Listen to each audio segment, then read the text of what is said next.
till the case is done. Escape Radio, stay with me. Tonight's story unfolds within the echoing marble halls of the city's grand natural history museum, where shadows stretch between towering dinosaur bones and priceless gemstones gleam under vigilant eyes. When a renowned artifact vanishes during a stormy gala, a hard-boiled detective must navigate high society secrets and museum corridors thick with suspicion. The clock ticks as danger lurks behind every exhibit. Before to start, let's see what happened the day it was aired. It was March 5th, 1952. That day, the world was shaken as Winston Churchill announced Britain's plans to develop its own hydrogen bomb, while in the United States, the New York Stock Exchange soared to a record high, reflecting post-war optimism. Johnny Dollar. This is Mary, the operator at Worldwide Mutual Insurance Company, Mr. Dollar. Yes, Mary. I had a call for you, but now he seems to have picked up his other phone. Oh, Les Wallace, no doubt. Oh, excuse me. Worldwide Mutual, Good morning. Yes, he is. I'll ring Mary? for you. I'm sorry, not you, Mr. Dollar. That was another call that came in, and I'd left your line open. Oh, okay. Look, if Les Wallace wants to call me back a little later... Oh, here you are. I can ring now. Oh, hello. Hey, you're a bum. I beg your pardon. I said you're... Wait a minute. Who is that? Are you Johnny Dollar? That's right. Good. Dollar, this is Jonathan Harmon of Worldwide Mutual. Mr. Harmon? That's right. You sound surprised. Yes, I am, Mr. Harmon. I was expecting a call from Les Wallace there in your office. Oh, I see. And that explains your reference to a big bum, did you say? Well, I thought you two were the best of pals. Oh, we are, sir. But he was supposed to call me early this morning about going down to New York tonight to see a hockey game at the Garden to celebrate my birthday belatedly. Oh, I see. If, that is, he could get away from his wife for the evening. Well, I hope everything's all right there, don't you? What's that, sir? I mean about Walters and his wife. And she's such a charming little lady, too, isn't she? Yes, indeed, very. But he's not here, and what I called you about is... Oh, I'm sorry I interrupted you. No, I guess I interrupted you, Dollar, but what I called you about is this, and I think perhaps you'd better get out there right away. Yes, sir. About an hour ago, shortly after noon, a client of ours, Mr. William Willoughby, insured for some $70,000, was found dead in his apartment over at 19525 East Maple. Oh? What was the cause of death, Mr. Harmon? As the very unfunny police officer put it when he called, it was a case of lead poisoning. There's certainly nothing funny about that. So I think, Dollar, that perhaps you'd better get right on out there and see what's what. Right away, Mr. Harmon. And if Les Wallace can... Fine, Dollar. Goodbye. Hello? Mr. Harmon? I wonder what he meant about Les and his wife.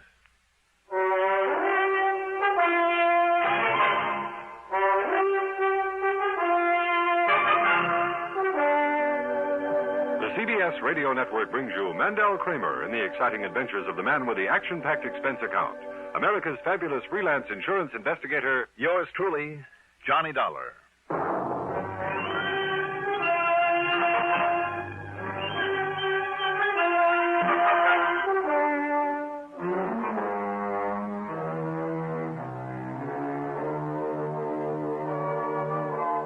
Expense account submitted by Special Investigator Johnny Dollar to the Worldwide Mutual Insurance Company, Home Office, Hartford, Connecticut.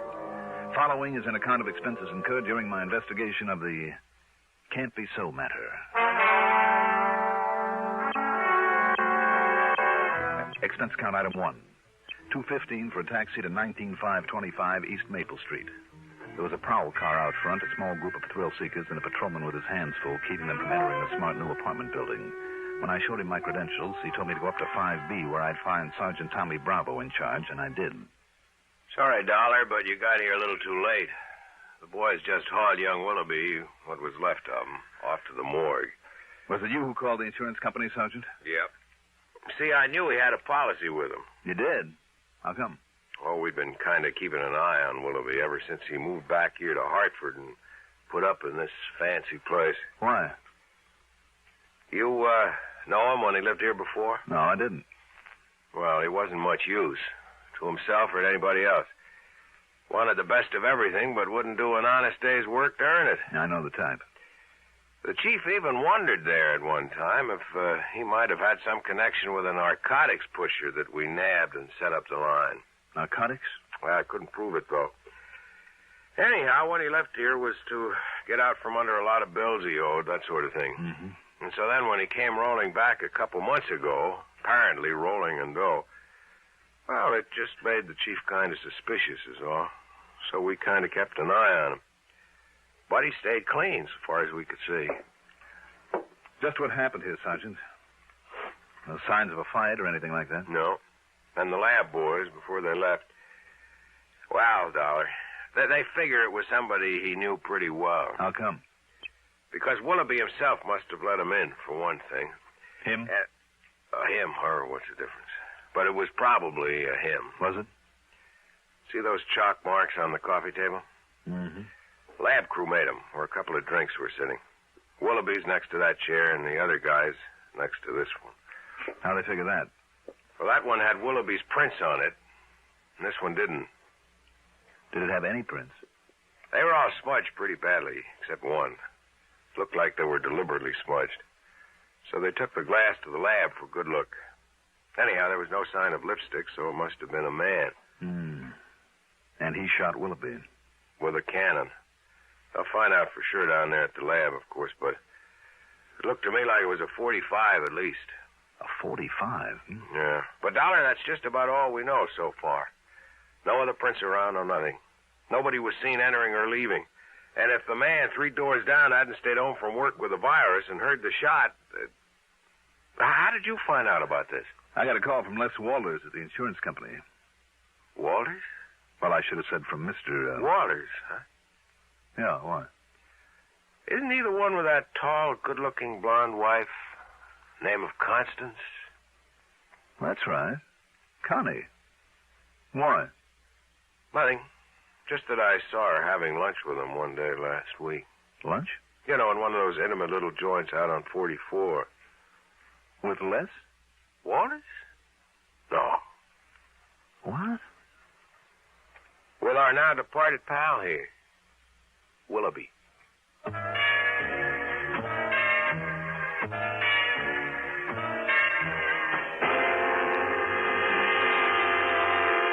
Then I remembered. Willoughby's name was familiar. I'd never met him, but he was the one who'd made such a play for Connie before she married Les. But Les do a thing like this? Impossible. Yet Connie had been seen having lunch with Willoughby at a quiet little place out on Route 44 where the chances were they wouldn't be recognized. Had Les found out about that? Is that why Willoughby was now very dead? No, of course not. I knew Les too well. He simply wasn't the type. And the police apparently saw no reason for suspecting Les, so why should I? What's more, there wasn't a single solitary clue that might point to him. Not yet, anyway. Item 2, $1.75 for another taxi. This time into the Spear Building and the office of Worldwide Mutual. No, Dollar, I thought I told you that over the phone. Lester Walters isn't here today. As a matter of fact, that's why I myself called you about the Willoughby matter. Did Les come in at all today, Mr. Harmon? Nay? No, not to my knowledge, but then he pretty much keeps his own hours, you know. Sometimes when he's out selling or calling on some of his clients, he doesn't come in here for 2 or 3 days at a stretch. Well, he hasn't even called in or anything like that? Well, not that I know of. You can check at the switchboard, however, if you like. But now, about this Willoughby thing. Mr. Harmon. Yes. When you talked to me on the phone earlier... yes, my boy. You said, you indicated, you were a little concerned about Les and his wife, Connie. Well, you know how it is, Dollar. Well, in spite of the size of this organization, I have a real personal interest in all of my people. I'm sure you have, sir. The boys all know it, and they never hesitate to come to me with their problems, and I always try to help them if I can, financially or any other way. I'm sure you do. They always tell me everything. Oh? Except where their wives are concerned. Oh. That's the one thing they like to keep to themselves, so I never meddle. So, well, yes, I can always tell. Yes, I know them better than they think. But you have no real knowledge of anything wrong between Les and Connie? Oh, there's some little worry there. There's no question about it, but... Now, about the... If you'll excuse me, Mr. Harmon, there are a couple of things that I have to do right away. Well, have you found out anything? I'm not sure. But don't worry, I'll give you a full report. Yes, I'm sure you will, my boy.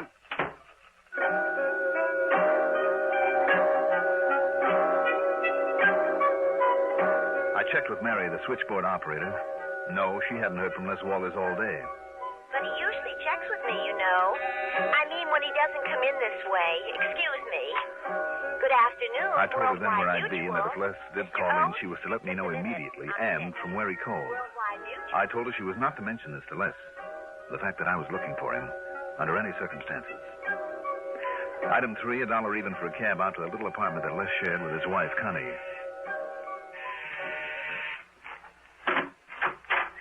Johnny! Well, happy birthday, whenever it was. Hi, Connie. At least I think I heard Les say you had a birthday not long ago. Mm-hmm. But what in the world are you doing in this part of town, this time of day? Well. Oh, come in, Johnny. I'll put on the percolator and we can have ourselves a coffee clutch. Well, sure, Connie, thanks. Les around?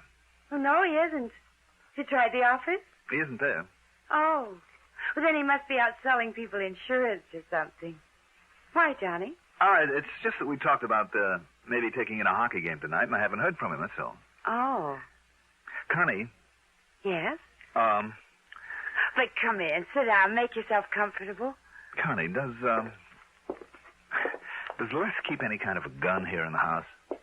Oh, now that's a funny question, especially from you. You're the gun collector. Listen, Connie. Have you added any to that beautiful collection of yours lately? No. Oh. Connie, listen to me a minute. Incidentally, you know why he wanted to take you to the game or something, don't you? Why? Well, maybe you don't realize it, but he's been trying for months to find some way of thanking you for solving that embezzlement case that got the promotion for him. When was it? Last fall? Where is he, Connie? But you know something? I'll bet he forgot all about it. I know I haven't seen any tickets around. Where is he? I'll bet he completely forgot to send for them. That's just like him, too. But he'll think up some excuse or something or something. Connie, where is Les? You say he isn't at the office? Well, he did say something about some errands when he left this morning, but I don't... What's the matter, Johnny? You're acting very peculiarly. You know it? Maybe I better lay things right on the line, Connie. What? Do you know a Bill Willoughby? Oh. Well? Yes. Go on. Bill sort of had a crush on me, Johnny, before I married Les. And? That's all. Is it? Have you seen him since he moved back here to Hartford? Now, why should I want... Well, he called me a couple of times. Have you seen him, Connie? Johnny. Please tell me. Yes. Yes, I have. These questions, Johnny... Tell me. Well, I don't see what... All right. One day last week, Thursday, I guess it was, I was way out on Albany Avenue. That's Route 44. Yes. A seamstress who lives out there did some work on a dress for me. Now, on the way back, I stopped at a gas station and... Johnny, what's all this about? Just go on, Connie. Well, Bill Willoughby was also there getting some gas. He insisted on taking me to lunch in one of those little places way out there, and... Well, that's all. That's all? Oh, well, he talked some nonsense about still being in love with me and wanting to see me again, but... Have you seen him again? Well, I certainly have not. When he started talking like that, I just got up and left him there. After all, I never really cared for him, and... Johnny? Connie, did Les know that you had this date with Willoughby? But it wasn't a date. Not really. Not at all. Well, did Les know about it? Did you tell him? What difference did it could possibly make? Well, Les can be pretty jealous, can't he? Les? Of course not. You say that as though you don't really mean it. Of course I do. Well, where is he, Connie? Where's he been all day? Johnny, how should I know? I think you do. Will you please tell me what this is all about? Will you please tell me why you're being so evasive? But oh, excuse me, that's the telephone. Hello? Why, yes, he is. It's for you, Johnny. Oh, thanks. Johnny Dollar. This is Mary at Worldwide Mutual. Oh, yes, Mary. I just found out, Mr. Dollar, there was a call from Mr. Lester Walters. Oh? Phoebe took it early this morning before I came on duty. Yes? He was checking in to see if there was any messages for him and to say that he wouldn't be in today. Or maybe even tomorrow. Or maybe the next day, the day after. Oh, and that call was collect. From where, do you know? Oh, yes, we always check. It was from Equity 30114. That's over in Waterbury, you know. I know. And it sounds familiar. Thank you, Mary.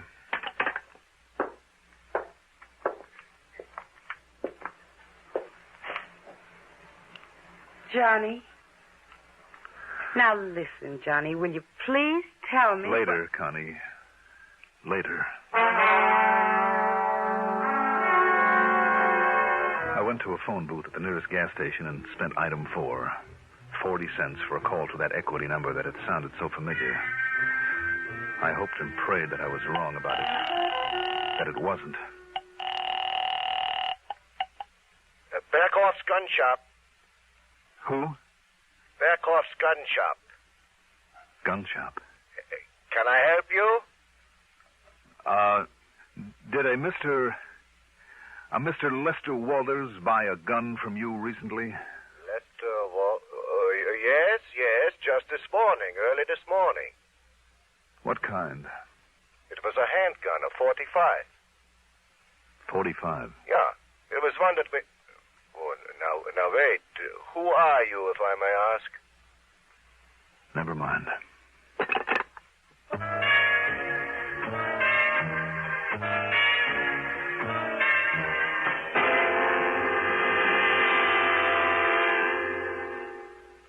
Not everyone is as lucky as yours truly, Johnny Dollar, who has an unlimited expense account.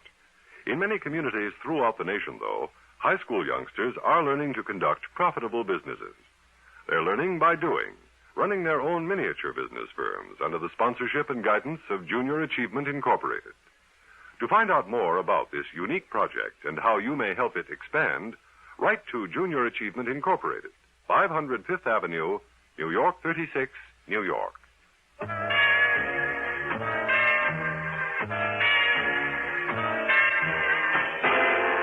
I still couldn't believe it. I wouldn't believe it. And yet all the evidence, every bit of evidence I had. Sure, it was circumstantial, that's all, every bit of it. But it all pointed to only one person, to my friend Les Walters. I still couldn't believe it. Yet there it was. His failure to check in at the office the way that he usually did. Didn't he know that would arouse suspicion? His slip-up on our date for the hockey game. Didn't he know that would make me suspicious? Connie's having been seen with Willoughby. If the cops knew about that, why not Les? And then Connie's evasiveness about Les's whereabouts. But did she really know about what finally happened to Willoughby? And the gun. A 45 did it, Sergeant Bravo had said. A 45, the gun shop owner had said. That was sold to Les only that morning. All right, there it was. Okay, now what? Go to the police? Tell them what I knew? Or let them find out for themselves? Why not? They had as much to go on as I had. Almost.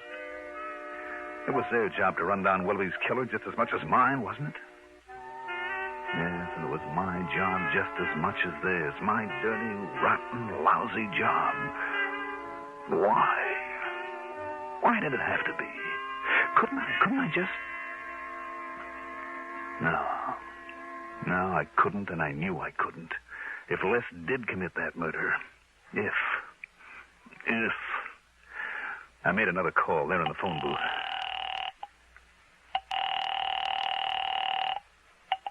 Sergeant Bravo. Sergeant Johnny Dollar.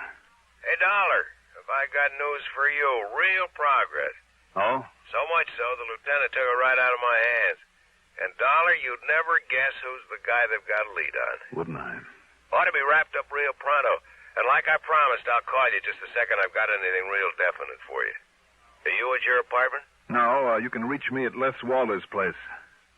At Walters? That's right. Well, what do you know? Too much, Sergeant.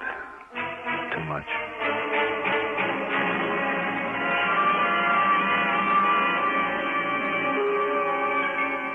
No, I don't know. And I don't know when he's coming back.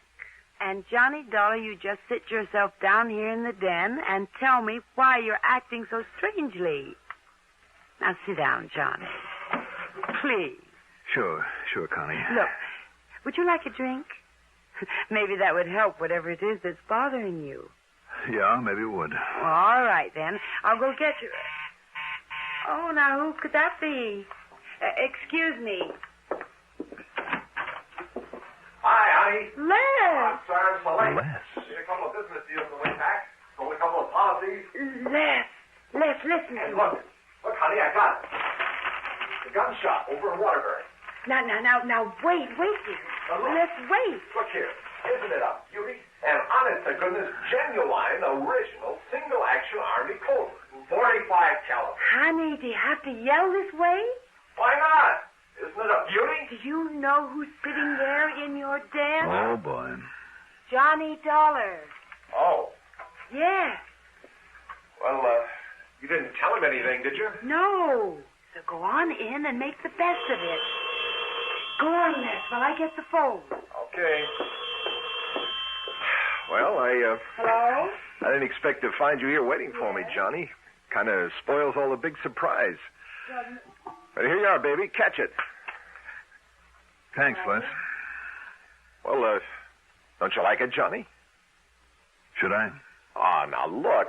After seeing that gun collection of yours, and seeing what was missing from it, and after what you did for me last fall, and with that birthday you had, well, listen, I've been negotiating with the old man Berghoff over in Waterbury for 2 weeks to get this for you. What's the matter, Johnny? Johnny? Oh, yes, Connie. That phone call is for you. Sergeant Bravo, I think he said. Oh, thanks. Johnny? No. Johnny Dollar. Well, it's all wrapped up, Dollar. Well, Yeah? Yep. Prints on that glass led the lieutenant straight to him. Well, what was that? The killer, the one that knocked over Willoughby. It was Shorty Scarpone, one of his pals in the dope racket. Broke down and confessed the whole thing when the lieutenant busted in on him. And Dollar... Oh, brother. Oh. Johnny. Okay, now, what is bothering you? What's bothering you anyway? Me? Yes. Yes, you. Not a thing. Believe me, not a thing. Connie, where is that drink and we'll celebrate? Good. My birthday and a lot of things.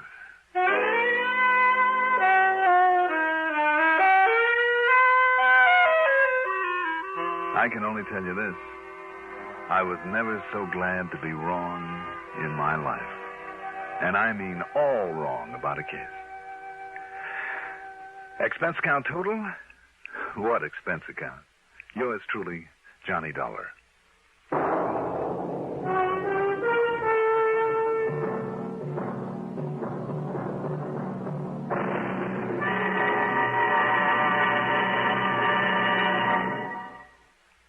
Now, here is our star to tell you about next week's story. Next week, a talisman. A good luck charm that proved to be anything but. Join us, won't you? Yours truly, Johnny Dollar.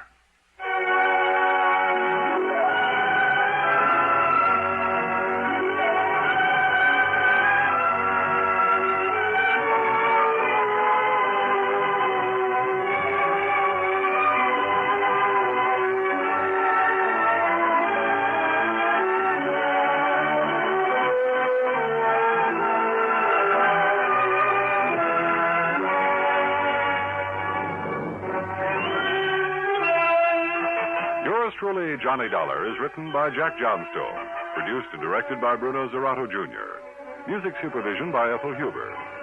Johnny Dollar is played by Mandel Kramer. Also featured in our cast were Mason Adams as Sergeant Bravo, Margaret Draper as Connie Walters, Arthur Cole as Jonathan Harmon, Pat Housley as the telephone operator, Casey Allen as Les Walters, and Sam Gray as Mr. Burkhardt. Be sure to join us next week, same time, same station, for another exciting story of yours truly, Johnny Dollar. Art Hanna speaking. Durward Kirby's favorite program, The Gary Moore Show, on the CBS Radio Network. WROW Albany. Welcome wagon hostesses rate their work as the most fascinating public relations job in the whole world. In the United States and in neighboring Canada, too, you will find thousands of welcome wagon hostesses who do a vitally important job every day of the week. Right here in the Capital District, there are more than 20 welcome wagon hostesses, your neighbors and mine, each one a charming ambassador of goodwill. We'd like you to meet one right now. I'm Lenny Gannett. I welcome all the newcomers in the McGowanville-Gilliland area. I try to make new families feel at home. The basket of gifts I bring is just a small part of my welcome. I'd like to call on your new neighbor. All you do is tell me who she is.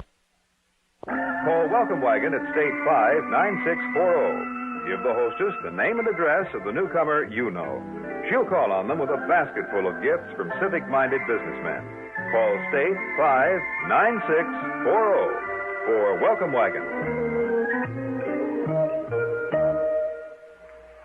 Our sincere thanks go out to the wonderful network at CBS.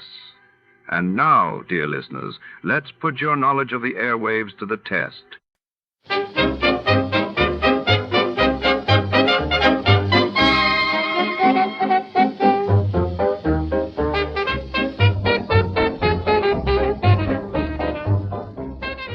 Before tonight's next adventure begins here on Escape Radio, we'd like to thank our friends at CBS. And now, folks, sit back and enjoy a little music from the studio orchestra.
Tonight we follow the mysterious case of Robert of Huntingdon. In the heart of a shadowy Los Angeles antiquarian bookshop, midnight brings more than rare manuscripts, secrets, betrayal, and a name whispered in dread. Among dusty tomes and flickering gaslights, our detective hunts for a vanished ledger that could topple a dynasty. But every shadow hides a suspect, and every shelf conceals a clue. The stakes are high, and the clock is ticking before. To start, let's see what happened the day it was aired. It was March 10, 1958, and that day, Egypt and Syria formally united to create the United Arab Republic, while in Brussels, the Treaty of Rome took effect, marking the official birth of the European Economic Community. Tired of the everyday grind? Ever dream of a life of romantic adventure? Want to get away from it all? We offer you Escape. Escape, designed to free you from the four walls of today for a half hour of high adventure.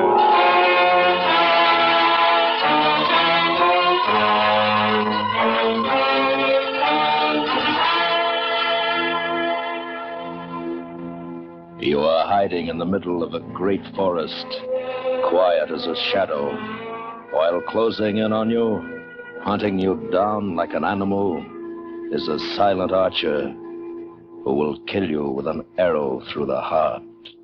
Listen now as Escape brings you Anthony Ellis's adaptation of the classic story, Robert of Huntingdon.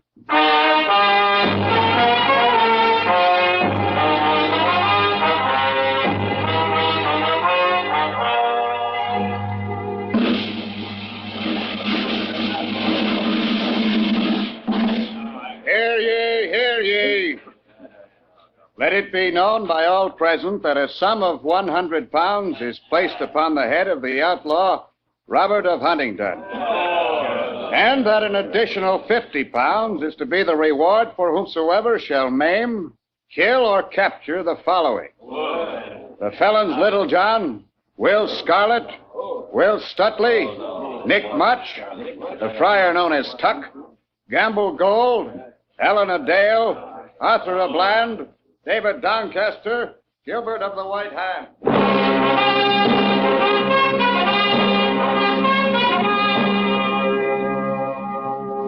That proclamation was by order of His Worship, the Sheriff of Nottingham, in whose house a meeting was taking place. Robin Hood! Robin Hood! I'm sick of the sound of that name. Something's got to be done. It's gone too far. They shoot the king's deer in the king's forest. Why, they call it their forest. Nobody's safe anymore. Beggar, tinker, bishop, nobody. It's got to stop. Now, I want Sir Martin of Matlock to say a few words. He's offered his services in the name of the king and myself, Sir Martin.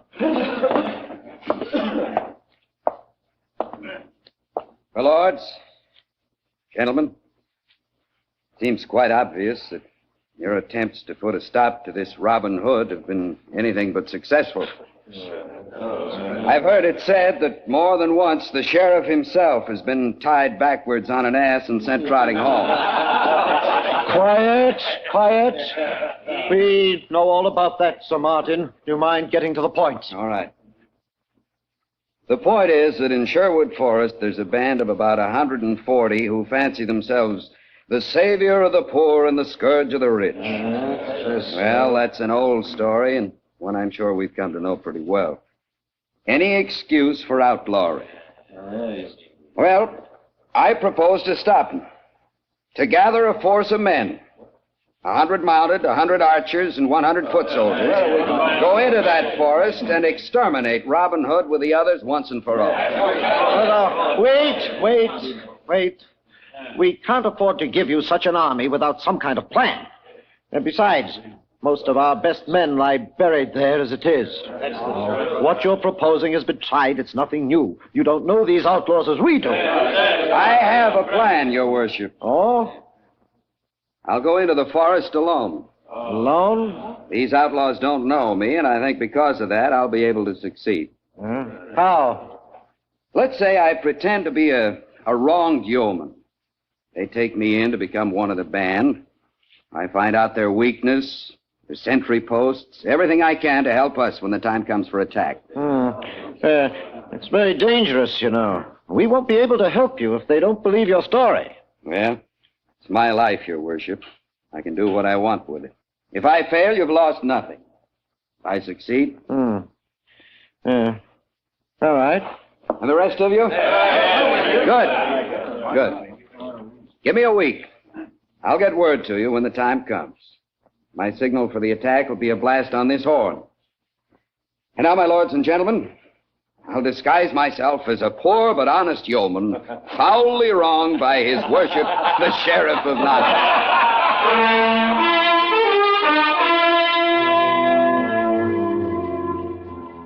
The sheriff had made an ally in Sir Martin of Matlock, and with him the hope that his worst enemy, Robin Hood, would at last be brought to justice.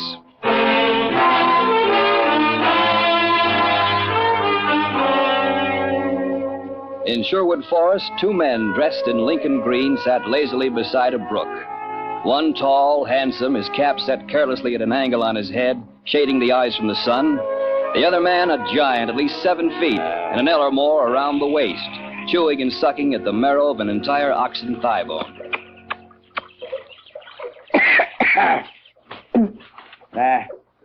I'm going to have to speak to Nick Much about the quality of the sheriff's beef, Robin.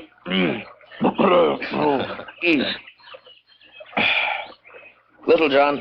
You know, I've been thinking. Oh, sir. When was the last time the Sheriff of Nottingham came to Sherwood?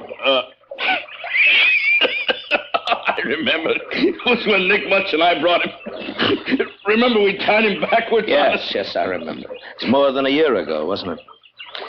Doesn't it seem strange to you? Strange? Yes. Well, no, dull, maybe. Life isn't the same without that nasty little toad to worry. Robin, you've got an idea. We go to Nottingham, huh? We could do it again. 20 men storm his house. No, I wasn't thinking of that. But, I have a feeling that something is wrong. He's up to something. I can feel it. The forest has been too quiet, and we haven't been bothered for a long time. I notice you're growing the beginning of a pot. Don't talk to me about pots, you great cumbersome hog. Little John. Wait a minute. What? Listen. To what? Someone's coming. Pick up your bow. Give me cover from the trees over there. I'll wait here. See who it is. Be careful, Robin.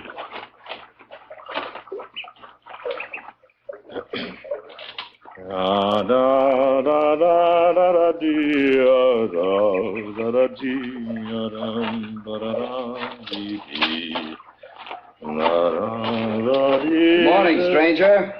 Well, good morning to you, my friend. I seem to have lost my way. Can you tell me where I am? Certainly. This is Sherwood Forest. Where are you going? Nowhere. Anywhere.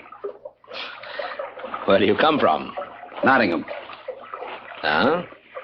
Yes, today, thanks to the sheriff, I lost my cottage, my cow, my land, everything. Oh? I'm sorry to hear that. Well, I know the forest well enough. If you like, I'll guide you through it. Thanks. But, I'm looking for a man here, a particular man.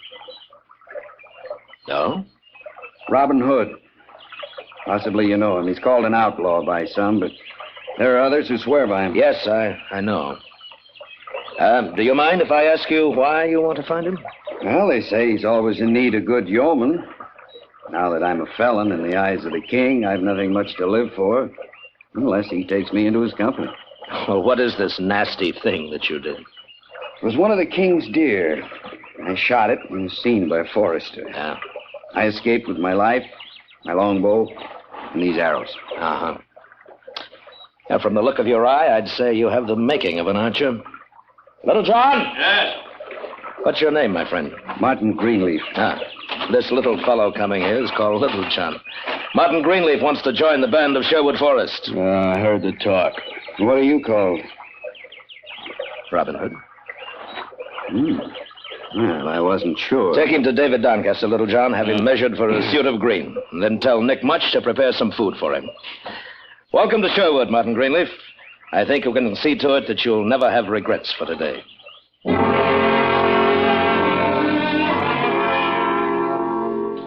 So, according to his plan, Sir Martin of Matlock was received with all the hospitality and kindness the outlaws could give. Only one looked on the newcomer with a jaundiced eye, Little John. Friar Tuck came upon the giant, sullenly whittling a shaving of wood. And what's the matter with you, little man? A face like that is enough to make a bee's nectar sour. Now, why aren't you at table feasting with that newcomer, Martin? Fat friar. Huh? Go away. I didn't ask for your company. Oh, save us all. I don't like yours either. That's no answer to my question. All right, then. I don't like him. This Martin Greenleaf. Oh? I don't know why. Robin's too easy. He's a mark for a sad story. This fellow's told one, that's all. And if the story is true? If. I'd rather have found that out before inviting him to join us. You are a suspicious chap. Yeah, well, go on. Go on back and stuff yourself. I didn't ask you here. Where are you going, Charles? To look for better company. But Little John had another idea. He dressed himself in the disguise of a tailor, and carrying nothing but a stave and a dagger, he made his way to Nottingham, where he hoped to find out what he could about Martin Greenleaf. But luck wasn't with him, because he'd gone less than a mile beyond the forest when he was seen by 6 of the sheriff's henchmen. And because of his great height, they recognized him. I tell you it is. It's Little John. I've seen him before when we fought the outlaws in the forest. Take him! Yeah! No, you!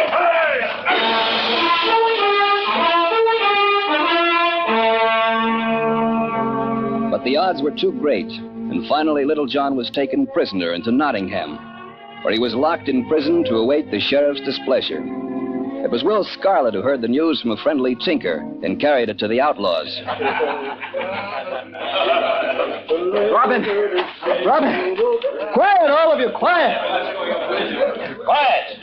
What's the matter, Will? Little John. Well, what about Little John? The sheriff's men took him by surprise. They've got him now, in Nottingham. Where? When? He was here a little while ago. That's all I can tell you. On the Nottingham Road, the tinker swears it was Little John. All right, we'll go to Nottingham then. And I'll tell you for one, I'll pick out the sheriff's hat and throw it to the dogs when we come back.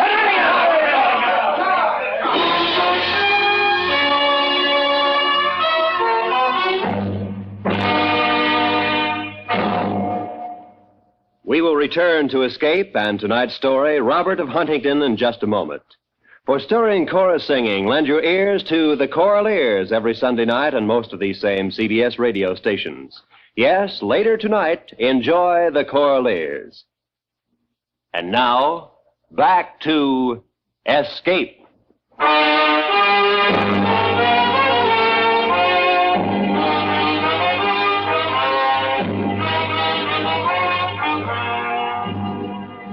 When Sir Martin of Matlock heard the news, he smiled. He hadn't expected things to work so well, so quickly. But also the suddenness of the event had taken him by surprise, and he had to find a way to warn the sheriff of Robin Hood's decision. Because every available man would be needed in the attempt to free Little John, Robin gave the spy a sword and arrows, and the men in Lincoln Green began the march through Sherwood to Nottingham. They stopped at the edge of the forest, and Robin called a council meeting. We'll wait until it gets dark. Oh, but every hour, Robin, every minute we wait, Little John has less of a chance. Chance? What chance do you think we'd have if we attacked in daylight? That's it, Will. That's why we've got to wait. Well, I say curse the daylight and curse the sacrifice. While we're talking, Little John may be dying. There's no other choice, Nick. Darkness is only about 2 hours away. With it, we'll have an element of surprise. Without that, we're finished. And so is Little John. Can I say something, Robin? What?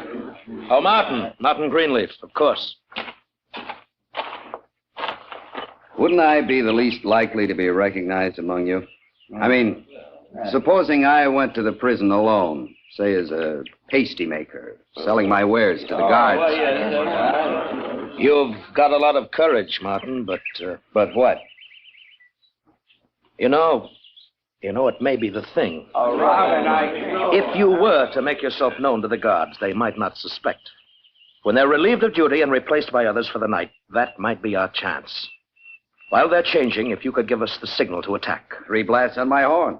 Yes, 3. Oh, right. If you are suspected, though, you know what it will mean. I'll take that chance. You took one with me, didn't you, Robin? All right, Martin. Do we all agree on it? All agree. You better leave your sword and bow with us. We'll have them for you ready when the time comes. And good luck, Martin. You naughty, naughty man. You're going to pay for all these years, you know. I've waited a long time for this. Perhaps you thought I'd forgotten your treatment of me the last time I was forced to go with you into the forest. Thank you, honest. Silence! You'll pay. You're going to pay. Slowly. Slowly. Having to listen to you is payment enough, you nasty little maggot. Silence! You wait. You won't be laughing long. First, there's a little matter of your master, Robin Hood. I've got a surprise for him, don't you worry. Couldn't be better. We won't have to bring him out of hiding. He'll come to us. I know if he'll try to do something heroic. Then I was right. Oh, yes, you were right. They'll come. When they do, we'll be ready. 300 men, you ugly pig. Waiting for them now, inside the gates of the town. What have you got to say about that? My little John.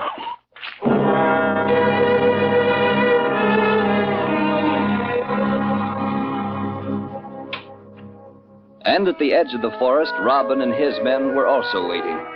Each man silent with his own thoughts, and then the sun was gone from the sky. Robin stood a little apart, sharpening the blade of his dagger. Hey, Robin, yes? Oh, Friar Tuck. Robin, I've been thinking. Yes, there was something little John spoke to me about before he left us. Well, what was it? This Martin Greenleaf. Oh? Well, go on. Well, now, John didn't seem to know why, but he said he didn't like the man didn't trust him. Now, that's strange for little John. Yeah. At first, I wondered about it.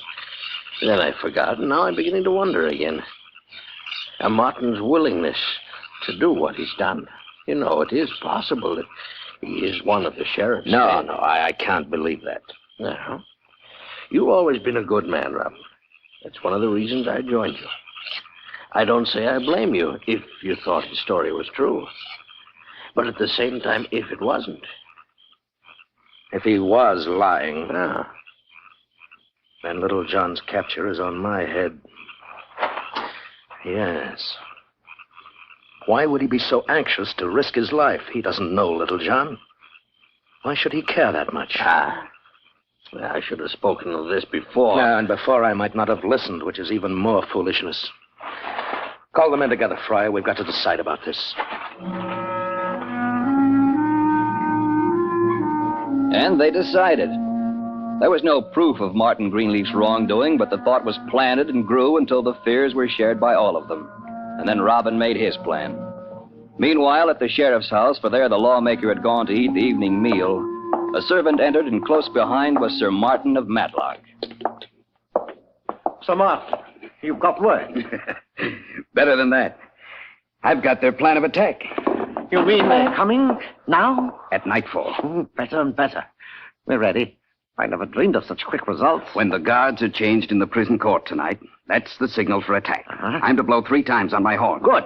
The archers will be posted on the prison walls. Yes, and pikesmen inside the gates. And once the outlaws are in... Those that haven't been killed by the arrows... The horsemen can finish. We've got him. We've got him.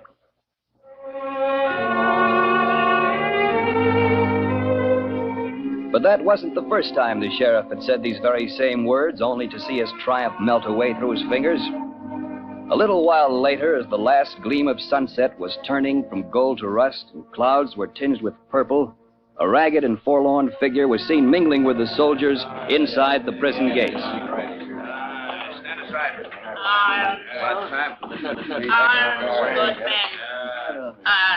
Oh, may heaven bless you, kind gentlemen.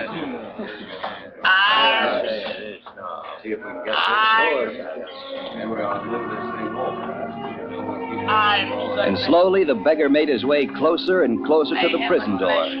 Then he was inside and sidling up to the guard who was watching the preparations in the court.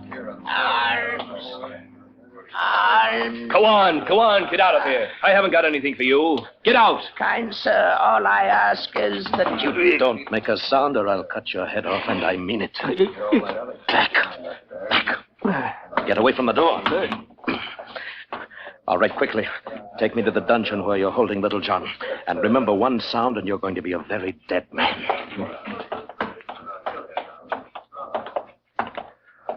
Faster.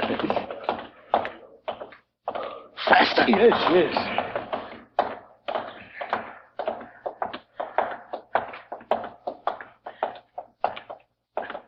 The key. Little John. Little John. That's you, Robin. Yes. Oh, man, this time I was certain I'd be dancing at the end of a rope. Not yet, little man. Guard the key to the chains. Hurry. Yes. We've got to get out before the prison gates are closed. There's only a minute. Pretty small odds. We've got to run like hares. Oh, give me a second to exercise. Oh, this is the dog who hit me while I was chained. Here, 1 second, Robin. No. Tilt your head, Master Foul Fellow. Drop more. There. Now, Robin, I'm ready.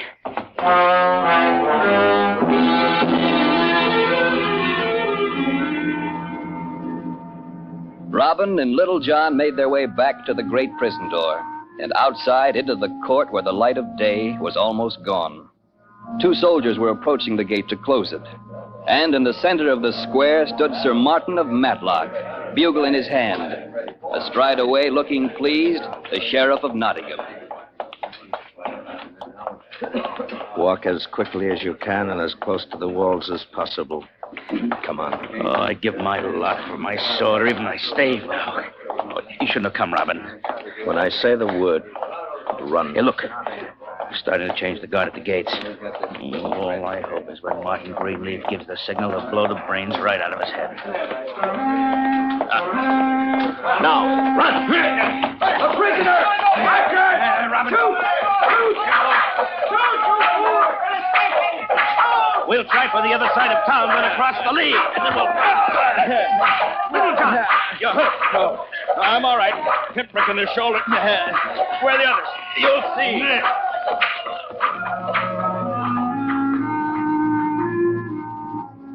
And because of the confusion, Robin and Little John escaped from Nottingham. And as he'd planned, Robin led the way across the lea to a long hedgerow some 200 rods from the town walls. And there they stopped because behind the brush was Robin's entire force. And each man had an arrow ready in his bow. Give me a sword, one of you, and a bow. Here, Little John. I had not much hope of giving them to you, but I brought them along in prayerful faith. Fat old devil, thanks. Quiet. Quiet now, men. They'll be coming out of the town in a moment. Be ready at the signal.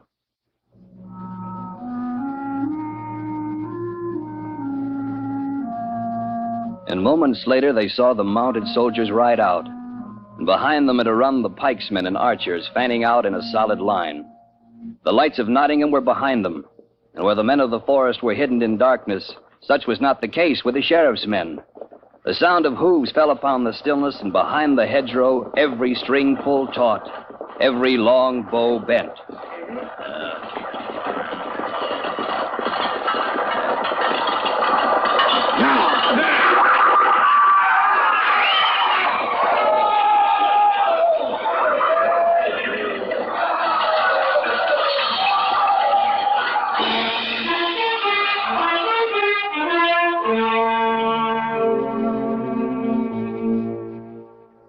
The slaughter was terrible. Almost every horseman had been unseated at the first volley, and and the deadly cloud of arrows continued to fall steadily amongst the sheriff's army. And when finally in complete defeat the archers and pikesmen were falling back, the men in green with drawn swords charged and completed the rout. It was Robin who came upon Sir Martin of Matlock. This, Sir Martin, is for your treachery. This is for Little John. This is for me.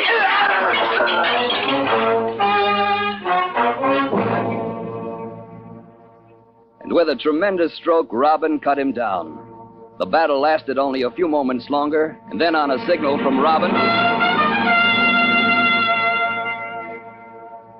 the men of Sherwood melted back into the darkness and the forest, leaving the field strewn with the sheriff's dead and hurt soldiers. Little John's wounded shoulder was attended to by Friar Tuck, as were the wounds of the others. And then a great merrymaking began, which lasted far into the night. As for the Sheriff of Nottingham, at the first sound of battle, he ran into his house, and locking the door behind him, stood quivering in fear until the news of defeat was brought to him.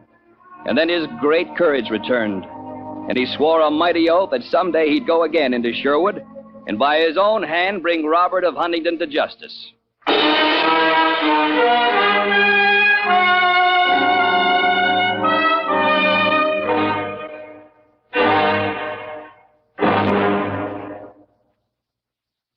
Under the direction of Norman MacDonald, Escape has brought you Robert of Huntingdon, adapted by Anthony Ellis, starring William Conrad as Robin Hood. Featured in the cast were Lawrence Dobkin, Edgar Barrier, and Herb Ellis, with Jack Crucian, Vic Perrin, John Stevenson, Harry Bartell, and Peter Leeds. Editorial supervision is by John Meston, and the special music for Escape is composed and conducted by Leith Stevens. Next week. You are standing at the entrance of a walled Arab town, while behind you, coming slowly through the night, are the shuffling footsteps of a blind beggar who will lead you into a harrowing world of darkness and terror.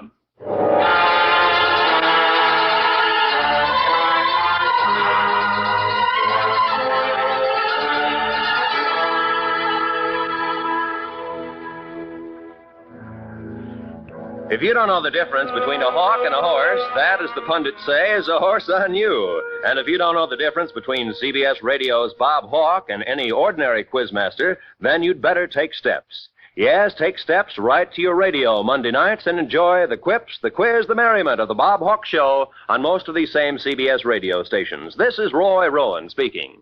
And remember, America now listens to 105 million radio sets and listens most to the CBS Radio Network.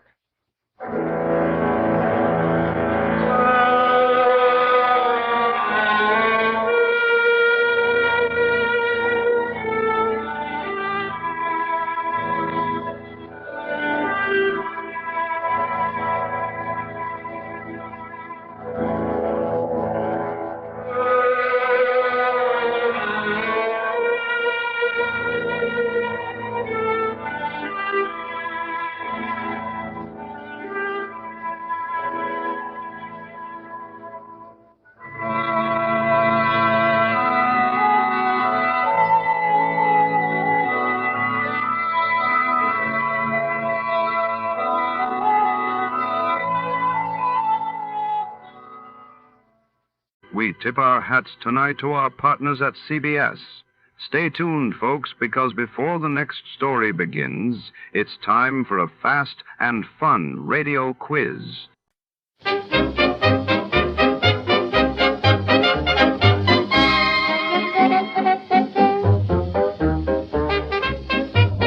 Our warm thanks go out tonight to our sister station, CBS, and before the curtain rises on another thrilling episode, let's enjoy a few delightful melodies for the road.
tonight, in the shadowy alleys of the city, a desperate genius flees the law his inventions, too dangerous to leave unchecked.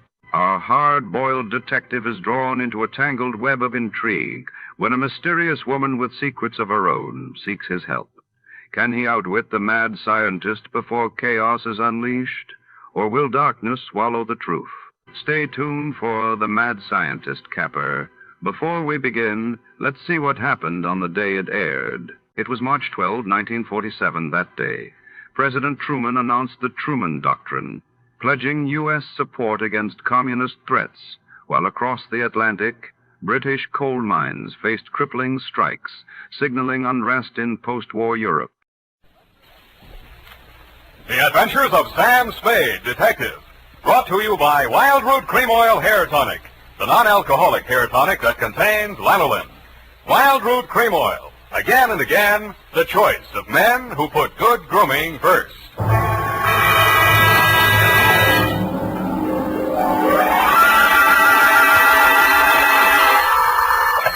Sam Spade Detective Agency. This is Mad Scientific Detective number 137596. Sam, no matter what anyone says, I'll stand by you. You're nothing of the sort. Not scientific? Of course not. You're two-fisted. Well, thanks, Effie, and that ain't all, Effie. I was actually mistaken for a convolutional melancholiac.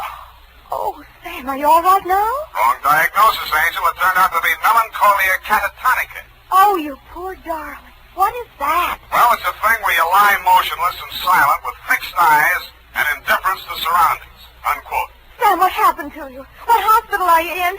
Can I bring you anything? No, Effie, I am now at large. Pull down the blinds, check the corridors for men in little white coats, and set a bottle in the window if the coast is clear. Oh. I'll be right down to dictate my report on the Mad Scientist caper.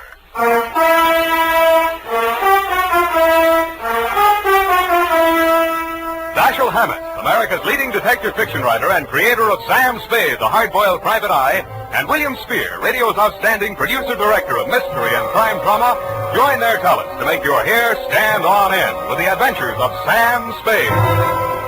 Presented by the makers of Wild Root Cream Oil for the hair. Nobody has to tell you that a neat personal appearance can have a lot to do with helping you get ahead on the job. Now, the first step to a good appearance is well-groomed hair. And I mean hair that's groomed with Wild Root Cream Oil. Wild Root Cream Oil always grooms the hair neatly and naturally. It relieves dryness, removes loose dandruff.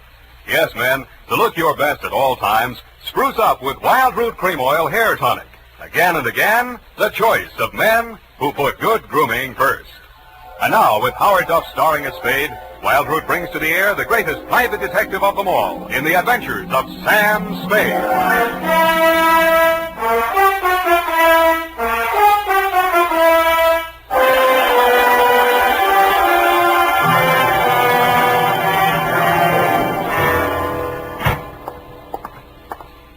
Effie! Come in, Sam. The coast is clear. Where are you? Why is it so dark in here? Well, I had to put the lights out. The blind stuck. I couldn't get it down. The heat's off, Effie. Let there be light. Oh, I'm so glad.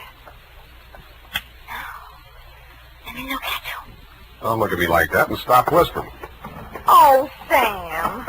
Did you get me all upset like that just for a joke? It's no joke, sweetheart. You really sick? Yeah, just sick of some of the types I made in this business. Oh, Sam. Date July 25, 1948, to Detective Lieutenant Dundee, Homicide Detail, San Francisco Police, from Samuel Spade, license number 137596. Subject, the Mad Scientist caper. I worry so. Dear Dundee, he looked like a mad scientist, and that's exactly what he was. His eyes had a wild gleam in them, his hair was a wild tangle, and he was wearing a wild assortment of clothing that looked as if they'd been slept in shifts. He leaned across the desk at me and said, "They have stolen my secret formula." "They had? Gee, that's too bad." "Oh, you think I'm crazy?" "I don't know yet. I just met you." "My name is Raymond Fox. Does that mean anything to you?" "Raymond Fox, yeah, I think it does, but I don't quite remember what." "I invented the helioscope." "Helioscope? No, that wasn't it." "I also synthesized hydroxylamophotocanatone." That was it. Yes, but unfortunately, production costs were prohibitive. But you didn't let that discourage you. Oh, no, indeed. You see, after a brief illness, I was back in my laboratory, perfecting my greatest contribution to science. What may prove to be the greatest contribution of science to humanity. I call it penetron. Penetron? That is what they have stolen. The secret formula for penetron. Penetron, huh? Now, what exactly is penetron, Mr. Fox, and who are they? Well, penetron is a plastic with a molecular structure which repels atomic radiation more efficiently than lead, yet weighs less than aluminium. Oh, that. Do you realize the significance of this? Well, And imagine a motor no larger than a cigar box, with a power potential that even I don't believe, but they do. Who's they? Grierson Enterprises. Now, how do I know this? When I applied to the patent office to protect my discovery, I received this letter. Here, come on, read it for yourself. Commissioner of Patents, Washington, D.C. Dear Mr. Fox, your application for patent on formula designated under the trade name penetron is hereby rejected. You see. Both formula and trade name, together with descriptive material identical to yours, have been registered by Mr. Albert Grierson, Grierson Enterprises, San Francisco. Very truly yours, George Sherman, Acting Deputy Assistant Commissioner. Yeah. You see? Yes. You don't need a detective, Mr. Fox. What you need is a good patent lawyer. Lawyer? I have one. A legal ball of fire named Roscoe Manning. You know this scoundrel? Yeah? He's got an okay reputation. And I am paying for it. $3,000 in retainers. And now he tells me he can do nothing. Insufficient evidence, he says. What is this outfit, Grierson Enterprises? Yeah, a snare in a delusion, with rented furniture, unscientific ventilation, and dirty work at the switchboard.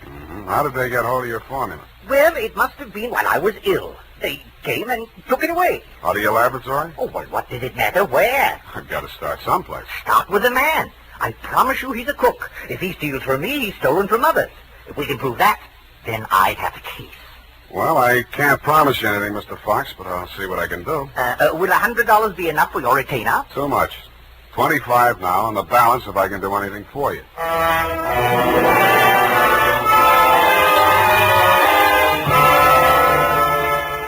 I doubted if I could even earn the 25, but if he wanted to gamble, it was okay with me. The offices of Grierson Enterprises were pretty much as he described them, a beautiful front, especially at the switchboard.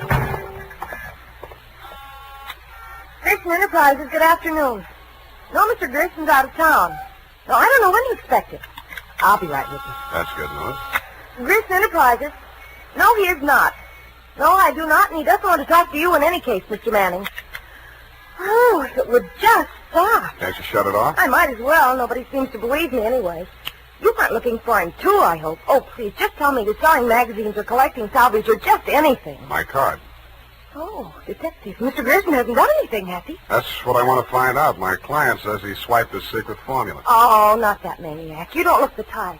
You know he's mad, don't you? Maybe yes, maybe no. Personally, I'm crazy about money. Mad money, pin money, or dirty money. Your employer didn't happen to leave any lying around, did he? No, but he has a charge account at a bar downstairs in the building, and it's nearly 5 o'clock. Could you cross-examine me there? I thanked her as gallantly as I could under the circumstances. She said, "Wait here, I won't be a minute." And while she was gone, I made a quick frisk of the office. The file cabinet was empty.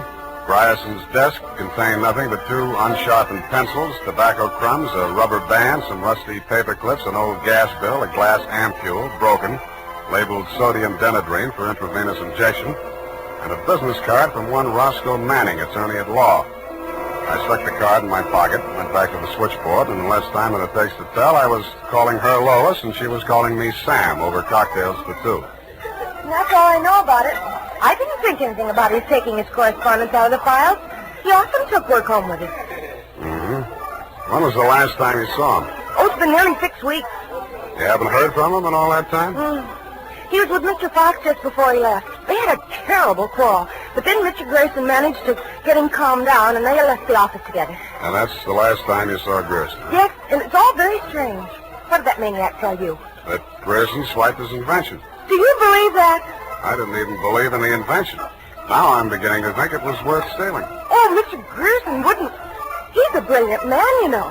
What else has he invented? Well, I don't know. He always had a lot of projects, but Of course, he never took me into his confidence. Just exactly what is your job? Oh, it's quite simple, really. I just tell people he isn't in. Yeah. Look, sweetheart, you really mean to tell me it never occurred to you that there might be something slightly fishy about Grierson Enterprises? I know. Why should it? Because there's a smell of red herring up there. It's in the air. You mean Mr. Grierson's a crook? Well, what does that make me? Worry that out on his time. Drink up.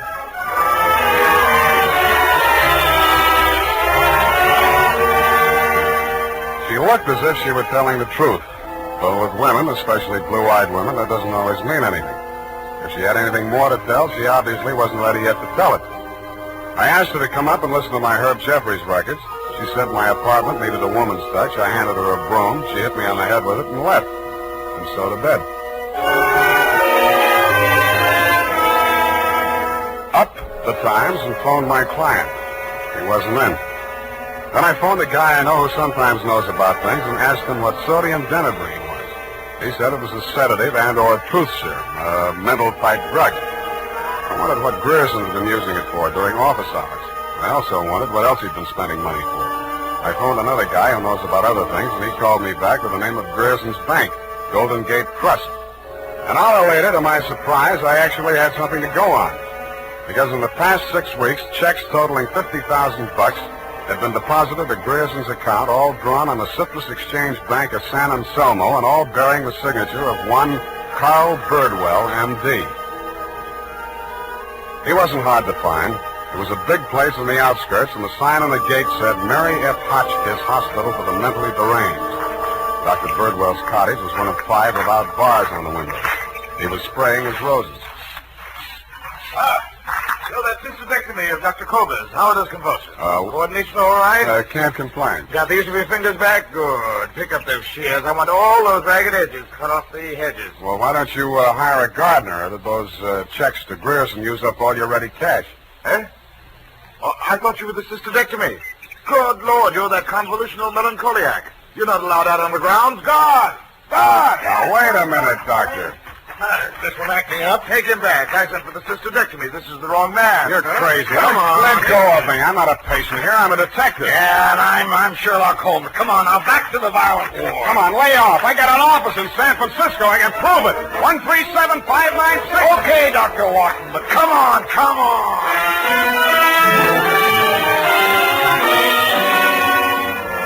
And in more time than it takes to tell, due to the guard's jiu-jitsu, I was disrobed, straitjacketed, and rolled into a wet sheet.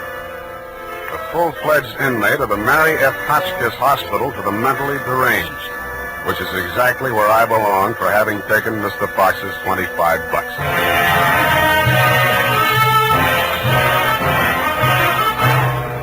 The makers of Wild Root Cream Oil are presenting the weekly Sunday adventure of Dashiell Hammett's famous private detective, Sam Spade.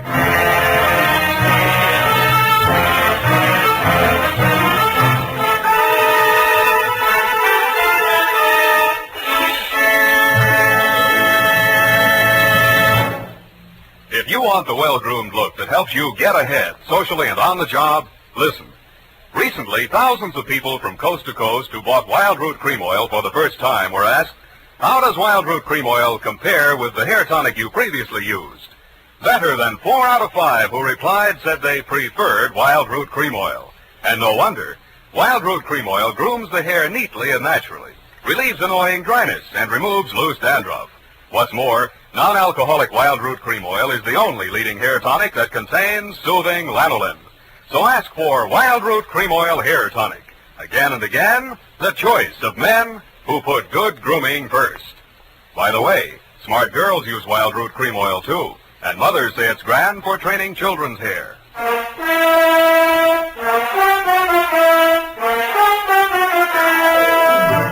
And now, back to the Mad Scientist Caper. Tonight's adventure with Sam Spade.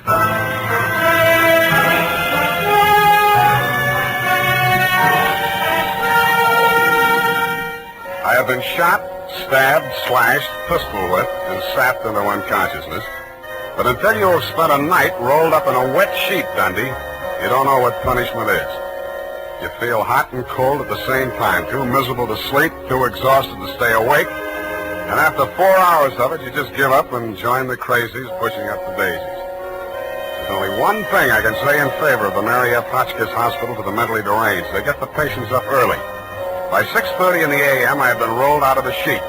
By 6:45, I had thawed out enough to be taken out of the straitjacket by an orderly. I was glad to be out of it because it was very heavy, and that gave me an idea. I picked it up and swung it. In less time than it takes to tell, I was in the orderly's uniform, out of the violent wing, and shuffling up the walk through Dr. Birdwell's rose garden and through his cottage door. Good morning, Dr. Birdwell. Good Lord, who let you in here? What do you want? I was trying to tell you yesterday when I was so rudely interrupted. Hey? Oh, yes, the detective. Did you say Grierson sent you? I didn't say that. I'm afraid you'll have to be absolutely specific or I can't help you. All right. My client is an inventor who claims that Mr. Grierson stole a formula from him, got a patent on it, and stands to profit to the tune of about $1 million. The last two items check. I don't know whether Grierson's a crook or not. He's into you for $50,000, so you might know. This inventor, pale eyes, contracted pupils, big mop of hair. That's a fair description. Fox. Raymond Fox. He's a patient, escaped from this hospital. That man, Mr. Spade, is a homicidal maniac. If you'll jog your memory, you may recall the case. Sacramento, 1935. Sacramento. Wait a minute. Chemistry professor, lab explosion? That's the case. Two of his colleagues, whom he irrationally suspected of stealing the formula for the explosive he used to blow them up. You sure they didn't? The man was adjudged hopelessly insane. He must be returned to us. He may murder Grierson, he may murder you, but he will commit a murder if he remains at large. Perhaps more than one murder. You must help us, Spade. Like you, Doctor, I can't help unless you're absolutely specific about a couple of things. Your connection with Grierson, for instance. I invested in Grierson's firm. Uh-huh. How did Fox meet Grierson? He was allowed a certain degree of freedom here during his rational periods. I guessed that he went through my papers or overheard one of my conversations with Mr. Grierson. Mm-hmm. Do you know he retained a lawyer? Huh? Manning, smart patent lawyer. You must think Fox has a case. Oh, surely not. Grierson thinks so, too. You've talked to Grierson? No, but I've examined his bank statements. The bank allowed that? I told him I was Grierson's attorney. The point is, Grierson is broke. Why? Because he's paid out every penny you gave him to the order of Roscoe Manning, attorney at law. And you know what I think, Doctor? Yes? I think Raymond Fox is crazy like a fox.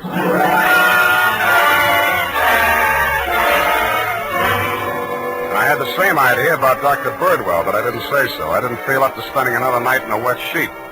I also didn't feel up to the interview that was awaiting me outside the gates. A limousine, only a little longer than a hearse, was standing at the curb.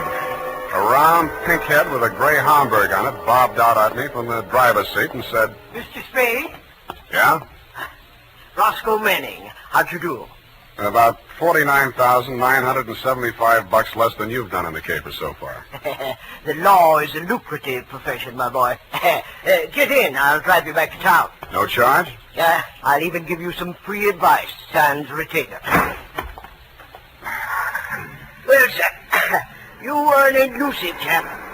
I've had the devil's own time catching up with you. How did you? I won't ask why. And I am not without resources.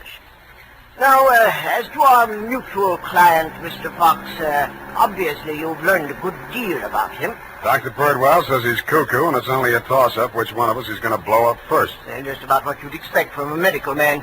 If you'd listened to as much conflicting medical testimony in court as I have, you'd take them all with a grain of salt. Or should I say soda mint? Or sodium denadrine? That's a mysterious remark. I was just trying it on for size. It didn't fit. Mm-hmm. Well, sir, here is my proposition. As to Fox's sanity, it's of no importance. He has money, and I think he has a case.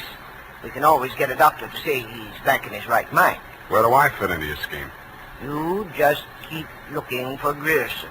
And watch that secretary of his. I don't trust her. Anything else?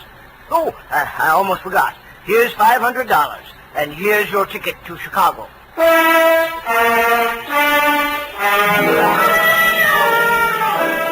I don't know why, but somehow I got the impression that Mr. Manning was trying to get rid of me. He should have used that ticket to Chicago himself. We stopped at Sausalito for breakfast, and the condemned man ate a hearty meal. We drove the last mile through the Marina District and pulled up in front of his house. Well, sir, have a nice trip. Or take the car, Mr. Spade. I'll pick it up at the depot. Goodbye. It's been charming. Pick it up at the depot. Goodbye. It's been charming. Goodbye. He backed across the sidewalk, waving, and I waved back. Then he went up 3 steps, put a key in his door, and opened it.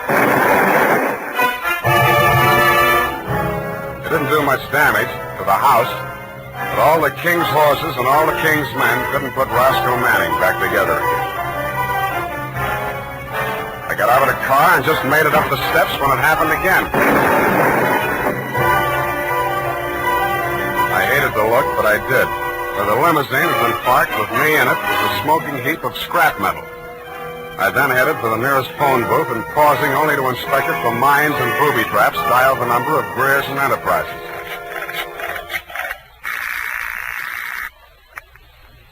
Grierson Enterprises? Lois, Sam Spade. Sam, darling, thank you for the present. What present? I haven't had a chance to open it yet, but I think I can guess what it is. A traveling clock. You mean a package arrived and it ticks? Oh, darling, don't be such a tease. Now, Lois, listen. Oh, all right, I'll open it now. Throw it out the window. No, don't do that. Pedestrians, innocent bystanders. Have you got a metal wastebasket there? I think so, yes. Well, fill it up with water and throw the package into it. And ruin my lovely clock? It is not a lovely clock. It's a lovely booby trap. Oh, go on. I'm serious. Manning just got one of them, and what's left of him is on the way to the morgue. Oh, I think I'm going to faint. Lois! Lois! Wake up! Pour some water on yourself. Hello, hello!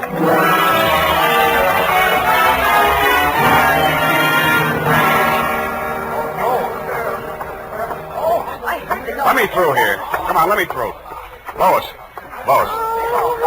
Oh, you're okay. Glad of that. All right, she's all right now, you people. Come on, get out of here. She's all right. Come on, get up. You're not hurt. What happened? It exploded in the water. At least you had sense enough to do what I told you to.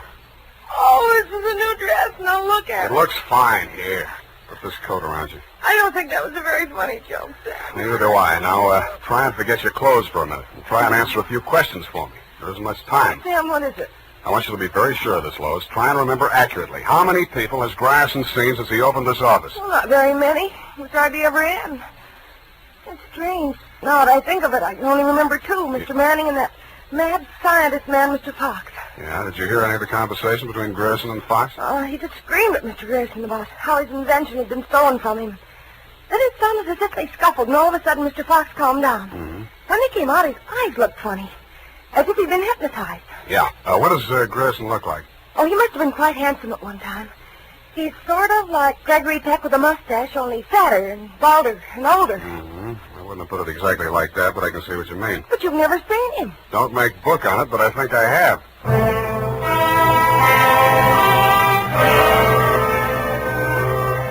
I made 3 phone calls. One to a crime reporter I don't like very well, giving him a false story on the death of Lois, Grierson's secretary. Another to my client, the mad scientist, alias Raymond Fox, and one to Dr. Birdwell. Then I went to my apartment and waited. My client arrived 5 minutes before the doctor. When Birdwell came in, my client said, Aha! That's he.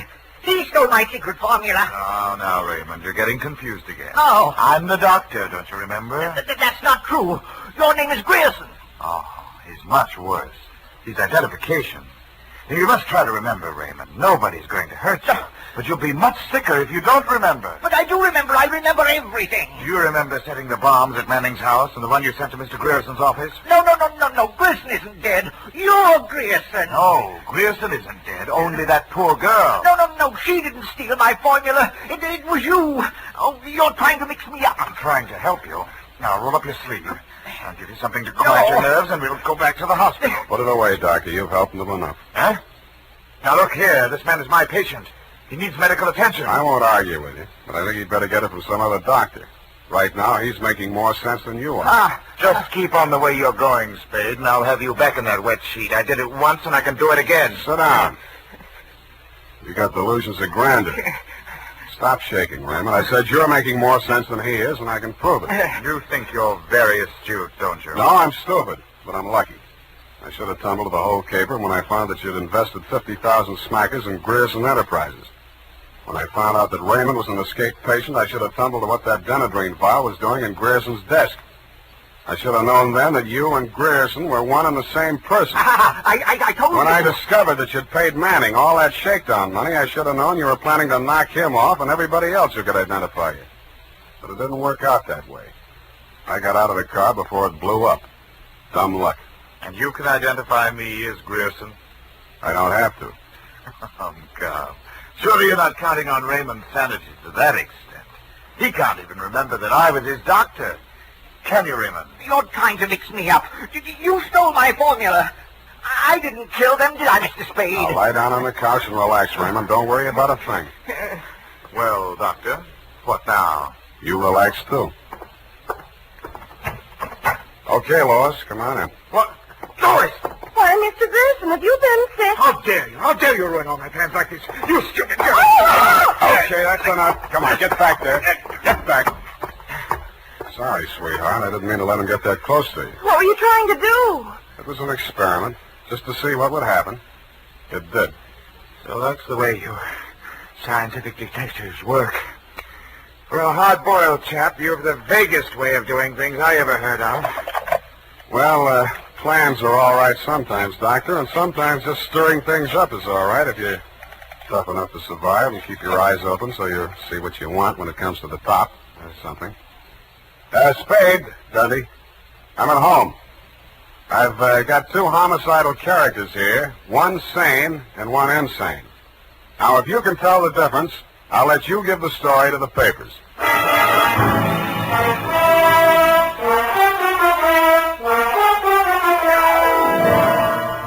And that, Lieutenant D, is the crop. You picked the wrong one. Figures. It's as simple as this. Raymond Fox was the loony, but Birdwell, alias Grierson, conceived and executed the whole scheme, including the explosions. Don't worry about Fox. He's now back at the hospital working on a new secret formula. I don't know what it is, but it might be an anti-truth serum, because that's how Birdwell got the Penetron formula, by using truth serum on the mad scientist to make him talk. Anyway you figure it, he's crazy like a fox. His enemies are all dead or on their way, and he's as snug as a rug in a bug house. Period. End of Looney Tunes. Well, of all... Well, just imagine.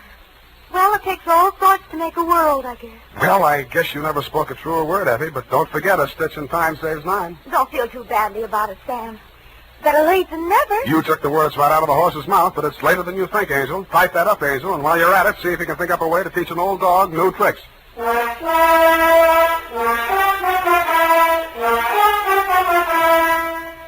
Say, mister, if you haven't tried Wild Root Cream Oil Hair Tonic, why not get it tonight or first thing tomorrow? You'll be glad you did, for Wild Root Cream Oil grooms your hair neatly and naturally without giving it that plastered-down look. Wild Root Cream Oil also relieves annoying dryness and removes loose, ugly dandruff. Simply step up to your drug or toilet goods counter and ask for Wild Root Cream Oil in the big economy bottle and the handy new tube that's easy to pack when you travel. Also, ask your barber for a professional application of Wild Root Cream Oil Hair Tonic. Again and again, the choice of men who put good grooming first. Well, here it is, Sam. And I've been thinking over what you said. Which? About teaching an old dog new tricks. You're only as old as you feel, Sam. Then send in the application for my old age pension. Oh, Sam, I won't let you talk that way now. You're just tired and nervous and run down. Yeah, backaches, stay up nights, sour racket. You're just feeling sorry for that Mr. Fox. I wouldn't worry about him. As you pointed out, he's safer where he is for all concerned. And after all, necessity is the mother of invention. What's that got to do with anything? Well, he's an inventor, isn't he? Oh, that. You see? All's well that ends well. Good night, Sam. Good night, Pollyanna. Pollyanna. Oh, she's a glad girl. Oh, no, Sam, that's Shakespeare, that old... You know best. All ashore that's going ashore. Good night, sweetheart.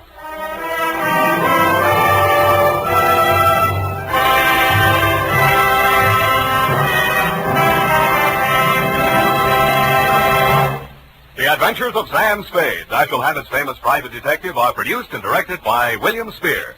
Sam Spade is played by Howard Duff. Lorene Tuttle is Effie. The Adventures of Sam Spade are written for radio by Bob Tallman and Gil Dowd, with musical direction by Lud Gluskin. Gil Dowd directed tonight's broadcast in William Spear's absence. Join us again next Sunday for another adventure with Sam Spade. Brought to you by Wild Root Cream Oil, again and again, the choice of men who put good grooming first. This is Dick Joy reminding you to get Wild Root Cream Oil, Charlie. It keeps your hair in trim. You see, it's non-alcoholic, Charlie. It's made with soothing lanolin. You better get Wild Root Cream Oil, Charlie. Start using it today. You'll find that you will have a tough time, Charlie. Keeping all the gals away. Hiya, Baldy. Get Wild Root right away.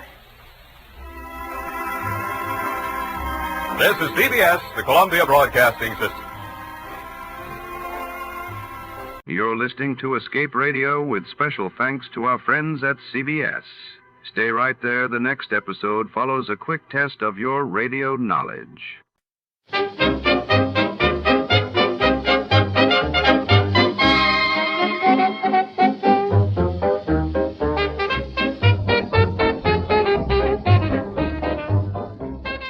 Tonight, the shadows fall over the bustling back room of the Buffalo Exchange Bank, where a mysterious disappearance has stumped the city's sharpest minds. A locked vault, a vanished fortune, and a roster of suspects with secrets to hide each tick of the clock brings the truth closer to the surface. Our detective steps into the dim light of suspicion, searching for answers where trust is in short supply and every clue could be a trap. Before to start, let's see what happened the day it was aired. It was January 6th, 1952, and that day King George VI's health took a sudden turn for the worst sparking concern across the United Kingdom, while a record-breaking snowstorm paralyzed much of the northeastern United States, disrupting travel and causing widespread power outages.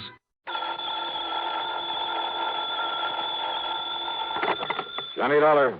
Pat McCracken, Johnny, Universal Adjustment Bureau. Pat, haven't had an assignment from you in, several days. Yes, I know. Now, listen, this expense account of yours. Huh? On that case you just finished. Oh, now listen, Pat, after all these years, and I not only gave you a full report, but an itemized statement. I know. That expense account was completely legitimate from start to finish. Every single item was money out of my own pocket that I spent to solve that case. What case? The one you're talking about, the one I handled for you last week, whatever it was. You don't remember what it was. Well, what difference does it make? All I'm saying is that whatever expenses I put down there were completely justified. You remember what the total came to? Haven't the least idea. Then let me remind you. Oh, now look, that's Johnny, beside the point. To exactly $12.30. Well, I tell you, every penny of it was $12.30. That's right. Now, do you blame me for thinking maybe you were sick or something? Oh, no. And I thought you were...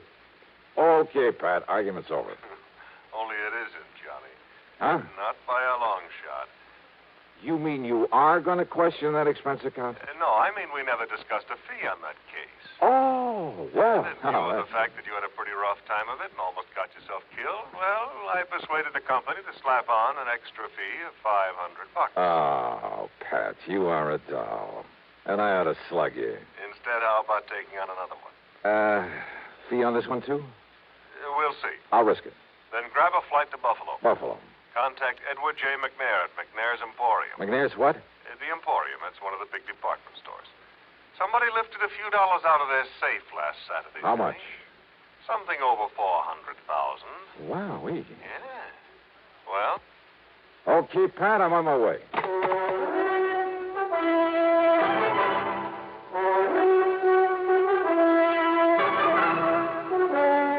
CBS Radio brings you Bob Bailey in the exciting adventures of the man with the action-packed expense account.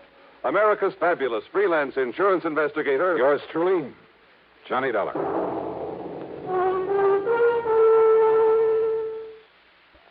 And now, Act One of yours truly, Johnny Dollar.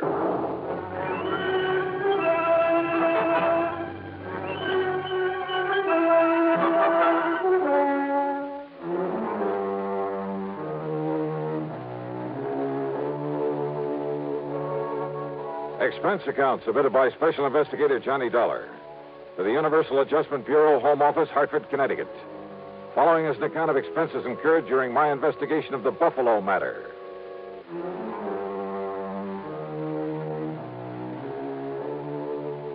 Expense account item 1, $49.50 plane fare and incidentals to Buffalo, New York. Item 2, $8 even for taxi fares. After dropping my luggage at a hotel, I went over to the Emporium. In the big office on the top floor, I talked to Mr. McNair himself. $421,216, according to the books. Well, that's quite a loss, Mr. McNair. And I suppose, Mr. Dollar, that to some extent it's my own fault. My fault. Oh, why do you say that, sir? Heaven knows John Harker suggested changing the procedure more than once. John Harker? Yes, my young personal assistant. Also company treasurer. Oh, I see. But I've run things single-handed the same old way for so long, and nothing like this ever happened before. Mm-hmm. What do you want to tell me about it? We've followed the same procedure every Saturday night for over 28 years, which is to say that as soon as the store was closed, each department head, in turn, brought his cash receipts up here to the treasurer. This, John Harker. Then Harker gave the department head a receipt, put the money in the vault, and that was that. Well, sir, it seems to me it would have been a lot safer to have an armored car deliver that money to the depository of some bank during the day, maybe several times a day. Exactly what John suggested some time ago. I suppose I should have listened to him. Well, go on, sir. Last Saturday, after we closed, things went along quite as usual. That is, until Mr. Ellery in sporting goods, always the last to bring his money to the vault, until he knocked on Harker's door. Well, right on cue. Excuse me. Come in. Mr. McNair, John, come in, please. I want you to meet Mr. Johnny Dollar. This is John Harker. Mr. Dollar? Hiya. Dollar represents the insurance companies we trust will make good on our loss. Well, I certainly hope you can make more progress than the police have, Mr. Dollar. That bandage on your head have anything to do with the robbery, Harker? Yes, it certainly has. Terrible, isn't it? Now, sit down, John. Tell Mr. Dollar exactly what happened on Saturday night when Mr. Ellery came up to turn his cash over to you. Thank you, sir. Oh, I'm afraid it was all my fault, Dollar. Not a bit of it. Yes, for being caught off guard. All right, what happened? Well, when Ellery knocked on the door of the vault room, I asked who it was. He told me, and, I should have known by his tone of voice that something was wrong. Now, John, you're not to blame. This sort of thing could have happened to anybody. Even to me. Thank you, Mr. McNair, but it doesn't alter the fact that... Well, Dollar, I went over and unlocked the door for Ellery. But instead of walking in, he was forcibly thrust into the room.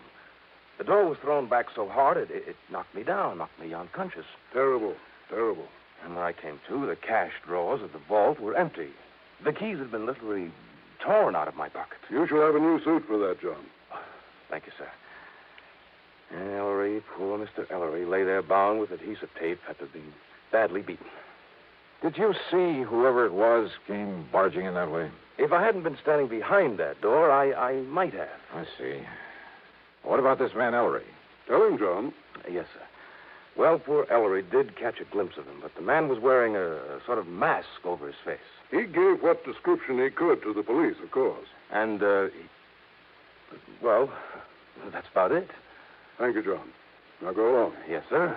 Well, now, wait a minute. Don't misunderstand me, Mr. Dollar, but I don't want to keep John around here any longer than necessary. Well, but If Dollar wants to be around, I'll cancel the trip gladly. Trip? Of course. After what's happened, that knock on the head was pretty serious. John is taking my cruiser on a little trip. Oh, I can't say I blame him. So run along, now... John. You can leave tonight as you planned. Whatever you say, Mr. McNair. Harker, wait a minute. Your please. friend all ready to go with you? Oh, I hope you don't mind my taking him along, sir. Not a bit. Now run along. Run along. Have a good time. And a good rest. Look, Yes, it's customary. Thank you very much, sir. Mr. Dollar, I suppose you'd like to talk to Mr. Ellery now. Well? Yeah. I'd like to talk to somebody who was involved in this thing.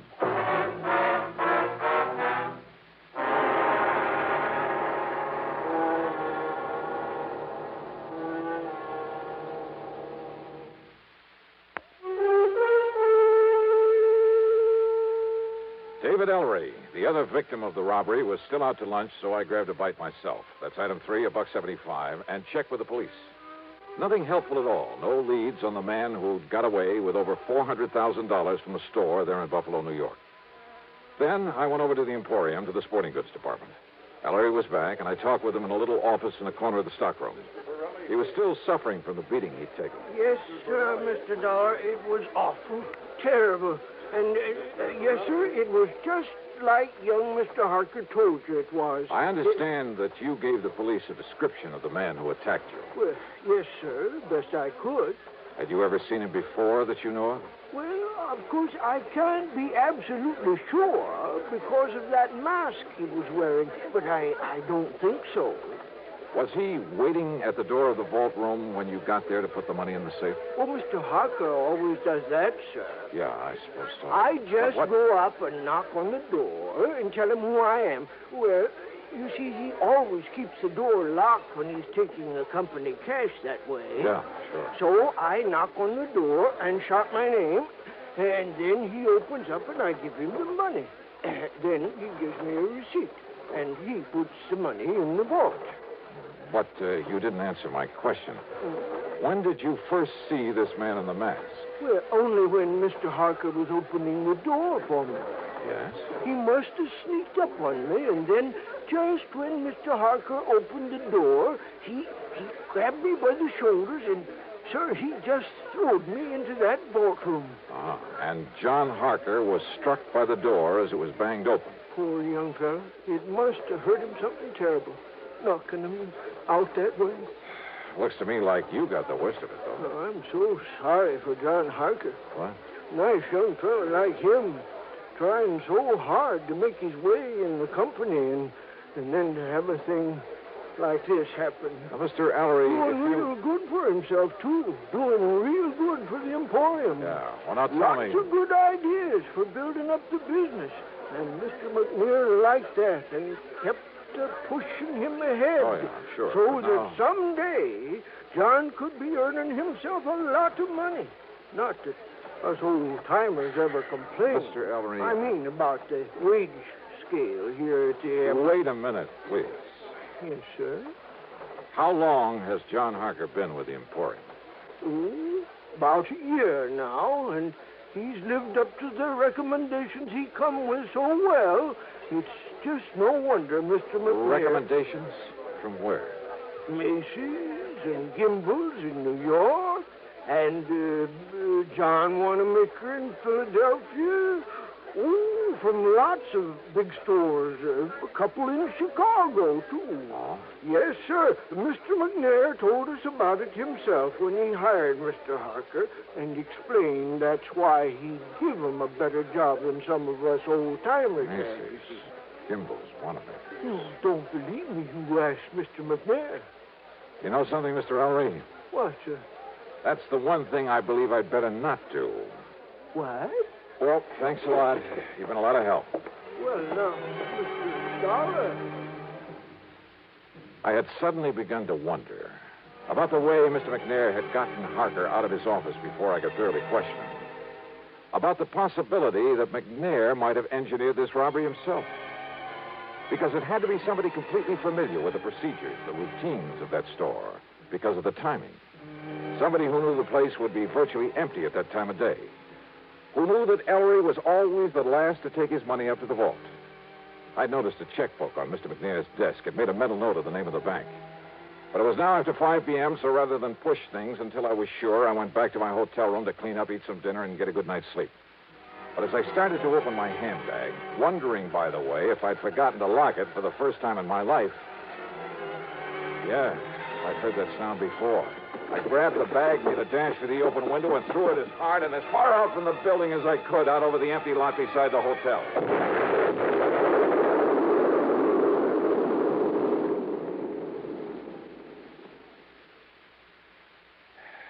Funny.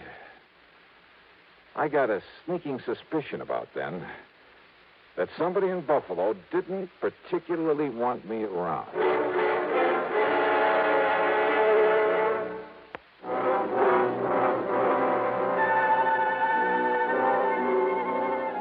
Needless Needless to say, I had to do a bit of explaining to the police about the infernal machine in my handbag that I'd tossed out of my hotel.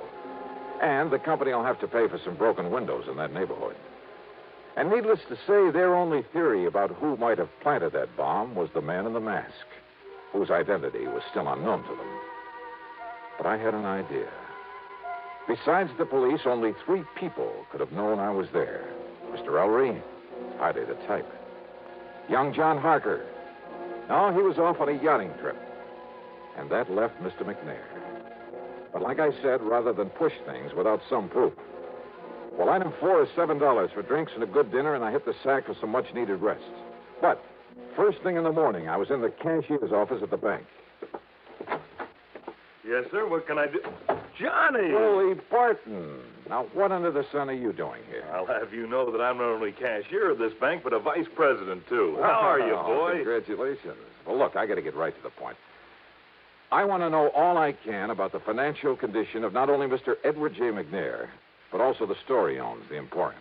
Oh, now, Johnny, you know that things like that are of a confidential nature between a banker and his client. Oh, I can see you're going to be a lot of help. I'll tell you this, though.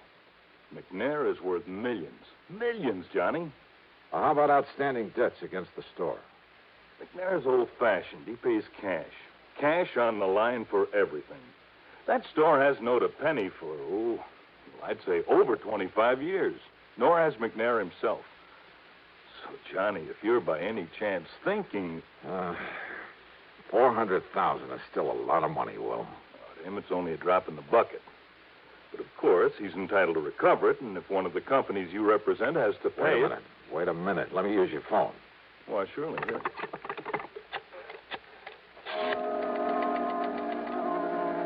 Item 5, 840, long-distance calls to New York and Philadelphia to Macy's, Gimbel's, and John Wanamaker's, to the personnel directors.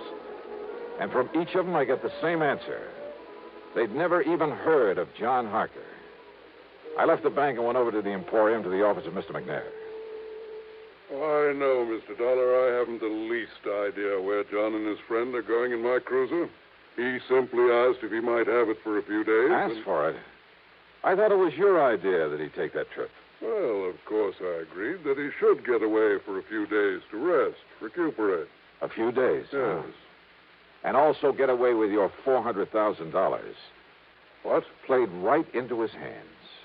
You know anything about this friend he's taking along? Well, I presume, being a young man with lots of lady friends. Well, I presume it's the guy who helped him with that robbery. What are you saying, Mr. Dollar? Oh, brother, how nicely things are beginning to add up around here. To begin with, it had to be somebody here in the store. And listen. I'm listening, sir. Harker told me, right here in your office, he told me that when old man Ellery knocked on the door of the vault room, that Harker should have known something was wrong when Ellery called to him and identified himself. Mr. Dollar. I should have known by the tone of his voice that something was wrong. Now, those were the words that Harker used. You heard him say it, too. But he was lying. Lying? Yeah. Because Ellery didn't know the robber was even there until after John had opened the door for him. You're sure of that? I'm sure. Mr. Dollar, are you trying to say that John Harker, that fine young man... I am trying to tell you that you have made an old fool of yourself, that you made your first mistake when you hired that smart young crook. I'll have you know that John came here with the highest possible recommendation. Yeah? Well, Macy's and Gimbel's and the rest never even heard of him.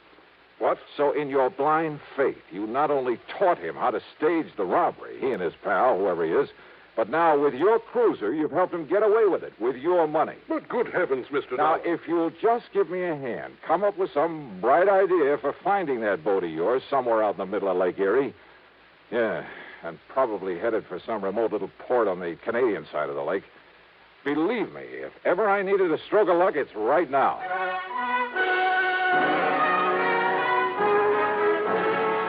You know something? Well, Lady Luck must have been tagging along right at my heels. And don't ever underestimate the United States Coast Guard.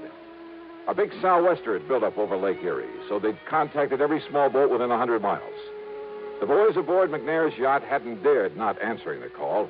They would only have sent the Coast Guard out looking for them. And where were they? Dollar, they're riding out the blow in the lee of Long Point off the Canadian shore. Here it is in the chart. Or is that just where they say they are? No, radio compass checks have verified their position. Right there. But now, Mr. Dollar... Yeah, no. That puts them in Canadian waters, doesn't it? Yeah, I'm afraid so. Which means we have no jurisdiction, no authority. Of course, our friends across the border will be glad to cooperate any way they can. I'm sure of that. Yeah, but by the time we take whatever legal procedures may be necessary... No, listen. Yes, sir? Now, off the record, unofficially. Suppose I were to go out there after them myself. Oh, now, Mr. Dollar... Well, somebody has to nab them. Suppose I could find a boat and a skipper willing to weather this storm. Huh? How about that? Well, I think maybe... Now, I'm not sure, mind you, but I think I've heard of some chap around here that owns a converted subchaser. Will weather out any kind of a storm. Yeah? Now, of course, you understand, I'm hardly in a position to recommend that you attempt any such thing. Expense account item 6, $585, rental of the subchaser and the skipper to go with it. And while I'd like to give you a thrilling, dramatic ending for this case, well, the trip across Lake Erie in that storm did have its moments. But from there on in, it was just a matter of running down John Harker and his pal, clapping him into chains and hauling him back to Buffalo with the money. So expense account total, including transportation home. Well, now, wait. As it turned out, there's a lot more to this thing. Yeah. I'll tell you all about it in my next report. Yours truly, Johnny Dollar.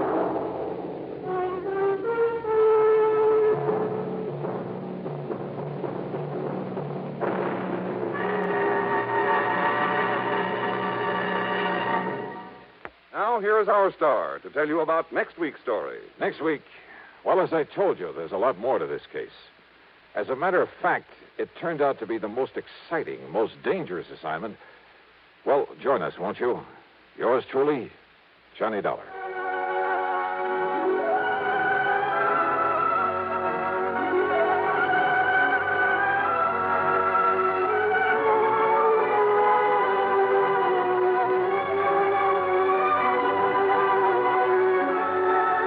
Yours truly, Johnny Dollar, starring Bob Bailey, originates in Hollywood and is written, produced, and directed by Jack Johnstone. Heard in our cast were Lawrence Dobkin, Bartlett Robinson, James McCallion, Dick Crenna, Junius Matthews, and Gil Stratton. Our sincere thanks go out to the wonderful network at CBS. And now, dear listeners, let's put your knowledge of the airwaves to the test.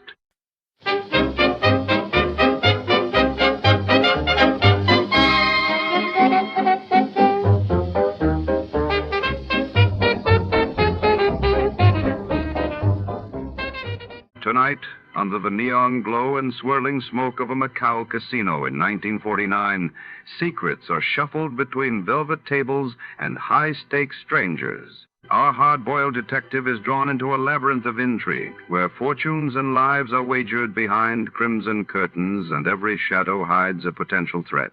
As the roulette wheel spins, danger closes in. From every side will he find the truth before the house takes all. Before to start, let's see what happened the day it was aired. It was March 31st, 1952, that day.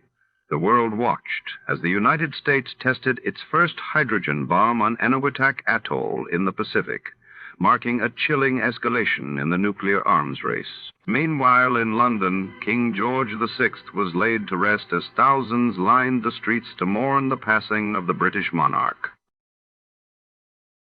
You, finding life rather dull, dreaming again of exotic places, wishing you were somewhere else?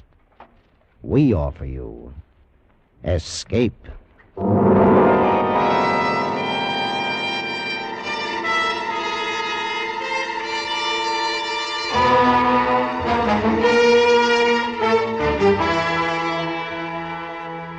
Escape with us now to the most evil city in the Orient, and the story of a beautiful but unscrupulous woman who ruled it, as Herb Purdom tells it in his exciting story, Macao.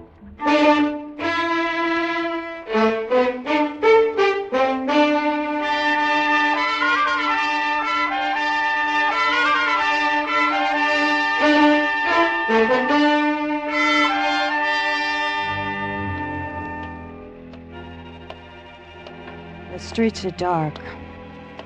It's raining on my hair, my good dress. All very unimportant now. I only know it's a good night to die. Where do you begin a story like mine? I think it began when the devil gathered the filth and evil of the world. He shaped it into a city and placed it on the south coast of China. He named it Macao. And because the devil enjoys a bad joke, he made me queen of Macao's rottenness. And worse, he made me like it.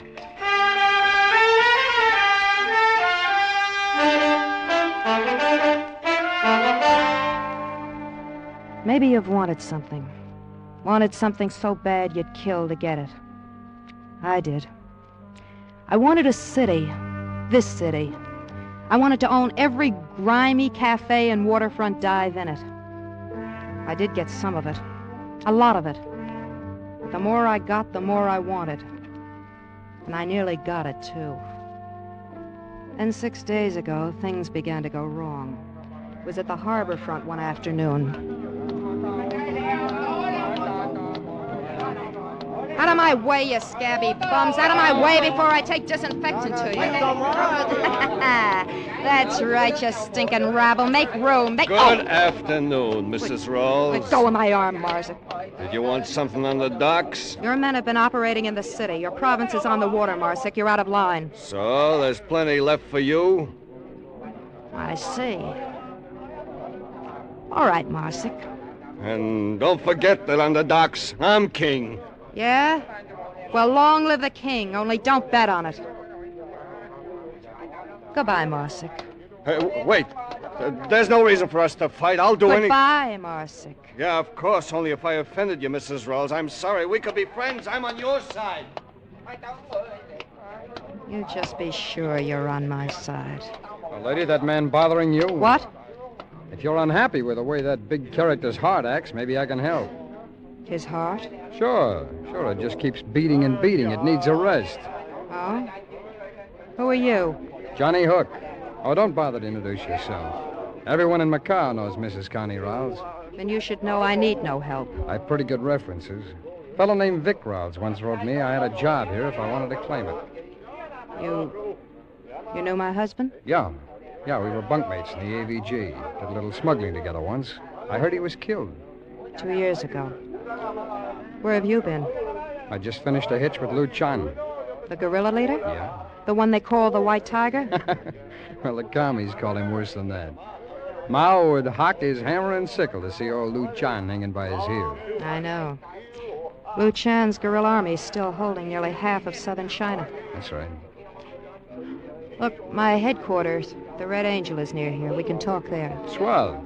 Perhaps. If you're what you say, you may have a job. If not, well, at least you'll have a chance to taste Willie's punch of the devil. It's good.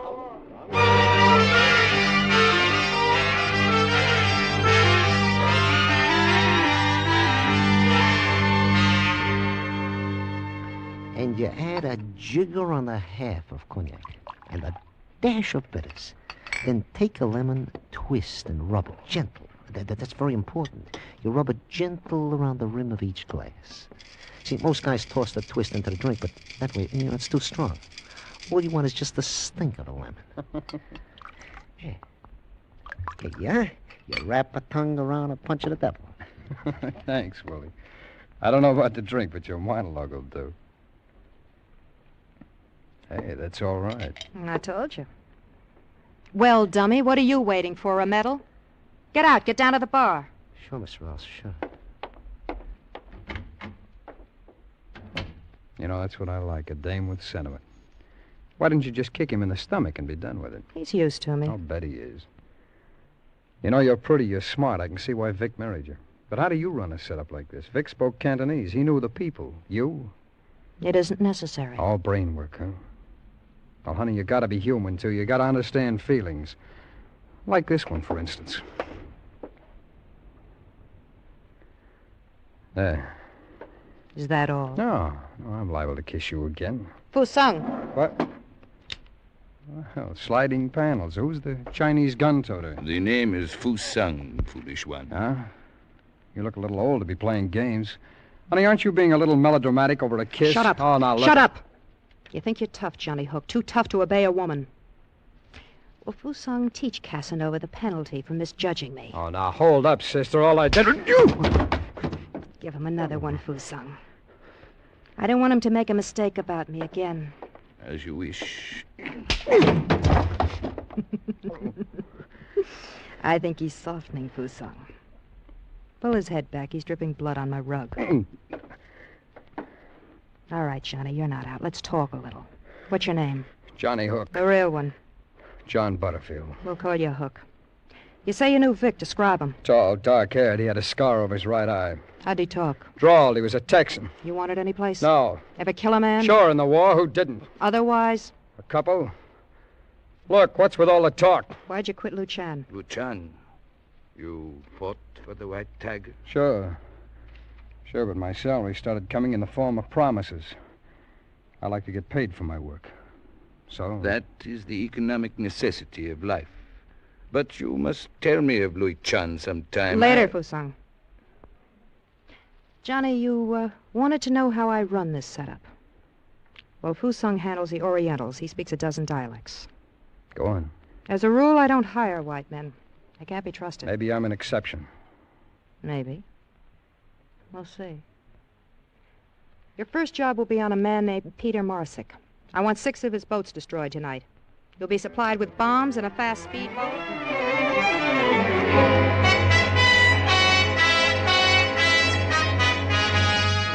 While I talked, I watched. I knew from watching him take Fusung's blows that Johnny was tough.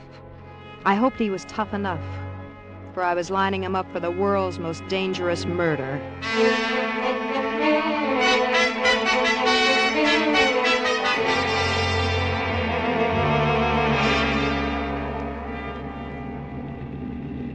It is dark, little one. We can still see Johnny's boat ahead. You take quite an interest in him. Would you like some gum? No. It is good gum. Made in your country. Chewing gum quiets your nerves. There's nothing wrong with my nerves. Pull into this cove. We can watch from here. Yes. He is ready to make his run. I hope all goes well. Yeah. Shall I mount the machine gun in the rear? If he is pursued too closely, I can discourage them from here as they pass. Perhaps you'd better. But if it's the police, don't shoot. Of course. He started his run. The gun will be ready in a moment. He's at the line of boats. There they blow. An unfortunate waste of good boats, little one. I want to be sure Marsick never challenges me again. This'll stop him. Indeed it will. Those boats cost Marsick a fortune. There. The gun only needs loading. Here comes Johnny. He's got his boat wide open. Behind him it is clear. No. Little one, look. A police cruiser. Police? Stop them. But little one, you know we must not fire on the police. Stop that cruiser.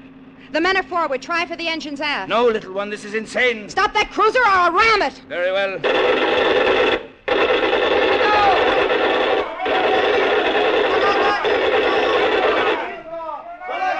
You did it. They're on fire. They're jumping. Please, little one, let us go. Yeah.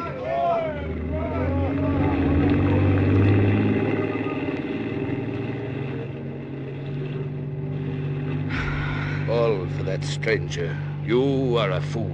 Shut up, Fusung. I run this thing. You are angry, little one. We will discuss it later.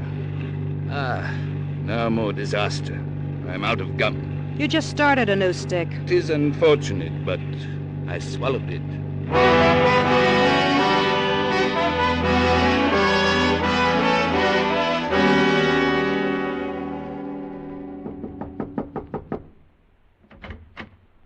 Hi, Connie. Everything quiet? Come in, Johnny. Well, honey, Marsick's boat's a matchwood now. Mrs. Rawls. Oh, Mrs. Rawls. I got away clean, but someone did a devil of a lot of shooting behind me. You idiot. You forced us to sink a police cruiser. I forced you... You mean that was you behind me? Fusung and I. You're not with Lu Chan fighting the communists now, Johnny. Fights cost me money. Now how? The cops. Well, they won't be able to prove anything, but that's because I dumped a machine gun worth $600. I'll steal your new one. Forget it. You did a good job on the boats. Thanks. Little one, Inspector Kaiwan, downstairs in the club. Thanks, I'll be down. Johnny, you better get out of here and stay out for a day or so. Use the back stairs. Right. Oh, and Connie, Mrs. Rawls. Yeah? Thanks. For what? My life. It's not much, but I like it. You know, if I can keep you around, I may die a natural death yet. I gave Johnny 3 minutes. Then I went down to the nightclub. The Red Angel wasn't only a good front, it was something else. Something special. Just for me. It was smoky enough for a 5-alarm fire. And the combined smell of liquor, perfume, and unwashed bodies was enough to make a buzzard back off. But to me, the Red Angel had never lost its fascination. I wouldn't have traded it for heaven. Mrs. Rawls, Inspector Kaiwan. We've met. On many occasions. Yes, indeed. The number of our meetings has not dulled my enjoyment of your beauty, madam. Yeah. A drink? Thank you, no. It is my sad duty to try and discover proof of your activities last night. Yes. If you were I, would you use trickery or threats? Fusang has given me your alibi. Your boats, of course, have been prepared for our visit. Is that all? I would like to chat for a while. Perhaps I can trick you. You've had your visit. Unless you bring a charge against me, get out. Cops give the place a bad smell. Is it possible? Nevertheless, a year ago, you were more cautious with me, madam. You have given me hope at last. Hope? What hope? The most powerful drug in the world is power. The addict destroys himself. And you, madam, have become an addict. Good night.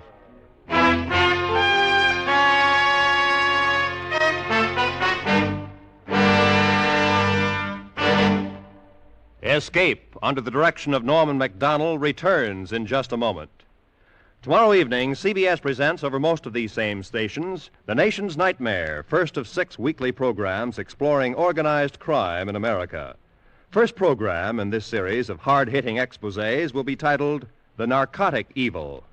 Gathered from major centers of addiction, information about government activity against this vice, words spoken by its victims, and the progress in the fight to correct it will be reported tomorrow night on The Nation's Nightmare over CBS.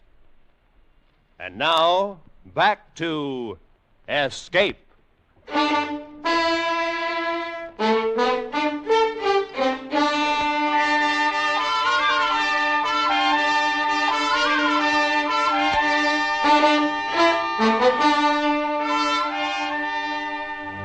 I was always fascinated by the smell of evil.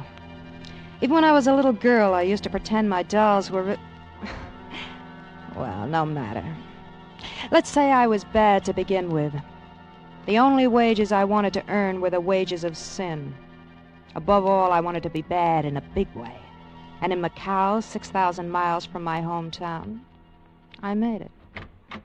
It's only me, Mrs. Rawls. Willie. Well, come on in, dummy. Don't stand there. Yes, Mom. 2 drinks, Willie. And make 'em good. You oughtn't to talk like that to me, Mrs. Rawls. Call me a dummy. That isn't very nice. Oh, shut up. Just mix the drinks and turn on that blasted fan before I suffocate. Yes, ma'am. I'm going to leave you, Mrs. Rawls.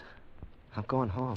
Sure. The drinks, Willie. Dream about home tomorrow. I will. That's when I'm gone.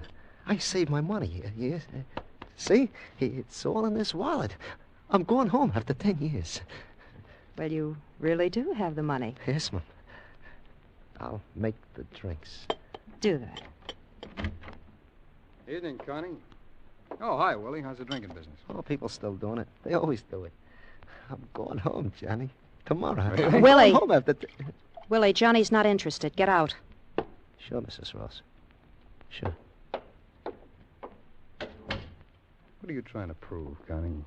What do you mean? Kicking that poor guy around. Does it make you feel good? He's a dummy. He doesn't care. Help yourself to the drinks and hand me one. I'll call down and make amends to Willie. Yeah, you do that.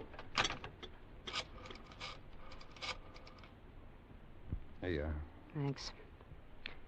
Fusang? Willie's on his way down. Give him the night off and tell him the drinks are on me. Yeah, champagne. And listen, he's carrying a bankroll. See that he doesn't have it in the morning.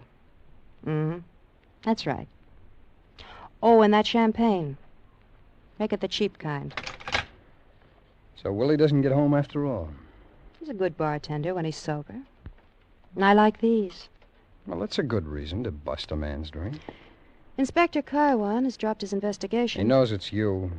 He can't touch me. I'm too big. Yeah, you're too big. But it's nothing to what it will be. And you too, Johnny. If you can bear the way I treat my bartender. No, I'm a louse already. I may as well go all the way. $250,000? What? Help you make the trip? Quarter? Hey, how many of those drinks have you had? You want in? Do I want to breathe? It's a big order.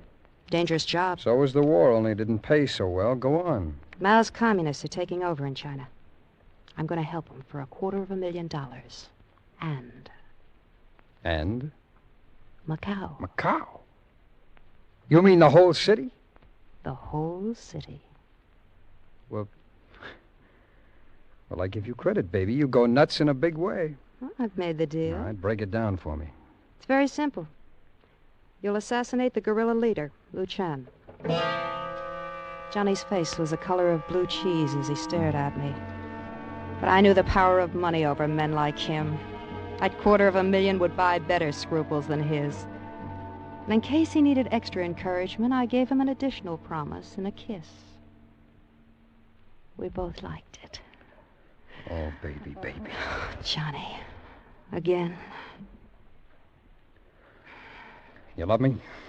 Yes. Yes, I do. Johnny. Hmm? You'll do the job? Sure. I'll start making plans right away. Good. Keep in mind what you're working for. $250,000. Me. Now drink your drink, honey. The ice is melting.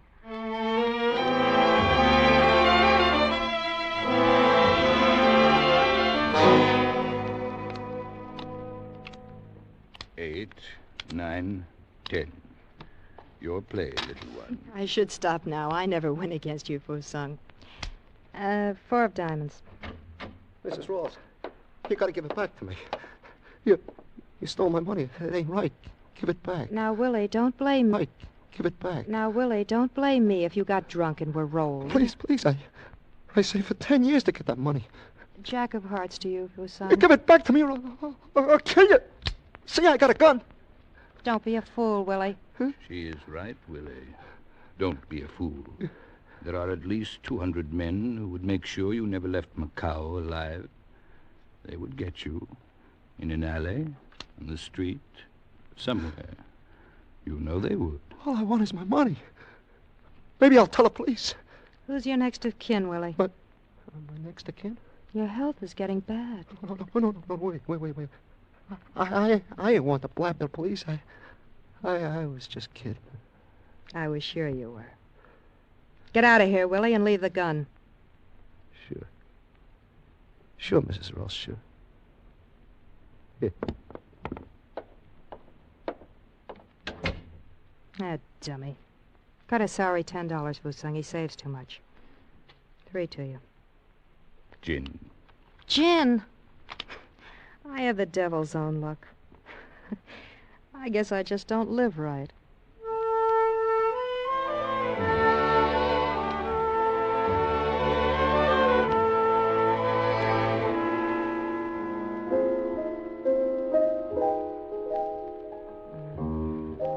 That's nice, Frankie.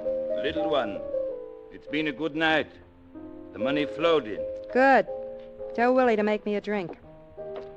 Go on, Frankie. Good evening, Mrs. Rawls.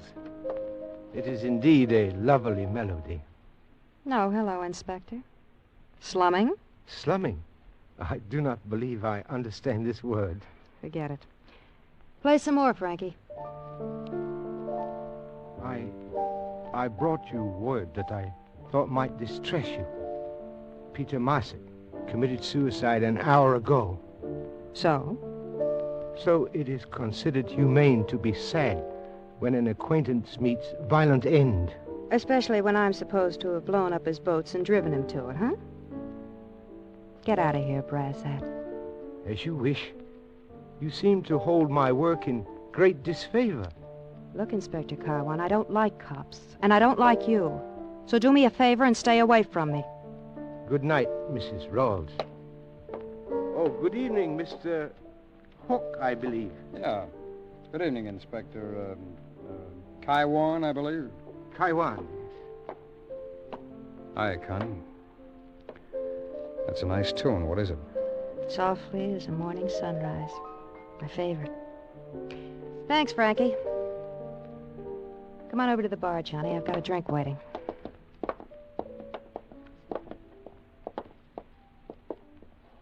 Here's your drink, Mrs. Rawls. Willie, fix me one, will you? I need it. Sure. Well, Johnny, figured out your plan? Yeah. Well? Oh, don't mind Willie there. Tell me. I figured out a way to kill Luchan, but I'm not going to do it. Say that again. You heard right, Connie. I'm out of the deal. Yeah, Johnny. Thanks, Willie. Oh, boy, you're still as good as ever. Thank you. Glad you like it. Johnny Hook, you're not backing out of this deal. I'm already out. Oh, look, Connie, you had me tabbed right, I guess. For that kind of money, I'd kill a man. But not if it means the end of what a lot of guys I knew died for. Died for? This'll mean more power for us than we ever dreamed of. I don't dream. I have nightmares. How about you and I, Johnny? Doesn't that count at all? I told you once, Connie. Sometimes it isn't just brain work. You have to understand the way people feel. Oh, I'm sorry. You don't know what I'm talking about. Johnny! Johnny! You stupid, sentimental fool. You're forcing me to... Another drink, Mrs. Rawls? No, I'm going upstairs. Clean up and lock up. And if you drink any of the liquor, pay for it.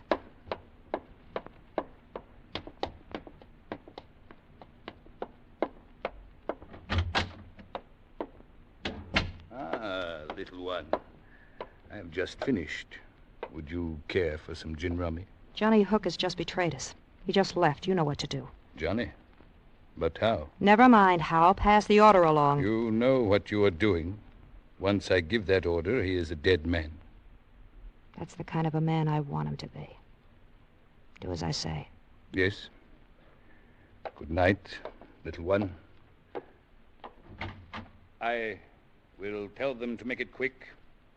You will never know what happened. Johnny would never know. But I would. I sat at my desk staring through two blank eyes at the room. Only I was seeing Johnny walking Macao streets, past this alley and the next, always going closer to the one that held his death. I looked out at the window and saw it was beginning to rain.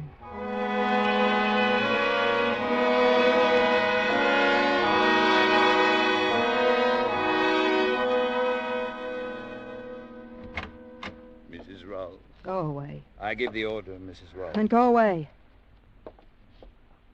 What did you call me? Mrs. Rawls. I'm your little one. You always... There is no little one. You killed her when you plotted to betray my people. What? So Willie shot off his mouth. As you say, Willie shot off his mouth. All right, so I didn't tell you about it. I would have cut you in on it later. Even now you do not understand. You betrayed my people, the men who make up your organization, me. Louis Shan is all that stands between us and communist slavery. Get a soapbox, patriot. Everybody's waving a flag tonight. I wished only to tell you that you are through in Macao. You forgetting I own this place? This and all the other places, the cars, the boats, the guns, everything? But I control the men. So I'll get new men. Now get out. Get out. Get out! I'm sick of the sight of you! Certainly. Only, it is just fair to tell you, Mrs. Rawls, the penalty for betrayal in our organization is death, as you know. I passed the order for yours. Tonight.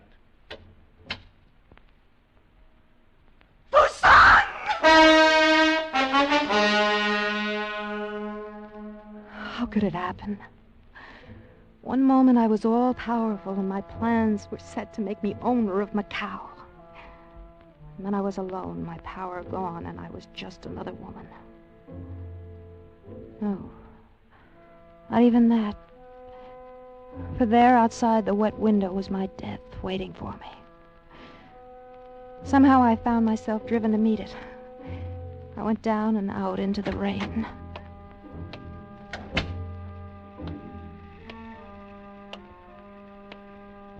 Well, hello there, cutie. How's about a nice warm drinky, huh? Hey, what's the matter? Too big to drink with a sailor? Snooty dame. Which one? Which doorway will it be? Rain is so clean. The cow glistens like a polished black diamond now.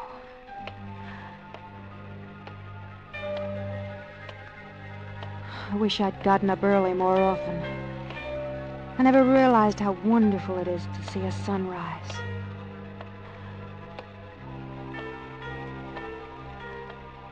I like walking in the early morning. Perhaps if I hurry, I can catch Johnny.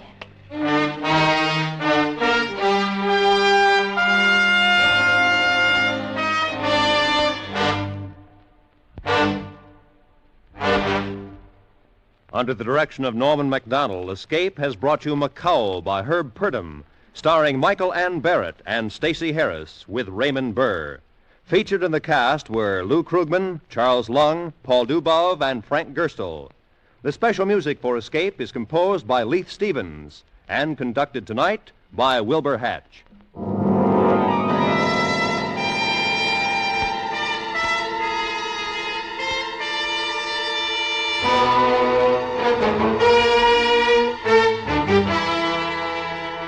Next week, escape with us to the outer limits of space and the terrifying experiences of 5 men who penetrated it, as Ray Bradbury, famous science fiction writer, tells it in his gripping story, The Earthmen.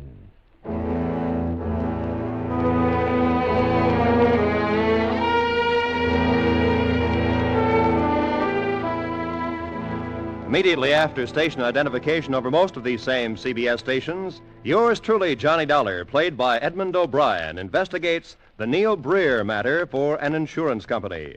Finding his victim buried a week, Johnny Dollar goes to work uncovering one shocking fact after another. As his expense account mounts, so does the action and excitement. Stay tuned for Edmund O'Brien as yours truly, Johnny Dollar, next on most of these same CBS stations. Roy Rowan speaking.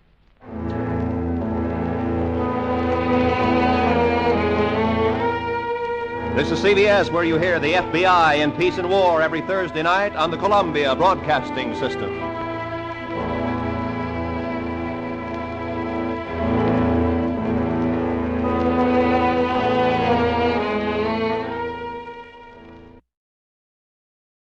Before we continue tonight's excitement here on Escape Radio, we'd like to thank our friends over at CBS.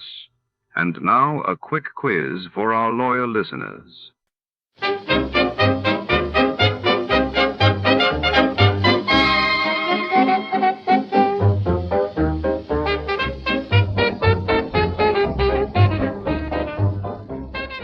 Tonight's story takes us deep into the echoing stone halls of the Baskerville Aviary, an exclusive bird research laboratory perched on the city's misty outskirts. When a prized falcon vanishes and a shadowy figure is glimpsed among the cages, suspicion and danger fill the air.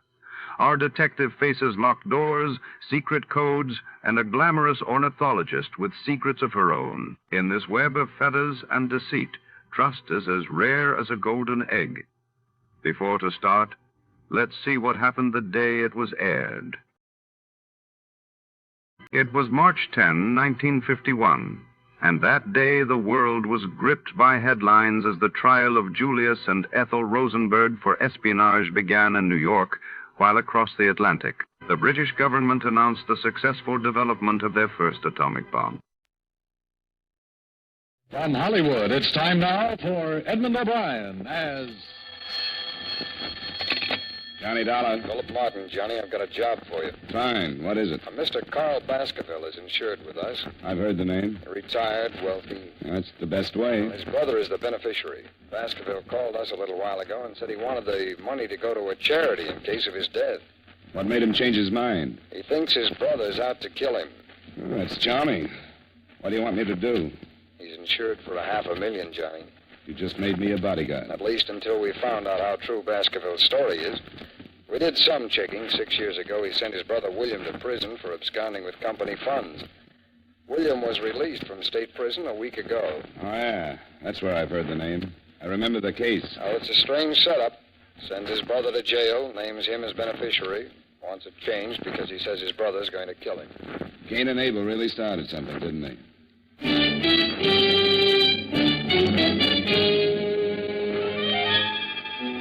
Edmund O'Brien in a transcribed adventure of the man with the action-packed expense account.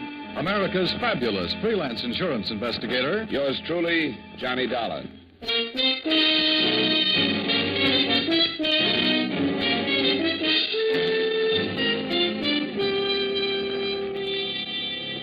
Expense account submitted by Special Investigator Johnny Dollar to Home Office, Columbia All Risk Insurance Company, Hartford, Connecticut.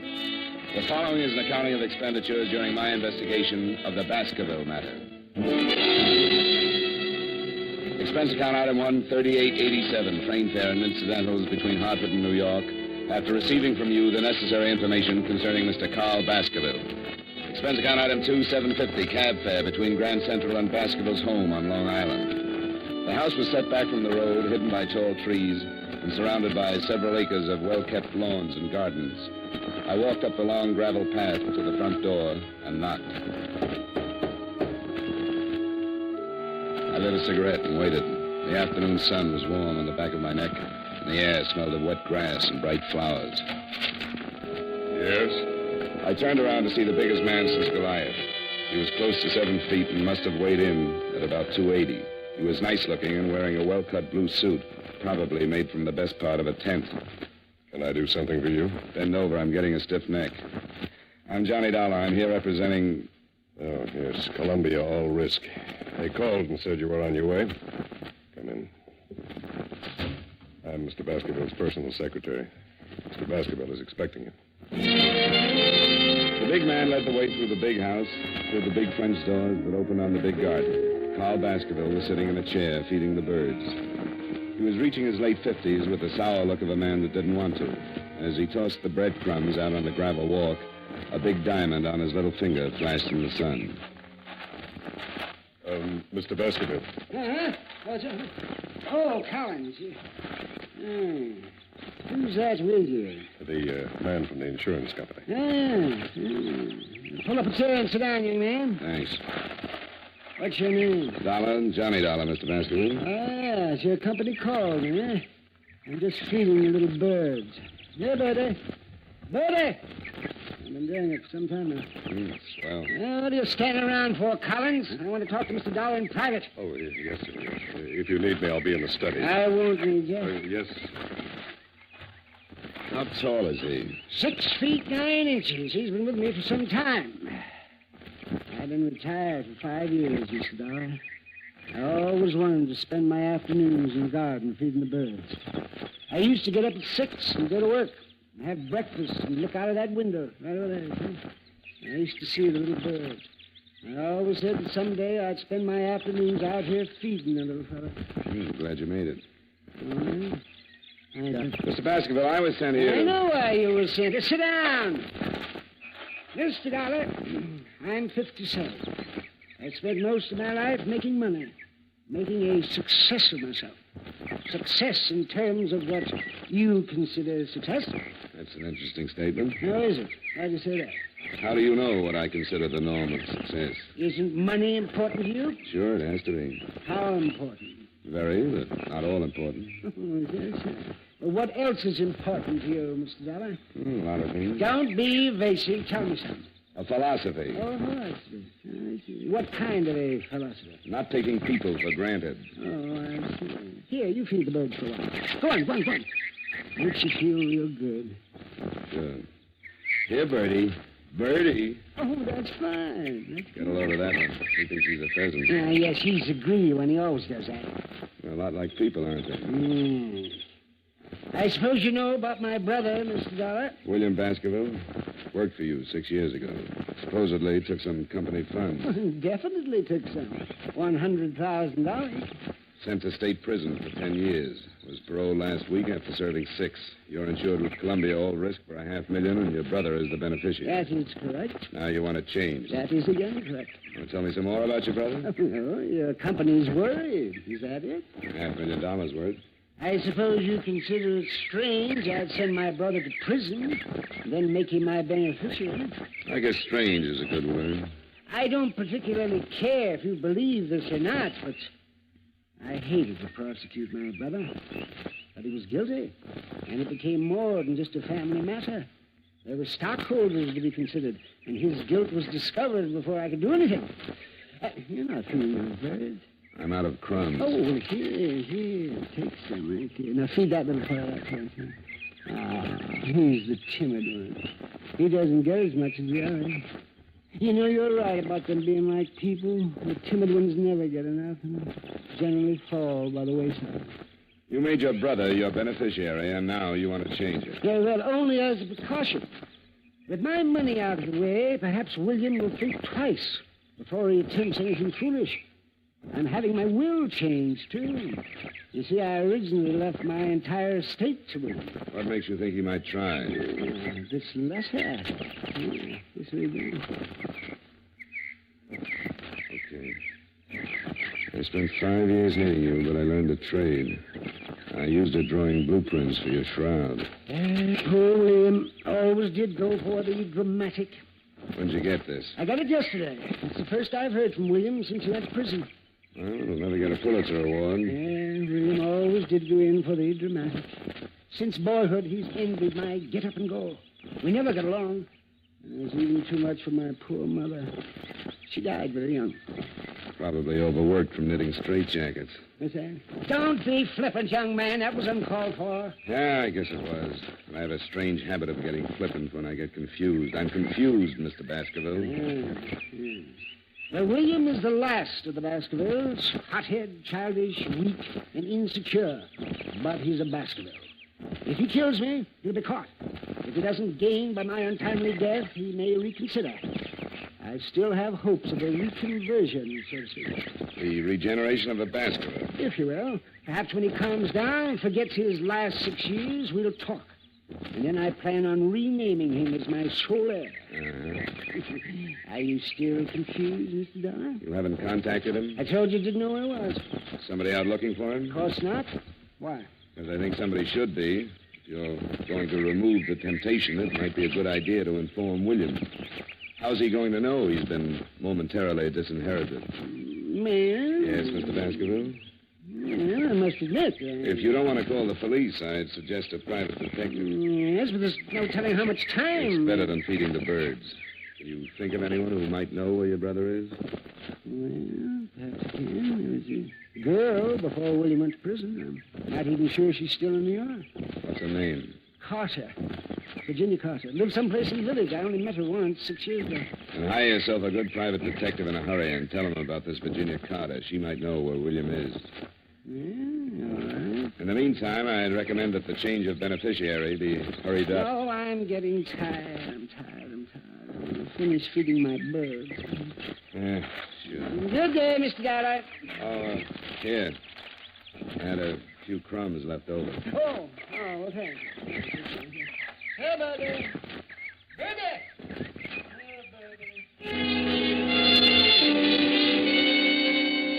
I left him sitting with his friends. He'd have one good deed to take along with him. I went back through the French doors and started back through the house.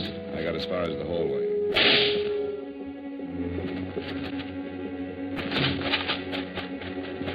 It's Baskerville. Oh, swell. He was sitting in the chair with a bullet hole just over his heart. His head was resting on his chest, and he still held the breadcrumbs in his hand. He seemed to be smiling like he knew he was going to be able to feed the birds for a long time. Mr. Baskerville! Mr. Baskerville! Good Lord. Where were you? What? Where were you? In the library. I heard the shot. I saw William. Where? Over there at the far end of the garden. He had a gun. He turned and ran. Let's call homicide.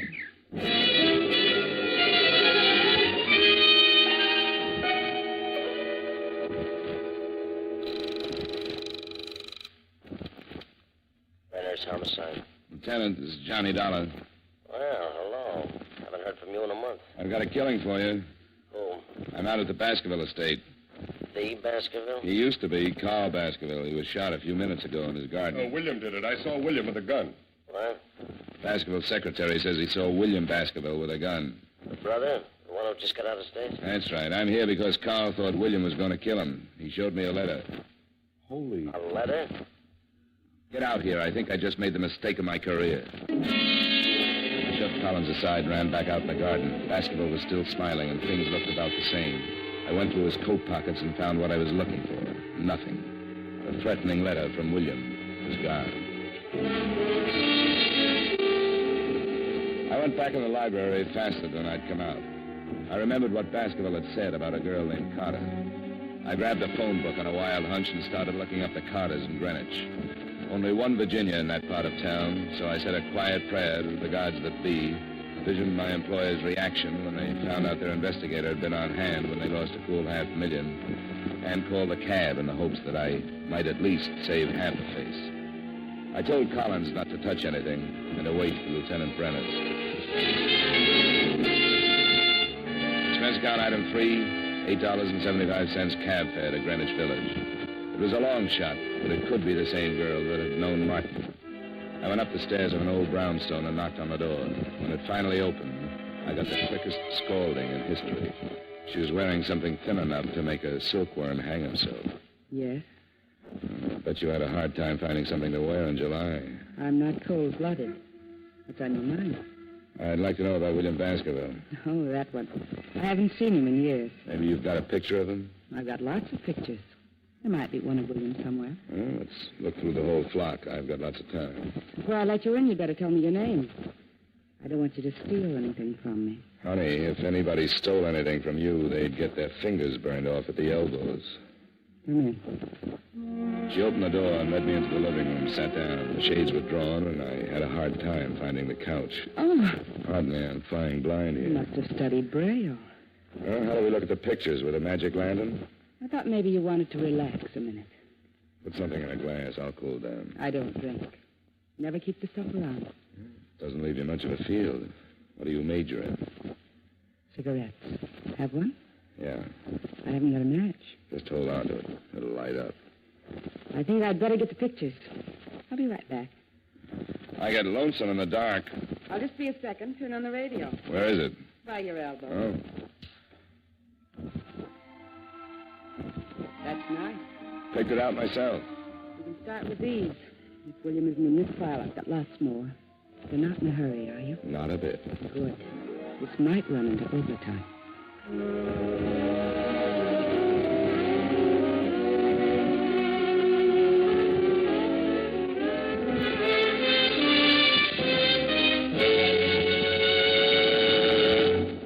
We will return you to yours truly, Johnny Dollar, in just a moment. Saddle up the sofa and ride off to adventure with CBS Radio every Saturday night. That's when most of these same stations bring you the Gene Autry Show and Bill Boyd as Hopalong Cassidy. Rustlers don't stand a chance. Crooks of the range go down under fire when those two riders for justice, Gene Autry and Hopalong Cassidy, empty their holsters. Enjoy their latest adventures tonight on CBS Radio. Now with our star, Edmund O'Brien, we bring you the second act of yours truly, Johnny Dollar.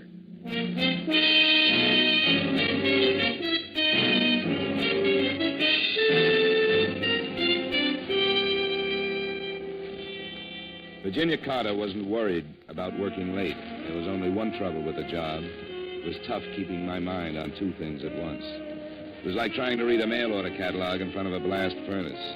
She sat close to me and handed me one picture at a time, describing each guy in the photographs. I've seen draft boards with smaller clientele. Several times she stopped and looked at one of the pictures, smiled, and passed the guy to me. I was going to mention an old snapshot I had of myself when she tapped one of the collection with a polished fingernail. William Baskerville. Here he is. Figured to be sooner or later. How long ago was this taken? Well, I couldn't say exactly, but I guess about 6 years. You should keep a file. William was a nice guy, had money. Showed me a good time. What else do you know about him? He has a brother with a checking account at Fort Knox. William have any unusual habits? A few. They wouldn't help you find him. Well... Oh, I remember something. He used to play the saxophone. Hobby? No, not exactly. He played around town with several small bands. He used to pick me up after work, and we'd go to a dive someplace, and he'd sit in. He loved it. He was a nut on jazz. You make money at it? I guess so. Before he went to work for his brother. I don't think his brother liked him playing sax. Okay, honey, thanks. I'll stop around again sometime. Take a look at your parlor. I'll spin a nice, soft web. All right if I take William with me? Not if you bring a picture back to yourself. Maybe I'll just bring a camera. You can take it yourself. Good. That's why I keep the room so dark. I hated to leave, but my hair was already curly enough. She had given me one lead. William was a musician of sorts, and sometimes he made money at it. I started across the street to catch another cab, and I was halfway there when I heard the car. It was an old trick. You drive by fast, open your door, and if anyone is in the way, he winds up with a face full of automobile. I ducked in a hurry.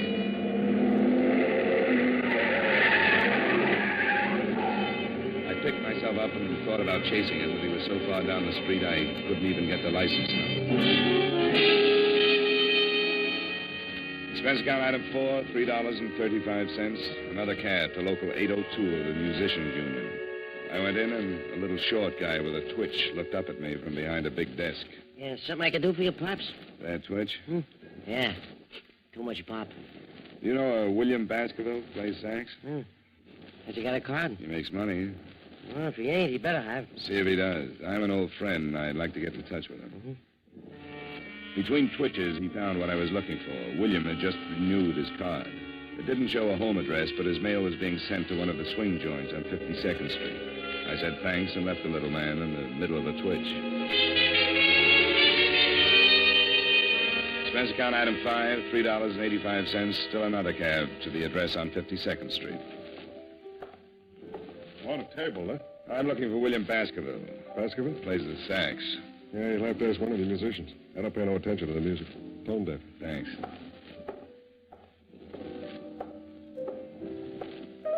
Can I bother you for a minute? No, but you can talk to me. Move and lean on the piano. Know William Baskerville? Sure.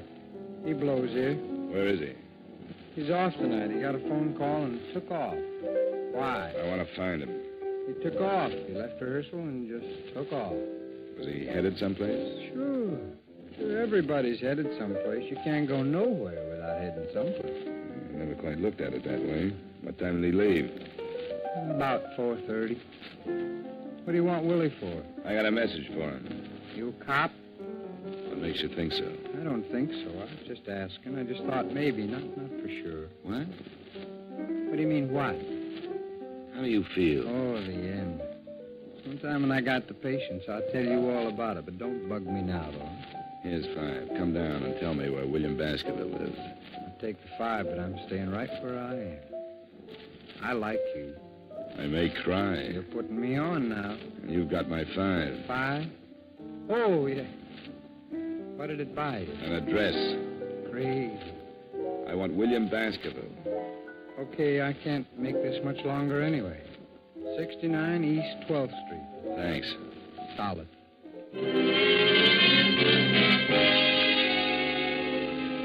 Expense account item 6, cab number 4, 75 cents to the home of Brother Baskerville. I climbed the stairs of a beat-up building and stopped at a door on the 3rd floor. According to the landlord, Brother Baskerville's room was on the other side. I tried my knuckles again and put my ear to the door. I couldn't figure it out at first. It was a strange sound, the light scraping like a rope over wood. I tried the door. I'd been right on both counts. It was rope and it was rubbing on wood.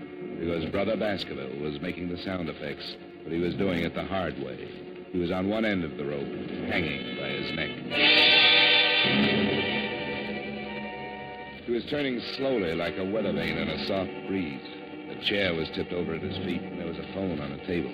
I crossed to it and was about to call Lieutenant Brenner's when I looked at the dead man again, and my stomach jumped up and kicked my mind into high gear.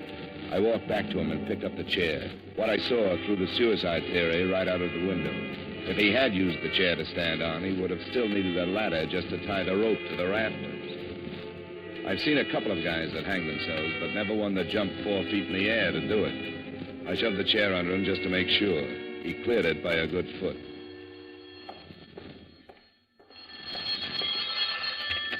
Hello? Hello, William?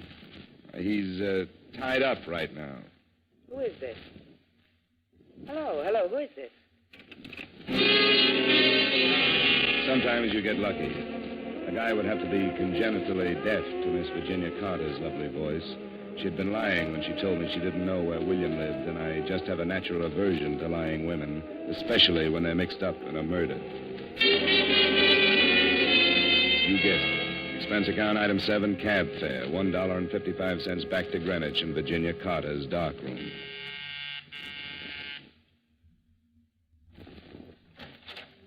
Well, Mr. Dollar, did you bring your camera? We'll play spin the bottle some other time. How'd you know my name? Why, you gave it to me this afternoon. You're a bad liar. I'm coming in. Oh, now, wait a minute. I'm expecting someone. If it's who I think it is, you better hide all the rope in the house. Now move it. Oh, You heard from Collins yet? I don't know what you're talking about. Only 2 people have lied to me today, you and Collins. You told me you didn't know where William lived, and you called him 10 minutes ago.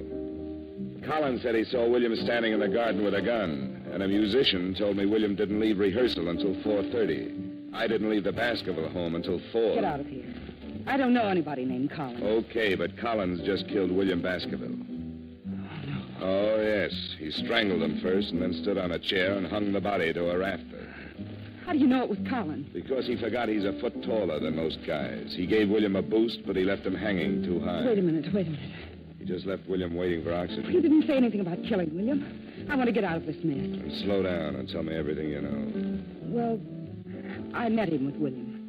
William introduced me to him one night. After William went to prison, I started seeing Collins, and he told me that he'd been in some kind of a deal with William. They'd stolen some money, and that was why William went to prison. He went up and was supposed to split with Collins when he got out. So William came back and wanted his share, and Collins killed him, huh? I didn't know he was going to kill him. He forged some kind of a letter so that it would look like it came from Martin. That's where the letter figured. He was going to kill Carl Baskerville and blame it on William. He didn't say anything about killing anybody. He killed him and stole the letter. Looked like William had killed him and taken the letter to hide the motive. Listen, Mr. Dollar. Collins must have come in through the kitchen and started shooting. She went down like a diver with a bends and died on her face. He was trying for me when I jumped to one side and knocked over the only light burning in the room. He came close, but the flash of his gun gave him away, and I threw enough lead to fill a sink. Collins stumbled back into the kitchen, but he was dragging. I heard him drop, and I moved in after him. The moonlight slanted down through one of the windows and splashed out on the hard floor. He was lying in it, on his back, like he wanted to get that far anyway. You'd better give it up, Collins. Forget it. No reason to kill you now. Before you close your eyes, tell me something. All right. It won't take too long. Why didn't you go out and get William yourself? Why wait until I found him? Didn't take the chance. I knew the old man would have somebody. Start looking sooner or later. I killed him in the garden because I knew you'd make a good witness. Probably go looking for Virginia after he told you about her. You called her and told her to tell me everything she knew. That's right. Wanted you to find him so it looked like a suicide. You nearly got away with it. You just forgot how tall you were when you hanged William. You tried to run me down? No. Just wanted to scare you. Make you think it was William. I'll call an ambulance. No, I got 3 of them. Should be raining enough. Too nice a night to die. Yeah, not a cloud in the sky. It's a beautiful night. Yeah. Well, I can't use it. But I'll give it to you.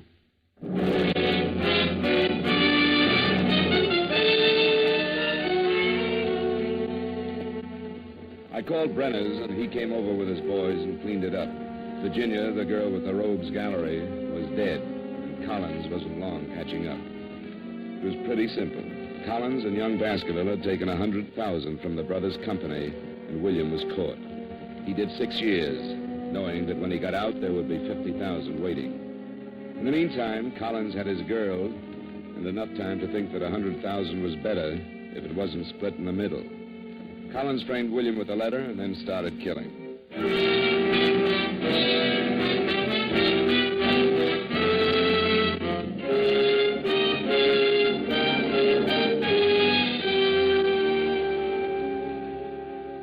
Expense account item 8, $23.45 dinner and incidentals covering the rest of the night up till the bars close. Expense account item 9, $10, a massage and steam bath. Item 10, another cab to Grand Central, 65 cents. Item 11, $38.55 train fare and incidentals back to Hartford. Expense account total, $137.27. Comments? Murder isn't so bad. A ride in any New York cab makes a killing look like a Sunday school taffy pull. Yours truly, Johnny Dollar.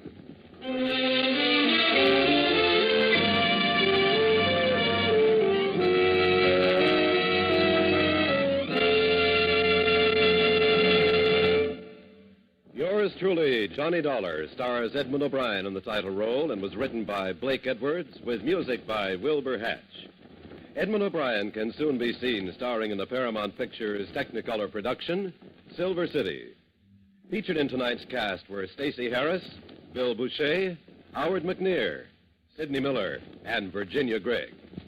Yours truly, Johnny Dollar, is transcribed in Hollywood by Jaime Del Valle.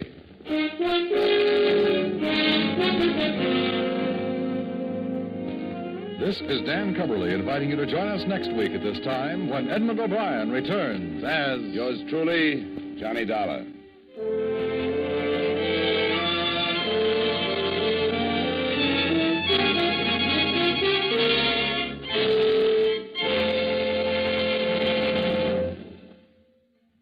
This is Edmund O'Brien again. I'd like to speak to you for a moment about one of the most important duties of American citizens. Today, every American has an opportunity to share in our common defense effort. And right now, this opportunity has become a duty for all of us.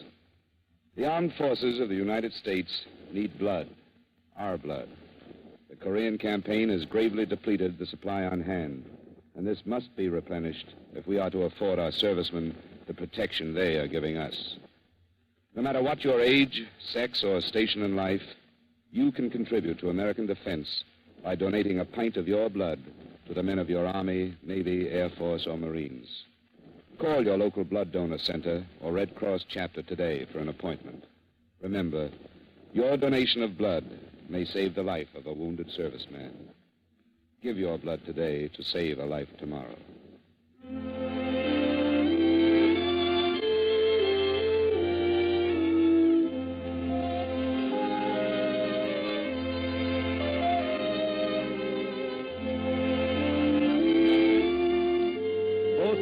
Archer's grandmothers are due to arrive in force to add complications to the already busy existence of America's favorite teenager.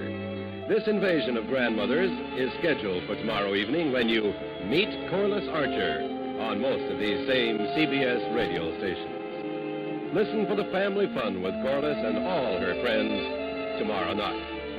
Stay tuned now for the Vaughn Monroe Show, which follows immediately over most of these same stations.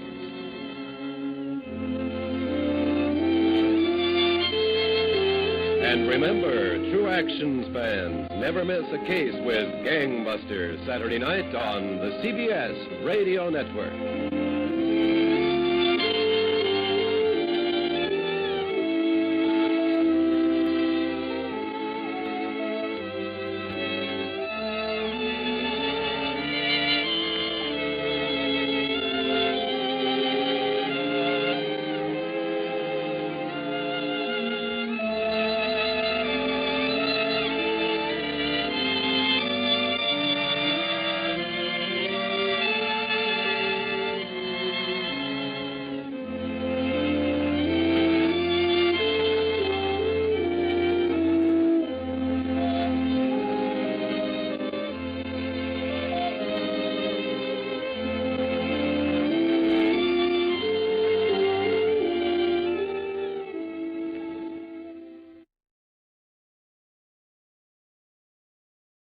Our sincere thanks go out to the wonderful network at CBS. And now, dear listeners, let's put your knowledge of the airwaves to the test.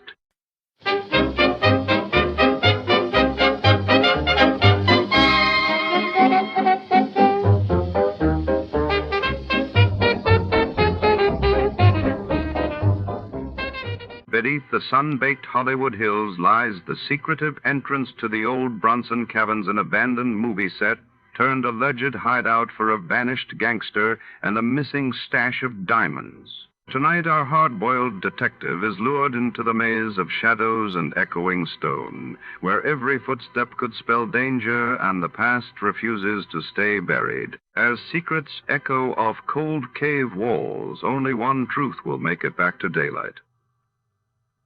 Before to start, let's see what happened the day it was aired. It was March 17th, 1952, that day. The world was gripped by news of the U.S. Senate's explosive hearings on organized crime, while in London, King George VI sparked concern across Europe after official reports hinted at a sudden decline. You, finding life rather dull, dreaming again of exotic places, wishing you were somewhere else? We offer you escape.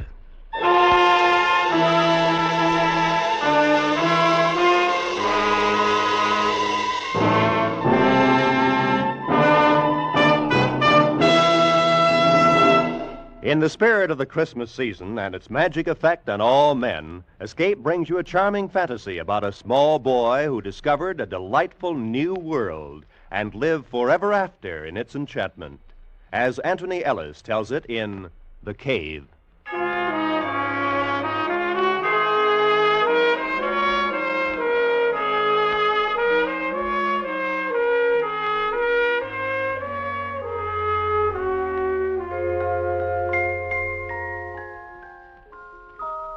It's on days like this that I remember how it used to be before I found the cave. This day in particular. Of course, it's hard to see everything as it really was. Time has a habit of distorting the memories. Memories. Christmas. Christmas Day. Oh, what a long time ago that was. I was 10. And an unpopular uncle had distinguished himself by giving me a flashlight. And it was enormous. 4 batteries and a most incredible gleam to its metal case. I couldn't wait to try it out. And because it was still early afternoon, I could think of only one place that was dark enough for the exciting test. The cave. The big cave whose mouth was near the sand dunes and whose recess was rumored to be miles deep. George Fennell and I had never ventured more than 200 yards or so inside, but on that Christmas afternoon I knew that the cold darkness of the cave would have no fears for George and me. We met near the dunes as arranged to compare notes on our respective Christmas presents. It was quite warm, and the snow was beginning to melt in patches. A few gulls were wheeling about nearby. It was as I have remembered it all my life. That's keen. Listen, I bet it'd work like a searchlight tonight. I guess it would, all right. Maybe they'll let us stay up tonight. If it doesn't get cold, we could play pirate. I use my new gun. I thought we might go in the cave this afternoon. Hey, that's keen. Oh, maybe they'll get sore. I had to get all dressed up today. Won't get dirty. Besides, we could go a real long way inside with this. I wouldn't want to go in too far. They say the cave goes off in a lot of tunnels. You can get lost. Maybe. If you haven't got a flashlight. Sure, that's right. And with my gun, sure, we can explore. Come on, I'll race you to the cave.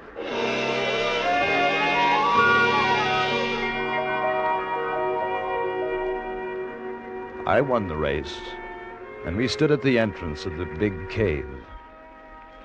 The arch had a span of about 25 feet, but just inside, it widened until the walls were 70 feet apart and the ceiling was over 50. As we passed from sunlight to shadow, I turned for a moment and looked down to the sea. At the water's edge, a gull stood, motionless, looking up at us, and then, solemnly, as though with disapproval, it too turned about and gazed out over the water. The opening of the cave receded and became small, and we went deeper and deeper. Shine it up there, Dan. Way up. Okay. Gee, I bet that's high. A mile, I guess. You're dilly, a mile. Maybe 100 feet. Psst. Bang, bang. Boy, that's keen. Just like a real gun. Come on, let's look. Let's look the cave down here. It looks like a turn, see? Well, okay, but we better not go too far. What's the matter? You scared? Heck no, but... Well, I gotta get back for dinner. They'll get awful sore if I'm late. Oh, you won't be late. Come on. I want to see what's around here. Okay. Hold the light on my gun. I gotta reload.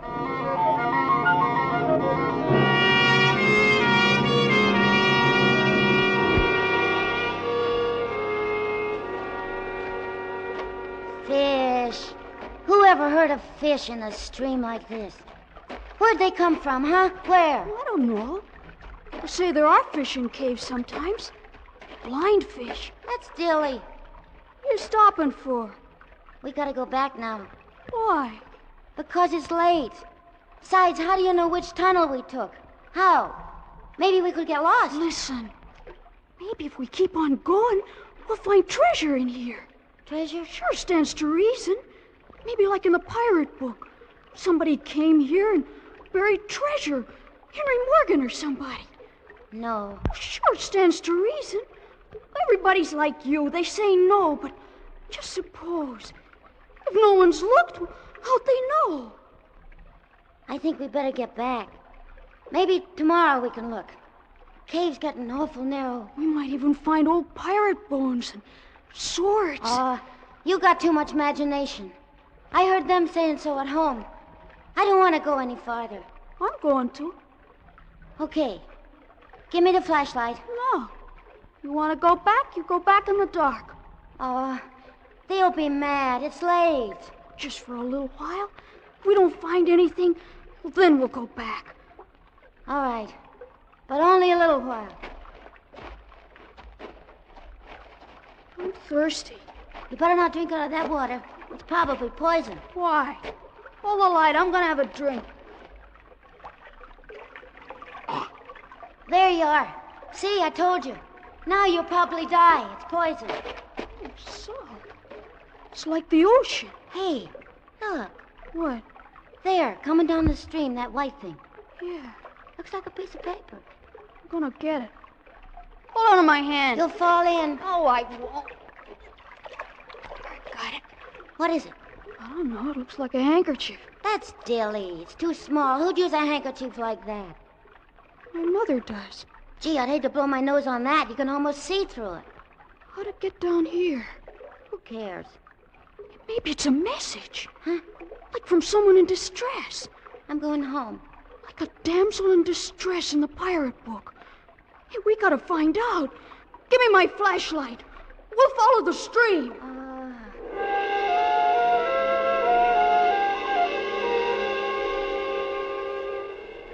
We followed the stream. We walked by it as the cave twisted and curved. We didn't notice the passageway, which had been getting smaller all the time, suddenly widen out, and the stream, which was becoming a river, and the river... The river! Hey! What? Where's the other side of the water? There isn't any. It keeps going. It's like a lake. Or maybe a sea. There's little waves. Dan. Huh? Turn the light around. The walls are gone. There's no walls. There's gotta be. It's a cave. There's no top to it either. It's just too high to see, that's all.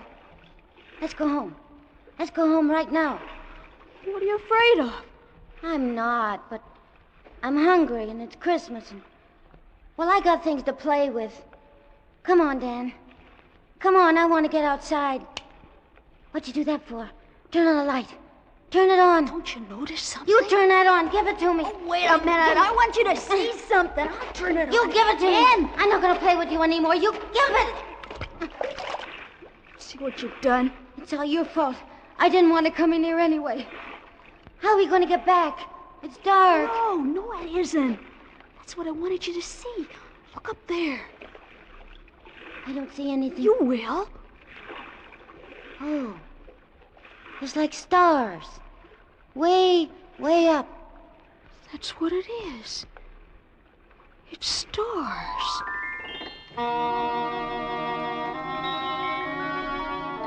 We stood there, George and I, 10 years old, and for a moment no longer afraid because of the wonder of the thing. There was light from a sky that I knew I had never seen before. Yet I knew I was still in the big cave because when I spoke, the echo of my voice returned. It's beautiful. I can't find it. The water's too deep. Dan. That's funny. You're always saying that. It's not going to be funny when we can't get home. Listen. Dan!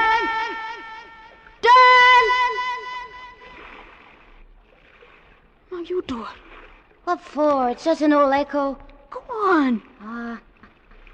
George. Ho.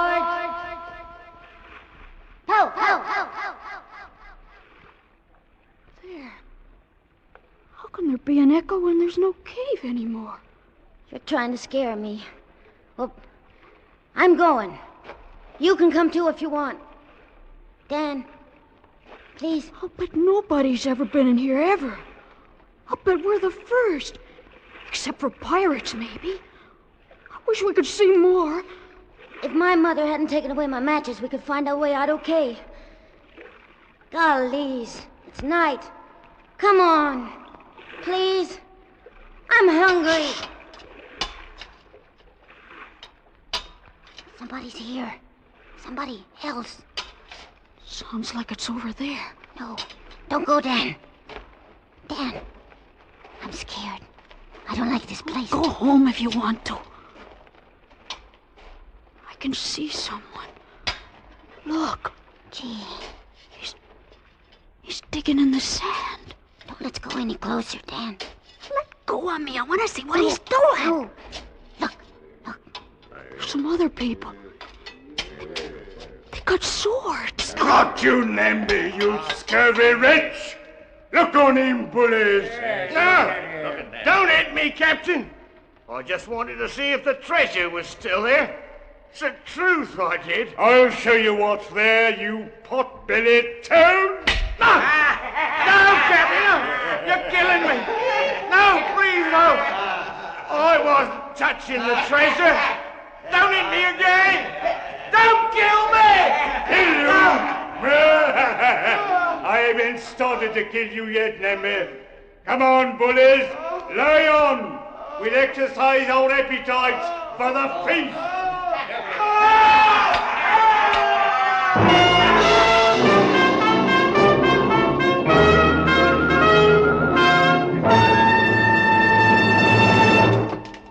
Escape under the direction of Norman MacDonald returns in just a moment. There's nothing quite as depressing as being hungry. Hunger is the hand which crushes the will to work. Hunger is the enemy of hope. And there are many, many hungry people today in the war-anguished lands of Europe and the Far East. You can restore that will to work. You can restore hope by combating hunger. And your weapon of combat is a care package. For $10, you can send a care package today. Keep sending them until those people can take care of themselves. And now, back to Escape. In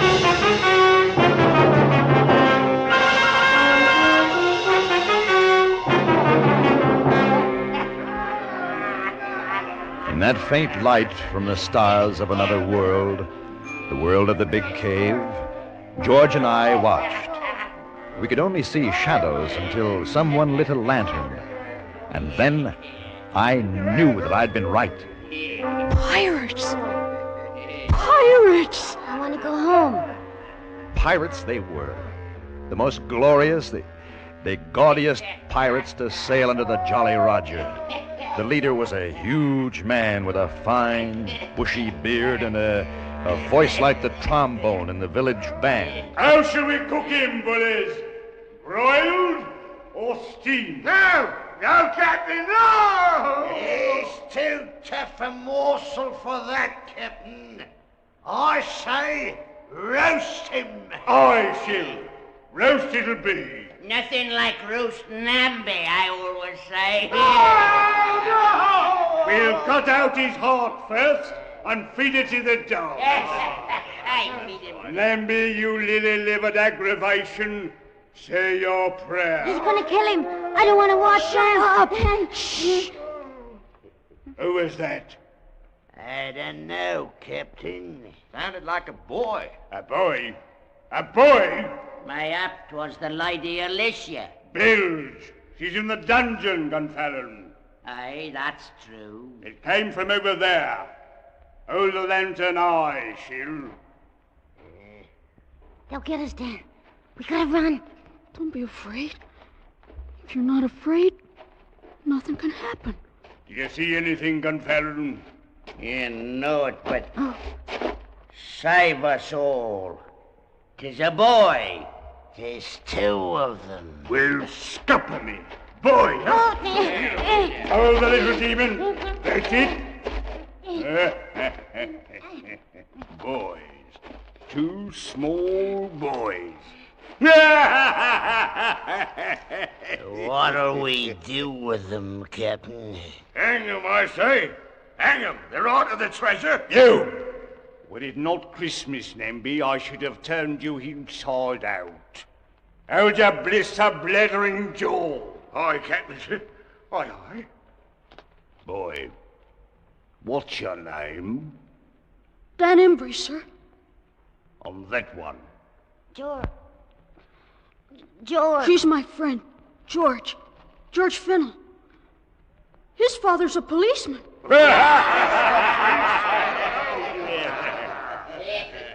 Where'd you come from, boy? Greenfield? That's outside the cave. Cave? What cave? What do you do here? Whose spies are you?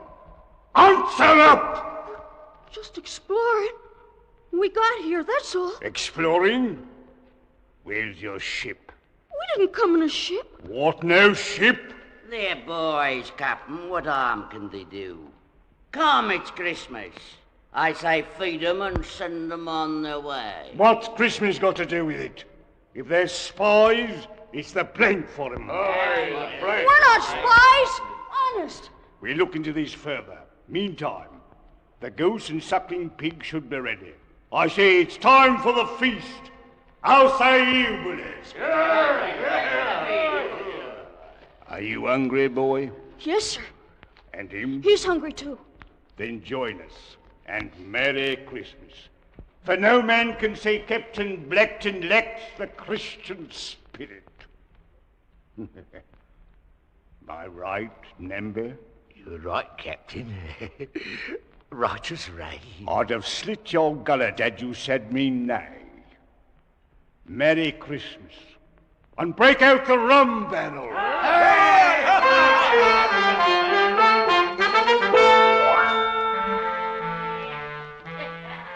I remember that day, that long ago, the great dining board set upon trestles, the fruits, the wine, roast goose, and pig, the pirates rough in their colorful patched clothing, the songs, and the drinking, and stories of home and sea. Such Christmases are dreamt of, and I had dreamed it to come true. George sat next to me, eyes wide and unbelieving. And after the plum pudding, we were called on to sing a carol.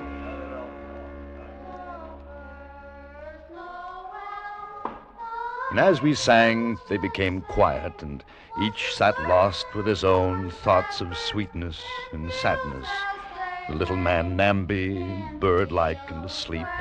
Gunfallon, thin as a twig, a patch over one eye, and the other kindly and wise. Shill and the captain, with tears coursing down their cheeks. These were my pirates, my own.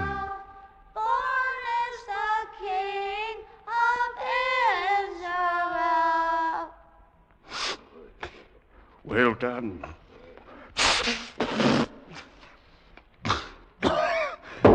Well done, I say. A dollop of rum for the boys. Captain, this be an happy day with us. Let's share with those less fortunate. Less fortunate? Less fortunate? Oh, we're all well met. The Lady Alicia. Nay, she is our prisoner. Until ransom is paid, so she will remain. What matter if she grace our table for the evening? It has been long since a woman's been with us. Aye, that's right. Very well. Send the prisoner here. Bring her from the dungeon.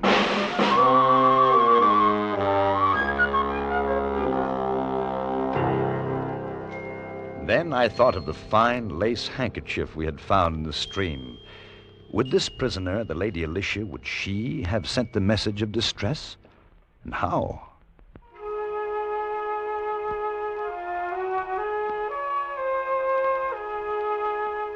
They brought her in, and to me she looked as she should have looked, the most beautiful lady in the world, gowned in silks, with a pale but proud face. I fell in love with her, and I was 10. As the night wore on, the pirates grew drowsy, and one after another their heads drooped, and soon all were asleep. Even George, sitting small in his great chair, nodded. I went to the Lady Alicia's side. It was your handkerchief we found in the stream, wasn't it? Yes, I had not dared to hope. But they have you locked in a dungeon. Beyond my window is a running brook. I prayed that when I dropped the kerchief, it would by some happy chance be discovered. I found it all right. You are very brave to have come here. How long have they kept you in prison? 6 months now. We were sailing to the Indies. Our ship was taken, and I alone survived. Now they hold me for ransom. That's terrible. Gosh, I wish I could do something to save you. There is nothing. I know I'm not very big, but maybe I could fight them. There are too many for you. Dan, they're all asleep. Come on, we can get away now. Let's go home. Home? Sure, our folks are going to be mad. George, we gotta save her. If you could but escape and deliver a message to my father. Sure, okay. Where does he live? London. Lord Basingstoke. He will reward you well. Sure, but we gotta go now. I don't want to leave you. They'll be angry when they wake up. My hope will rest in you. I shall pray for your safety and return. Gee whiz, Dan. Come on. You go ahead. I'll be right along. Okay, but hurry up. I'll wait by the water. Will you be all right? Yes. Suppose I come back and you're not here. I shall try to leave a message. I'm Dan. I know. When I get older, I'll marry you. You're beautiful. I'll wait for you. You must go before they're awake. I don't want to go. You will come back to me. Here. I love you. Hurry up, Dan. Gee whiz, I want to get home. They'll be mad. Mother said not to be late for dinner. We gotta save Lady Alicia. Don't forget. Okay, but hurry up. It's dark. Do you know which way to go? I know. I don't want to fall in the stream and get all wet. I got my good clothes on. You won't. I'm sorry I dropped your flashlight in. I'll save up, get you another. I don't mind. I bet it's awful late. I'm glad it's Christmas. Maybe they won't mind. We followed the tunnels one to the other. The stream flowed with us, urging us on. It was dark, but I knew the way. We felt along the damp walls of the cave, and at every step we moved further away from my world. And suddenly, from a great distance, we saw a tiny circle of light, a dot which grew and grew until it was the size of a gold sovereign. There it is, Dan. It's the entrance. And it's still light out. I won't be late for dinner. And I was afraid. I was afraid because I knew that if I stepped out into that sunlight, I should never be able to find my way back again. Never. Hey, what are you stopping for? Why? George? If we run, we can be home before the sun goes down. For Pete's sake, Dan, what's the matter with you? I'm not coming with you. Oh, gee, what's it? I gotta go back. Go back? What do you want to do that for? I got to. I don't want to leave her. The pirates. I want to go back. Pirates? Who? The Lady Alicia. Gee whiz, Dan. Come on, it was only a game. Come on. You've forgotten. I knew you would. I'm not going with you. You better. I'm going to tell your mother. You'll get it. Goodbye, George. Dan? Dan! Come back. Dan, what's the matter with you? Dan? You'll get lost. Dan? Dan! Don't go in there again. We played long enough. Come back. Come back. Dan? Dan? Dan?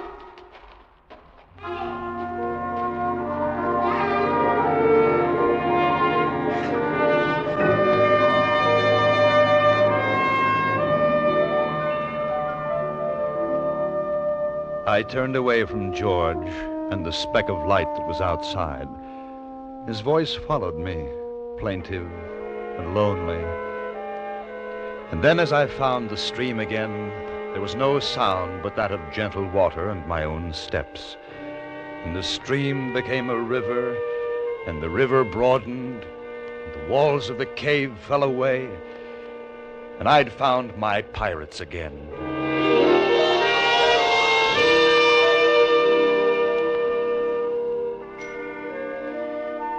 It's on days like this that I remember how it used to be before I found the cave. This day in particular. Sometimes I wonder what happened to George and what it's like outside the cave, but I don't really mind. After all, the Lady Alicia kept her promise and waited for me until I grew up. Now, everything is as I'd always dreamed it in the books. Oh, Captain Blackton, well, he's still here. A little less ferocious, perhaps, than 20 years ago. Captain? Yes, Blackton. If you and milady are ready, sir, the turkeys are cooked, and the men are waiting your pleasure. Very well, Blackton. Thank you. And a Merry Christmas. Thank you, Captain. Thank you, sir. And a Merry Christmas to you, sir.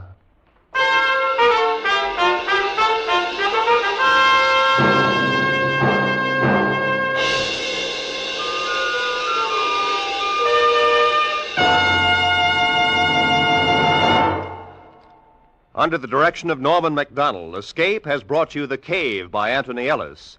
Featured in the cast were John Daner, Georgia Ellis, Peggy Weber, Jay Novello, Charlie Lung, Lou Krugman, Wilms Herbert, and Eileen Erskine. The special music for Escape was composed and conducted by Ivan Ditmars. Next week, escape with us to a placid English village and the company of an equally placid little old man who one day shook the world, as H.G. Wells told it in his delightful story, The Man Who Could Work Miracles.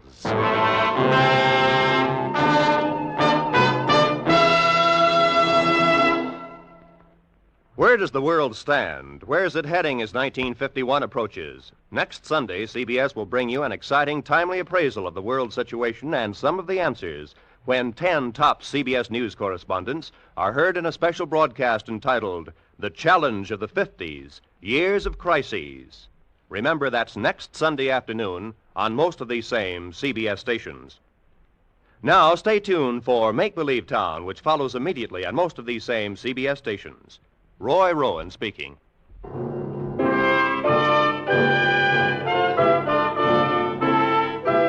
This is CBS, where you spend an hour with Frank Sinatra every Sunday afternoon on the Columbia Broadcasting System.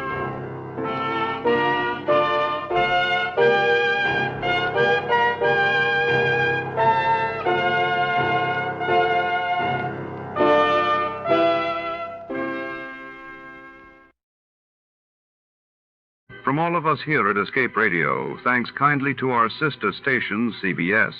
Now then, let's see if you're true masters of classic radio.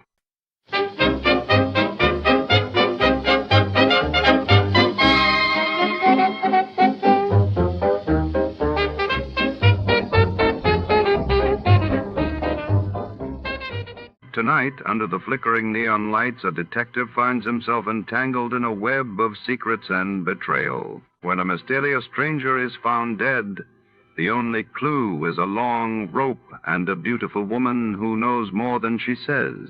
In the shadows of the city, trust is dangerous, and every step closer to the truth only tightens the noose. Who will escape the long rope before it's too late? Before we begin, let's see what happened on the day it aired.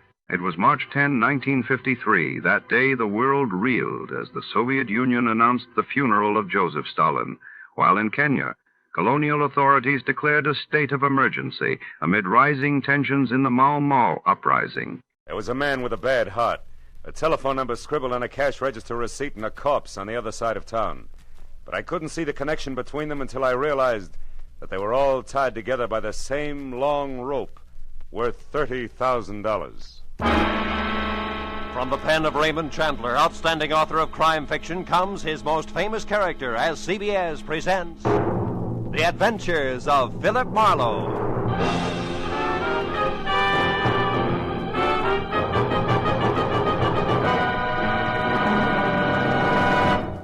And now, with Gerald Moore, starred as Philip Marlowe, we bring you tonight's exciting story, The Long Rope.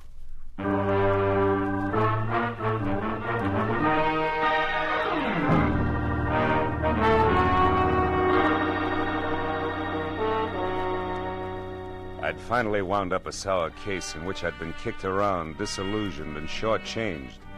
And in my book, a routine like that calls for relaxation. So I'd spent the morning sleeping and the afternoon in a Turkish bath, being worked over on the table by Nick Takalakis, a non-talking masseur who untied knots in more muscles than I thought I had. He was trying to tear loose my Achilles tendon when the phone rang. It was for me. Nick wouldn't let me up, so I took it lying down. Yeah? Marlowe speaking? My name is Sidney Veneta, Mr. Marlowe. I've tried all afternoon to reach you. Oh? Nick, what can I do for you, Mr. Veneta? I've already made your reservation with American Airlines. You're leaving on the 10 o'clock plane tonight, and you're taking with you a set of pearls for a certain buyer in Chicago. Now, wait a minute, Mr. Veneta. Maybe I can... No, maybe, Marlowe. I've checked thoroughly on you and find you entirely qualified, which is important because the pearls are a perfectly matched set in a rope valued at about $30,000. The buyer wants them, and I made up my mind just this morning to sell. The proceeds will go to my niece. Lucky girl. Indeed she is, particularly since I have no respect for her as a woman. She presumes to be a sculptress of all things, but she's my only heir. I'm selling the pearls simply because I know she would, and I can get more for them. Yeah, Hey, Nick, wait a minute, will you? Why all the hurry, Mr. Veneta? First, the buyer is leaving Chicago tomorrow. Second, my heart may fail me at any moment. That's the hurry, Mr. Marlowe. I see. Well, I'll take the job, conditionally. But suppose I come out and talk with you. Telephones are deceptive. Very well. Come to 7241 Adams, just below Western. I'll expect you in an hour, at 6, sharp. Side door will be open, so let yourself in. Sounds like you're alone out there. I am. I just fired my nurse, a Miss Drew, and as stupid a woman as the earth was ever cursed. But I shouldn't get excited about it. I've engaged a new one, due here at 5:30, but who will no doubt be late. So as I say, Marlowe, when you get here, just let yourself in. Goodbye. Goodbye. Well, Nick, you better hurry it up. I gotta see a man about a rope worth 30 grand. Yeah, that's right. A rope worth $30,000.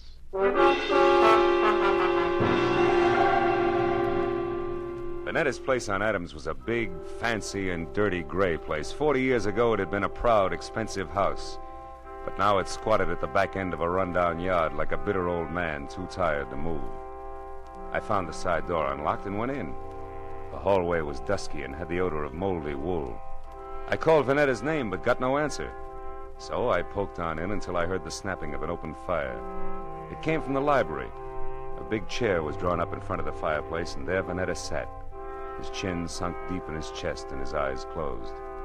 I coughed, but he didn't hear me, so I stepped close and shook him gently by the shoulder.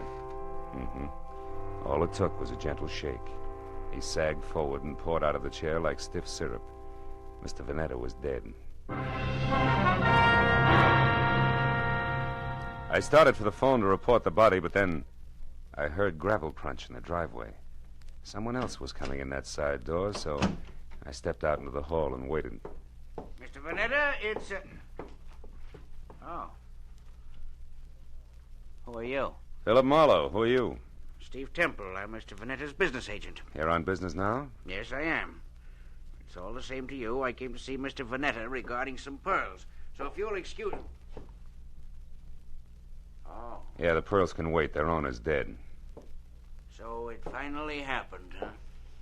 You're taking the news very well, Temple. I've been expecting it every day for 5 years. You found him, I suppose? We had an appointment at 6. He wanted me to fly his pearls to Chicago. What are you staring at, Temple? Why, this bottle of medicine here. What about it? Well, for years he's kept this stuff beside him in case of an attack. Yet, when he actually needed it, it was over here on the sideboard out of his reach. Ironic, isn't it? Very. He fired Miss Drew, his old nurse, today, and didn't expect the new one until 5:30. Say, do you happen to know her name? No one. You mean he's engaged a new nurse? That's right. She's an hour late already. Yeah. Well, for once, that doesn't matter to Mr. Vanetta. Say, Temple, are you acquainted with his niece? Vivian Russell? Of course. She's a sculptress. There's a studio out on Fountain, near Bronson, I believe.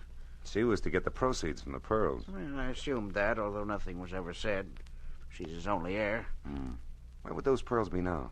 I kept them in a wall safe behind that picture there. Consistently against my advice. Yeah, sure. Opens with a key. Where would that be? He carried it with him on his watch chain. Why? Hey, what are you going to do? I'll take a look at the pearls, and then have them impounded. Yeah, this must be the key. Now, let's open it up. It's there, that velvet case. As big as an overnight bag. Must be some string of beads. It is, Marlowe. Here, let me open it. There. Right. It's nothing but tissue paper. Yeah. It's not too surprising. While Temple called the police and tried to keep the details straight on a natural death and an unnatural theft, I went over the room again with a new viewpoint. All that turned up without an easy explanation was, 1, a cash register receipt for $1.34 with the phone number Republic 2809 penciled on the back, and 2, the peculiar position of Mr. Vanetta's medicine bottle, which Temple had already noticed. I dropped the receipt in my pocket and told Temple to wait for the law. He gave me his home address and phone number, and I promised to check in with him later and left. The first stop was a phone booth where I dug into the nurses' registries and hit pay dirt on the 4th call. Miss Drew? Yes, we have a Miss Drew. Is she the one who worked for Mr. Sidney Vanetta but was fired this afternoon? That's his opinion. Actually, Miss Drew quit. All right, have it your way. Where can I get in touch with her? She's right here where she's been since 3 o'clock this afternoon. What is the nature of your business, sir? Never mind. You've already answered my question. But look, Mr. Vanetta hired another nurse to replace Miss Drew. Is the new girl one of yours? Absolutely not. Mr. Vanetta will never get another nurse from this registry or from any other that I know of. You're so right. He's utterly impossible to please in any way, and we're through trying. Goodbye. Well, Miss Drew was in the clear, and Vanetta began to focus as a pretty odd Johnny. But I was still trying to figure why the new nurse hadn't shown up when I reached for a cigarette and brought out the cash register receipt with the phone number on the back. So I tried it. Republic 2809. It rang, but nothing happened. I got in my car then and drove up to Hollywood and out Fountain to Bronson, where the only Vanetta heir, Miss Vivian Russell, had a studio. It was a converted double garage with a lot of north windows, so her new close-to-the-ground Hudson sat outside in the driveway. The adjoining four-room apartment looked cozy enough, if you liked wading through chunks of marble and eating off of last week's newspaper. Yeah, I was braced for a dowdy Amazon with broken fingernails as I rang the bell. That's why the dainty 118 pounds of taboo-scented blonde, who was clad in tan chartreuse yards of whispering silk cut like lounging pajamas, caught me as flat-footed as a duck when she opened the door. Hi. Did you want something? Yes. Yeah. My name is Marlowe. I'd like to speak to Miss Vivian Russell. You are. So go ahead and enjoy yourself, Marlowe. May I come inside? I have some bad news, Miss Russell. Oh, sure. Come on in. Now, shall I sit down or just hang on to something? Suit yourself. Your uncle, Mr. Vanetta, died this afternoon. Oh, his heart finally gave up, did it, huh? Yeah, but you shouldn't go all to pieces like that, Vivian. Now, wait. He meant nothing to me, but I'm glad his suffering is over. The pearls are missing, too. Well, really? What happened to them? They were stolen. And don't tell me that means nothing to you, because you're getting the money, $30,000 worth. What? Uncle Sidney intended to give me the money from those pearls? How do you know that? I'm a private detective. He told me he was my client. Oh, then you're out of a job. Say, how would you like to work for me, Marlowe? I'm serious. Now I want those pearls back, you know. Now, for $25 a day in expenses, it's a deal. Now, you tell me something. Who did your uncle hire today to replace Miss Drew? The nurse? Hmm. Why, I didn't even know Miss Drew had been fired. How did you know she didn't quit? With Uncle Sidney? Try me again. Republic, 2809. That doesn't mean a thing. Hmm. You know, Marlowe, you've got an awfully good head. Are you speaking as a sculptress or just an ordinary chiseler? And what is that crack supposed to mean? You didn't know you were getting the money legally. You might have taken the pearls yourself. Oh, stop it, Marlowe. Okay, client. Well, I'll run along. I've got work to do. All right, but don't forget that all work and no play makes for a dull companion.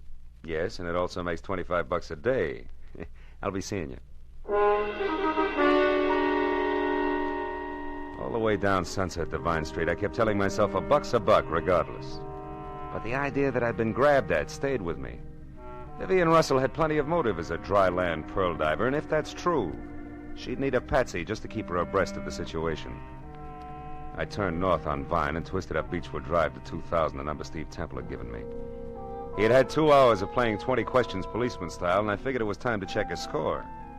Also, Temple was the man to fill in a few blanks on my new client for me. His place was dark, but I got out anyway and started up the walk to his door. I'd gone about a dozen steps into a tunnel of overhanging shrubs when I heard it. Psst. Hey, you. I turned as a man stepped out onto the walk and came toward me slowly.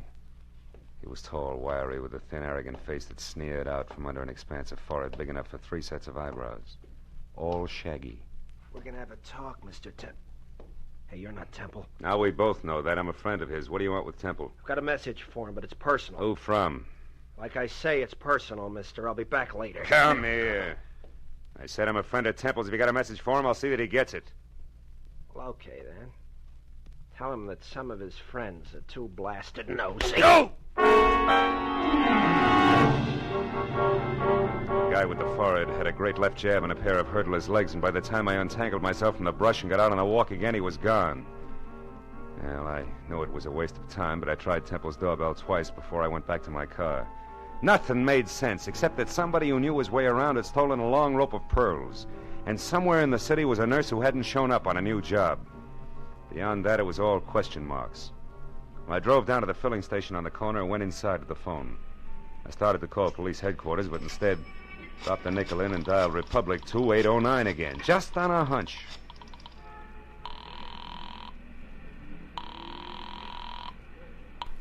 Attorney Ibarra speaking. Ibarra? I didn't dial you, Ibarra. What? This is Marlowe. Well, you got me anyway. Now, listen, Phil, I hear you're on that Vanetta case. Yeah. If it'll help you any, the coroner says definitely he died of a heart attack. No homicide involved.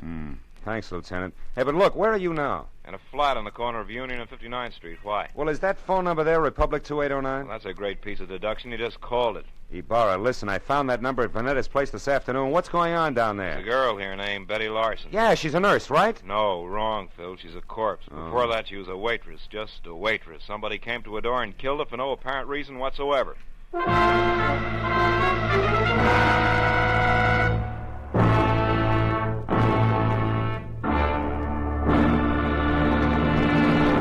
In just a moment, we will return to the second act of The Adventures of Philip Marlowe. But first, Jack Benny will be along on CBS tomorrow night with one of his funniest shows ever. In addition to his regular hecklers, Dennis, Don, Phil, Mary, and Rochester, Claudette Colbert and Vincent Price will pay a call on Jack.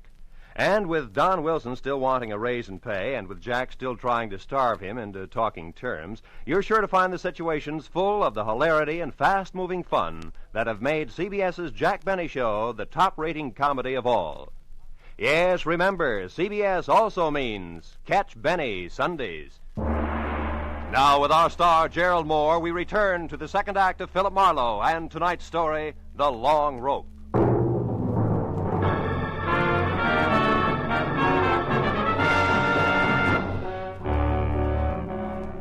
It was 40 minutes of thick stop-and-go traffic from the time I quit talking to Ibarra until I pulled up near the 4 stories of faded, sagging tenement on the corner of Union and 59th.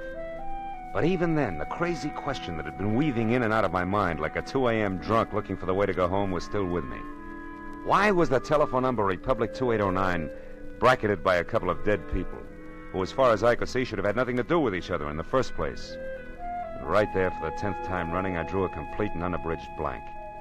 But a minute later, when I climbed out of my coupe and over the bumpers of the half-dozen squad cars that were jammed into the narrow street like so many toy autos that a kid had forgotten about, I quit asking myself riddles and started looking for Detective Lieutenant Ibarra, a quiet man who always preferred fact to fancy. I found him in a cheap but clean uniform-crowded room on the second floor, standing a few feet away from the body of Betty Larson, a girl in a bathrobe who had once been something pretty in her early 20s. Well, Phil, the coroner says she was shot twice in the chest at close range, died instantly. Is that where she fell, Lieutenant, there near the door? Yeah, looks like she'd just gotten home and into her robe when someone she didn't know knocked on the door. The safety chain was still on when we got here. The windows lead no place. Those chains let her door open just wide enough for the barrel of a gun, is that it? Yeah, but how does all this add with those missing pearls and the rest of that business over on Adams, Marlowe? Not like 2 and 2, believe me. So far, Ibarra, the only question is the telephone number. Tell me, where did this Betty Larson work? Well, we haven't gotten that far yet. So long, Lieutenant. Yeah, so long. Right now, we only know that she was a waitress who stayed here with her brother, who was some kind of a student. They got along pretty well together. She was single, too. Lived here since... Oh, wait a minute. Canary Bar. Oh, yeah, Mooney. Ryan's Cafe, huh? Ryan himself runs it. Okay. I'll check it personally, right? Hey, is that where she worked, Ibarra, Ryan's Cafe? Yeah, but it's funny, Phil. She lived here since early 1947. And Mooney tells me she worked that 24-hour hash house just as long, yet it's way over on the other side of town on Western. Western and where, Ibarra? The 2300 block. Should be near Washington. Washington, which is only 1 block from Adams, and that starts to close the big circle. What do you mean, Marlowe? Well, that the Vanetta place is on Adams near Western. Look, Ibarra, how about letting me huddle over a cup of Ryan's coffee before the law steps in, huh? Oh, I got a hunch you want to check, Phil? Yeah, that and a cash register receipt. What do you say? All right, but play it close, fellow. Ryan probably doesn't know about this yet. No? Unless, of course, he squeezed the trigger. Goodbye, Ibarra.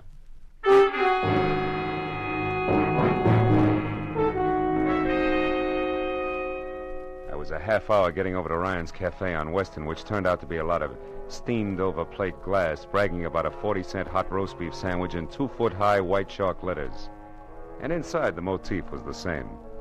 Everything that Mr. Ryan sold was a bargain. I slid onto a shaky stool opposite a cash customer who was something dirty in a torn overcoat buried deep in a handicap of sheet and coffee. He looked up once, grinned no teeth at me, then hollered for Ryan in the kitchen, who said that he only had 2 hands and would be out in a minute. But before those 60 seconds ran out, I looked around, and over in a corner, in a collection of trash piled next to a broom, I saw a very welcome piece of paper. It was a brother of the cash register receipt that I'd found on Sidney Vanetta's desk, the one that had tied Betty Larson's murder onto the rope of pearls. I turned back to the counter just as Ryan started toward me. He was a little bigger and a little better looking than the average ape. And on his right arm, under thick, coarse black hair that was long enough to braid, there was a tattoo of a dancing girl who, if Ryan ever shaved about his wrist, would freeze to death. What'll it be, mister? Coffee? Yeah, and a little information.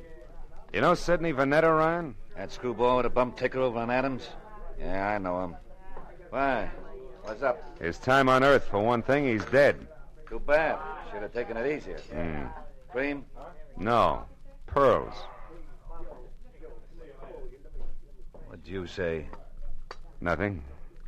Ryan, who brought that tray up to the Vanetta place this afternoon? I did. Sure it wasn't Betty Lawson? I'm positive.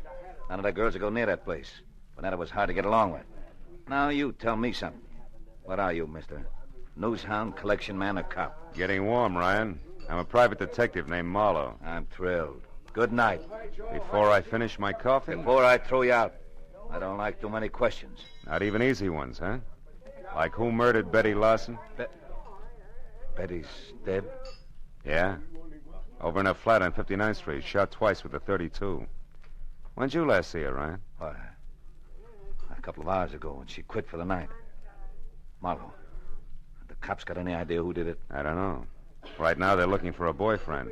You're crazy. Betty didn't have a boyfriend. Outside of you? Outside of you? Outside of me. So I'm going over to straighten them out now. Mitchie! Mitchie! Yeah? Get out here and take over. Okay. I gotta move fast. No, you don't, Ryan. Betty's dead, remember? Yeah, but whoever did it ain't. Now, don't try to stop me, Marlowe. You'll get hurt. Look, Ryan, why don't you play smart and... what's the use? Go on, start running. You won't get very far.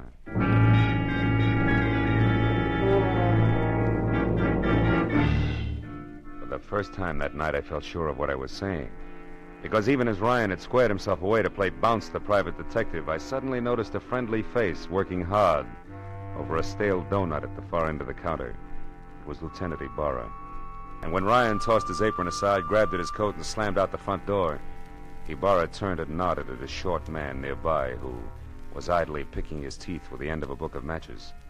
At that, the man dropped the matches into his pocket and left. Then Ibarra moved over to me. Didn't mean to crowd you here, Phil, but after you left, we found out that Ryan and Betty Larson used to see quite a bit of each other. Don't apologize, Ibarra. Probably would have cost me a couple of front teeth if I hadn't noticed you. Warm up your coffee, mister?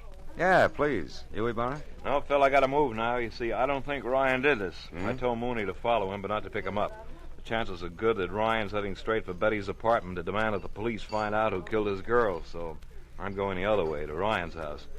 There may be another woman in this. Jealous one. But no rope of pearls, huh? No, Marlowe, I don't think so. Good night now. Night, Lieutenant.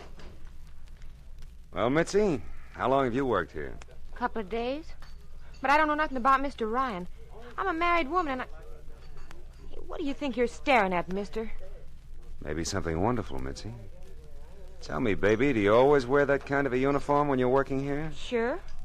Ryan says this girl should look neat and clean. It helps business. Anything wrong with that? No. Matter of fact, it might be just the lead I'm after. What are you talking about? Yeah, and if I'm right, baby, the rest of this case will be a cinch. So good night and thanks. You've been a big help, sweetheart. When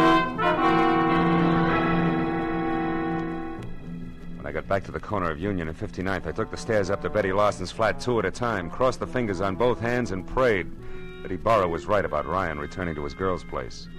When I stepped into the room a second later, I knew that I'd never doubt the good lieutenant again because standing next to an open window and staring out at nothing was Ryan himself, numbed and red-eyed. I asked him one question, and although his answer was only a couple of words mumbled between trembling lips, it was all I had to know. Now everything, Betty Lawson's murder, the death of Vanetta, the guy with the forehead and the missing pearls, the whole shebang was starting to fall together.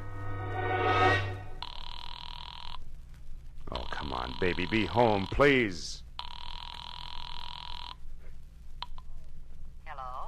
Marlowe, Vivian. Look, honey, I want you to do me a favor.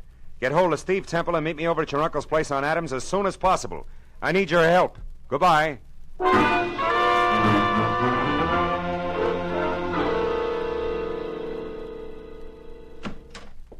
Marlowe, what took you so long? I understood you needed our help and in a hurry at that. I had quite a way to come, Temple. Is Vivian here? Yes, Marlowe, Vivian's here, and that means that we can stop counting noses. Now, why do you need our help? Catch someone who stole once and murdered twice? Murdered twice? That's right. You know, it's my guess that whoever stole that rope of pearls also moved Vanetta's medicine out of reach when his heart started skipping beats. Can you prove that? No, I can't. But it doesn't matter, really, because the guilty one also killed a party named Larson. And when you pay for one, Vivian, you paid for them all. I don't follow you, Marlowe. Who are you talking about? I'm not sure, but this much is certain. Vanetta called me at 5. When I got here at 6, he was already dead and the pearls were gone. Now, I figured that whoever took them argued with him first, which makes that person, 1, somebody who knew Vanetta, and 2, responsible for the old man's death. Then the new nurse couldn't possibly have been the one who stole the pearls. No, but the new nurse could have been the one who overheard everything while standing right here. Haven't you been able to find this nurse? Not yet.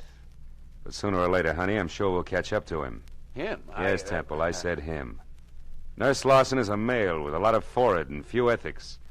The person you killed was his sister Betty, a waitress. And don't move, Temple, or I'll be glad that I was forced to put holes in you. Temple's the one? He stole the rope of pearls? Yeah. But this Nurse Larson who saw him do it got in touch with him, right, Temple? It was filthy blackmail. Which you were going to stop by a filthier murder, and you almost did. Because somehow or other you got the right room in the right house on Union and 59th with the wrong party. Isn't that about it, Temple? Yes, Marlowe. That's about it. Oh, leave me alone, Temple. Now, Marlowe, you don't shoot me without going through Vivian first.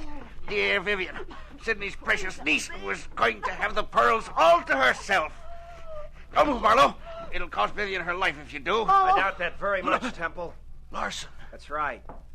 Joe Larson, forehead and all. Now, you, Temple, step away from that girl or I'll tear you to pieces. No, Larson, no. Now, we can still do business, like you said in that note you sent me. I'll split with Shut up. You forget 2 things, Temple. First, you tried to kill me. And second, you did kill my sister.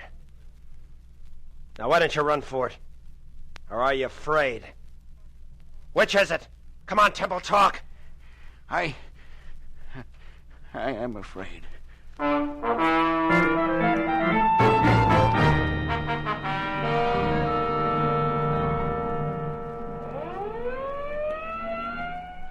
Marlowe, that just about winds things up. Yep.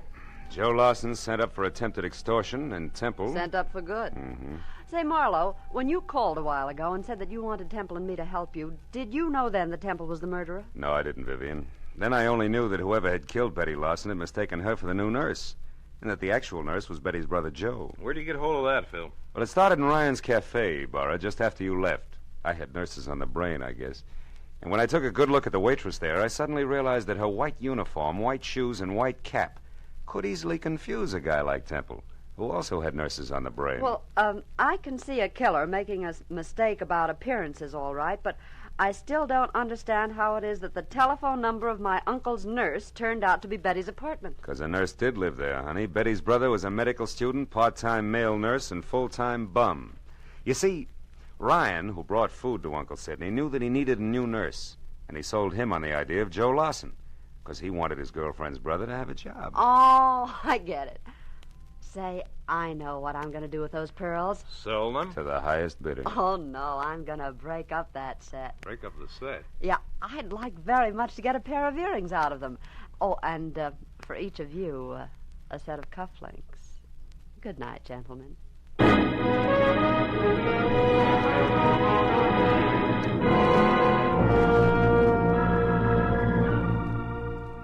When Vivian got into a car, aimed it toward a collection of chipped rocks on Fountain near Bronson, and waved goodbye, it was nearly 3 o'clock in the morning. No.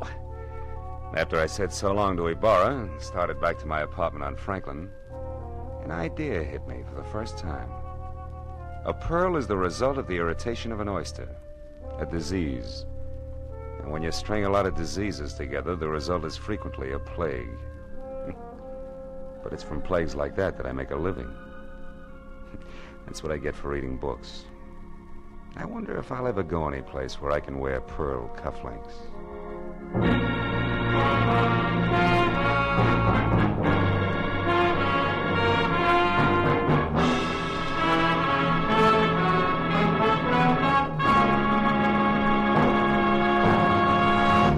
The Adventures of Philip Marlowe, created by Raymond Chandler, stars Gerald Moore and is produced and directed by Norman MacDonald. Script is by Mel Donnelly, Robert Mitchell, and Gene Levitt. Featured in the cast were Junius Matthews, Louis Van Ruten, Fay Baker, David Ellis, Lillian Byatt, and Ed Begley. Lieutenant Detective Ibarra is played by Jeff Corey. The special music is by Richard Orant. Be sure and be with us again next week when Philip Marlowe says... A corpse that wouldn't stay dead, a pistol with a silencer on it, and a fortune in a black satchel spelled death for the big city boys when they finally got together in Lonesome, Arizona. Population 802.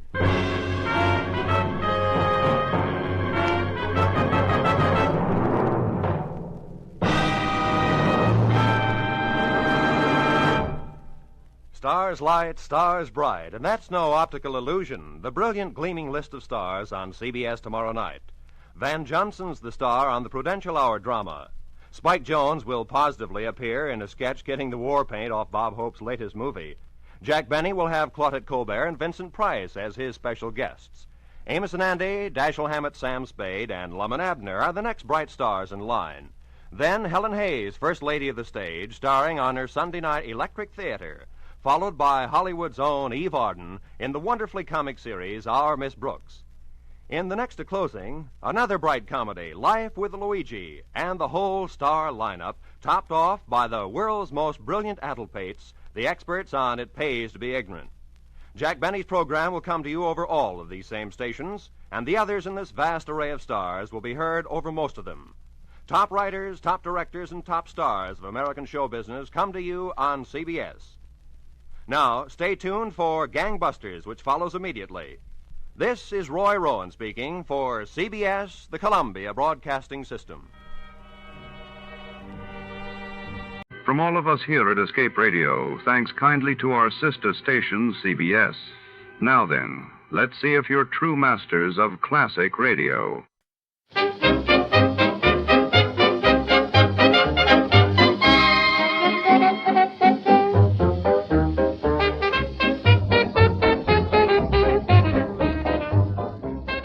Tonight's tale takes us deep into the heart of the Bellamy Chemical Laboratory, where secrets burn just as fiercely as the chemicals stored within its steel walls. A mysterious fire erupts in the dead of night, leaving behind only ashes, suspicion, and a trail of passion-fueled motives. As Detective Archer prowls the lab's shadowy corridors, the scent of betrayal lingers in the air. Was it accident or arson driven by a burning desire? Shadows flicker between test tubes, and every suspect holds a match. Before to start, let's see what happened the day it was aired. It was February 26, 1952, and that day the world reeled as British Prime Minister Winston Churchill announced Britain had developed its own atomic bomb, while in New Delhi, India mourned the sudden passing of its first president, Dr. Rajendra Prasad, prompting national tributes. Johnny Dollar. Yeah. What? I said, yeah. Oh, what's that supposed to mean, and who are you? Oh, Johnny, this is Pat McCracken at Universal Adjustment Bureau. Well, hi, Pat, but what's with the crazy dialogue? Oh, that word, that yeah, was most of the conversation I got from some crazy character who just called in. I'm afraid I don't dig you. Oh, he called about 5 minutes ago. Said he'd been trying to reach you, but he got no answer. I was out picking up a morning paper. Who was he, Pat? He wouldn't say. He just gave his phone number. Wait a minute. There's only one man in the world talks like that. Yeah. Yeah. Was the call from San Francisco? No. Oh. Los Angeles. Well, then maybe I was, Well, because the man I was thinking of... Now, wait a minute. Yes, I'm waiting, John. Tell me just one thing, Pat. Well? Have any of your insurance companies been having to pay off on any big fires lately? I mean, out in Los Angeles? On any fires? You'd better start checking with those companies out there. No, wait a minute. Do it, Pat. And I'll lay odds that you get a handful of arson reports. Arson? Yes. Johnny, just because some silly guy calls up and all he says is, yeah. Hey, let me have that phone number he gave you. Oh, Johnny. Come on, Pat. What is it? Hollywood 8, 3142. Okay, now you go ahead and check with your West Coast insurance company. And get ready to pay my expense account to Los Angeles. Are you kidding? Are you trying to tell me that the way some jerk says yeah means arson on the West Coast? Now, don't be silly. You, want to bet? Oh, Johnny. Pat, I'll call you back.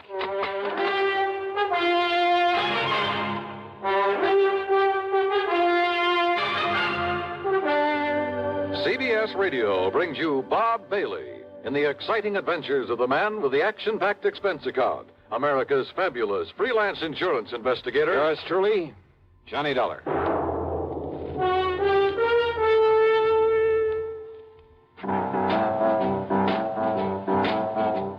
Talk about best-selling records.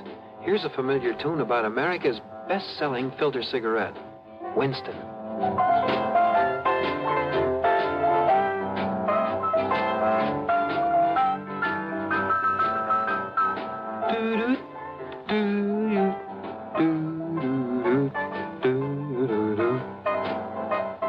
Winston gives you real flavor, full, rich tobacco flavor. And you know, that's because only Winston has filter blend up front. Choice, flavorful tobaccos, specially selected and specially processed for filter smoking. No wonder Winston tastes good, like a cigarette should. Smoke Winston. And now, Act One of yours truly, Johnny Dollar.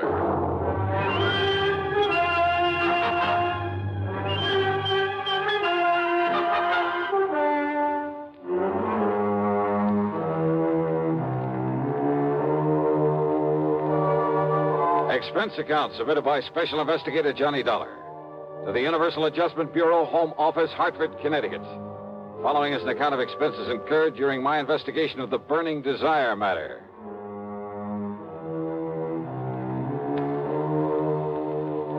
Yeah, as I told Pat McCracken, there was only one person I knew whose conversation might consist mostly of that one word. So, expense account item 1, $250 for a phone call to Hollywood 8, 3142.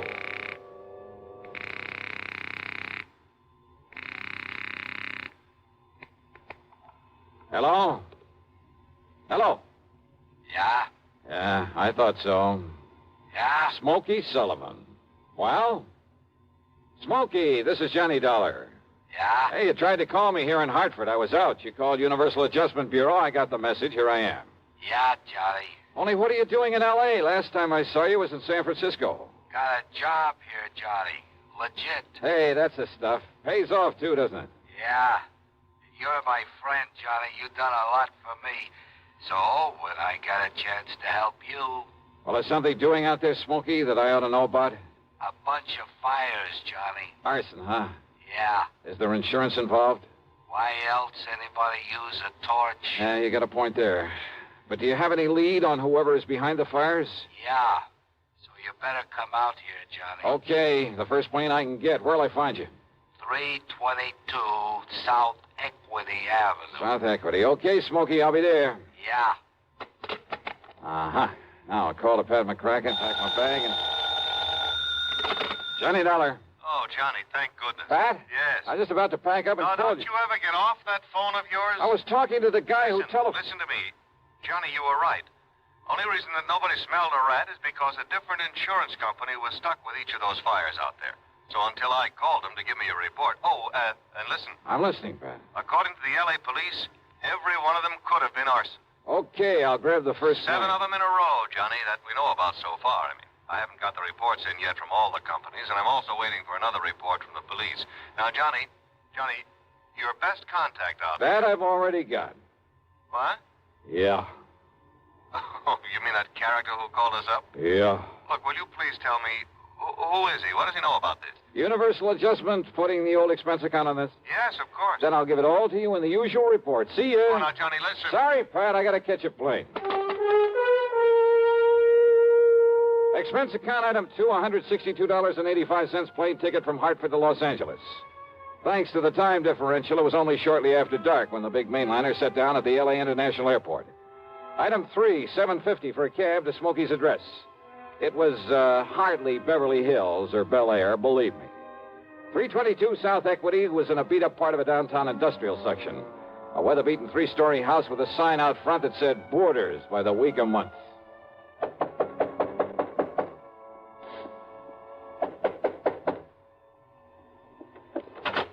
Yeah, who are you? Well, my name is... Just what's a fancy dresser like you want around a place like this, huh? Well, I'm looking for a man by the name of Smokey Sullivan. I understand he lives here. That's right.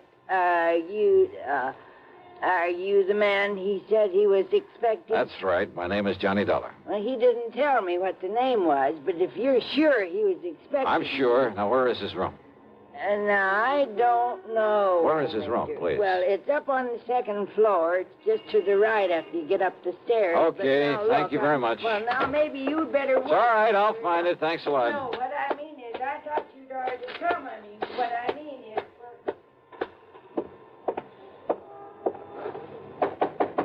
Smokey? Hey, Smokey, it's Johnny Dollar. Ah, what was that? Smokey! Now, what's all the... Oh, no. Hey, Smokey, can you hear me? Who did this? Are you... Good Lord.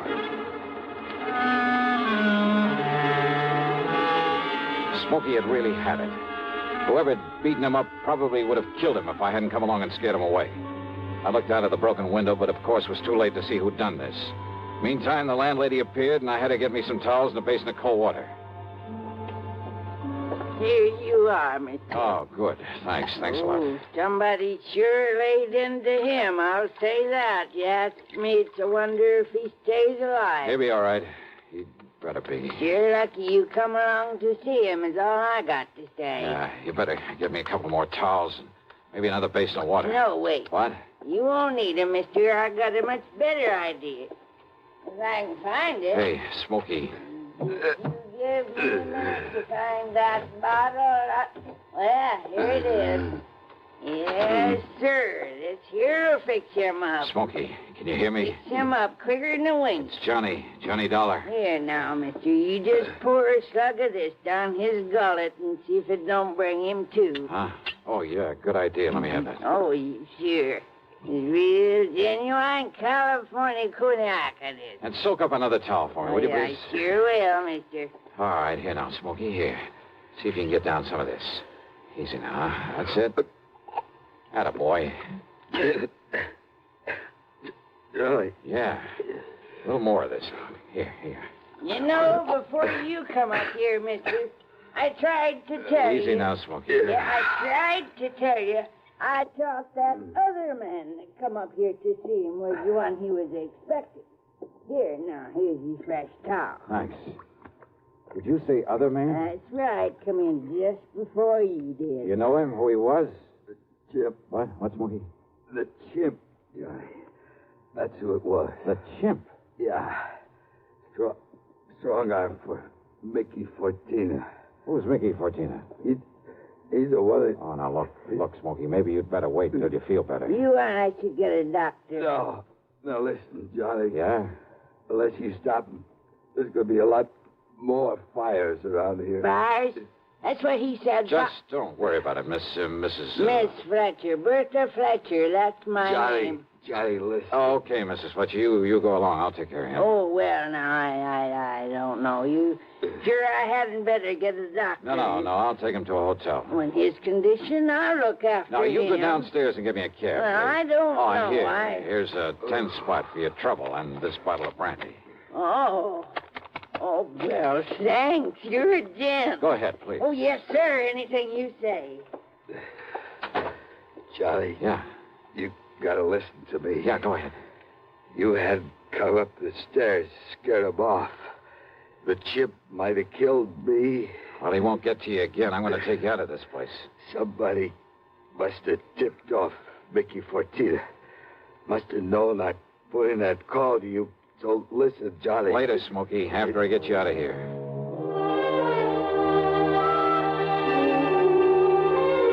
Item 4, the $10 to Miss Fletcher. Item 5, $1.50 for a cab to the Statler Hotel, where I had to show my credentials to the room clerk to get a bed for the somewhat mangled Smokey Sullivan. Item 6, $15 to the doctor who came up to the room, and I must admit got him back in a pretty good shape. Then, when the doctor had left us... Yeah, Johnny, all those fires, big insurance, all of them set. 7 of them in a row. So that means by one firebug, this Mickey Fortina you mentioned, huh? No, Johnny, Mickey's too smart for that. What? All set by different guys. I don't know who they are, but I see no remains. and the police ain't sure, but I know there was arson. Who's Mickey Fortina? He's a go-between. I seen this happen before. Yeah? Frisco, Seattle, and Denver, a lot of places. He brings in a lot of boys of his own. Everyone got a different way of setting the blades. So the cops can't tie it up with any local boy whose methods they know? Yeah. Fortina's a go-between? He makes the deal with whoever wants a fire.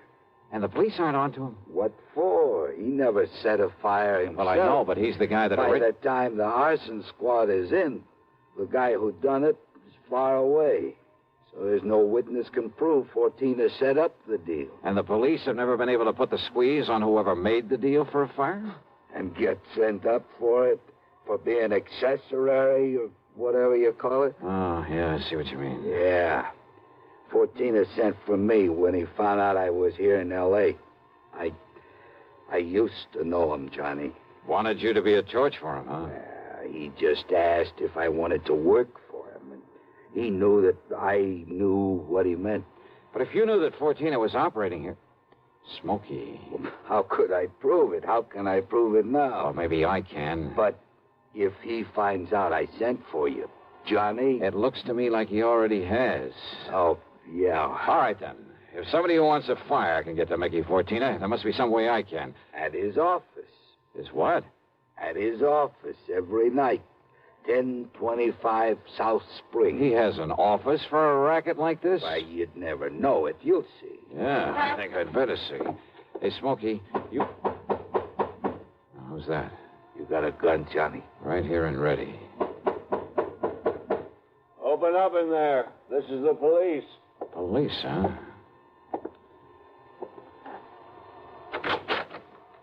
Well, surprise. It is the police. The room clerk reported a man was brought in here who... Johnny! Yeah, Pat Nichols. Sergeant Nichols now, Johnny. Good. How are you, boy? Now, wait a minute. Is this the man you brought in here? Smokey Sullivan? Listen, officer, Johnny, you think maybe Smokey is tied in with this string of fires out here? No, tell him, Johnny. No. You tell him, Smokey, anything you want. Well, now, look. You know I'm no good at talking to a cop, Yeah, well, Johnny. give it a try. And, Pat, be sure you stick around to keep an eye on him. What? Smokey may need a bodyguard. You. Huh? Yeah. Until after I've made a little business call. Johnny. Now, look, if you're out here because of those fires... Did I say I was? I didn't tell him anything like that, did I, Smokey? No, Johnny. And I see what you mean. Now listen, Just stick around, Pat. I'll see you later. If I had told Pat where I was going, he might have wanted to come along. And a man in the uniform would hardly have helped in the plan I had for trapping Mickey Fortina. But you know something? Going over to see him alone was a big mistake. One I almost didn't live to regret.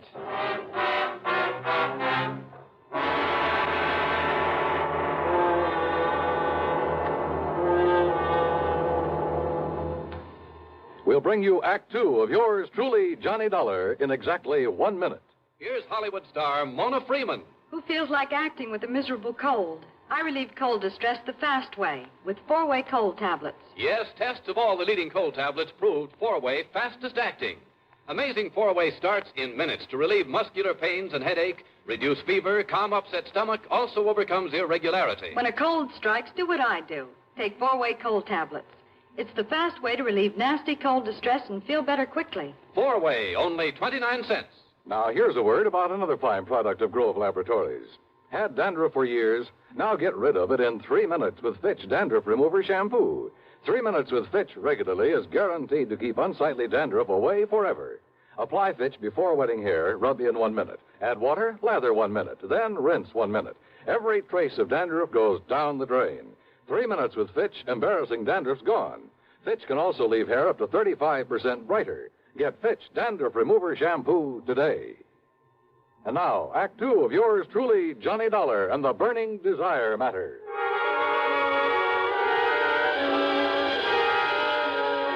My plan for trapping Mickey Fortina was a very simple one. I'd make like a property owner who was anxious to collect some fire insurance, who was willing to pay in advance to make sure my property went up in flames. Easy, or so I thought. Item 7, 85 cents per cab to the office building at 1025 South Spring. The only lights on were in Suite B on the second floor. According to the directory in the lobby, that was the office of the Fortina Friendly Loan Company. Loan office, huh? Yes, sir. Can I help you? Yeah, I'd like to see Mr. Fortina. You got an appointment? No, but I'd like to make a little deal with him. Well, can I have your name, mister? It's Morris, Theodore Morris. Just a minute, huh? Excuse me. Yeah, sure. Man says his name is Morris. Wants to see you, Mick. Oh? Hey, listen, has the chimp come back yet? No. And he said he was going to send Husky over there. Husky? Why? Well, Chimp said he was afraid if he showed up at that hotel... Careful what you say. Close the door. Sure. The chimp. And somebody was going over to the hotel. That can mean only for one thing, to get Smokey Sullivan. I carefully edged over closer to the door of Mickey's office, hoping I could hear more. But it was too thick. And it suddenly dawned on me. If they knew I was the one who put Smokey in that hotel, they probably also knew why I'd come here. There was only one way to make sure. I'd have to go through, or at least try to go through with a bluff I'd planned. Oh, sorry to keep you waiting, Mr. Morris, is it? Yeah, that's right, Mr. Fortina. Ted Morris. Oh, Mary, when he gets you, send him in. Sure, Mick. Come in, please. Sit down. Yeah, surely. Thanks a lot. All right, I'll get right to the point, Mr. Fortina. Oh, by all means do, Mr. Morris. Well, I own a big shoe store over on North La Brea. Yes? Well, business has been pretty bad lately. I've been losing a lot of money. Too much stock on hand, big inventory and hardest. Well, if it's good merchandise, I see no reason why we can't arrange a loan for you. Yeah, a loan? Of course. What else? Well, listen, I carry a lot of insurance on not only the stock, but the building, too. Oh? How much, Mr. Morris? Well, it adds up to over $185,000. I see. It's very commendable. But why do you tell me about this insurance? Well, I said I'd get to the point. Now, listen. If that place was to burn up some night, the whole works. If that place was to burn up some night, the whole works. I'd collect a lot of money on it, all the insurance. And, of course, be in a position to repay whatever loan I advance to you. All right, stop beating around the bush, 14. I want that place burned out. Can you fix it? Mr. Morris, if you want a loan, possibly even a sizable... Well, you know what I want. Come on, how about it? As I said, possibly we can advance it to you. Now, look, I didn't come up here to... However, as evidence of your good faith, your, shall we say, good intentions, are you prepared to make a down payment on such a loan, say, $10,000 cash in advance? What are you talking about? Set the fire, burn the place up so I can collect the insurance, and I'll give you $15,000. Now, just a minute. Who said anything about setting a fire? I did. Well? Who sent you here? If you said it was a former client, I won't believe it. Oh, look, does it make any difference? Do you by any chance know a man by the name of Smokey Sullivan? Sullivan? He knows him all right, Mick. Wow. The chimp? Shut up. Sure, Mick, this is the guy I told you about. I come to see Smokey at his rooming house. What I left of him. Very interesting. After I ducked out, I hung around there. I seen him take Smokey in a cab. I followed him to that hotel. You sent Husky over to take care of him? Sure. And listen. Yeah? I don't know what name this guy gives you, but when he knocks on Smokey's door, he says it's Johnny Dollar. Dollar? Insurance ticket? Yeah, that's right, Mickey. All right. So maybe I do arrange another fire with you in it, Dollar. Mickey! There's a police car just pulled up in front! Go ahead, Chip. Yeah, don't kill this dirty...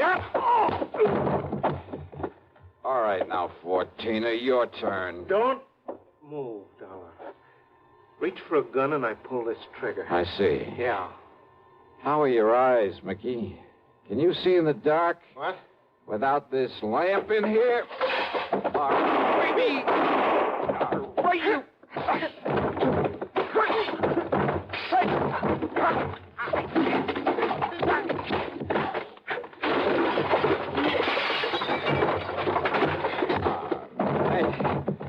Yeah. Well, I guess Smokey was right at that, Johnny. Hi, Pat. He You seem to think you wouldn't need any help around here. You all right, Johnny? Yeah. When that strong arm, that husky Castellini, came up to the hotel room after him, well... I had to tell him, Johnny. I had to tell him what it was all about. Yeah, it's okay, Smokey. It's okay. So we threw Husky in the clink and came over here. Well, I got an admission out of him, Pat, but unless you can get these goons of his to talk, I don't know what you're going to hold him on. After what just happened in here? Johnny, we'll hold him and his goons just as long as we need to. And unless they want to take the whole rap for him, I think they'll talk. Yeah, they talked all right. And as a result, the police in a couple of nearby states should have no trouble at all in picking up some of the other of Fortina's boys, his hired torches. Funny, isn't it? These stupid jerks just never seem to learn. Expense account total, including hotel bill, plane ticket back to Hartford, and the sizable bit of folding money for Smokey Sullivan, $874.20. Yours truly, Johnny Dollar.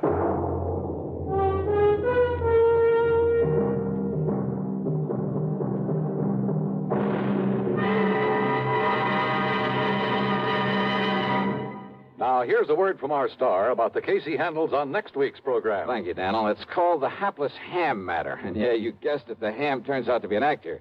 A really bad one with one of the cleverest methods of committing murder I've ever known. There's a lot of action, suspense in the story, and I think you'll like it. Who knows? Maybe if you listen closely, you'll be able to figure out his method even before I do. So join us, won't you? Yours truly, Johnny Dollar.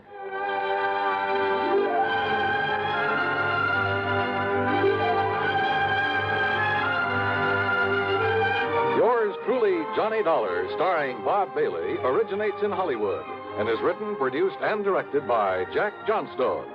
Heard in our cast were Virginia Gregg, Gene Tatum, Lawrence Dobkin, Vic Perrin, Paul Duboff, Don Diamond, and Frank Gerstle. Be sure to join us next week, same time and station, for another exciting story of yours truly, Johnny Dollar.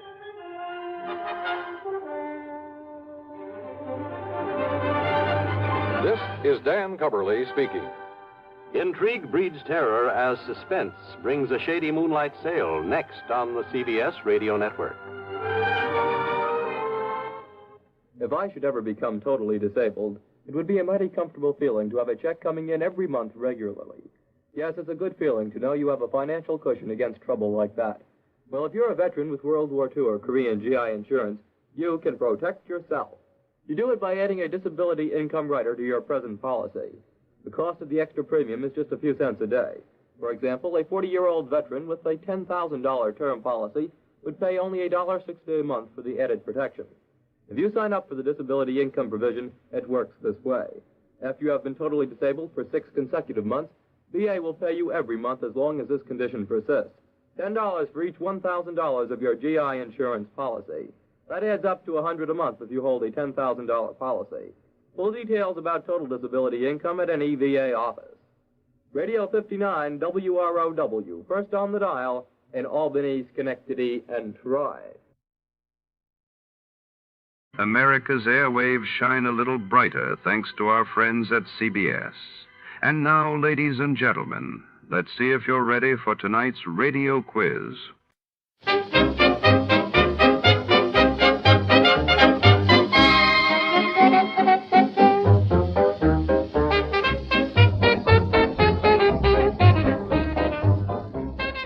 Tonight in the Dry Gulch Capper, a shadowy stranger arrives in a desolate town where secrets run deeper than the old silver mine. A missing payroll, a vanished prospector, and a web of betrayal draw our hard-boiled detective into a deadly game beneath the desert moon. Who holds the key to Dry Gulch's darkest secret? Stay tuned as a line between friend and foe disappears into the dust. Before we begin, let's see what happened on the day it aired. It was April 15, 1948. On that day, the world awoke to news of the Arab-Jewish clashes intensifying ahead of the British mandate's end in Palestine, while in Europe, Italian voters prepared for a pivotal general election that could shape the continent's political future. The National Broadcasting Company presents The Adventures of Sam Spade, Detective.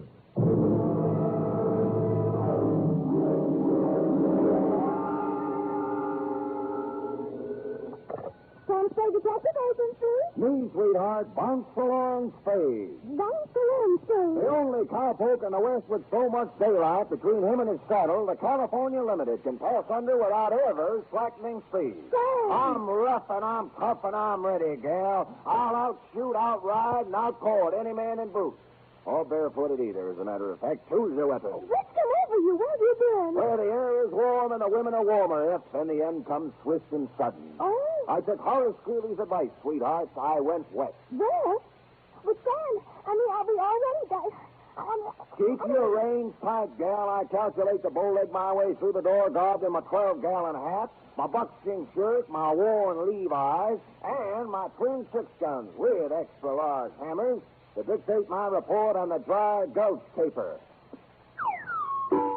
Or they went that away.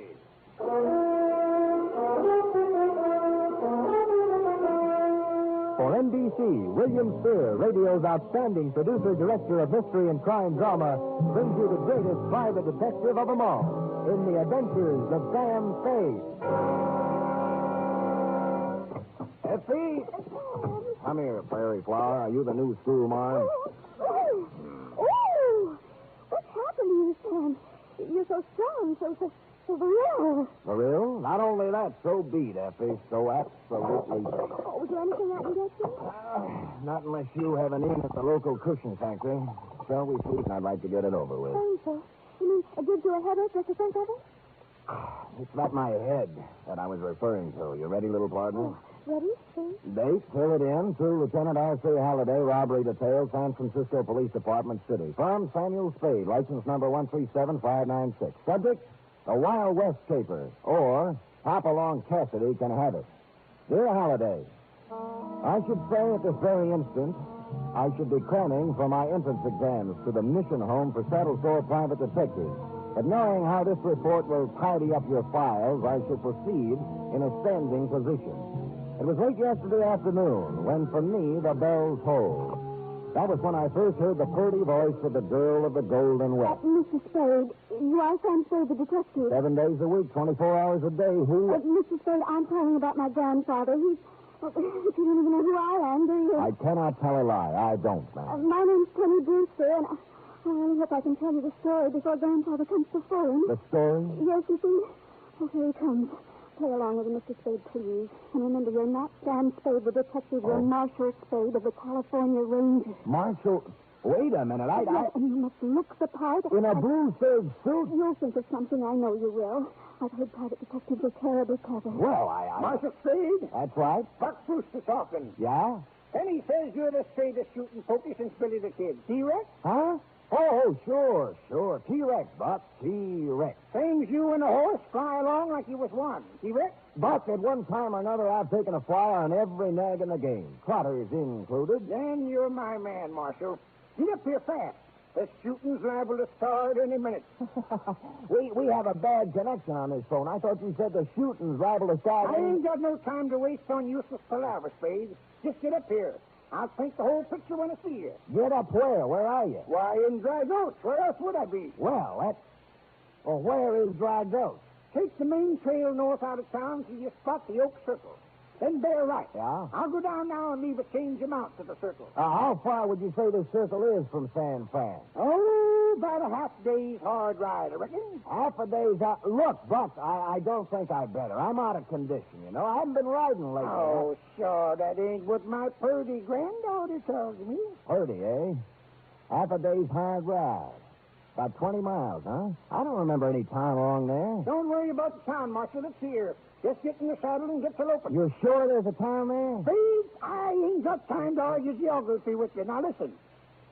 Them $50 gold pieces clinking together, and I got a whole cellar full of them. Are you coming up here? Buck, tell him to take to the high hills.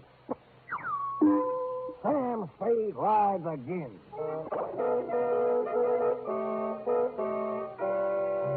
I made 2 stops before I hailed a cab and told the saddled driver to proceed north on the main trail out of town. At a corner newsstand where I riffled through a Western Story magazine to determine what the saddle and sagebrush set is wearing this season, and at the Hitch and Post costume shop where I donned what I thought was a rather colorful facsimile of the same. We drove out 101 at a smooth 55 for almost half an hour before I spotted a circular clump of trees, complete with horse. As we reared to a halt, the driver looked back at me and shook his head. I'm taking down your description, Buster, just in case they ask. Black 10-gallon hat, purple silk shirt, orange Angora check. Boy, I've seen everything now. You obviously aren't an Esquire man. Now, this wardrobe was personally endorsed by Mr. T. Yeah. Yeah. You sure you want to get out here, Buster? At this very spot, Buster. But there ain't nothing here, but nothing. Wrong, my good man. For you, there is this. For me, yonder steed and the dusty trail on your right. Listen, journey back to the fort and keep an eye peeled for the Indians. A fruitcake. I've been hauling a fruitcake. He drove off, and I staggered on the sides of my ankles toward the horse, the mount that Bus had left for me. Now, this ornery critter took one look at my costume, and as I swung up into the saddle, he shuddered, then closed his eyes, and zowie! Hey, wait for me, horse! Hey, horse!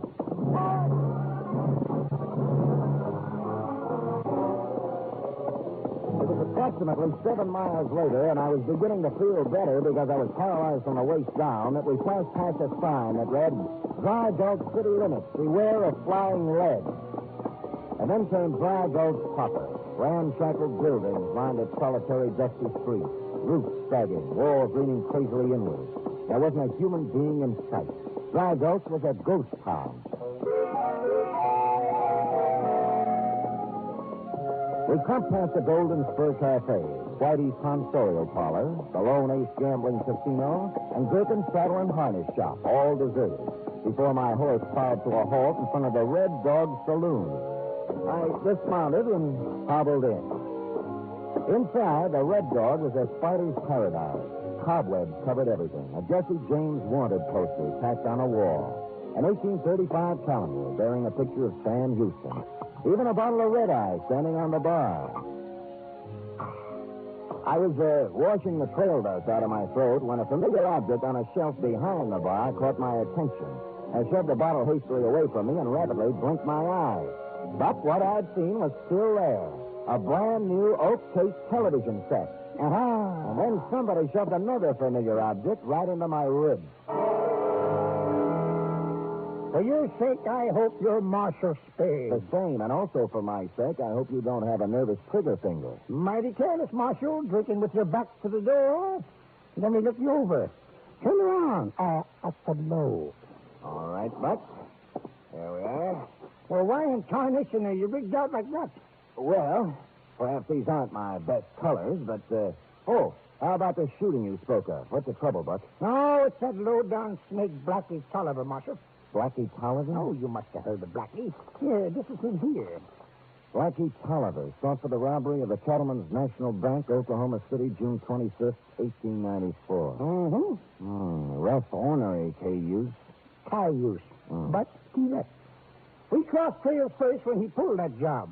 Me being a sheriff in 94, it was up to me to chase him down. But he wrangled himself a pardon. Slippery snake. And then? Well, 4 years later, I hit Tombstone, all time to settle down. Even had a little family all picked out, but it never happened. What did? Oh, that creeping, crawling Blackie Tolliver sweet talked her into leaving town with him. Your girl ran off with Blackie? To get hitched in Dawson City. Then he stranded her there, sick and broke. I burned the letter getting to her when I heard, but I was too late. Oh, I'm sorry, Buck, but that's a long time ago. Well, I vowed I'd get that sidewinder. I chased him all over the West, but if you couldn't catch him, then 3 days ago I seen him again. Here in Dry Gulch? No, on TV. What? Yeah, some program was telecasting about a new bank opening in Frisco. And there, big as life, was Blackie right on the TV. You could recognize him on television? Amazing. And you know what he was doing there, Marshal? What? Blackie Tolliver, who has held up more banks than I've got fingers and toes, was the guard in that bank. You mean he pulled a switch, huh? Trailing with the law now. Quick as the TV was finished, I read him a letter. I challenged him to a shootout here in Dry Gulch, where no one could interfere. And as soon as he shows up, I'm going to cut him down. Well, what makes you think he'll show? Well, 2 of his gang was skulking around yesterday looking to lay out for him. You mean 2 of his gang? How do you figure that? Well, it's simple. I sent him that letter when Lene shows up. The first humans to set foot in Dry Gulch in 10 years. Yes, sir. Now, if Blackie's got a gang, I might need some help, see? That's where you come in. If things get too rough, you're going to step in and swing the tide. Me? Why, I haven't swung a tide in years. Penny! Penny!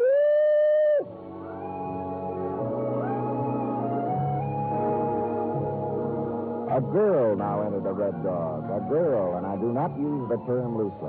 Golden hair framed a face that belonged nowhere but on a ranch romances cover. And her plaid shirt and jeans encased the sort of figure that lonely cowpokes dream of. The sort of figure, as a matter of fact, that lonely private detectives dream of, too. Now, this is my granddaughter, Penny, Marshal. Pretty as a new saddle, ain't she? I don't know, sir.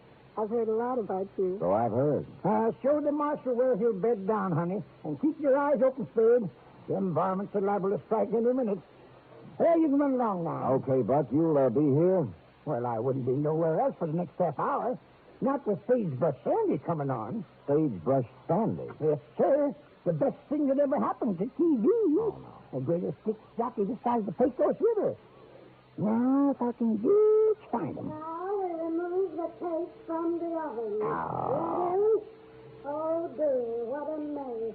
Why, for quick substitute today. Dad-ratted cooking expert. Oh, Dixieland. That's Dixieland. Musical murder, that's what it is.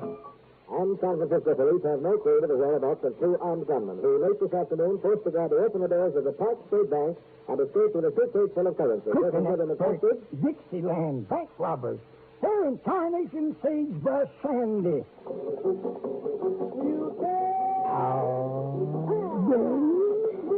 And just listen to that record he's spinning. Now, that's real music. Let's quickly. I take it Sagebrush Sandy's program doesn't do anything for you? Well, let's say the fresh air does more. I'm glad you stayed, Mr. Spade. Huh? For a minute, I was afraid you were leaving Dry Gulch. Where were you? Outside the window you were trying to reach. You mean you heard all the things Buck said then? Uh-huh. We came in here. Oh. This is the Overland Hotel. You're not worried about your grandfather? Oh, no, Mr. Spade. There's nothing wrong with him. He's been like this ever since I can remember. Oh? Well, here you are.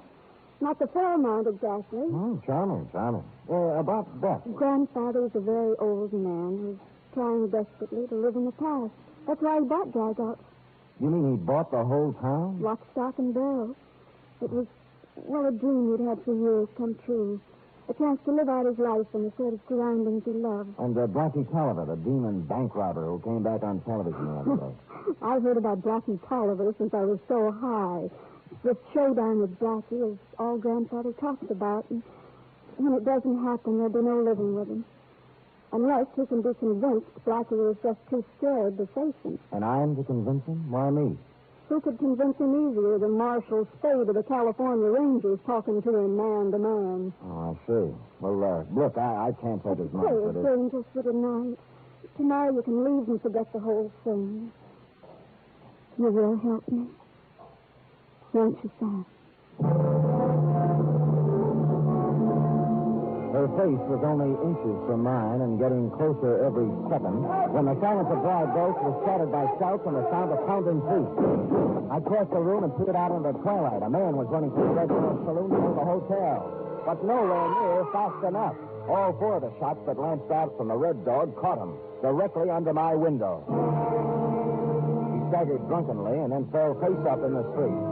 As I looked down at him, two thoughts were inescapable. A, his was the same face Buck had shown me on the poster, so there was that Blackie Tolliver. And B, whatever game Penny's grandfather was playing right now was apparently one he was playing for keeps. You are listening to the weekly adventure of radio's most famous detective, Sam Spade.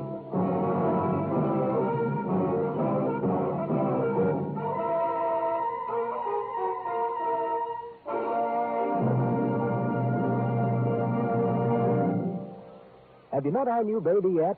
I mean, NBC's new baby, The Big Show. And what a baby it is. The biggest baby you ever heard, and he's not crying either. Why should he cry with stars like Tallulah Bankhead, Jimmy Durante, Clifton Webb, Mindy Carson, Meredith Wilson, and a host of others to make him radio's greatest spectacle ever? This Sunday and every Sunday, meet The Big Show. An hour and a half of comedy, music, and drama. All this and Tallulah, too. No wonder it's The Big Show. And Sunday evening over most of these NBC stations also means Theater Guild on the air.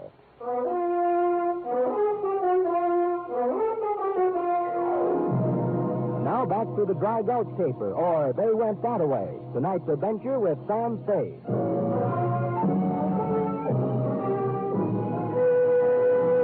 Blackie Tolliver was still alive but unconscious when Penny and I reached him moments later. His forced breathing was the only sound to be heard along Dry Gulch's single street. Wherever Butch had gone after the shooting, whatever he was doing, he was quiet as a mouse. I examined Blackie as best I could in the dusty light. He was wearing a Park State Bank guard uniform, and it was soaked with red. He needed medical attention fast. He died, Sam. They'll call it murder, won't they? Let's not talk about that now. Won't they? What else could they call it? Blackie didn't have a prayer. He isn't even carrying a gun. But grandfather just... Oh, Sam, what are we going to do? Right now, we're going to get Blackie to a hospital. That means we'll need horses and some help. There's no one to help us. Well, there's Butch. You saddle horses, I'll find him. If we take him to a hospital, he still might die, and what do we gain? If we didn't, no one would ever know that grandfather... Penny. I'll saddle the horses. Sam, please don't hurt me for what I was thinking. I carried Blackie to the hotel porch and did what I could to make him comfortable. Then I started looking for Butch. Butch's TV set was still on when I reached the Red Door, but it was playing to a dark, empty house. I turned away to continue my search, and then I stopped. The music tearing at my eardrums was pure Dixieland. Musical murder, as Butch called it. I checked my watch.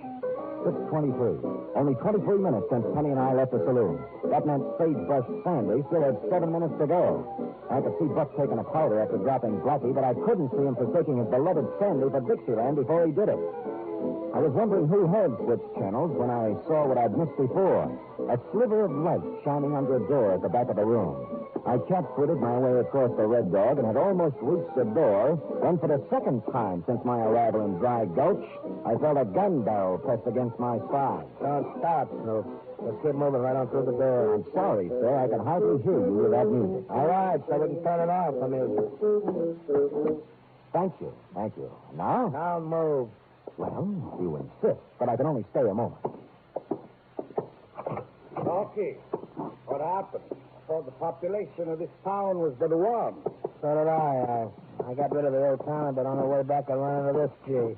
Apparently the census taker's overlooking him. It only proves you can believe no man. We are given positive assurance the place is deserted, yet traffic suddenly becomes unbearable. Well, perhaps I was being over-friendly, gentlemen. We Westerners get carried away now and then. Now, if you'll excuse me... Hold it, Snoop. Yes, friend. You have just arrived. Well, really, boys, it's far past my usual bedtime. So you sleep in tomorrow. Sit down. Leave us chat. There were several things in that candlelit back room I could have chatted about. I could have told Al Torino, short, swarthy, and one of the best-known bank boys in the business, that I'd recognize him as soon as his friend herded me through the door. Or perhaps mention the currency stacked high on the table before him, each packet held together by a paper binder with the words, Park State Bank of San Francisco stamped very neatly on it. Now, suppose you tell us about what you're snooping around for. Gentlemen, this is all a grievous misunderstanding. I merely happened by to remind you of the annual rodeo to be held at Devil's Elbow this coming Saturday. An innocent, friendly gesture. Held at Devil's Elbow this coming Saturday. An innocent, friendly gesture. Tell us more. A most colorful event, the rodeo. Bronco busting, covered wagon races, wild steer roping, and anyone can enter. Now, perhaps you would be interested? Me? Why, I haven't roped a wild steer in almost a fortnight. Your friend, perhaps? Heaven alone knows how long it's been since I roped a steer. I busted a bronco. Well, it was just a thought. Goodbye. Hold it. Please. I'm most unhappy that we misjudged you, friend. Oh, it's nothing. Every call can't be a happy one. You already make me feel worse. I feel we owe you something for at least thinking of us. Don't you, Corky? Yes, indeed, Al. Yes, indeed. I couldn't think of it. I'll just run along. No, our minds are made up. Give it old Corky.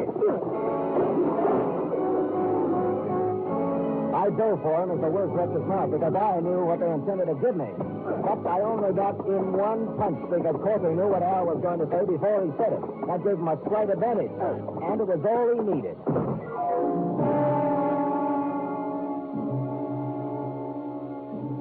When I came out of it, I was lying in total darkness, and I wasn't alone. Oh, that blasted varmints. You wouldn't let it loose and get my hands on them. Varmints. Let me loose. Just a minute, Buck. I'll give you a hand. Hey, how'd they get you, Buck? Oh, I was watching the TV, and I heard a car, and then Blackie and them two that were skulking around yesterday drove up, and they walked right into the Red Dog as if they was aiming to steal. Who was carrying the suitcase? Blackie was. And the others was walking along behind him with their guns drawn, protecting him, so I couldn't get to him. Oh. So I sneaked around to the front of the Red Dog, hoping I could surprise him.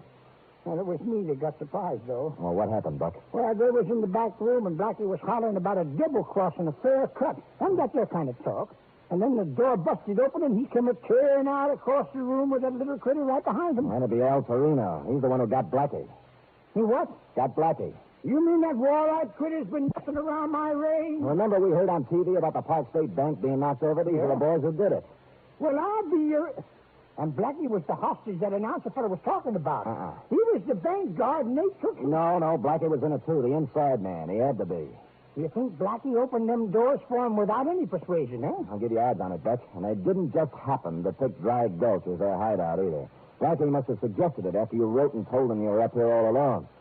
You didn't know it, but you were handing him a perfect hideout. Yes, but why would one of his own gang drop Blackie? Torino and the other one apparently figured a lot of money for 3 would be even more for 2. Yeah, Hey, listen to that. Yeah. Them varmints are fixing to pull out. Come on, let's go get them. I'm right with you, Buck. Hey, hold up, you bushwhacking dudes. Hey.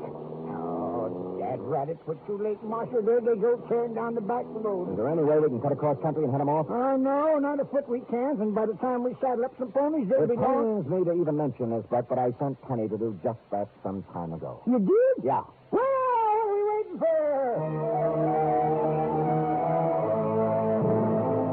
We galloped up draws, down canyons, through streams, over cliffs, and across deserts. And the only place on me that felt good was my head, where Corky had sacked me. And finally, Buck, riding ahead of me, pulled his pony to a halt and waited for me to catch up. Somehow, I slid south off my horse's neck and was back in the saddle again when I drew abreast of him. Well, we ain't going to have to trap them dudes after all, Marshal. Huh? No, Cripple Creek done it first. Cripple Creek? The driest creek in the west. It crosses the road up ahead a piece. And right now, them critters are sitting hub deep in sand. Come on, let's start riding circle. Riding circle? Indian style. Oh. Round and round the car till we pick them off. Oh, no, Buck. We're going to handle this my way, and it won't be on horseback. Huh. What fancy plan have you got? None. It's very simple. We leave the horses right here. You get as close to them as you can along the road, and I'll circle around behind them. Now, don't show yourself until I go after them. You got it? Well, all right. But I still think circling's better. I left him there and dodged from bush to boulder to tree, working my way to a position behind Al Torino and Corky.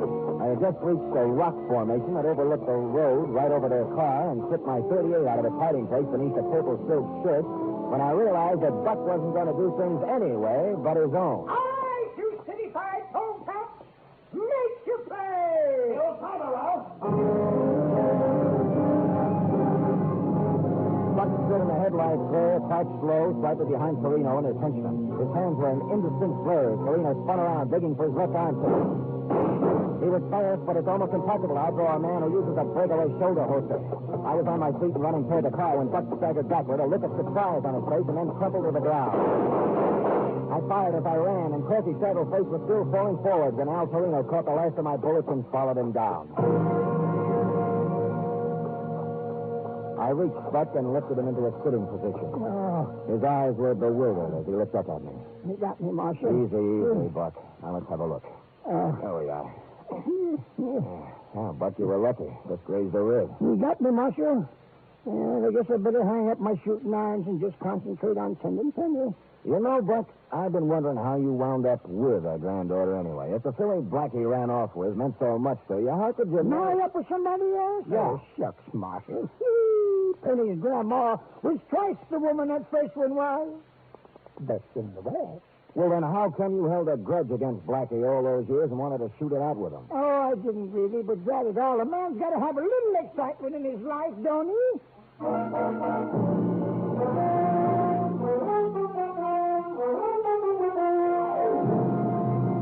Period. End of report. Sam, what a fantastic story. It is that, F. It is that. But go type it up anyhow. Are you sure you aren't making up the whole thing? For the doubting Thomases, I have a matched set of saddle scars to prove the truth of each and every statement. Oh, I think you'll wait for it. I'll type it up right away.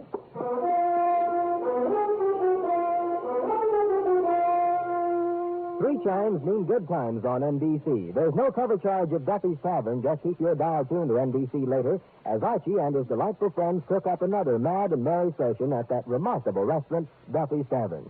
This Sunday, the big show comes your way again on NBC, the best in comedy, music, and drama, with unpredictable Tallulah as MC, Jimmy Durante, Clifton Webb, and many more.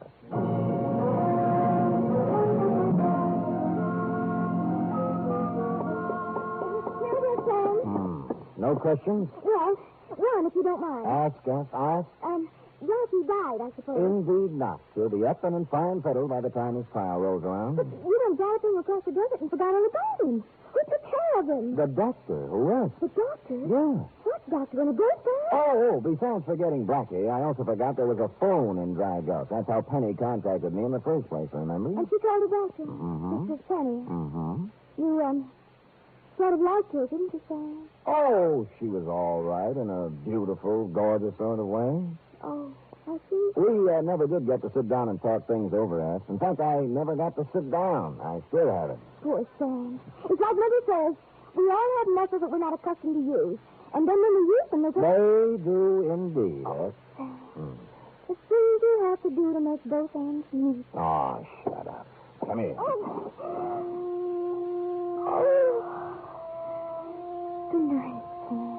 Good night, sweetheart.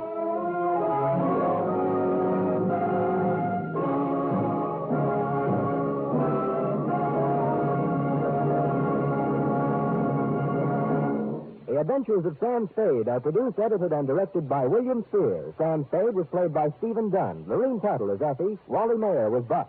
Script for tonight's adventure by Don Carey. Musical scoring by Led Bleskin, conducted by Robert Armbruster.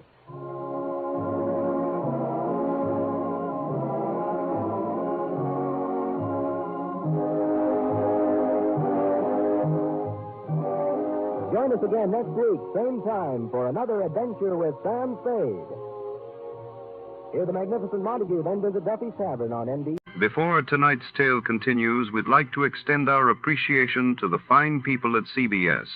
And now, listeners, sharpen those minds for a quick radio quiz.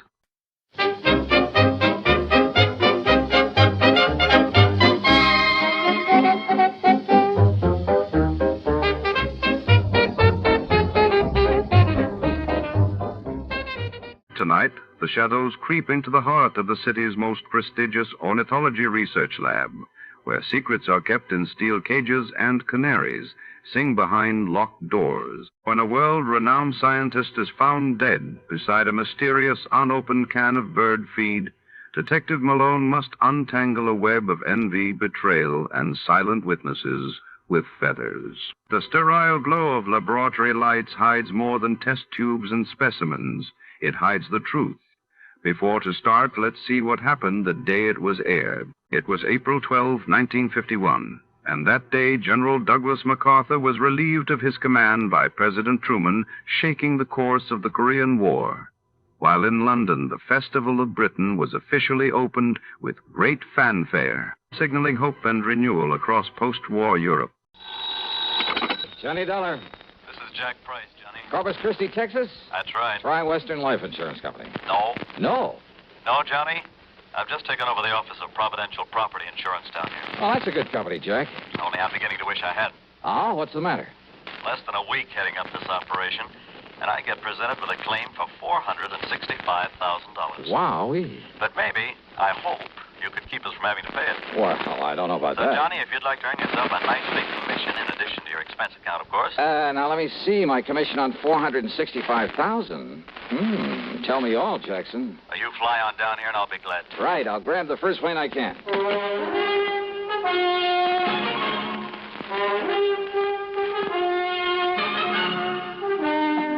CBS Radio brings you Bob Bailey in the exciting adventures of the man with the action-packed expense account, America's fabulous freelance insurance investigator. Yours truly, Johnny Dollar.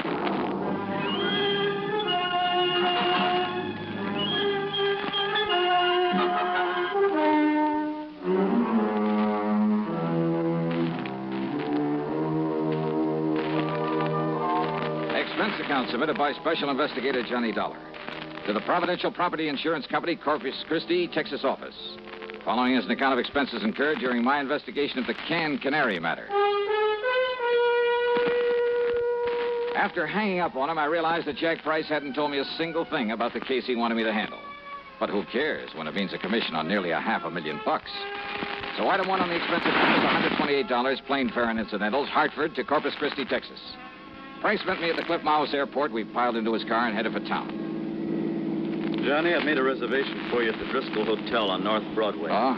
You get yourself a good night's sleep, and you can start on this matter first thing in the morning. Well, what's the matter with right now? At least you can tell me what it's all about. Well? The Canary diamonds. Canary? Yeah. You mean they're for the bird? Oh, now, wait. I'm sorry. Matter of fact, Johnny, they happen to be the most perfectly matched set of yellow diamonds in the world. A necklace, a brooch, and a solitaire and a ring. Called the Canary diamonds because of their color. No. They were stolen from Mrs. Clara Barnes Smithwick Tyson Brownfield. Oh, brother, that's a mouthful. Now, who is she? The reason she's so loaded with jewels, and about everything else an old lady could want, is that Tyson made a few $1 million in oil, and when he died about 4 years ago, he left her a considerable fortune, mostly in the stock market. Tyson? J.R. Tyson. I thought you said her string of names ended in Brownfield. About a year ago, she married young Augustus Brownfield. Oh, I see. Brownfield loaded, too? He's been up and down over the years. Mostly down, I'm afraid. Until he married the rich widow Tyson. Well, yes. How old is he? 10 or 15 years younger than she is. About 45, I'd say.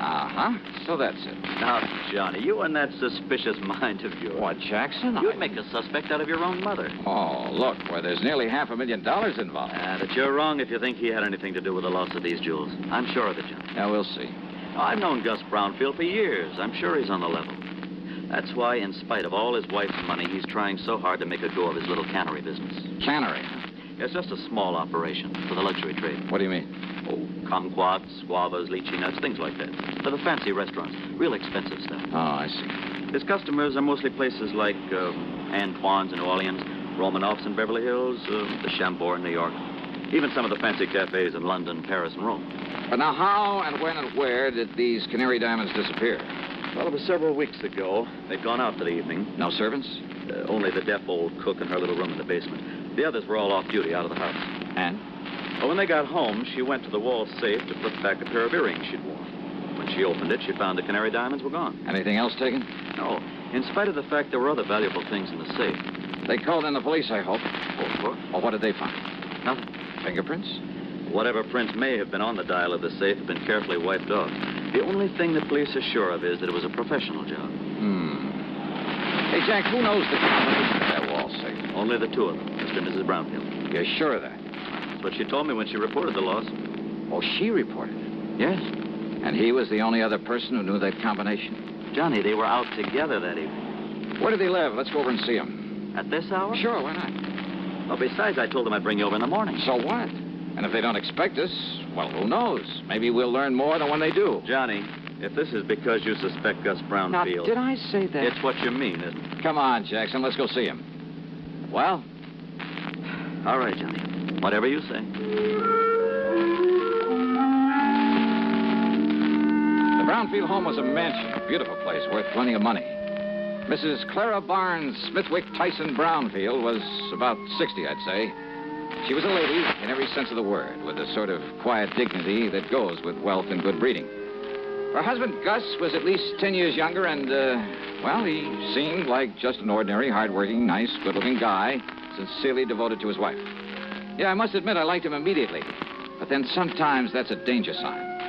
Anyhow, he pretty much repeated what Jack Price had told me, including the fact the police had gotten nowhere. So, if there's any way I can possibly be of help to you, Mr. Dollar? It's not so much the money, Mr. Dollar. Though, heaven knows, the diamonds do have monetary value. That is the understatement of the week. Well, yes, I suppose it is. But when I think of some thief taking those beautiful stones out of their lovely mountings to dispose of them... Mr. Brownfield, you and your wife were together all the time the night they were stolen? Yes, we were attending a party at the home of... Oh, no, wait. Yeah? Why, yes, dear. You left us for a few minutes to go over to the Canary. Yes. Why? Well, when we'd passed it on the way to the party... Yes? Well, I'd noticed that someone had left the lights on. Probably someone who'd worked late. Who? Well, frankly, I don't know. Well, go on, please.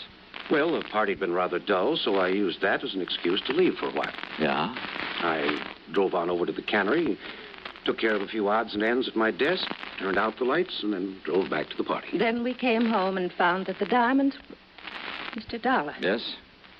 If you're thinking what I think you are... That your husband had plenty of time to come here during his absence from the party? Well, now, look here... Plus the fact that he knows the combination to the safe? Young man. No. What? No, Mrs. Brownfield. I was thinking of something you said a minute ago. About the thief disposing of those jewels. But, Dollar, if you think for 1 minute... Just hold your horses, please, Mr. Brownfield. Young man, this is outrageous. I refuse to listen to anything more from you. Yeah? Yes. Well, I think you'd better, Mrs. Brownfield. If you want the Canary diamonds back.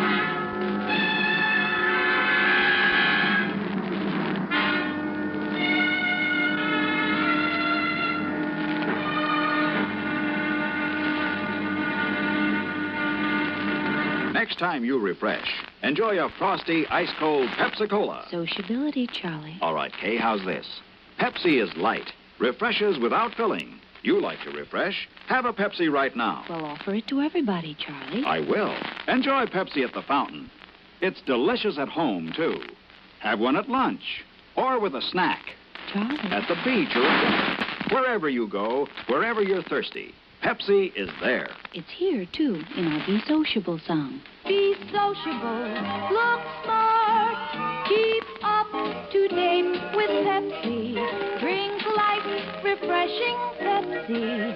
Stay young and fair and debonair. Be sociable, have a Pepsi. For the weekend, have plenty of Pepsi around. Pick up an extra carton today. CK, I'm sociable. With Pepsi, everyone is. And now, Act Two of yours truly, Johnny Dollar.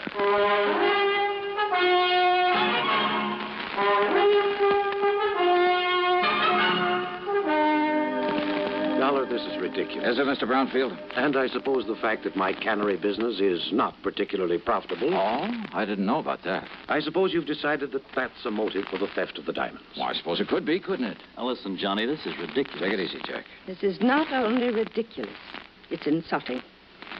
I must ask that you gentlemen leave this house immediately. Mr. Price? Of course, Mrs. Brown. Now, just a minute. No. I've had enough of this. Did I say I suspected your husband, Mrs. Brownfield? Did you need to? No, because I didn't mean to. What? That's right. But I did say that your talk about how a thief might dispose of the stones gave me an idea. You mean about how someone else might have taken them and will try to get rid of them? Something like that, Jackson. But who, Johnny? Yes, Dollar.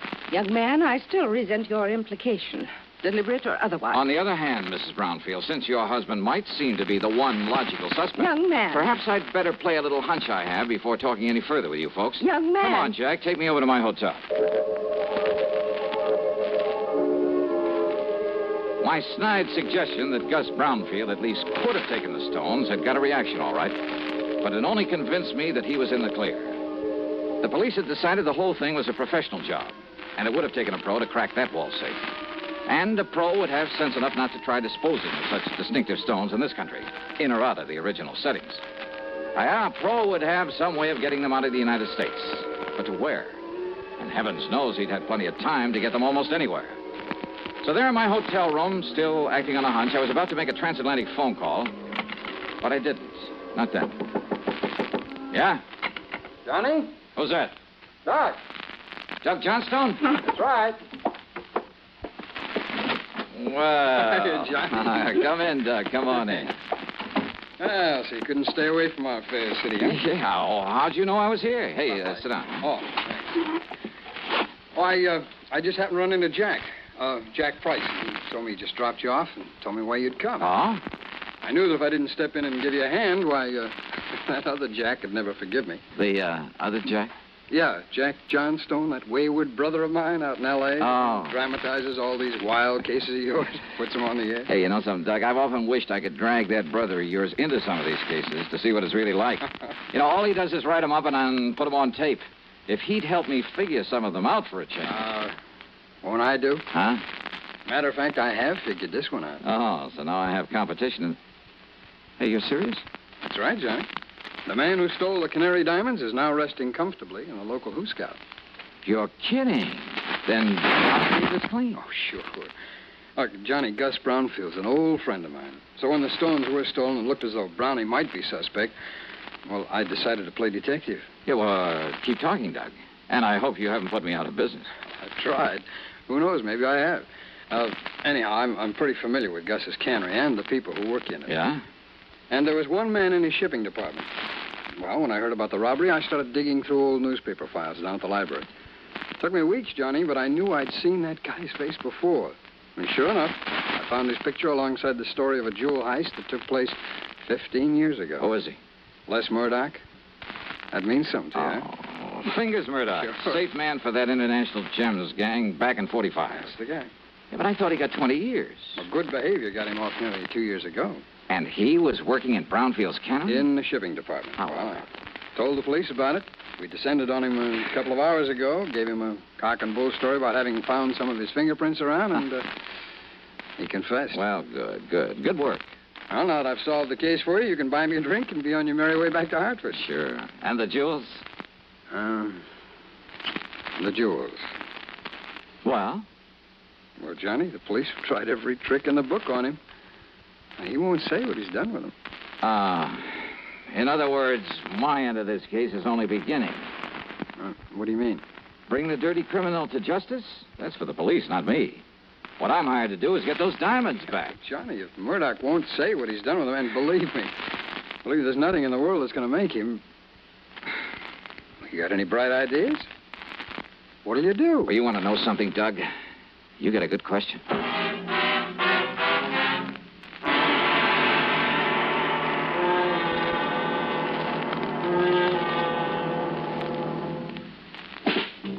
Smoking more now, but enjoying it less.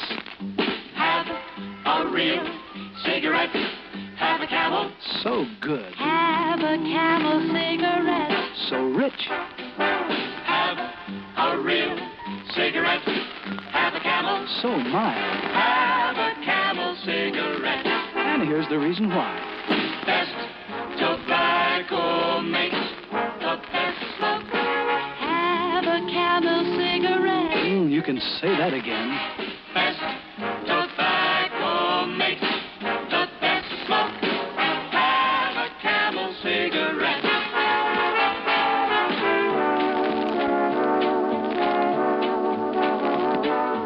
If you're smoking more these days, but enjoying it less, then change to Camels, the best tasting cigarette of all. Start to really enjoy smoking again.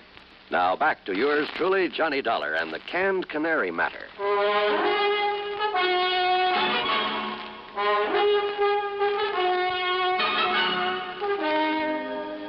I went down to the Corpus Christi Central Jail and wasted an hour trying to get something out of Fingers Murdoch.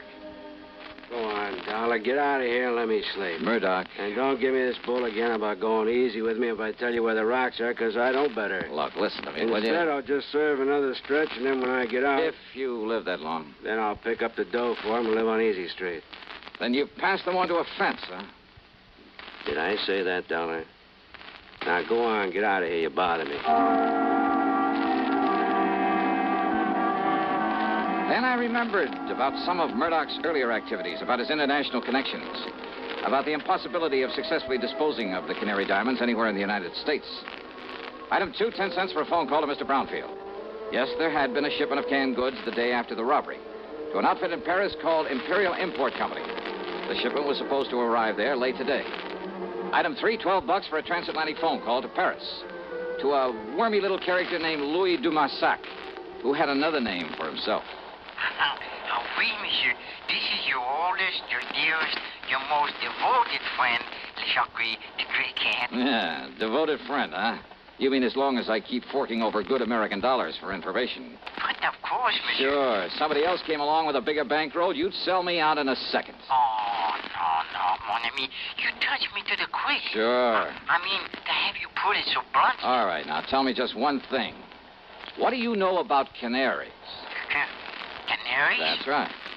Uh-huh. Well? They are for the birds. Wait, well, monsieur, that's not a very funny thing I've just said. Oh, very funny. So what about the Canary diamonds? Well, alas, I've never heard of them. But I'm sure that for a slight consideration, if I can find out all about them for you, say for $500. Now listen, your old pal, Francois Dubuisson, the fence. Yeah, Dubuisson. What? Oh, that miserable, that no good, that double-crossing. I love him dearly. Now what's that mean? Millions he's made smuggling jewelry and paintings into this country from your United States. Now, with your help at times. But of course, monsieur. But now what has he done? What has he done? Closed up the antique shop that he used as a front for his operations. You mean he skipped the country? Oh, no. He's still here in Paris. Doing what? Is it not unthinkable that so clever a crook should turn to a legitimate business? Under another name? What kind of business? Produce. Produce? Oui. Caviar from Russia, cheese from Holland, fine sausages from Germany. And canned tropical fruit from here in the States. Oui. Yeah, but how did you know? And he calls it the Imperial Import Company. That is so. Then tell me where I can find him and I'll cable you $100. But of course.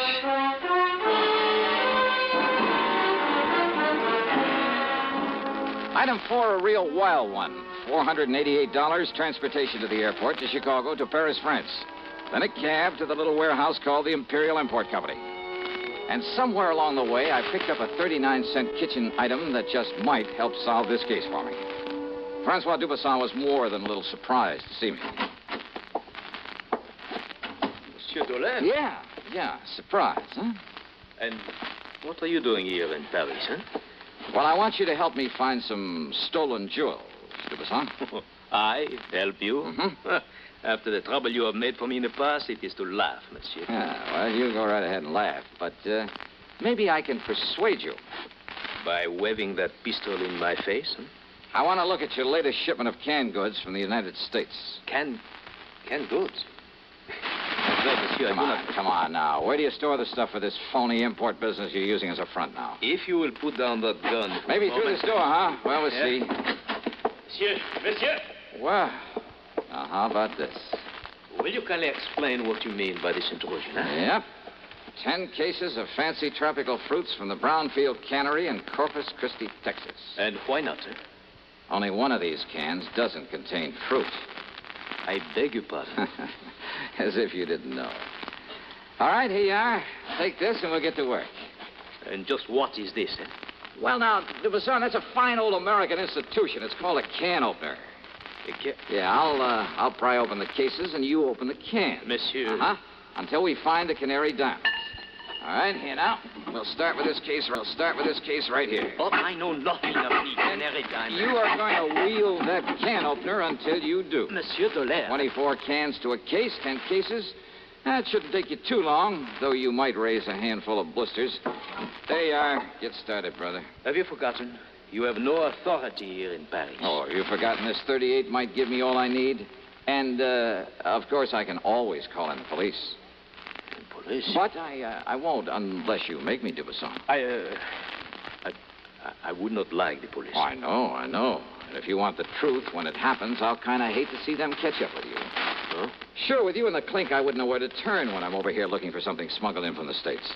Then, but all I'm interested in at the moment is watching you get to work with that can opener.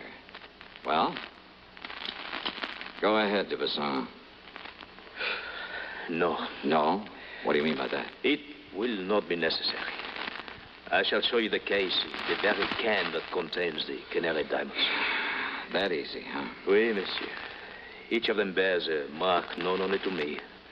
And, of course, to the unfortunate fingers murderer who stole them. Too bad, Dubuisson. Eh? Well, I'm really kind of sorry to hear that. You are sorry? Yeah. I'd kind of hoped to stand here and watch you sweat some of the rottenness out of your system.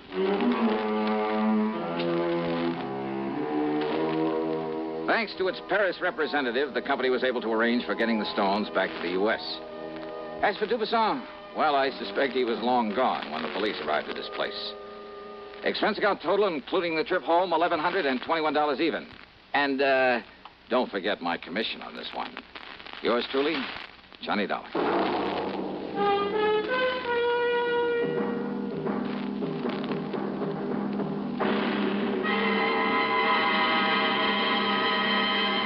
Hi. Maybe you'll recall this tuneful reminder of times past.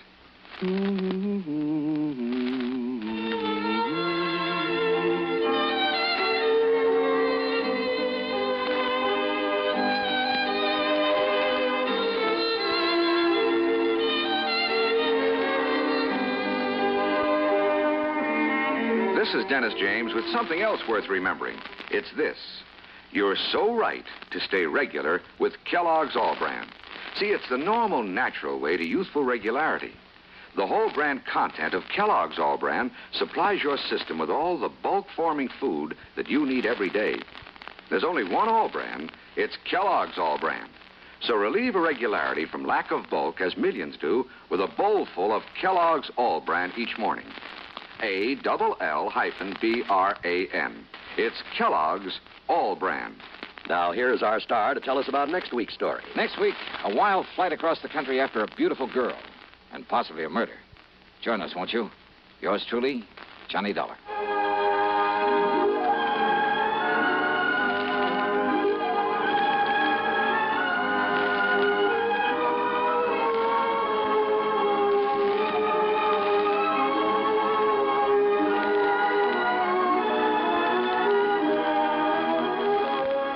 Truly, Johnny Dollar, starring Bob Bailey, originates in Hollywood and is written, produced, and directed by Jack Johnstone. Heard in our cast were Virginia Gregg, Jack Edwards, Russell Thorson, Stacey Harris, Jack Crucian, Forrest Lewis, and Tony Barrett. Be sure to join us next week, same time and station, for another exciting story of yours truly, Johnny Dollar.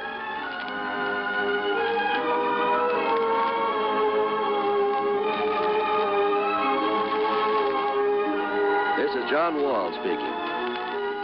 Greed for Gold promises doom from Suspense on the CBS radio network. You know, Dooley, I've been reading up on hypnosis. Come here and let me try it on you. I'm an officer of the law and don't approve of making a man divulge his secrets. However, I'll stand by in case there's criminology involved. I just want to clear up some of his problems, Officer Suggs. But I haven't got any problems. I'm the soul of contentment. Maybe that's your trouble. You're too contented. Lie down, Dooley. You're going to sleep. I feel so good. He's under my influence. Now, little tyke, get up. Go straight to the beer of your choice. Astounding. He's heading for Utica Club. 'Cause Utica Club will still take the trouble to age beer the natural way. Utica Club, you see. He's got no problem. He's a happy, well-adjusted beer mug. Brewed by the West End Brewing Company of Utica, New York. You're tuned to 590 WROW in Albany. 5:30. Good evening, friends. With a special word of thanks to our sister network, CBS, we invite you now to test your memory of the great radio adventures.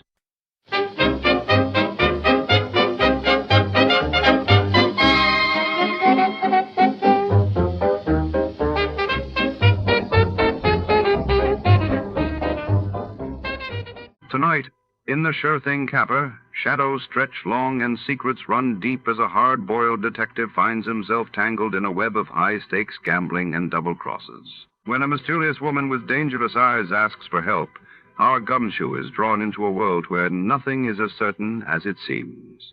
Will he crack the case before the odds turn fatal? Stick around, because in this town the only sure thing is trouble. Before we begin, let's see what happened on the day it aired. It was March 17, 1949. That day, the world watched as the USSR tested its first large passenger jet, signaling a new era in aviation while in Jerusalem. Tensions rose as the United Nations convened to discuss the city's future amidst continued conflict. The National Broadcasting Company presents The Adventures of Sam Spade, Detective.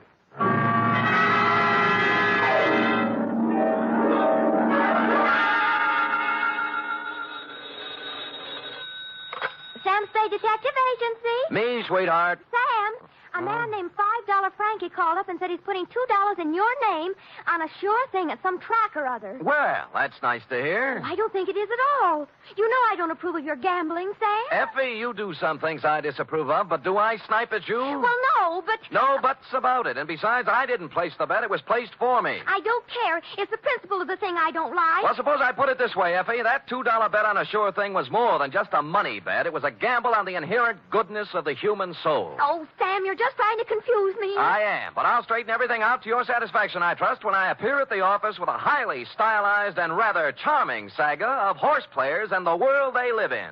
What else but the sure thing caper? For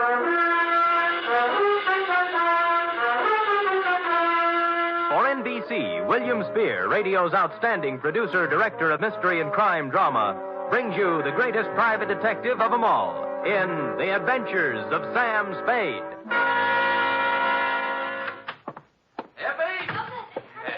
Yes, and I hope you always are at the wages I pay you. Oh, I'm glad you brought that up, Sam. When I pay them. I don't want to start an argument, but I do need some new clothes. Oh? You want me to put up a good front, don't you? I will rephrase my answer. Yes. Well? Effie, if you can hold Warp and Wolf together for a few weeks, I have a feeling we'll be rolling in dough, driving big cars and wearing mink. Oh, you mean that best. All conjecture. Enough of your sneering. Now, you hear me out. Weigh the evidence, and maybe you'll feel differently. I doubt it. No good comes of playing the horses. Date, fill it in. $2 $5 Frankie, care of... Sam, wait a minute now. $5 Frankie what? What's his last name? I don't think he has one, F. As I get it, he was born just before a Gold Cup handicap at Pimlico, and they didn't have time to give him a last name and place a bet, too. So they chose the bet. Oh, Sam, that's awful. What do you mean, awful? That horse paid 18-1. Well, to get on, $2 $5 Frankie, care of Patterson Smoke Shop, Myrtle Street, City, from Samuel Sucker Spade, San Francisco, license number 1375596. Subject, the sure thing caper. Dear $5 Frankie, for you to be seen at the hour of 1 p.m. post time anywhere but at the track is truly a veritable, unbelievable occurrence. So when my door pivoted open Monday at said hour and a short gent with 36 shoulders and a 44 long plaid coat came in, my eyes told me it was you, but my mind screamed no. I checked your wide-brimmed pork pie, your zoot gabardine slacks, suede and alligator wing-tipped shoes, and it still repeated you. Sammy, do not look as if you have just lamped the ghost. It is I, $5 Frankie. But at this hour, Frankie, what is it? Your watch broken? Did you lose your way? You sleepwalking? What? No, Sam. I am in complete possession of my faculties. Good. And I came here with the full knowledge of my intellect. I even see through the crystal of my timepiece that it is 1 o'clock, the hour from which they break from the barrier. That's right. But I have not been drinking, and as for sleepwalking, that is strictly for gents with unhappy marital relationships. All right, Frankie, I'm forced to agree with you that you're standing in front of me instead of the $5 window. Now, what's the dope? Well, ordinarily, I do not resort to hiring a strong arm to consummate my business dealings. Naturally. There being a full supply of such muscles lying around the back room of Patterson Smoke Shop. Loose? But when the job calls for both tact and muscle, I am forced to roam far abroad in search of the same. You mean you have a job for me? A real honest-to-sea-biscuit job that'll pay money? With the ordinary Seamus, I might try to offer a little paddock chatter, you know? Yes. But with you, Sammy, I will tender coin of the realm. Good. I will pay you, of course, in $5 bills, as is my wont. In advance? 10, 20, 30, 40, 50. 10 times 5. Figures. Now, do you veritably consider yourself in my employ? I am veritably in the race, Frankie. Good. Now, Sammy, leave it to be understood by both parties that I am not touting you off on any sour deals. A rather curious situation has arisen, and I will explain it to you candidly, as they say in certain novels which I have not read. Well, most novels lose so much in the translation. True. Yes. My narrative begins yesterday, to be exact. Yesterday, their heels and toes into the back room of Patterson Smoke Shop, a gent whose face was once as familiar to me as my own. By name, said gent?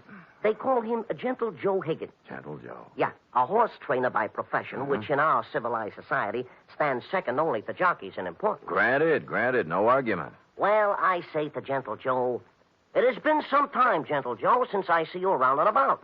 And he says, I have gave up the old life for the new, as I no longer am welcome at the track since a certain embarrassing incident 5 years ago. What incident was that, Frankie? A horse doping job, the illegal type, which depresses me to relate. You know? So I will not. Ethics. Yeah.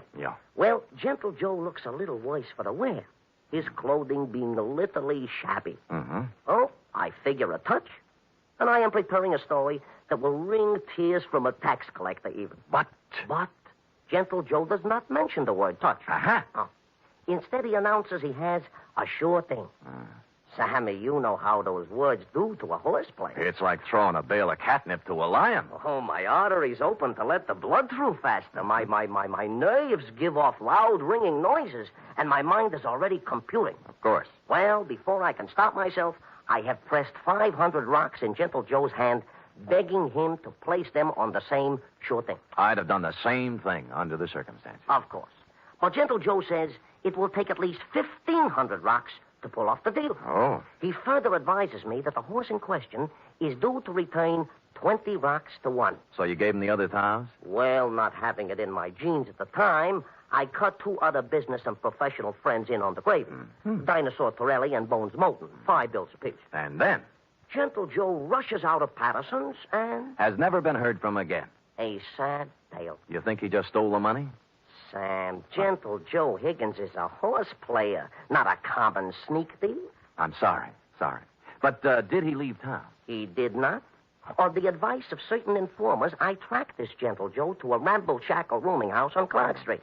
241 to be exact. And? And there the trail gets very cold indeed. He's made his move, huh? No. But he had a landlady who would not let me in. Complicated. Oh, she is a frightening person to behold. She is indeed half wildcat and half witch. I'll deal with her. Good. And tell Gentle Joe that I am not an overly suspicious person, but also relate to him my position. Dinosaur Torelli and Bones Moulton are 2 such gents as it is wise not to cross. Rough. Back fence gossip has it they are the Undertaker's best friends. Well. Indeed, it is also rumored they are behind their quota for the month. Well, and Sam. Yeah? At Bay Meadows. Yeah? A bad card. Nothing going today. Oh. In preparation for my meeting with this redoubtable landlady, I ran through my repertoire of low, mean faces in front of the mirror, leaving smoking holes in the glass. And then I stamped out, heading for the rooming house on Clark Street, 241 to be exact. My knock was answered by, well, it was even worse than you told me. She was gumming a sen-sen. What are you standing there for? You're shading my geraniums. Oh, no. Well, sir? Speak up, Curly. I ain't got all day. Madam, perchance do you house in this quaint colonial inn a fine old gentleman called Gentle Joe Higgins? You the Lord? No, I'm in business for myself. See this? Oh, one thing I hate worse than the law is private detectives. Can't trust them. No, cheap, never have any money. Look. Never want to pay anything. Always want something for nothing.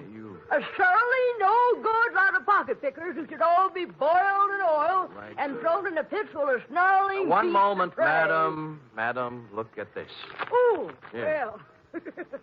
That's the kind of crinkling I like to hear. I thought you would. Wouldn't mind having a mattress stuffed full of that green paper. It is a pleasure, distinctly, to be able to present it to such a charming, witty, and gay woman, I guess, as yourself. Now, Come in, Bright Eyes. Yes. Now, where did you say Gentle Joe could be located? Second door to the left. Thank you, kindly. Only he ain't in. Gone out somewhere, he has. Your timing, madam, and I should add Defarge, was a little sadistic. Now, give me my 5 back. You ain't heard my proposition yet. I've heard enough. Madam, you have acted in a very hateful manner. Another 5, I'll let you wait in his room. Madam, you are a Dresden doll. No matter what anybody says. Can the tanner wave your locks and let's go. Let's have a ball. Once in Gentle Joe's room, I closed the door, thus separating myself from that Skid Row bankhead. While I was waiting, I cased the room. Spartan. A bed, a chair, a dresser, a racing form, some worn clothes, various mementos, and pictures of his better days at the track. I was studying an old print of Equipoise when Gentle Joe turned up. Yes, she was a great stretch runner, wasn't she? Yes, indeed. A mile and 141 and fifth, and hardly damp at the end. Well, yes. Now, don't yes. look upset, Mr. Spade. Fanny told me that you were a detective waiting for her. Oh, she's a swell kid. Yeah, Fanny's impetuous, but a good sort, yeah. Keeps the right people out and lets the wrong ones in. Fine judge of character. No, you're generous, sir. I'm about to have a cup of tea. Will you join me? Be delighted. I'll just take the water out of the tap. It's hot enough. Well, Gentle Joe, I'm here on a rather painful mission. How in goes the tea? $5 Frankie thinks you caged him out of $1,500. And now for the water. And two tough friends of his are looking for your scalp. Yeah, there we are. Now we'll just let that steep a while, and we'll have us a pickup. Did you hear anything I said? Of course, Mr. Spade, of course. Every word. I know why you're here. Those men are worried about their money. Yeah. But next time you see them, you tell them not to worry. Well, they said this sure thing of yours was going to return 20 to 1 odds. That's a lot of money. Oh, it will. All of that. Maybe even many times more. Yes, it's a sure thing. You mean the race hasn't been run off yet? Yeah, there we are now. I think the tea should be ready. Well. Mm-hmm. Charming. Now, this is yours. Thank you. And this is mine. A Darjeeling flowering pekoe. There's no finer tea. Has an almond flavor. Yes, it's peculiar to the region, especially pronounced in last year's crop. Yes. Well, shall we get back to business? Yes. Now, you tell those gentlemen that they have no need to fret about their money. It'll be returned to them many times over. Many, many times over. Well, are you feeling all right, Mr. Spade? Groggy, They'll look back on this investment with considerable pleasure and pride. I don't know what And happened. someday they'll be able to say that they, too... Stupid Sam. Nobody had to give me a saliva test to guess what happened. That nice, sweet, gentle old man had doped me right up to the ears. I tried to stand up, but my legs were like two wet pieces of spaghetti, and I went down. Gentle Joe went right on talking and smiling until everything was nothing.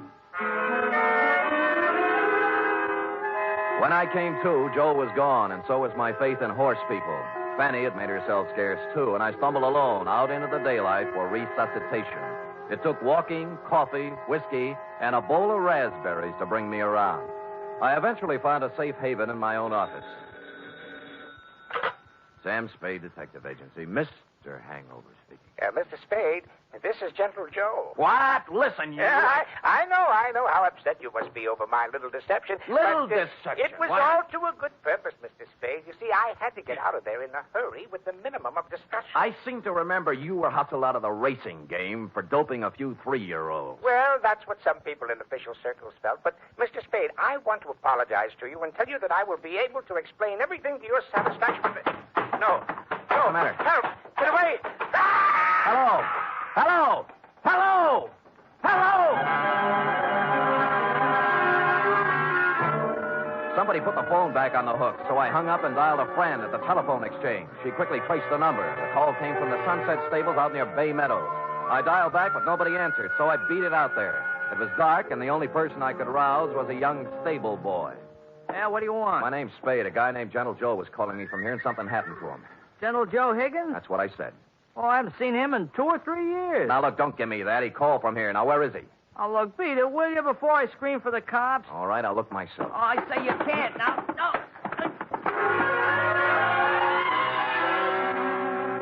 But I did.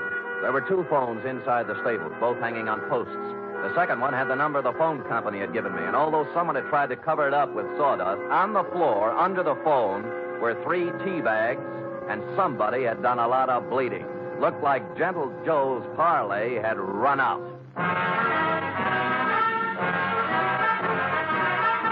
You are listening to the weekly adventure of radio's most famous detective, Sam Spade.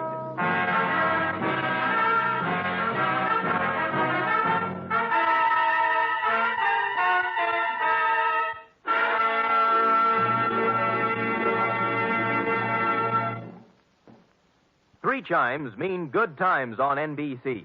There's music and mystery on NBC every Saturday night. For music tomorrow, your hit parade brings you the top tunes in the land as selected by you and presented by Raymond Scott's Orchestra, Snooky Lanston, and Eileen Wilson. For mystery tomorrow, Herbert Marshall stars as the man called X. In all the strange and far-off places of the world, wherever there is intrigue, danger, and romance, there you will find the man called X. Hear him tomorrow night.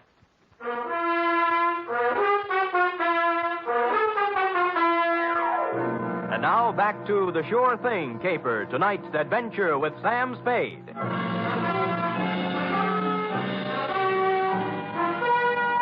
I collared the stable boy and questioned him about the blood under the phone and about what could have happened to Gentle Joe Higgins. Nothing. Just wouldn't talk, and he was too small to beat up. So I went looking for the stable manager. He lived in a small white house behind the exercise ring. He wasn't too happy at being awakened, but when I explained things, he came down to the stable with me. I can't understand it, Mr. Spade. Gentle Joe Higgins hasn't been around here for at least 2 years. That's what the boy told me. You see, for doping a horse once, he can't come near a track or a stable. If we let him hang around here, the racing commission would fine us. Well, he called from here and something happened to him. The number the phone company gave me matches up with one of your phones. And there was a lot of blood on the floor, too. Well, here we are. Now, which phone was it? That one. All right, let's look at it. This is the phone, and here's the... Wait a minute. Come in here, you. Let go of me, you big... Let go. Now, tell Mr. Kemp here what was on the floor when I came in. Nothing. Nothing but sawdust. I tell you, there was blood there. No, honest, nothing. Mr. Spade, this boy's been with me for 5 years. He's perfectly reliable. Well, so am I. Well, what do you think happened? I think somebody used this old man for a punching bag. Maybe you'd better go home and sleep on it, Mr. Spade. We'll talk about it tomorrow. Look, don't humor me. Make this kid talk. Mr. Kemp, this guy's tappy. Danny, are you certain there was no blood or no Gentle Joe? Mr. Kemp, I'd swear on my father's grave if necessary. You see, Mr. Spade? I calmed down in a little while and searched the place myself. I came up with exactly nothing but an attack of hay fever and a horsey smell. And I suddenly wondered why I cared about Gentle Joe at all after what he'd done to me. So I went home and called $5 Frankie. You say you have conversed with Gentle Joe? Twice, and both under rather trying circumstances, Frankie. Once I was doped, and once something happened to him. Uh-huh. I take it he did not heed the message I employed you to convey. So far, he hasn't heeded anything. Then he is, without a doubt, in considerable trouble. I would say so. It seems that my business associates, Dinosaur Torelli and Bones Moulton, have blown their tops and gone looking for Gentle Joe with something special in mind. Mm-hmm. Something like assassination. I was afraid of that. Mayhaps they have already contacted Gentle Joe for an accounting. Certainly mayhaps. I think they've already mowed him down. And there is nothing further for us to converse about, Sam. It is history, and it will be recorded thusly. Well, if you say so. And if I might tender a bit of advice, I would say hop into the Simmons, Sammy, and knock yourself off a few hours of that ever-loving forgetfulness. And when you arise, you will have erased from your mind the names of Gentle Joe Higgins and yours truly, $5 Frankie, for some time to come. I was tired, and it seemed smart to take his advice. So I did. I went to bed. It must have been 3 a.m. when something woke me up. It was a ghost with a big white head tiptoeing into my room. The thought was so absurd that I turned over and started back to sleep. That's when the ghost touched me, and I grabbed for him. Wait, hey, let me go, Mr. Spade. Let me go. It's me, Gentle Joe. Will I turn on a light? Of course, I look a little different. The bandages around my head look like a turban. What happened to you? I was in Mr. Kemp's house when you were searching the stable. Stupid me. I should have come out then, but I didn't. And then I got to thinking I certainly owed you some kind of an explanation.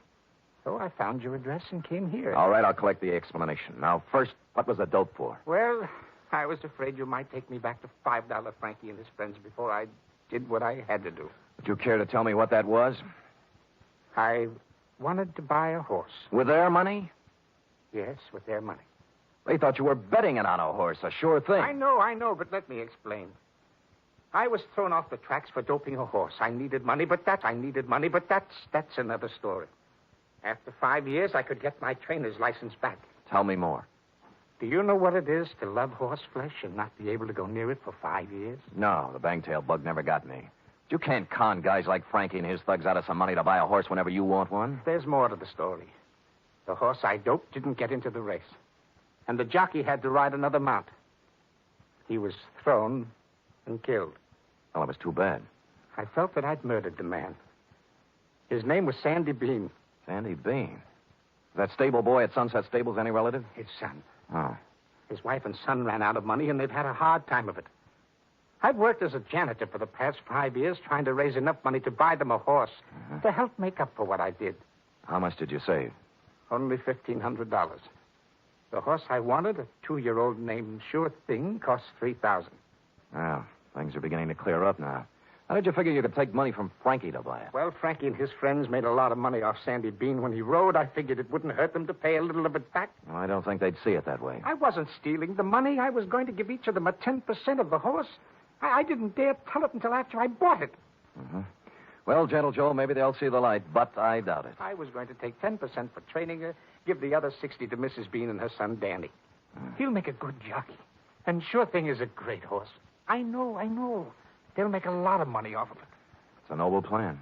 Tomorrow my 5 years is up, and I wanted to give them the horse then. I see. Who roughed you up when I was talking to you on the phone? Danny was backing a horse into the stable, and it got excited. Started kicking, and I was in the way. I thought maybe you'd been done in. I know. That's why I came to see you and explain things. Can you do anything to help me? Well, All right, everybody, just stay where we are. There's no need to wave a gun around here. Get up, you. Gentle Joe, we've been looking for you around and about. Now, Dinosaur, now look. Here all we wish to hear from you, Joe. Come along. Look, you're not going to take him out of here without a fight.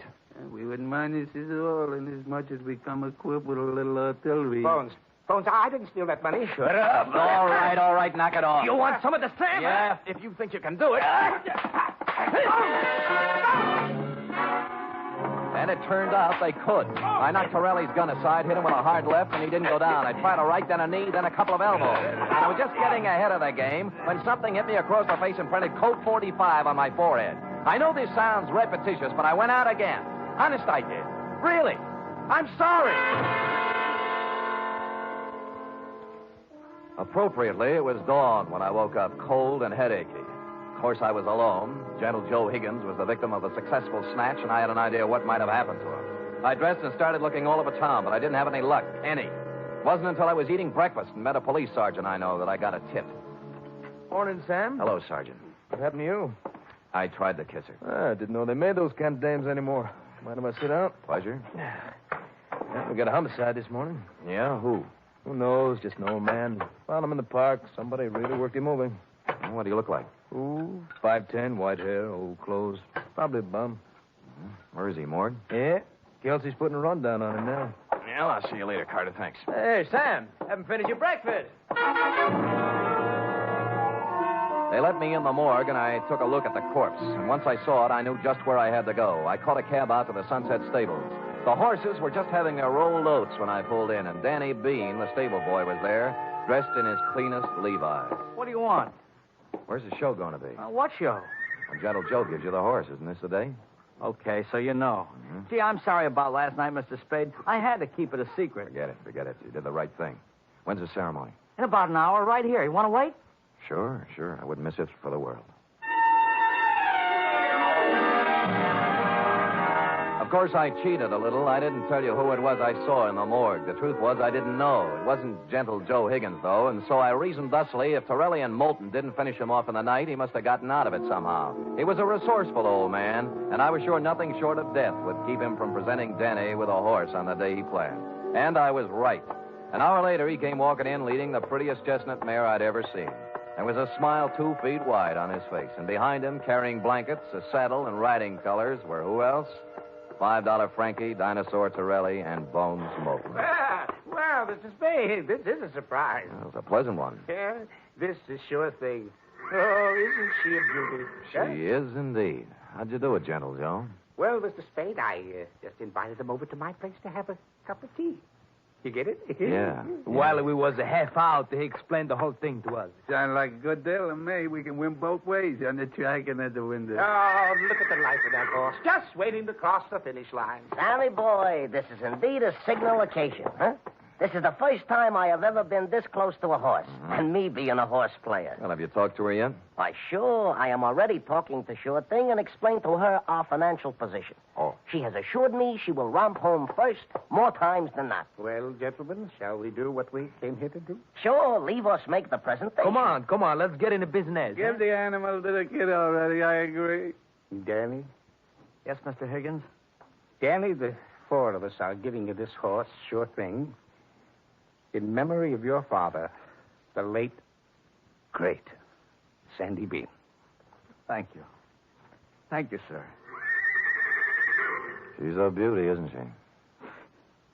I feel like I was just born. Ride her well, son.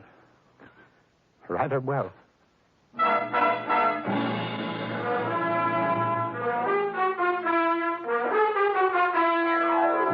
And I think he will. Period. End of report. Oh, Sam. It was so beautiful. A simple, old-fashioned type story, F. We feel we can use one now and then. And I'm glad nothing happened to anybody.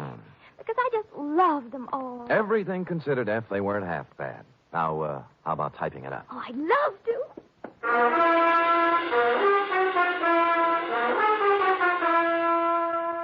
Three chimes mean good times on NBC. There's music and fun in the air tomorrow evening, styled to suit your Saturday night of merriment. Dennis Day brings you songs and comedy in his charming, boyish manner, and then Judy Canova gets together with her frolicsome friends for Mountain Melody and Mayhem, followed by Grand Ole Opry with singing MC Red Foley and his gang. It's a Saturday night of fun designed for you.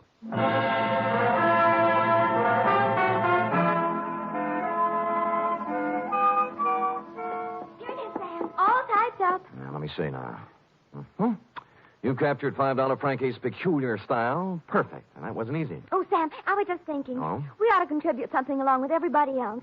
To that horse, that sure thing. I probably will, Effie. A few dollars here, a few there, whenever it's running. Oh, I didn't mean betting. Oh. What I meant is, for example, it's going to need a lot of hay, isn't it? Bales and bales. Well, my cousin Frisbee cuts our lawn. I'll have him save the grass and send it to the stable. Effie, you are a noble creature, but I think sure thing can get along without your little lawn. Well, I've seen horses wearing stockings. Couldn't I knit a pair? Two pair. But, F, let's not lose our heads. $5 Frankie and his pals will take good care of sure thing. How about worrying about taking care of me? All right, Sam. Yes. Could you use some grass or some socks? Effie, knock off this horse talk, will you? We're almost at the wire now. People are just champing at the bit for the payoff. All right, Sam. Let's finish neck and neck, huh? Why not? Come here, sure thing. Night, Sam. Good night, sweetheart.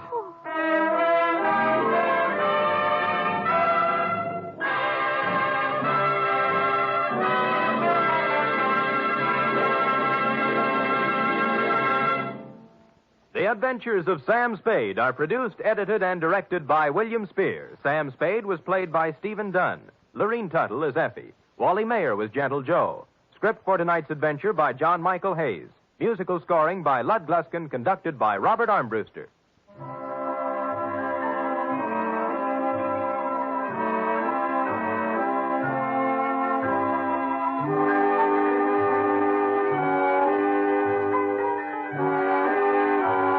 Join us again next week, same time, for another adventure with Sam Spade. The fight against heart disease, the greatest killer in America, goes on with increased intensity. But doctors cannot wage this battle alone. They need your help for the eventual control of heart disease through research, education, and community heart programs.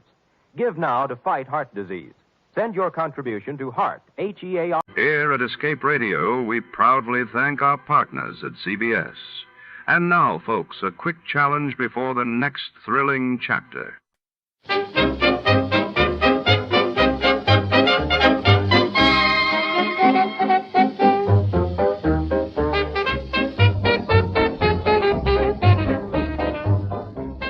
Tonight's tale takes us deep into the heart of the Bellamy Chemical Laboratory, where secrets burn just as fiercely as the chemicals stored within its steel walls. A mysterious fire erupts in the dead of night, leaving behind only ashes, suspicion, and a trail of passion-fueled motives. As Detective Archer prowls the lab's shadowy corridors, the scent of betrayal lingers in the air. Was it accident or arson driven by a burning desire?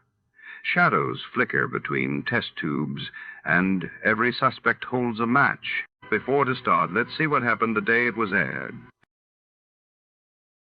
It was February 26, 1952, and that day the world reeled as British Prime Minister Winston Churchill announced Britain had developed its own atomic bomb, while in New Delhi, India mourned the sudden passing of its first president, Dr. Rajendra Prasad, prompting national tributes. Johnny Dollar. Yeah. What? I said, yeah. Oh, what's that supposed to mean, and who are you? Oh, Johnny, this is Pat McCracken at Universal Adjustment Bureau. Well, hi, Pat, but what's with the crazy dialogue? Oh, that word, that yeah, was most of the conversation I got from some crazy character who just called in. I'm afraid I don't dig you. Oh, he called about 5 minutes ago. Said he'd been trying to reach you, but he got no answer. I was out picking up a morning paper. Who was he, Pat? He wouldn't say. He just gave his phone number. Wait a minute. There's only one man in the world talks like that. Yeah. Yeah. Was the call from San Francisco? No. Oh. Los Angeles. Well, then maybe I was, Well, because the man I was thinking of... Now, wait a minute. Yes, I'm waiting, John. Tell me just one thing, Pat. Well? Have any of your insurance companies been having to pay off on any big fires lately? I mean, out in Los Angeles? On any fires? You'd better start checking with those companies out there. No, wait a minute. Do it, Pat. And I'll lay odds that you get a handful of arson reports. Arson? Yes. Johnny, just because some silly guy calls up and all he says is, yeah. Hey, let me have that phone number he gave you. Now, Johnny. Come on, Pat. What is it?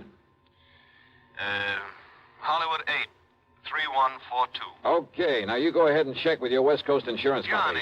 And get ready to pay my expense account to Los Angeles. Are you kidding? Are you trying to tell me that the way some jerk says yeah means arson on the West Coast? Now, don't be silly. You, want to bet? Oh, Johnny. Pat, I'll call you back.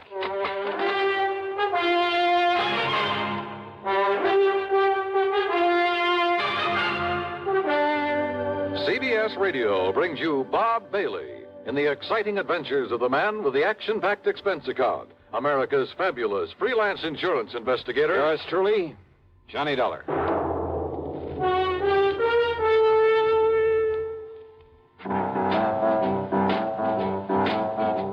Talk about best-selling records.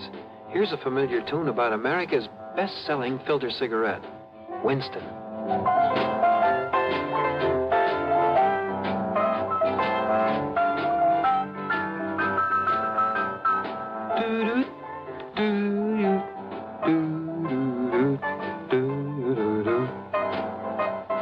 Winston gives you real flavor, full, rich tobacco flavor.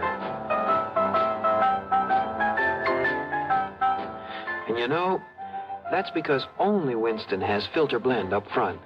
Choice, flavorful tobaccos, specially selected and specially processed for filter smoking. No wonder Winston tastes good, like a cigarette should. Smoke Winston. And now, Act One of yours truly, Johnny Dollar.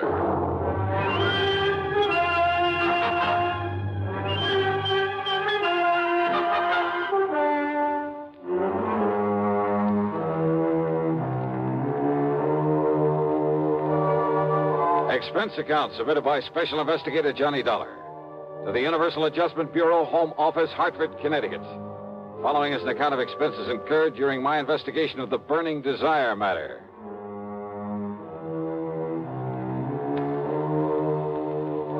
Yeah, as I told Pat McCracken, there was only one person I knew whose conversation might consist mostly of that one word. So, expense account item 1, $250 for a phone call to Hollywood 8, 3142.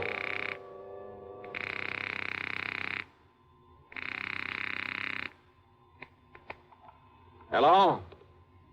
Hello? Yeah? Yeah, I thought so. Yeah? Smokey Sullivan. Well? Smokey, this is Johnny Dollar. Yeah? Hey, you tried to call me here in Hartford. I was out. You called Universal Adjustment Bureau. I got the message. Here I am. Yeah, Johnny. Only what are you doing in L.A.? Last time I saw you was in San Francisco. Got a job here, Johnny. Legit. Hey, that's the stuff. Pays off, too, doesn't it? Yeah. You're my friend, Johnny. You've done a lot for me. So, when I got a chance to help you, Well, is something doing out there, Smokey, that I ought to know about? A bunch of fires, Johnny. Arson, huh? Yeah. Is there insurance involved? Why else anybody use a torch? Yeah, you got a point there. But do you have any lead on whoever is behind the fires? Yeah. So you better come out here, Johnny. Okay, the first plane I can get. Where'll I find you? 322 South Equity Avenue. South Equity. Okay, Smokey, I'll be there. Yeah. Uh-huh. Now I'll call to Pat McCracken, pack my bag, and... Johnny Dollar. Oh, Johnny, thank goodness. Pat? Yes. I was just about to pack up and call don't you ever get off that phone of yours? I was talking to the guy who Listen to me. Johnny, you were right. Only reason that nobody smelled a rat is because a different insurance company was stuck with each of those fires out there. So until I called them to give me a report. Oh, and listen. I'm listening, Pat. According to the L.A. police, every one of them could have been arson. Okay, I'll grab the first 7 plane. of them in a row, Johnny, that we know about so far. I mean, I haven't got the reports in yet from all the companies, and I'm also waiting for another report from the police. Now, Johnny, your best contact out there. That I've already got. What? Yeah. Oh, you mean that character who called us up? Yeah. Look, will you please tell me, who is he? What does he know about this? Universal Adjustment putting the old expense account on this. Yes, of course. Then I'll give it all to you in the usual report. See ya. Oh, now, Johnny, listen. Sorry, Pat, I gotta catch a plane.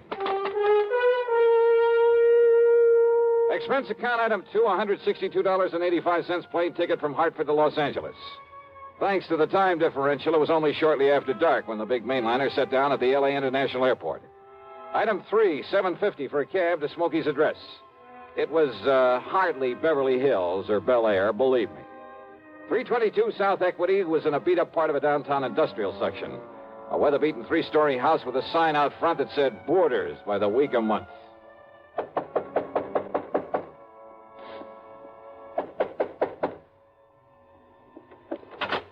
Yeah, who are you? Well, my name is... Just what's a fancy dresser like you want around a place like this, huh? Well? I'm looking for a man by the name of Smokey Sullivan. I understand he lives here. That's right. Are you the man he said he was expecting? That's right. My name is Johnny Dollar. Well, he didn't tell me what the name was, but if you're sure he was expecting... I'm sure. Now, where is his room? I don't know. Where is his room, please? Well, it's up on the 2nd floor. It's just to the right after you get up the stairs. Okay, now, thank you very much. Well, now maybe you'd better... It's all right, I'll find it. Thanks a lot. No, what I mean is, I thought you'd already come. What I mean is...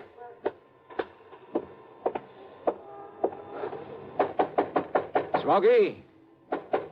Hey, Smokey, it's Johnny Dollar. Ah, what was that? Smokey! Now, what's all the... Oh, no. Hey, Smokey, can you hear me? Who did this? Are you... Good Lord.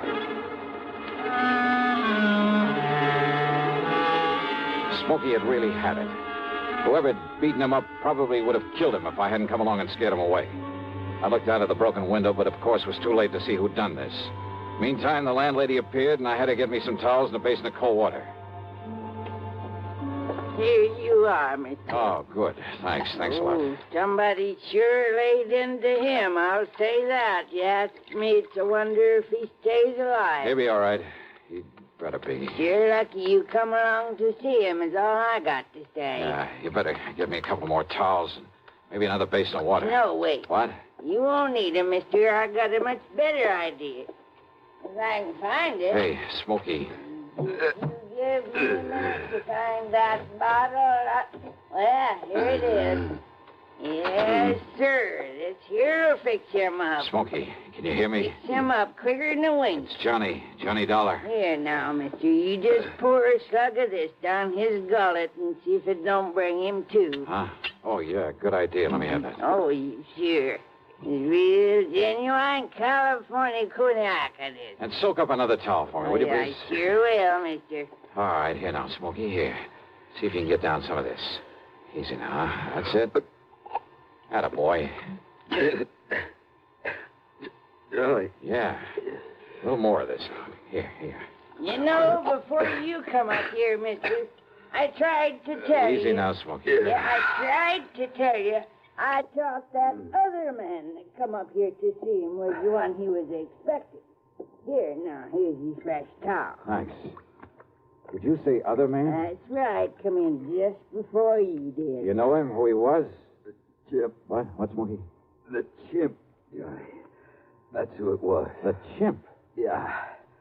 Strong arm for Mickey Fortina. Who's Mickey Fortina? He's the one that... Oh, now, look, Smokey, maybe you'd better wait until you feel better. You and I should get a doctor. No. Now, listen, Johnny. Yeah? Unless you stop him, there's going to be a lot more fires around here. Fires? That's what he said. Just don't worry about it, Mrs. Miss Fletcher. Bertha Fletcher. That's my name. Johnny, listen. Oh, okay, Mrs. Fletcher. You go along. I'll take care of him. Oh, well, now, I don't know. You sure I hadn't better get a doctor? No. I'll take him to a hotel. In his condition, I'll look after him. Now, you go downstairs and give me a cab. Well, I don't know. Here's a 10 spot for your trouble and this bottle of brandy. Oh, well, thanks. You're a gent. Go ahead, please. Oh, yes, sir. Anything you say. Johnny. Yeah? You gotta listen to me. Yeah, go ahead. You had come up the stairs, scared him off. The chimp might have killed me. Well, he won't get to you again. I'm going to take you out of this place. Somebody must have tipped off Mickey Fortina.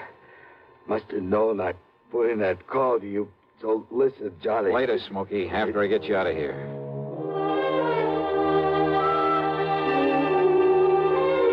Item 4, the $10 to Miss Fletcher. Item 5, $1.50 for a cab to the Statler Hotel, where I had to show my credentials to the room clerk to get a bed for the somewhat mangled Smokey Sullivan. Item 6, $15 to the doctor who came up to the room, and I must admit got him back in a pretty good shape. Then, when the doctor had left us... Yeah, Johnny, all those fires, big insurance, all of them set. 7 of them in a row. So that means by one firebug, this Mickey Fortina you mentioned, huh? No, Johnny, Mickey's too smart for that. What? All set by different guys. I don't know who they are, but I see no remains, and the police ain't sure, but I know there was arson. Who's Mickey Fortina? He's a go-between. I seen this happen before. Yeah? Frisco, Seattle, and Denver, a lot of places. He brings in a lot of boys of his own. Everyone got a different way of setting a blaze. So the cops can't tie it up with any local boy whose methods they know? Yeah. Fortina's a go-between? He makes the deal with whoever wants a fire. And the police aren't on to him? What for? He never set a fire himself. Well, I know, but he's the guy that... By the time the arson squad is in, the guy who done it is far away. So there's no witness can prove Fortina set up the deal. And the police have never been able to put the squeeze on whoever made the deal for a fire? And get sent up for it? For being accessory or whatever you call it? Oh, yeah, I see what you mean. Yeah. Fortina sent for me when he found out I was here in L.A. I used to know him, Johnny. Wanted you to be a torch for him, huh? He just asked if I wanted to work for him. And he knew that I knew what he meant. But if you knew that Fortina was operating here... Smokey... How could I prove it? How can I prove it now? Well, maybe I can. But if he finds out I sent for you, Johnny... It looks to me like he already has. Oh, yeah. All right, then. If somebody who wants a fire can get to Mickey Fortina, there must be some way I can. At his office.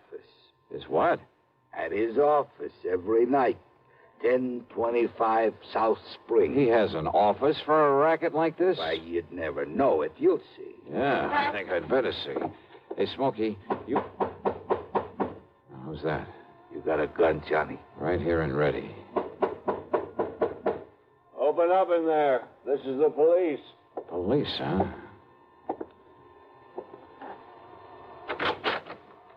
Well, surprise. It is the police. The room clerk reported a man was brought in here who...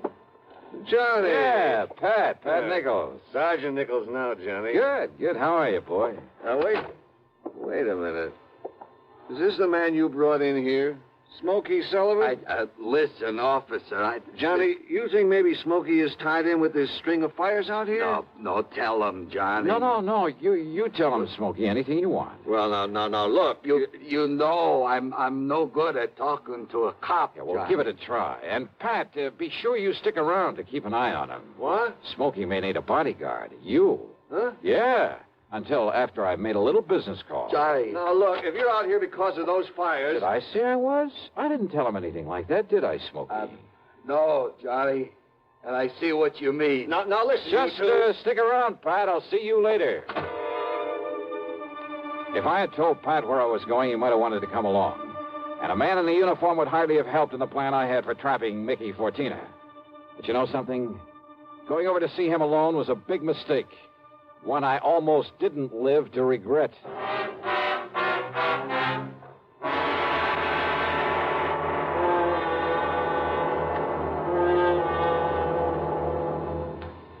We'll bring you Act Two of yours truly, Johnny Dollar, in exactly 1 minute. Here's Hollywood star Mona Freeman. Who feels like acting with a miserable cold? I relieve cold distress the fast way with 4-way cold tablets. Yes, tests of all the leading cold tablets proved 4-way fastest acting. Amazing 4-way starts in minutes to relieve muscular pains and headache, reduce fever, calm upset stomach, also overcomes irregularity. When a cold strikes, do what I do. Take 4-way cold tablets. It's the fast way to relieve nasty cold distress and feel better quickly. 4-way, only 29 cents. Now, here's a word about another fine product of Grove Laboratories. Had dandruff for years? Now get rid of it in 3 minutes with Fitch Dandruff Remover Shampoo. 3 minutes with Fitch regularly is guaranteed to keep unsightly dandruff away forever. Apply Fitch before wetting hair, rub in 1 minute. Add water, lather 1 minute, then rinse 1 minute. Every trace of dandruff goes down the drain. 3 minutes with Fitch, embarrassing dandruff's gone. Fitch can also leave hair up to 35% brighter. Get Fitch Dandruff Remover Shampoo today. And now, Act Two of yours truly, Johnny Dollar and the Burning Desire Matter.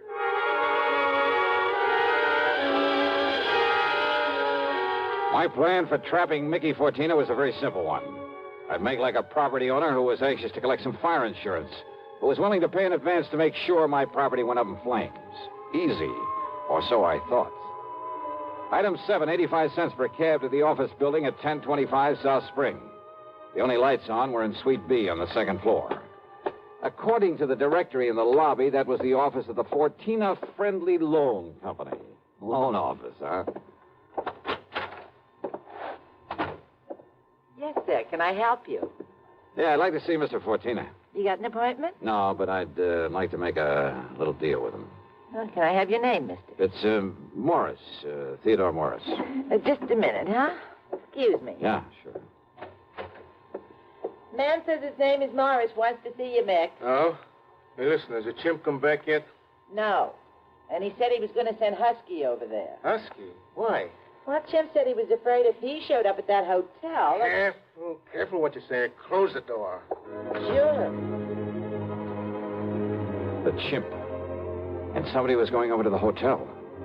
That can mean only for one thing, to get Smokey Sullivan.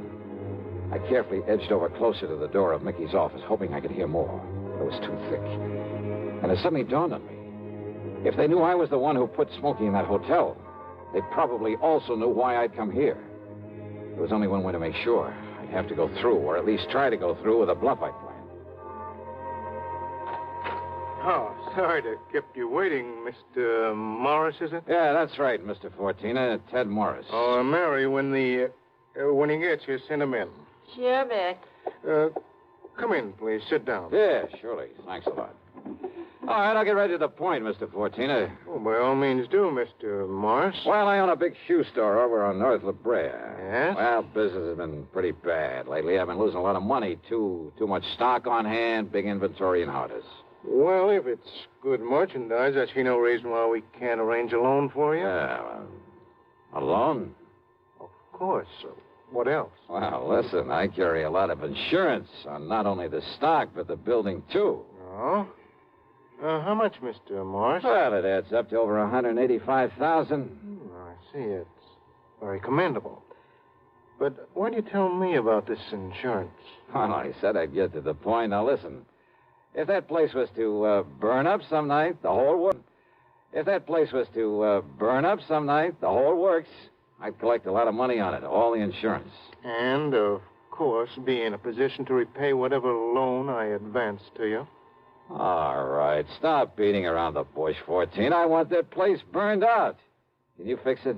Mr. Morris, if you want a loan, Possibly even a size. Well, you know what I want. Come on, how about it? As I said, possibly we can advance it to you. Now, look, I didn't come up here to... However, as evidence of your good faith, your, shall we say, good intentions, are you prepared to make a down payment on such a loan, say, $10,000 cash in advance? What are you talking about? Set the fire, burn the place up so I can collect the insurance, and I'll give you $15,000. Now, just a minute. Who said anything about setting a fire? I did. Well? Who sent you here? If you said it was a former client, I won't believe Oh, it. look, does it make any difference? Do you by any chance know a man by the name of Smoky Sullivan? Sullivan? He knows him all right, Mick. Well, the chimp? Shut up. Sure, Mick, this is the guy I told you about. I come to see Smokey at his rooming house. What I left of him. Very interesting. After I ducked out, I hung around there. I seen him take Smokey in a cab. I followed him to that hotel. Did you send Husky over to take care of him? Sure. And listen. Yeah? I don't know what name this guy gives you, but when he knocks on Smokey's door, he says it's Johnny Dollar. Dollar? Insurance ticket? Yeah, that's right, Mickey. All right. So maybe I do arrange another fire with you in it, Dollar. Mickey! There's a police car just pulled up in front! Go ahead, Jim. Yeah, I'll kill this dirty... All right, now, Fortina, your turn. Don't move, Dollar. Reach for a gun and I pull this trigger. I see. Yeah. How are your eyes, Mickey? Can you see in the dark? What? Without this lamp in here? Baby! Right, you...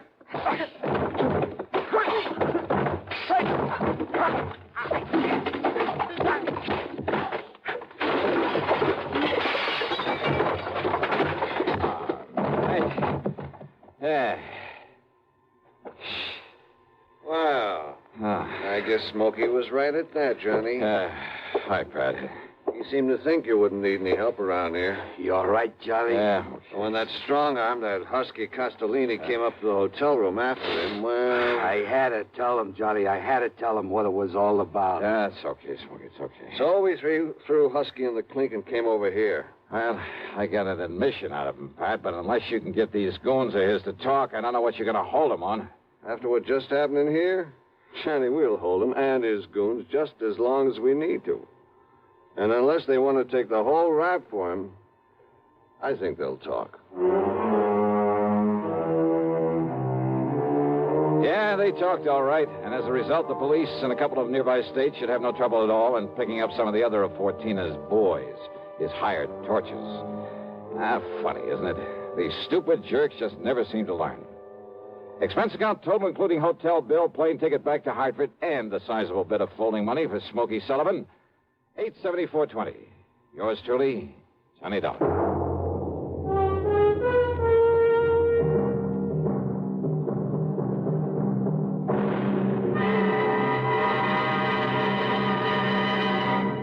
Now, here's a word from our star about the case he handles on next week's program. Thank you, Daniel. It's called the Hapless Ham Matter. And yeah, you guessed it, the ham turns out to be an actor.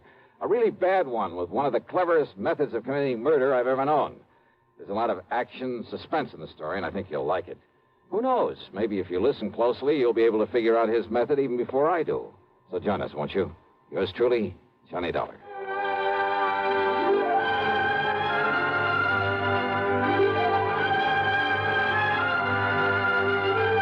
Yours truly, Johnny Dollar, starring Bob Bailey, originates in Hollywood and is written, produced, and directed by Jack Johnstone.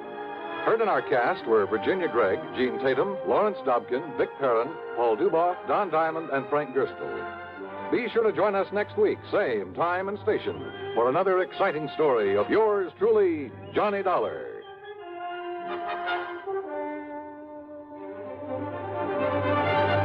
This is Dan Cubberly speaking. Intrigue breeds terror as Suspense brings a shady moonlight sail next on the CBS radio network. If I should ever become totally disabled, it would be a mighty comfortable feeling to have a check coming in every month regularly. Yes, it's a good feeling to know you have a financial cushion against trouble like that. Well, if you're a veteran with World War II or Korean GI insurance, you can protect yourself. You do it by adding a disability income rider to your present policy. The cost of the extra premium is just a few cents a day. For example, a 40-year-old veteran with a $10,000 term policy would pay only $1.60 a month for the added protection. If you sign up for the disability income provision, it works this way. After you have been totally disabled for 6 consecutive months, VA will pay you every month as long as this condition persists. $10 for each $1,000 of your GI insurance policy. That adds up to $100 a month if you hold a $10,000 policy. Full details about total disability income at any VA office. Radio 59 WROW, first on the dial in Albany, Schenectady, and Troy. America's airwaves shine a little brighter thanks to our friends at CBS. And now, ladies and gentlemen, let's see if you're ready for tonight's radio quiz.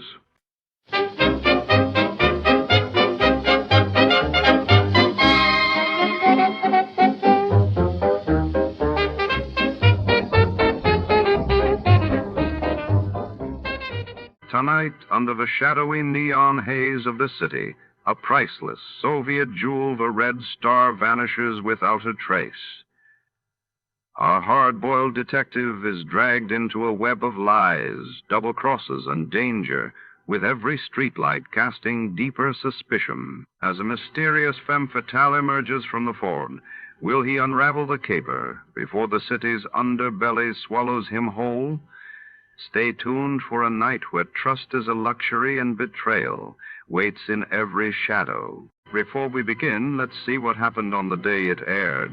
It was March 12, 1948. That day, the world reeled as the U.S. Congress approved the Marshall Plan to aid Europe's recovery, while in Czechoslovakia, the communist government solidified its grip by arresting political opponents. The National Broadcasting Company presents The Adventures of Sam Spade, Detective.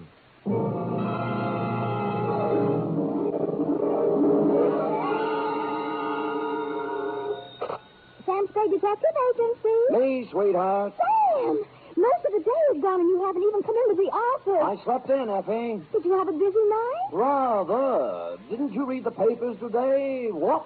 Oh, I've given up reading the papers. They're so full of bad news lately. Well, they're especially full of bad news today, Effie. What happened? Oh. Did your bowling team lose again? Effie, I'll thank you not to mention my bowling team in public. It's just a matter of getting a little exercise. And it didn't lose, it won, even without me. It only seems to win when you don't play on it, Sam. Effie, don't forget your position. Sorry, Sam. Anyway, how do we get on this bowling kick? We're supposed to be talking about something else. About last night. Oh, yes. Well, this one has more than local complications. Intrigue, foreign correspondence, dirty work on a grand scale. It's international in scope. You'll chill with me. You'll thrill with me. Half rogue and half renegade. It's Sam Spade in the Red Star caper.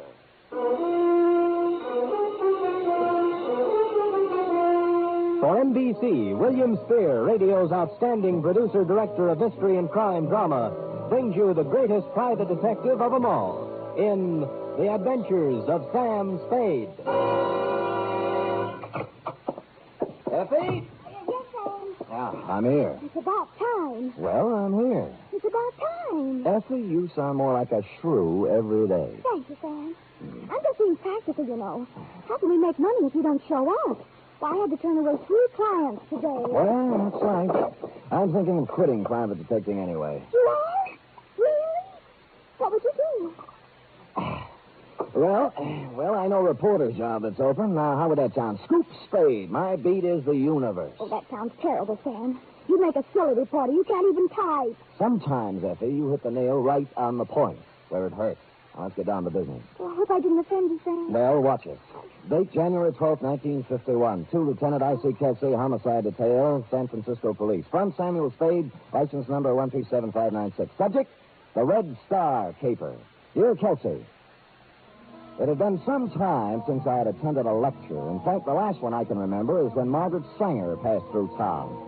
But last night at 8 o'clock, I filed into the Central Municipal Auditorium along with several hundred other people, including college students, newspaper men, professors of political science, the usual curious complement, and a goodly sprinkling of snuffling indigents who welcomed any easy means of escaping the cold winds that whoop through the Mission District at this time of the year. Ladies and gentlemen, a pleasure to see so many politically minded faces gathered in this auditorium tonight. To let the world know that so many of us are trying to keep abreast of the fast-moving and sometimes confusing events of our troubled days serves as a graphic example to those who would try to take our liberties away from us, that we are ever alert and that we will continue to defend those liberties.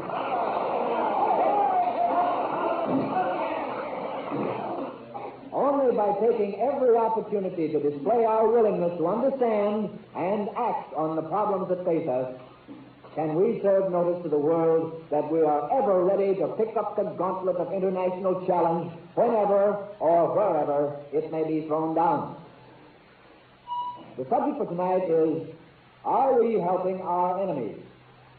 And our speaker scarcely needs introduction, but just in case there are a few hermits in our audience who have never owned a radio set and have seen a newspaper in the past 10 years,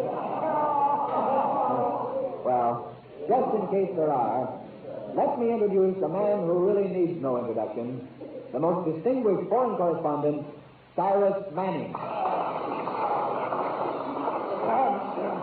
Thank you, Mr. Chairman. And good evening, ladies and gentlemen. Are we helping our enemies? That is the question. My answer in a word is yes. And that answer is not hasty or ill-advised. I have just returned from the thorough coverage of the Orient. I have visited the tragic blood-soaked battlefields of Korea. I've talked with the military leaders of the armed camp of Formosa. I've trod the nervous defenseless soil of the Philippines and Japan. And I have even made 2 secret trips, incognito, right into the bastion of the communist stronghold on the China mainland. And this is my report. This materially from this very city, shipments are being made regularly to Red China.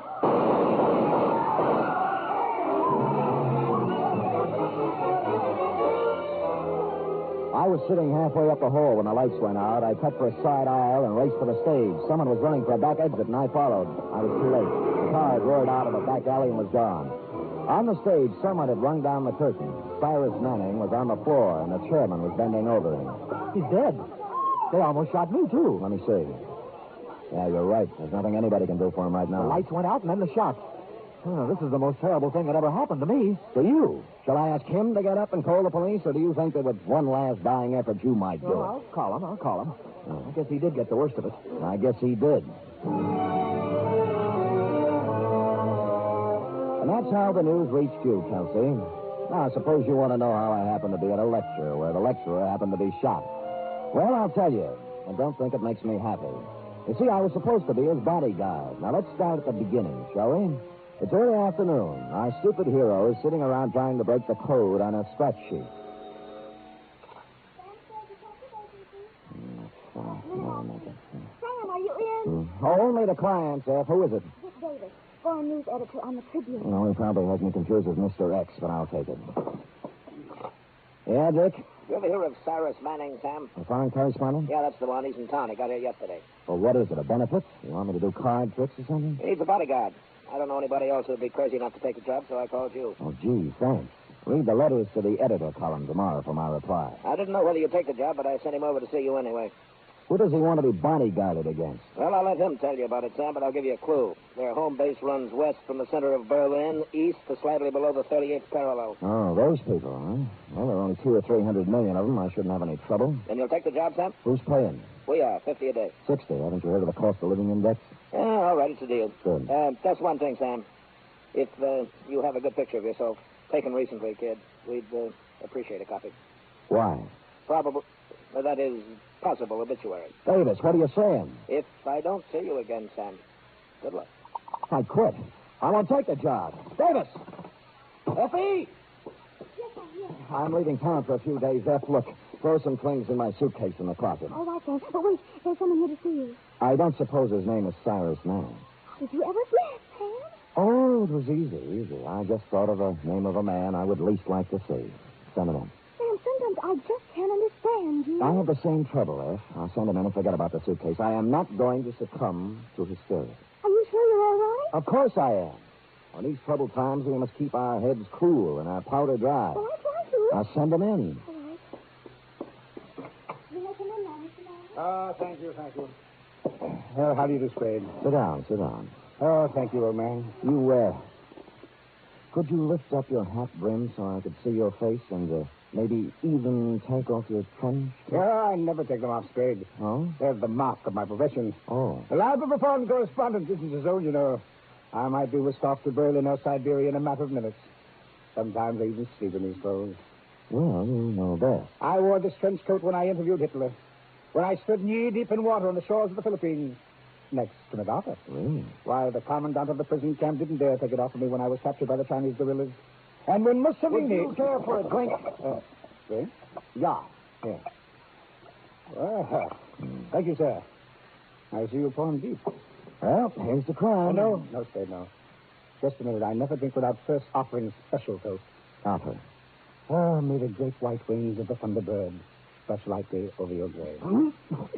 A little translation of an old Tibetan toast. Swell. Of course, it probably loses something in the translation. It's good to get back to the States where they have real liquor. I'm getting tired of sake and Korean moonshine. I didn't know they had time to make it. Well, let's get down to business, Spade. This is my problem. I have been no respecter of censorship or official red tape. That's why I've scored some of my biggest news beats. I take it you're working on one now. Oh, the biggest. Did you know that material is being shipped out of San Francisco to the Chinese Communist forces? Stuff that they are even now using against us on the battlefield? Well, no, I didn't, but I could believe it. Well, for weeks now, I have been tracking down the truth, documenting the facts, ferreting out the cover-ups, the lies, the falsehoods. Well, good for you. Tonight I'm giving a lecture at the Central Municipal Auditorium. Press representatives from every newspaper and syndicate will be there. Of course. I'll give the general outline of my revelations, and it'll hit every newspaper in the country.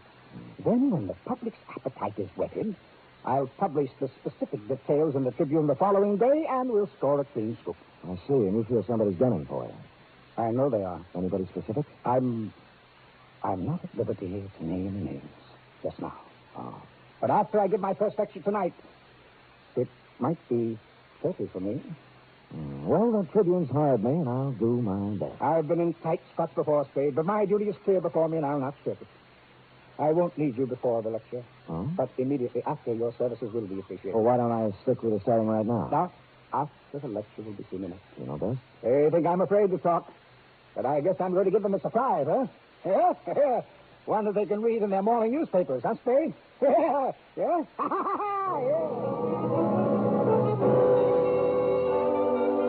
Well, he was half right, Kelsey. Might not have been a surprise, but they were able to read it in the morning papers. And at least Manning got a laugh out of it, which is more than I did. You arrived at the murder scene 3 minutes after you were called. He was shot, Sam. I would say so, Kelsey. I would say so. Well, then it's easy. We'll search everybody in the audience before we let them go. Kelsey, I was in the audience. Manning was shot from backstage, and whoever did it ran out the back door. Oh, that's right, Sam. You already told me that. That makes it a little harder. Now, look, Kelsey, the doorman is sitting right over there. See, the killer knocked him down coming into the stage. Now, why don't you question him? You're not kidding me, Sam. Kelsey, so help me, it's straight. All right, let's question him. You the doorman? Yeah. He hit me right in the jaw. Just like that. Oh, no, you lied. Kelsey, for heaven's sake, get up. Hitting a police officer. I'll have you arrested. I'm sorry, officer. I'm terribly sorry. It was an accident. I was just showing you how he hit me. Oh, all right. But when you come to the shooting part, you be careful. Well, the door opened and a big man barged through, see? Before I could open my mouth, he hit me. And I fell flat on my back. Have you got a good look at him? No, all I saw was a tattoo on the back of his hand.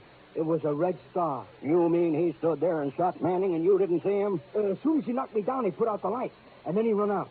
I started to get up and saw the car pull away. What kind of a car? It was a light blue convertible. And you remember anything else? Absolutely nothing else. Are you sure? Absolutely sure.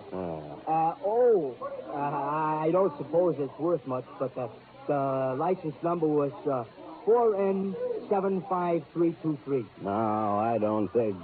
Oh, yeah. After you recovered from your apoplexy, Kelsey, and checked the license number, we were more confused than ever. Belonged to Cyrus Manning himself. While you were calling headquarters, I searched Manning, and the notes from which he was speaking were gone.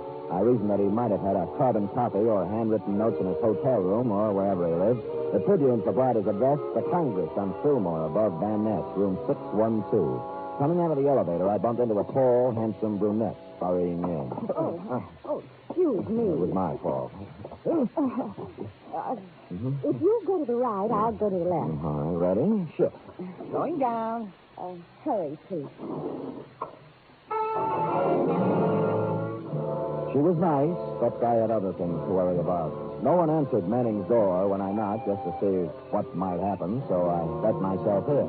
Before I even had time to look for any notes, I knew it wasn't any use, because lying on the floor with his skull fractured was Dick Davis, late of the Tribune. You are listening to the weekly adventure of radio's most famous detective, Sam Spade.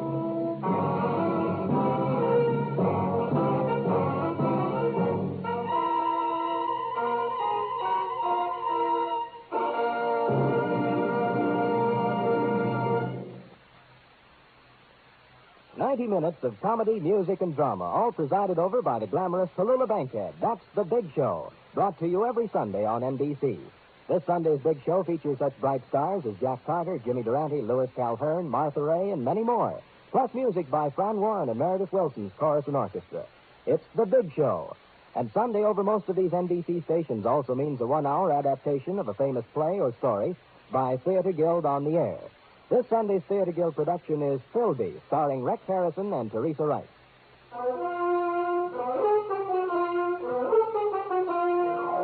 And now back to the Red Star Caper, tonight's adventure with Sam Spade.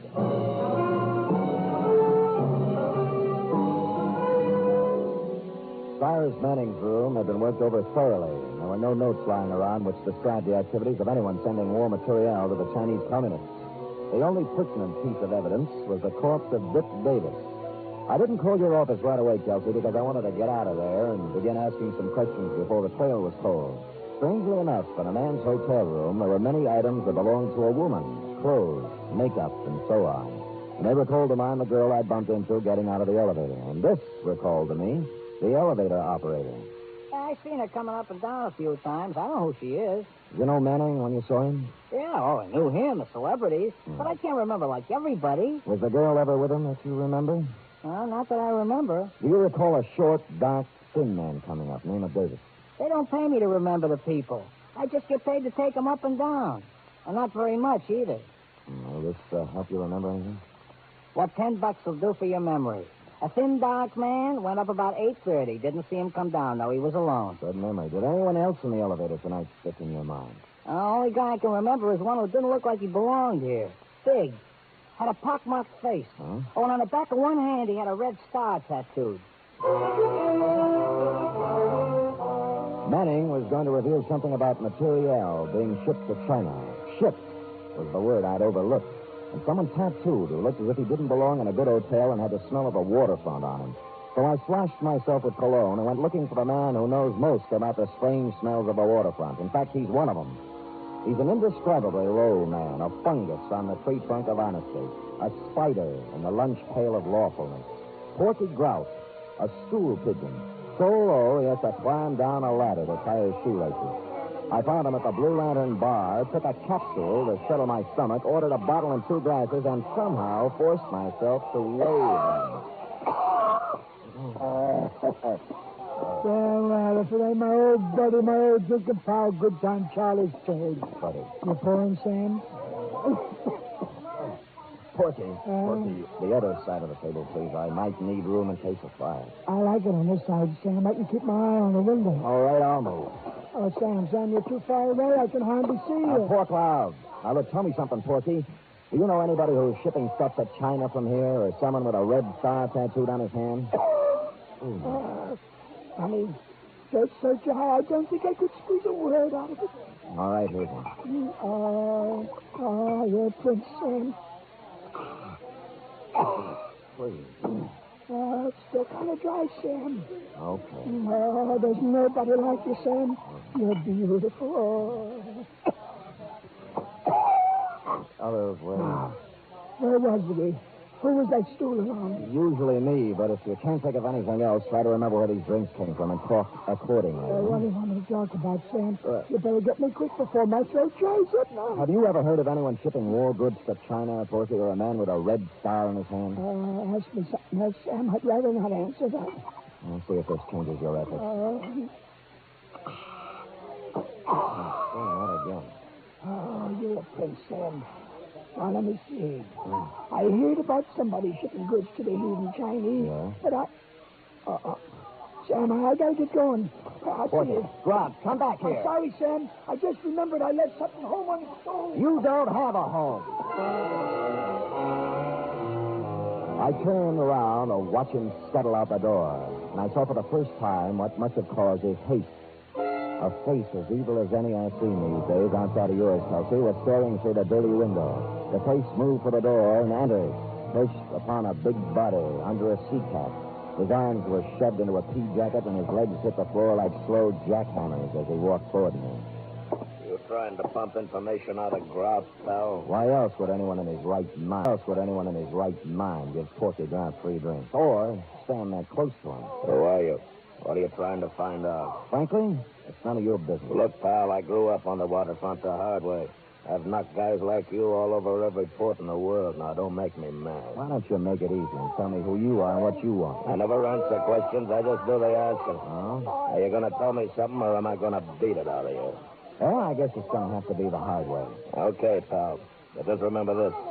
After I get through with you, I don't want never to see you down around here again. Because you bother me.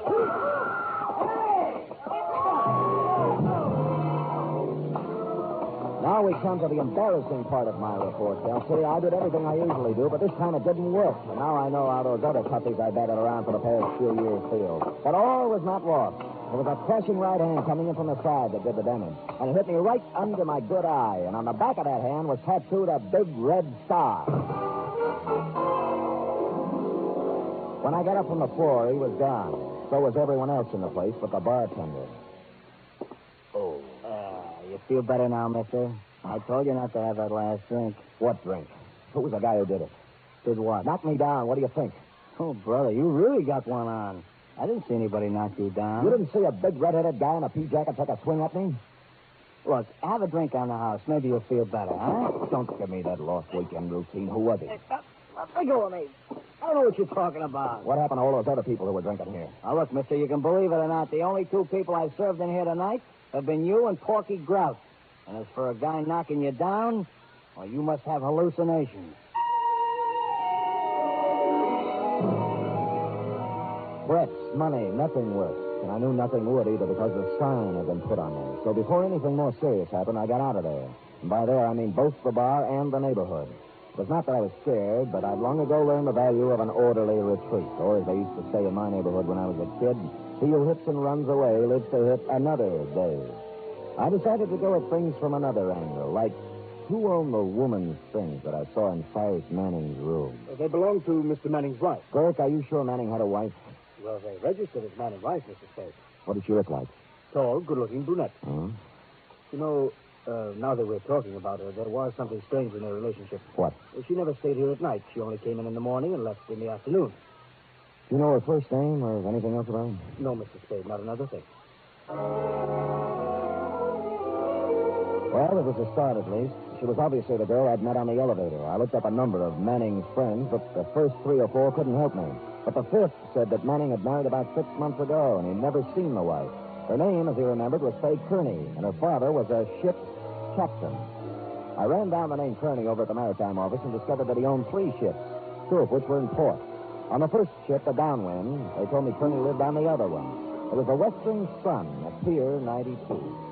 I went up the gangplank to the forward housing where the captain's cabin normally was located.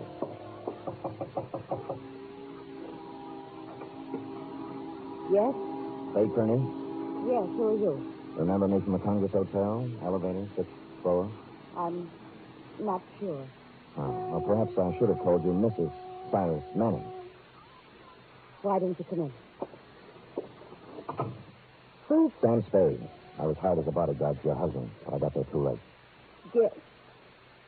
Everybody did. Mostly me. Oh, please don't cry just yet. Why do you say mostly me? I might have done something about it. Why were you running out of the hotel? I found Mr. Davis. Yes. Have you any idea who did it? Yes. Who? The same person who killed Star. Who was that? Me, I suppose. Yeah, I'm really responsible. I caused the whole thing.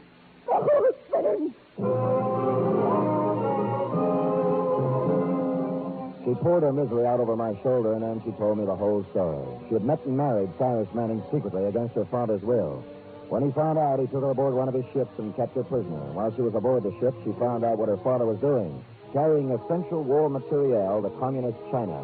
So somehow, smuggled the information to Manning. She did, and the arrangement was that they were going to trade the information for her father's blessing on their marriage. But once Manning got the information, he wanted to scoop more than he did his wife. That's when the trouble started.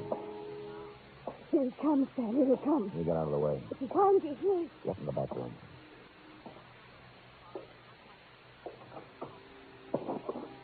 What are you doing here? Just came to pay your visit. You should have learned your lesson the first time. This time it's for keeps, Tony. That's the way I feel.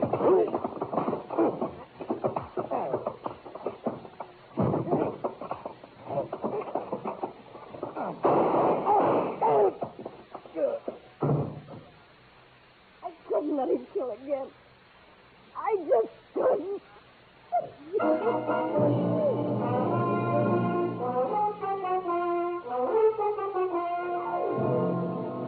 Period. End of report. Did he die, Sam? It was a matter of seconds, Beth. Oh, Sam.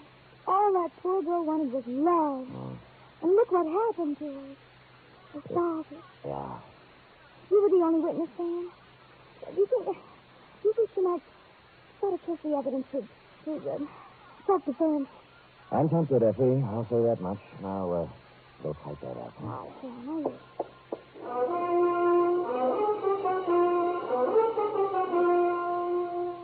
Three chimes mean good times on NBC. There's music and fun tomorrow on NBC to help your Saturday evening along. Your hit parade brings you the top tunes in the land with Raymond Scott, Snooky Lanston, and Eileen Wilson. The Dennis Day Show sparkles with songs and madcap adventures, starring charming, boyish Dennis Day. And Grand Ole Opry presents Red Foley and his friends in 30 minutes of music and laughter, Western style.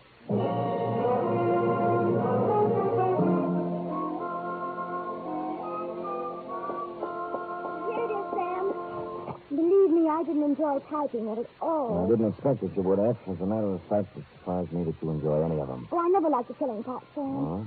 But sometimes you're the funniest people for clients, and when I write down the things they say, I can't help but laugh. Well, if it makes you happy, I'll try to get more comedians for clients. In the meantime, you'll have to suffer along on whatever dregs of humanity the winds of fate blow into my office. Sam! That was absolutely poetic. The winds of fate. Oh, it's nothing. I expect to appear in the next edition of Bartlett's Familiar Quotations. Now, would you like to hear one of my longer attempts at poetic phrasing? Oh, yes, Sam, I'd love to hear it. Oh, good. This is called cigar. A cigar isn't far from a large cigarette in the raw material it employs, but the smoke is no joke, if you haven't learned yet, for it weeds out the men from the boys. Oh, Sam, that's wonderful. Yes, You ought to be able to sell that to someone. Effie, I can't even sell me. Give me another one, Sam. All right. There was a young girl with a heart as big as the wheels on a cart. At the end of the day, she always would say... Good night, Sam. No. Good night, sweetheart. Oh, Sam, you're wonderful.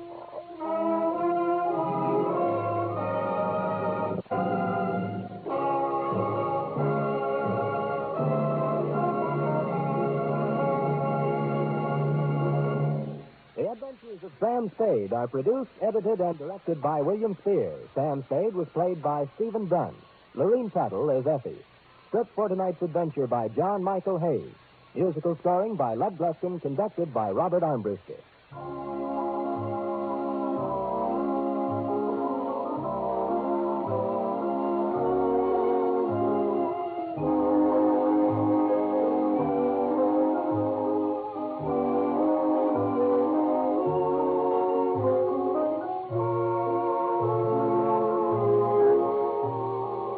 Join us us again next week, same time, for another adventure with Sam Spade. Enjoy the magnificent Montague. Then it's Duffy's Tavern. This is Escape Radio speaking, with our thanks to the fine folks at CBS. And now, ladies and gentlemen, a little challenge for true fans of adventure radio.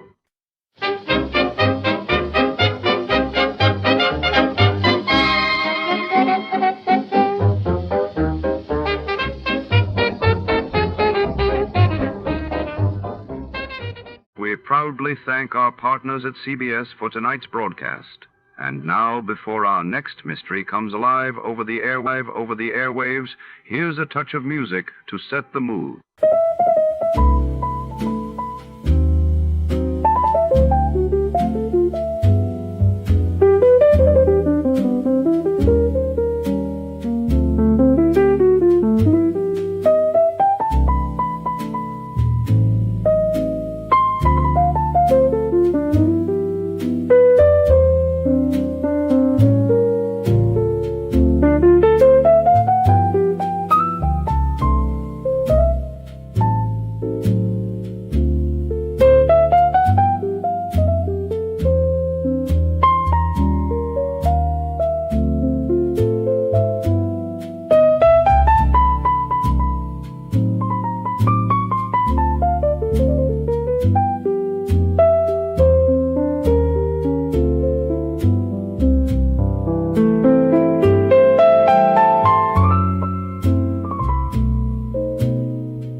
Tonight, under the pale glow of the city's neon haze, a detective races against the ticking clock 1 hour to solve a case that could upend his world.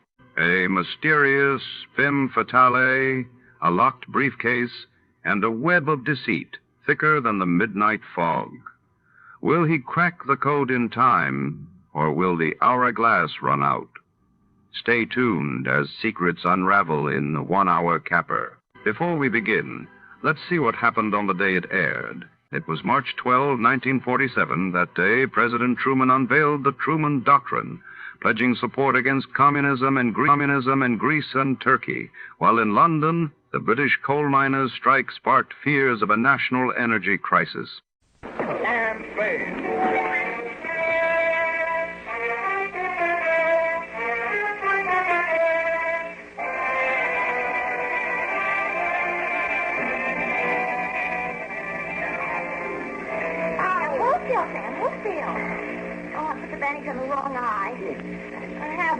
They're both of them. Oh, I get so angry sometimes. You go dancing out of here like a schoolboy on the slightest provocation, and 1 hour later, just 1 hour, you come back with a broken head and a black eye and clothes torn all to pieces. Face like a wet geranium. Hold still. Then, how do you feel, Sam? How is it? Is it too tight? What did you say? Then how do you expect me to dictate a report with a mouthful of gauze? Oh, that's what it was. I wondered what happened to the girl. Sit down and shut up. Sam, I didn't mean anything. I just meant it for your own good. Pick up your pencil, Effie. No, not the scissors. Oh, I'm the pencil. sorry, Sam. I'm sorry. Two Patrolman Aloysius, FX Clancy, 3rd Precinct Station.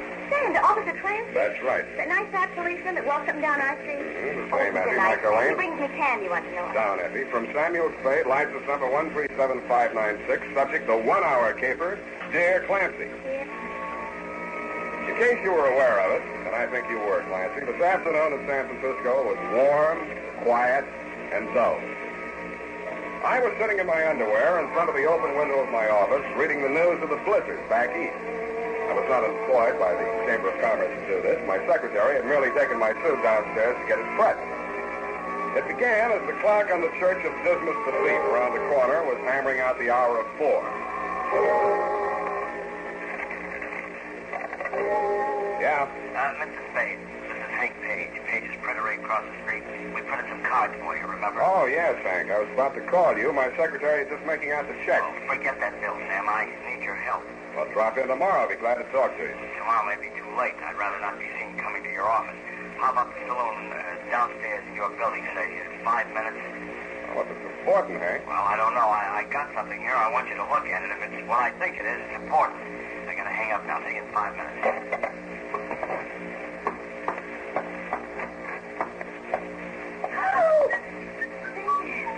Where do you think you're going in that? Same old hat, Effie. What's the matter with it? It's not referring to your hat, Sam. Well, that's what you're looking at. I'm trying to avert my eyes, Sam. Here's your suit. Oh, I forgot. Well, look out the window, Effie. I'll put it on. Got a phone call. Maybe a job. I got to meet a man. Sam, you can't go out on a job now. Why not? Why do you think I got your suit pressed? The man's coming to take your picture. What man? From Baffling Detective Magazine. Oh. Well, I'll try and make it, sweetheart. Sam, I'm tired of making excuses to people. I set up this appointment for 5:30, and I want you back in plenty of time. I wish you wouldn't go. Oh, all right, go on. But if you aren't back in this office by 5 o'clock, that's 10 a.m., Sam. You can find someone else to make your excuse. Okay. Shall we synchronize our rockets? I skipped the elevator and walked downstairs to save time.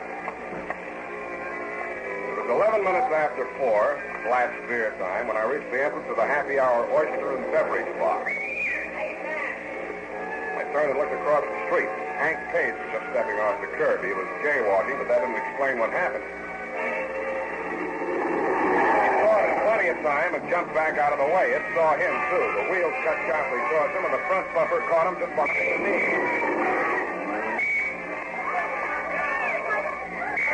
All right. Keep moving there. Keep moving. Come on. Back on the sidewalk. Come on now. We'll take care of him. Damn. Yeah, Hank. Leave him be, Mr. Spade. Leave him be. I've got to get it safe. Come on, get these people back. This man's hurt bad. Give him some air. Better not try to talk, Hank. No. Here. This is it. Cigarette case. Hey, wait a minute. What was that? What's what, Clancy? Well, he gave you something there. A gold cigarette case. I seen him. Oh, you must be mistaken, Clancy. Hank, can you talk anymore? Cigarette case. Sam, yeah. Find out. Gotta find out. My wife. Yeah, what about your wife? I can't.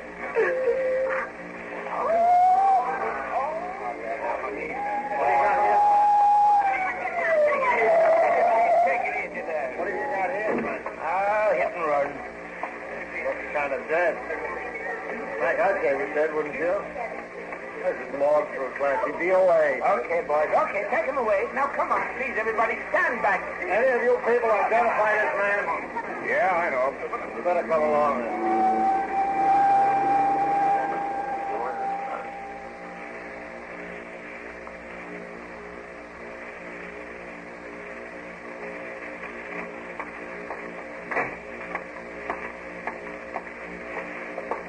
Oh, hello, Sam. Hello, Maxie. Hank Page. Oh, yeah, just came in. 2 seconds. Maxie. Yeah. No, you better not look at him now. He's in no condition. Oh, sure. Sure, you can give him the money. He's in effect. Yeah. Well, hey, it's Mrs. Page. She didn't lose any time. Like to meet us then? Yeah, Maxie, I would. You know, Lippy says she's going to look nice in time. That's so. Mrs. Page? What? I knew your husband slightly. My name is Sam Spade. Oh, yes. You're a detective. He said he was going to see you. Did he? Not quite. You happen to know what he wanted to see me about? Yes, he found something, a cigarette case. He didn't tell me what it meant, but he seemed very worried about it. He told me that if anything happened to him, I should claim his belongings right away. See, here they are. His watch, his wallet, elk pin, school ring, cigar cutter, no cigarette case. Oh, now, please, Mrs. Page. I've got the cigarette case here. You've got it. How did you? Oh, he gave it to me just after the accident. I expect he was trying to tell me to give it to you. Here, you take it. Oh, no. His initials. No. Some woman gave it to him. I don't want it. Just put it away. Out of my sight. Forever. Okay. You can open your eyes now. It's back in my pocket. Thank you. Thank you. Now, let's talk, Mrs. Spade. What was on your husband's mind? Well, I don't know. He wasn't very well. Heart trouble, nothing terribly serious, but he'd get these little spells and he has to stay home from work. Sometimes a week or 10 days, but Mr. Soule, the foreman at the print shop, would look after things, you know. I even thought he was getting better. Your husband have any fights lately? Oh, no. He wouldn't dare with his heart. He had a black eye. Oh, that happened at home. He fell down. Yeah. Well, I'll be in touch with you.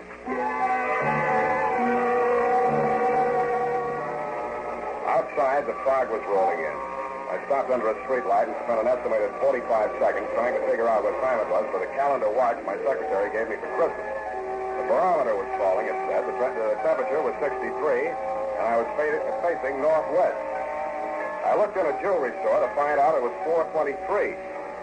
My hour was nearly half gone, and the only clues I had were a cigarette case and a black eye. I took the case out of my pocket and opened it. There were cigarettes in it. I took one out and lit it. It was nasty. Then I saw something green behind the cigarette. It looked better. It looked like money. When I examined it more closely, I wasn't so sure. The printing on it was Dutch, and the amount was 100 florins.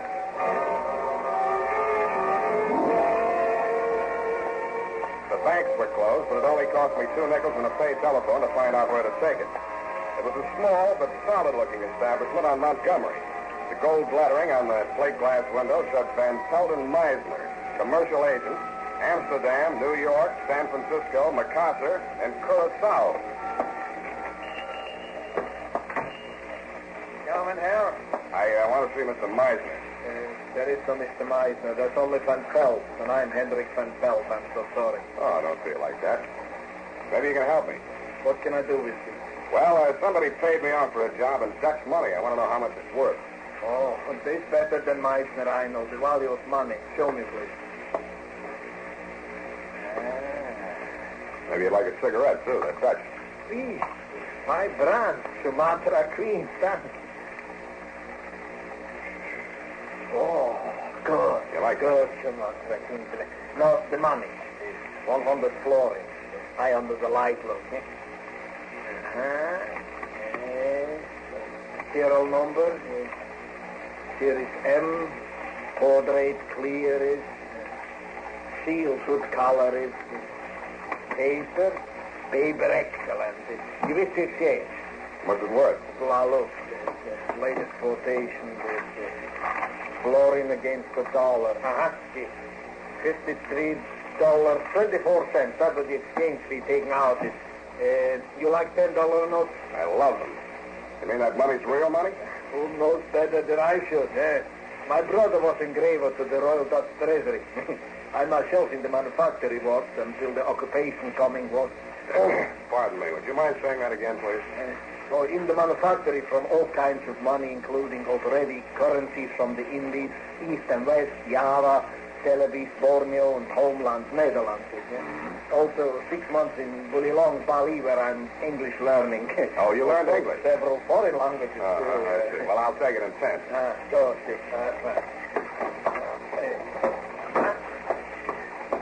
10, 20, 30, 40, 50, 1, 2, 3, is that 9 cents and 20 cents, 3 cents. Danke. Oh, eventually... I spoke a little Dutch. Yes, eventually you have lived in San Francisco for how long? Oh, eventually quite some time. Oh, I'm Hendrik van Pelt. How are you? How do you do? Yes, I noticed on the cigarette case, you have the same initial, HP. Who your name is, please? Polehouse, Herman Polehouse. Oh, in a Polehouse, I like that cigarette case. With the coincidence, you sell me your Dutch money. Maybe also sell me the cigarette case with the Dutch cigarette. You like those cigarettes? Oh, I love that Sumatra Queen. You're going to have them for nothing. No, such a pity to remove them from the beautiful case. They go together, cigarettes and the case. How much? What would you say it's worth?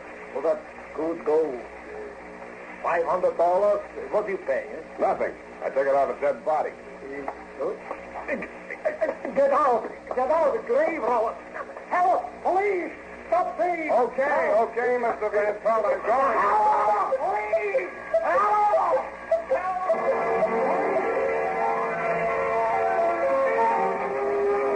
I ran, did not walk to the only exit. A squad of bank cops thundered past me, followed by half a dozen city dicks and some firmsmen who confused Van Pelt's burglar alarm with that of the bank next door. Nobody paid me any mind until I reached Church Street. I was just crossing when I saw it the second time. It was the same car that had run down Hank Page. I strained my eyes against the headlights. I couldn't make out the man behind the wheel, but I got the license plate before it happened. I felt it before I heard it. It hit my chest like a sledgehammer. The last thing I heard was the footsteps of a heavy man pounding toward me. The clock on the Church of Dismas the Thief was chiming the half hour.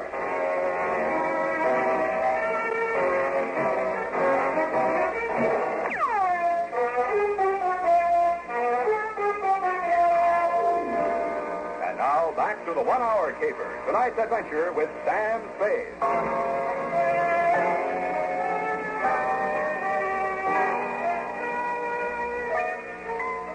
I'd started the caper with 2 clues, a cigarette case and a black eye on a dead man.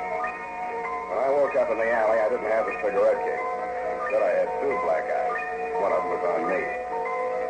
Strangely enough, I was alive. I reached inside my shirt to examine the bullet hole over my heart. There was nothing there but a bruise. I wondered what had been in that gold cigarette case besides gold and Dutch cigarettes.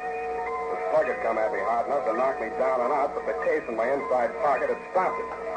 I limped to the nearest phone booth and phoned Tuttle in the traffic division. The plates on the hit-and-run car were registered to one Hendrik Van Pelt.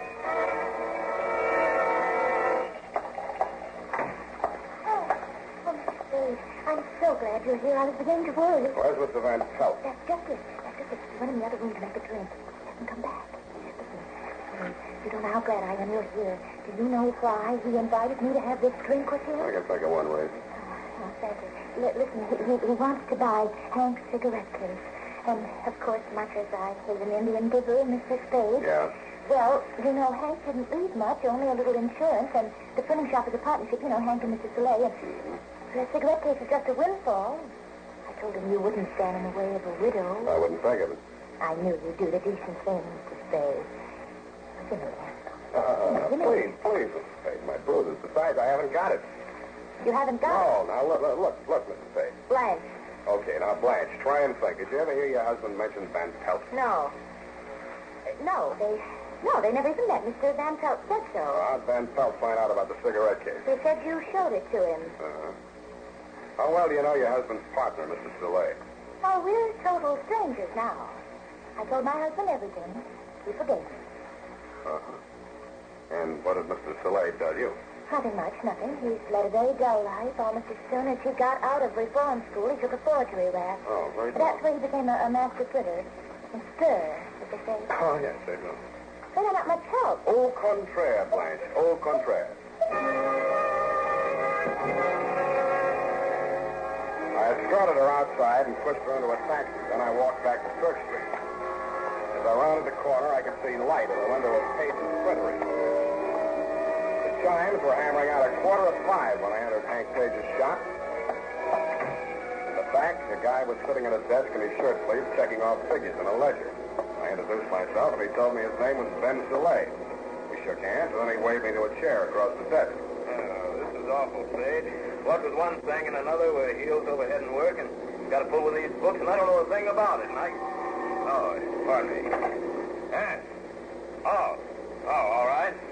Oh, well, things are a little confused there just now. Could you tell me a little more about it? Huh? Oh, yes, I understand the problem. Well, we're handling it at this end, but we'll be very busy for a while. Now, there's definitely no point in you dropping by tonight. Oh, you'd think the news of the boss's death would make some difference to those customers, but no. You take that fellow that just... Yeah, I know you're very busy, Mr. Soleil, and I don't want to take up too much of your time, so... Say, what makes you think that car deliberately ran down the board? Did I say so? Well, you're an insurance dick, aren't you? You got me tagged. Anybody have anything against him, as far as you know? No, he fired 2 printers last week.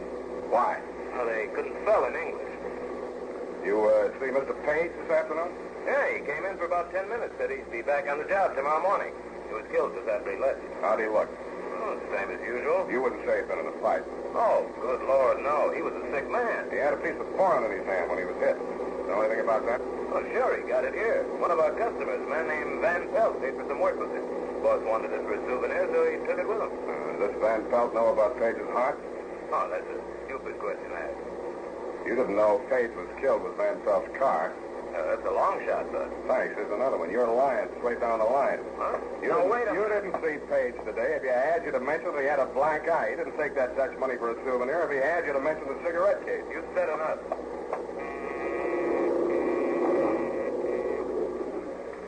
What are you doing? Shutting down for the night? You'll find out. Put your hands on top of the desk. I slipped the muzzle of my gun. I've been holding it in my lap for 3 minutes, far enough over the edge of the desk for Ben Soleil to see it. He did what I told him to. The press room door was directly behind him, and I knew his body would screen my gun from the view of anybody that might come through it in response to the signal he started. I didn't have long to wait. 3 men, black with ink, came to the door and threw it into the little office. I strolled in, careless and casual. What's up, Ben? You got ice in your head? Huh? What's this? Stop right there. Stopped as if they'd all been mounted on the same pair of legs, but I didn't like my position at all. If these men decided to jump me, I could down just one of them before the other 3 were on me. I knew it, and they knew it. Then I felt some fresh air on the back of my neck as the street door opened behind me. Soleil, what is it? Is it a holdup? It's me, Blanche Spade. Get out of here, quick. Find a cop and bring him back here. Will you do that? Sure I will. You can count on me. Soleil's mouth opened in a broad grin. I didn't need any more warning than that. I threw myself sideways, but I wasn't quick enough. The blow I got from behind with Blanche's lady's handbag type persuader didn't hit me full on, but I got enough of it to fold up my legs as if the knees were hinged with paper, and I slammed into a heap on the floor. Something dark crashed towards me. I caught it with both hands. And with a foot kicking at my face, I wrung it the way a child wrings out a mop. I was dimly aware that my feet were under me again. Some squirming thing was on my back, and a hot, damp object like a hand was across my face. I put my teeth into it, inches or so in front of my eyes. That's how I knew I was down on the floor again. I grabbed the cuspidor and tugged at it. I staggered to my feet with it and used it to club a clear space in front of me. I swung it high and let go. Then I was back on the floor again with 600 or 800 pounds of flesh hammering my face into the boards. You can't throw a brass cuspidor through a plate glass window into a rush hour crowd in downtown San Francisco without attracting attention. The hour of rescue was at hand, and it was exactly 5 p.m. Let's go to work!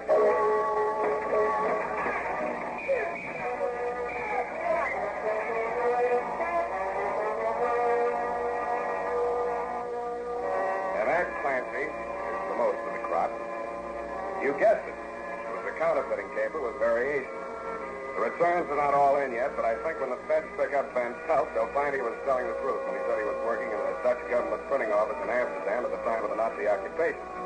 He probably bought his way out of the country with the same kind of money he and Soleil were printing here, genuine Dutch florins printed from the original plate.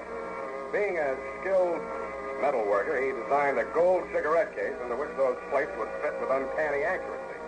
The crowning touch was the way in which he concealed them from view. He filled the case with an odious brand of Dutch cigarettes, which only fools or criminals could possibly smoke. It was the safest hiding place in the world. So clever was it, now get this fancy boy, that even I, Sam Spade detective, never suspected the presence of face metal until it stopped that slug Van Pelt threw at me in the alley. Period.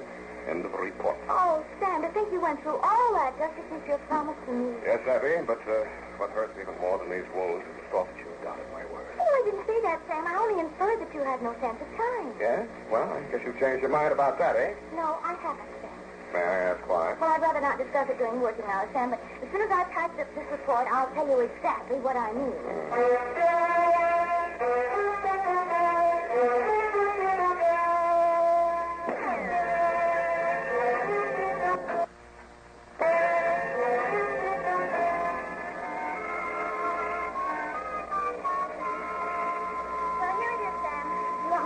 So I just hand it to him on the way to the streetcar. Save the stamp, F. What else? Oh, hi, Sam.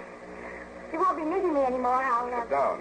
It's nearly 5:30, Sam. And I told the photographer not to come. That's a fine thing. After all I've been through, you still say I have no sense of time, and you told the photographer not to come. Why? Because I knew you wouldn't be back in time, and if you were, you'd look so terrible the picture wouldn't be any good anyway. Thanks a lot. Oh, Sam. That's why I must have been so cranky. I must have had a premonition. I don't know what's the matter with me. I'm so ill-tempered. I think I'm turning into an old maid or something. Oh, calm down. I must be. Oh, by the way, honey, remind me to write to Feige at Washington and ask them to send me that cigarette case for a souvenir if they take it off Van Pelt. After all, you know, it saved my life. You're right. Mm-hmm. But, and here I've been nagging and saying all these terrible things. Oh, Sam, I know. Tell me. Oh, no, Sam, no, your bandages, your wound. Oh. Oh. Think I'll live. Good night, Sam. Good night, sweetheart.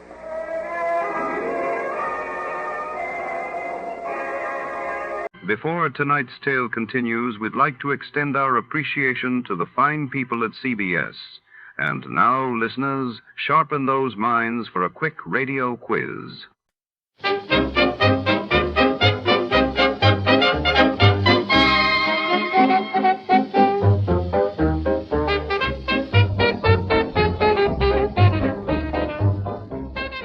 Tonight, we step into the marble-floored corridors of the California State Library in Sacramento, circa 1949. Under the glow of brass desk lamps, rare manuscripts and secrets are locked away behind glass until a single page goes missing, and with it, a man's reputation. Private Eye John Jock Todd is called in, uncovering a tangled web of ambition, betrayal, and deception, all hidden between the silent stacks and dust-laden tomes. Just what was on that page worth killing for? Before to start, let's see what happened the day it was aired. It was June 21st, 1949. That day, the world watched as the United States Senate passed the Housing Act, aiming to address post-war housing shortages, while in London, the devaluation of the British pound sent shockwaves through international markets.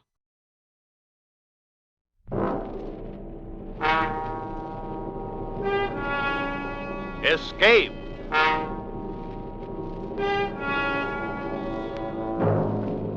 You are groping in the dark of the African jungle night, trapped on a wharf above a crocodile-infested river, fighting for your life against a ruthless giant from whom you must escape.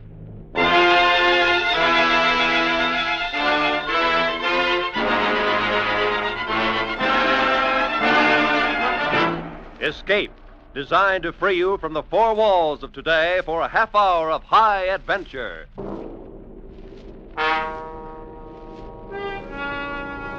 Tonight we escape to the dank jungles of the Segwanga Valley in Africa, and to the heart of a courageous man, as Robert Simpson told it in his story, John Jock Todd.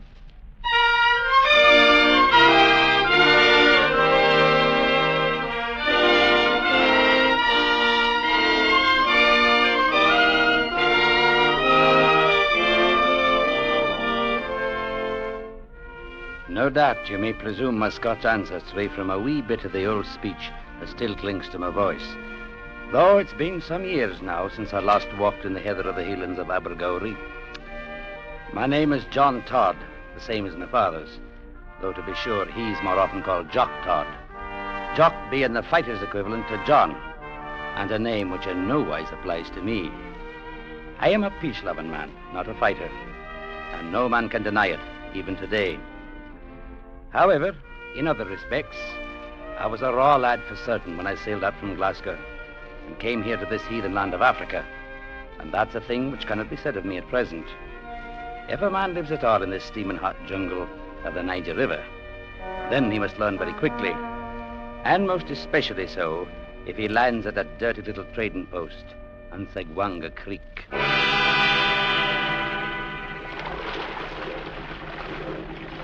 Upside, boy! Landing coming up! Here you are, Mr. Todd. Segwanga Landing, and you can have it as far as I'm concerned. Well, I might say the Parlour Company had somewhat more elaborate offices in Glasgow, Mr. Simpson. Hey, no doubt about that.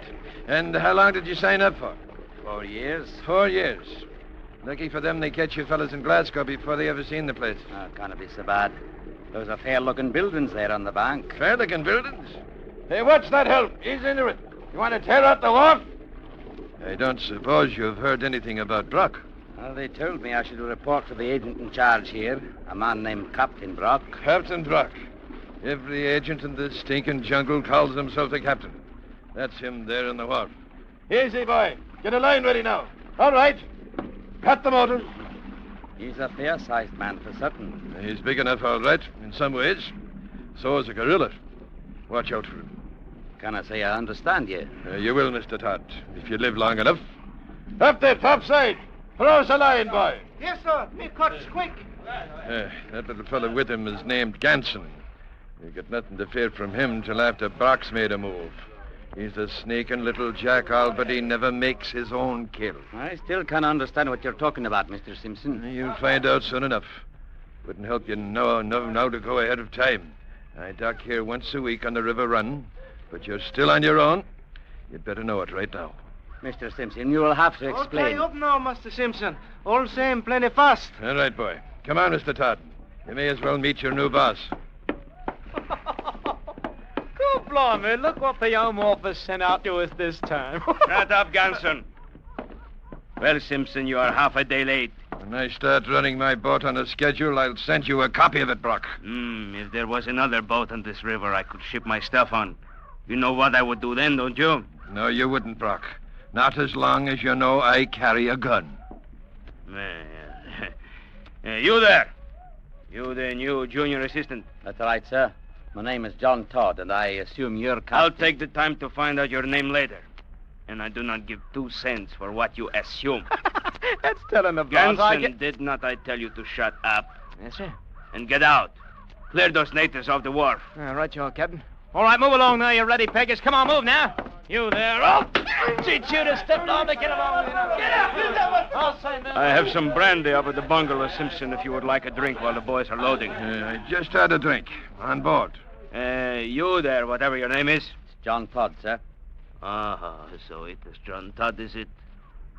And I suppose you call yourself Jock, like the rest of your blasted countrymen. No, sir. Jock is the name for a fighting man, such as my father. Can I say it fits me? So you are not a fighting man, eh? It makes things a lot easier, don't it, Brock? As soon as your boat is loaded, you can bring the lading bills up to the office. Well, Todd, are you going to stand here on the wharf the rest of the day? No, sir, but I thought you'd be wanting to... You start! You are not paid to think. Get your stuff up to the bungalow and be quick about it. Whatever you say, Captain Brock. 4 years of it, Mr. Todd. Welcome to Segwanga.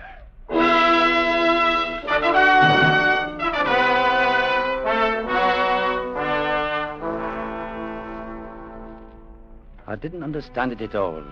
The reason for Captain Brock having acted in such a strange way. I'd never met the man, nor could I think that he'd ever heard of me before. And I couldn't be certain of the extent of the man's authority here in the jungle. the Home Office in Glasgow having been a wee bit unclear about the matter. They had said only that the agent was very much like the captain aboard a ship, and that he carried full responsibility in his own two hands.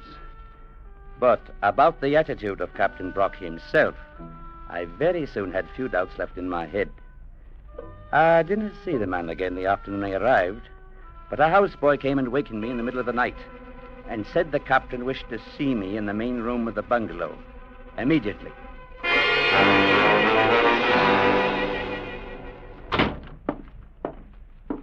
Captain Brock, the boy said you'd sent for me, sir. You do not have to tell me that. It took you long enough to get here, too. Oh, it took no more time than to pull on a pair of pants. So it makes you argumentative to wake you up in the middle of the night. I was not intending to be so. I am not interested in your intentions, Mr. Todd.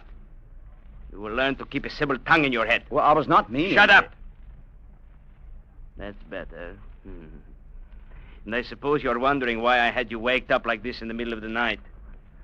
I presume you had a reason. Oh, you presume, do you? Oh, yes. And what do you presume the reason is? I'm afraid I couldn't say. Then I will tell you. I sent for you, Mr. Todd, simply to show you I can have you waked up any time I please to.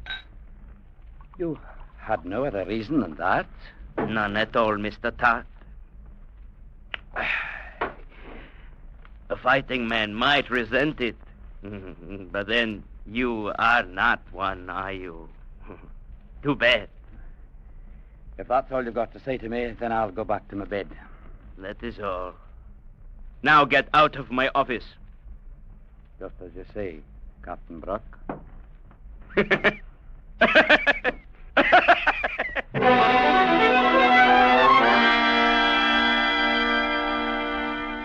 The attitude of the man didn't change none of the next few weeks, and I couldn't find in my head any reason for his hatred. And it was hatred. It was in his eyes every time he spoke to me. I took care of my duties and stayed clear of him otherwise, and for the most part we came to no head-on clash. That with two exceptions, however. The first one happened about a week after I'd arrived. I was supervising a group of natives at the time, working on the breakwater at the end of the wharf. Mr. Todd, what the devil are those boys supposed to be doing? They're repairing the breakwater. I can see that without being told. Now, where did you get the authority to buy the timber? Why, you ordered it last week yourself from Chief Ilori. Maybe I told you to accept delivery without having me look at it first. Well, you told me to receive it when it came in, and that's what I did. It's good timber. I checked it myself. How would you know if it is good timber? My father happens to be a forester back in Scotland. The devil take you and your father both. I'd advise you never to say that in my father's hearing. Are you threatening me? No, man, nothing like that. But I'm sort of suggesting it isn't always wise to insult a man you've never seen. I see. Now that I come to think of it, he is the one that is a fighter, isn't he? That's correct. The one they call Jock Todd, huh? Well, it is too bad he is not around here. Mr. John Todd. Boy, you there. Throw out that piece of timber you're using. Any fool could see it is too short. I said throw it out. I will teach you to argue. Get back on your feet. I said get up. Get on your feet before I kick your head off. I'd seen him knock Ganson down the same way and then kick him like he did the natives. And Ganson took it and saved his curses until Brock was not around. I wondered what I might do if he ever tried it on me. And the next week, I saw that he would try it, sooner or later.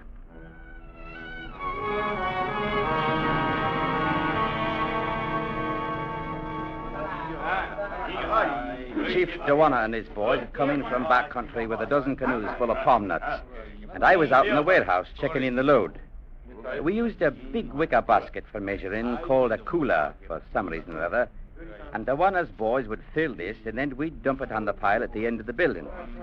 Ganson was bossing the loading, and I'd check off each cooler in the tally book as it was dumped. It was late in the afternoon when we finally finished. All right. Step loudly now, ye, then polite as you. Right, no more to trouble about after this one. All right, Todd, here's the last one. You got it marked, have you? Right, Ganson. All right, now, you ruddy beggars. Let's take it back and jump it. Come on, put your backs to it now. Eve, here now. Tip her up. Let's go. That's it. Oh, shake 'em out, every bloomin' last one of 'em. Come on, shake 'em out. Now, that does it. All right. How many coolers did we have, Todd? 8, 10, 12, 14... How many you count? How many cooler you get? All same me, maybe. 17, 8, 19, Dolar. 19. Me count all same 20. Well, like as not you miss one, Todd. Give Miss 20. I didn't miss one, Mr. Ganson. The tally is 19. Turn along. You pay me 20. Make what trouble. Sorry, Joanna. The count stands at 19. Don't be a crazy fool, Todd. Give it to him. What's one cooler, more or less? Me tell Captain Brock. He fix good. That will not be necessary, Joanna. What is the trouble here, Todd? Haven't you got sense enough to take in a few palm nuts without getting your feet twisted? My feet have nothing to do with it, Captain Brock. He claims 20 coolers, and I counted 19. Then you missed one. Give him 20. Can I do that, sir? You what? Can I sign my name to help cheat the company? Oh, blimey if it ain't downright new. Shut up, Ganson. Mr. Todd, out here I am the company. Now write out that credit check. Whatever you say, Captain Brock. It's taking your orders like a good chap, Mr. Todd. I thought you'd change I your... told you to shut up, Ganson! Well, have you got it written, Mr. Todd? There you are, Captain Brock. Well, it is lucky you decided. Mr. Todd, you have made this out for 19. Which is, according to my count. Why, you blasted little rat. I'll advise you to stop and think before you move. Well, now, you wouldn't be picking up that shovel with any hostile intent, would you? No, man. No more than you'd be advancing toward me with a hostile intent. Like that, eh? Duana, I'm tearing up this check. I will give you one myself for 20. You always come to me. I will make it right with you. Yes, Captain. All same like you say. Mm-hmm. And Mr. Todd, I will make it right with you, too. You can depend on that.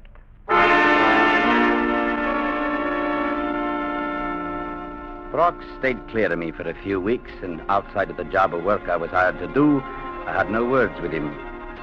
I recalled Mr. Simpson saying to watch out for him. And I was fair certain he was only waiting for the chance to make his move. He outweighed me by 50 pounds, and I knew beyond doubt that I couldn't stand up to him. But what really worried me was not knowing of any reason for the man's attitude. It made no sense that a man should go looking for a fight without no reason at all. At any rate, the weeks passed. The jungle steamed, and the muddy river rolled past the wharf. And then one day, it happened.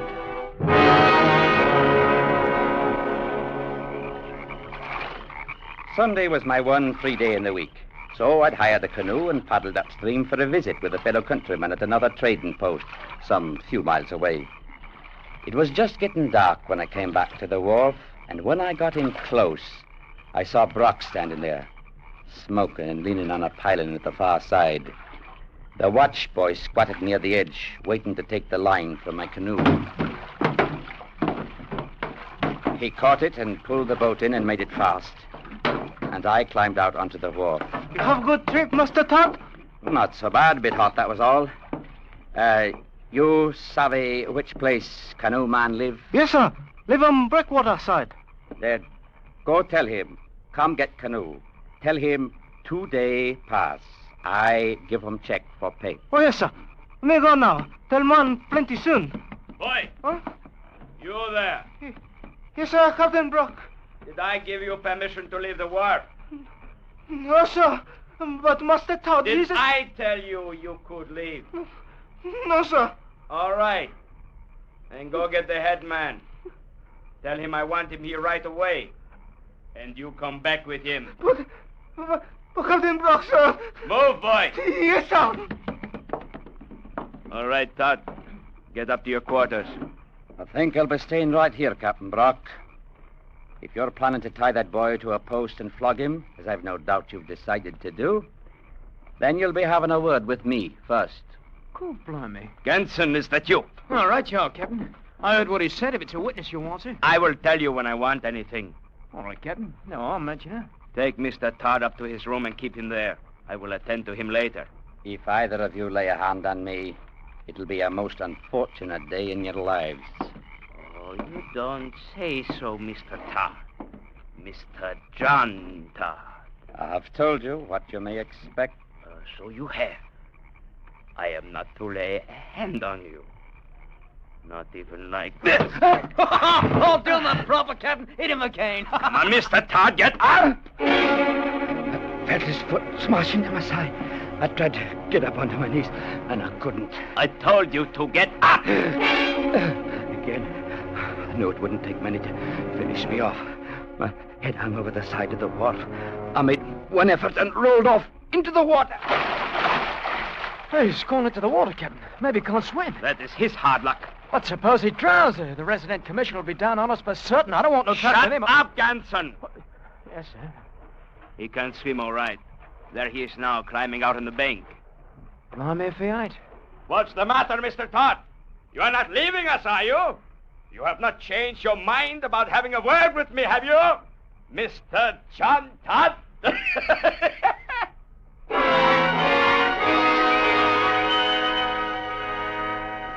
Back in my own quarters, I changed into dry clothes, hurrying as fast as I could. I couldn't have found it in my heart to be angry with the man. He had struck me without warning and kicked me while I was down, and he was planning now to flog a native boy without the lad having committed a fault. It was not a thing to become angry about. Captain Brock had to be punished, that was all. And though it would mean my own life, most likely, it had to be done. It was no more than a matter of simple justice.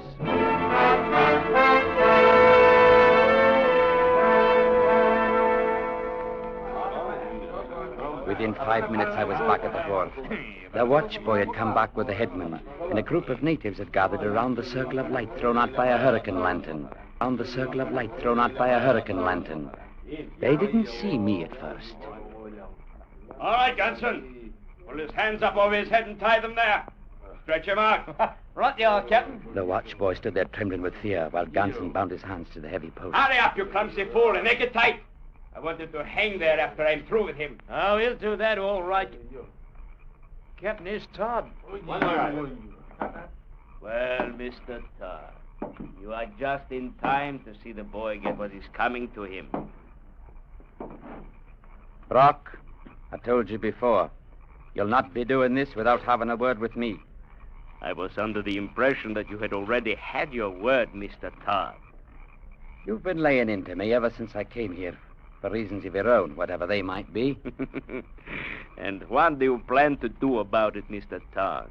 You may be somewhat within your rights in that respect, but you're not so when you hit a man without warning and kick him while he's lying on the ground. Go on, Captain. Give him what for. Go I on. take it then, Mr. Todd, you have objections to hitting a man without warning. Perhaps it is a thing your father would not think of doing. No objections, Mr. Brock, now that I know you do it. For it's a thing that one can do as well as the other. God, blimey, he hit you, Captain. I don't mind, now that I know it. I cuffed him along one side of the head and then again at the other. And while he rocked back from the blows, I clutched my hands around his thick neck and sank my fingers into his throat. Stop him, Captain.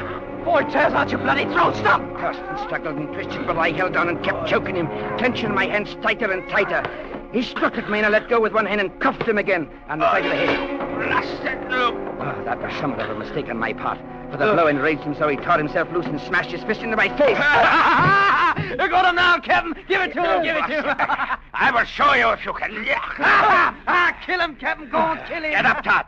Get up. Go on. on, Captain. Kick his bloody head in for him. Give him a good... Look out, Captain. Look out, he's got your ankles. Let go, you dirty... Have you got to kick a man when he's down, brat? Here, now, here, you ruddy fool. You're breaking his leg. That's right, Ganson. Get up, Brock. On your feet, man. Are you through or only pretended? Come on. Get up on your feet. I can't get up. You kill it. God, blimey, if you ain't broke his blooming leg. I doubt it. I'm thinking it's only twisted. Ganson. Yes, sir. Have the boys give him a hand to his room if he needs it. I'm going to my quarters and clean up a bit. Right you are, Mr. Todd. And Captain Brock, you have no reason to be calling me a killer. I'm a peace-loving man, and I've no good opinion of such things as killing and fighting. You tried to do me in, Todd. You are going to pay for it. I'm going to kill you for it, maybe today or maybe next month, but I'm going to kill you. You can count on it.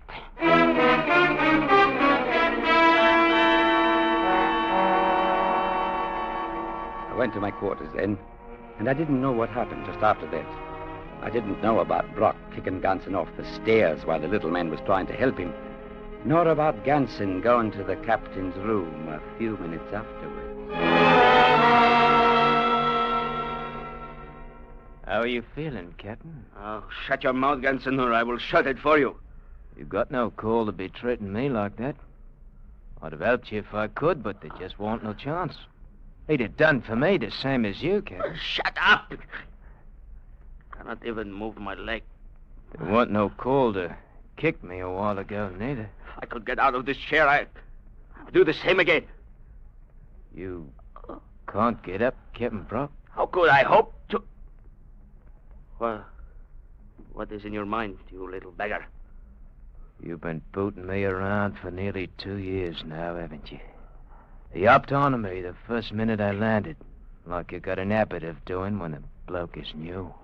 And I will break your dirty little neck as soon as I can walk. You've been treating me like a ruddy dog, Captain. And I've been taking it, too. Until now. Oh, what are you up to? Ganson? Ganson?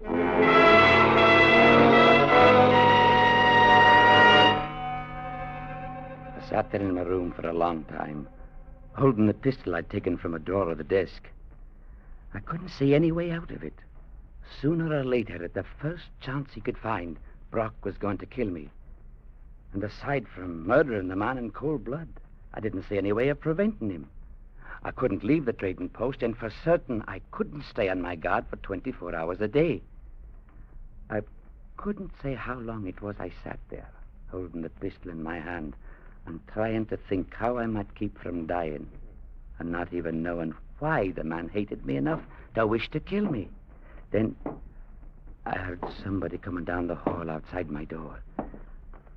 I thought for a moment they might be going past, but then I raised the gun and pointed it at the door. Ganson. Ganson. Man, what have you done to your hands? Lance? Oh, you ought to see him, Mr. Todd. You ought to come take a look at him. Oh, blimey, if I ain't marked him up all right. I marked him good. What are you saying, man? What have you done? Him has always thought he was so much, just because he was bigger than me. Oh, I showed him all right. What have you done? Why don't you come take a look for yourself, Mr. Todd? Come and see what used to be so high and mighty, calling itself Captain Brock.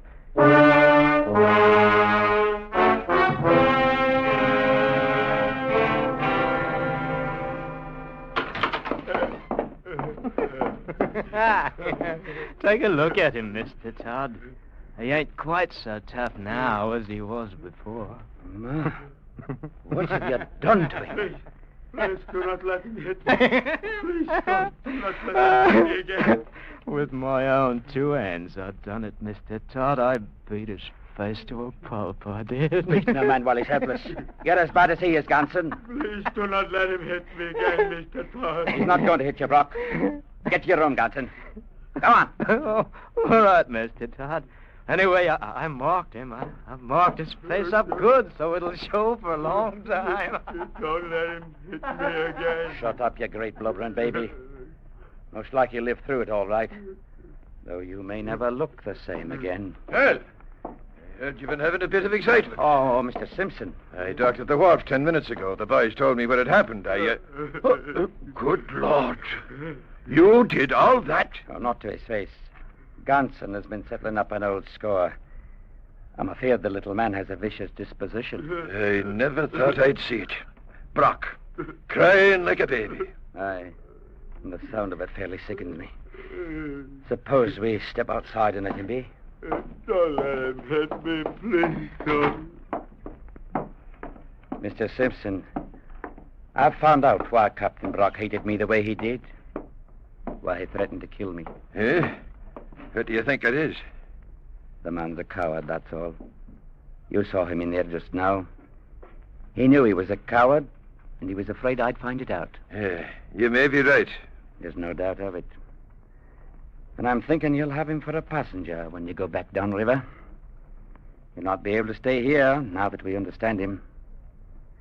And I'll see to it that Ganson goes along with him. Well, I can't say that I'll mind the change. I mean, doing business here from now on with a gent by the name of Jock Todd. Jock? Oh, no. You're taking me all wrong. I'm a peace-loving man, and my name is John. It's no wise proper to call a man Jock unless he's a fighter. Now, you take my father, for instance. There's a man who can hold his own in any kind of company. But I don't...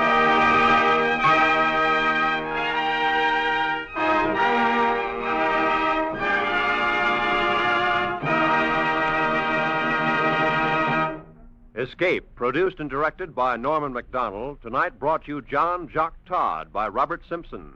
Adapted for radio by Les Crutchfield, featuring Wilms Herbert as John Todd, Jack Crucian as Captain Brock, and Tony Barrett as Ganson, with Don Diamond and Paul McVeigh. The musical score was conducted by Wilbur Hatch. Next week. You are rushing forward through time, far into the future, trying desperately to flee the clutching fingers of a band of night creatures, a dreamlike horror from whom there seems no escape.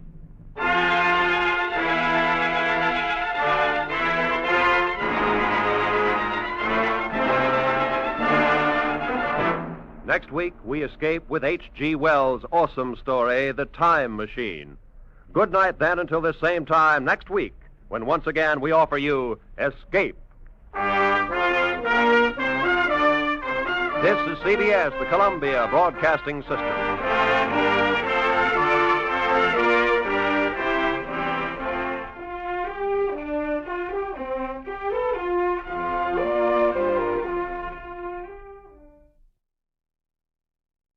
Before tonight's tale continues, we'd like to extend our appreciation to the fine people at CBS. And now, listeners, sharpen those minds for a quick radio quiz.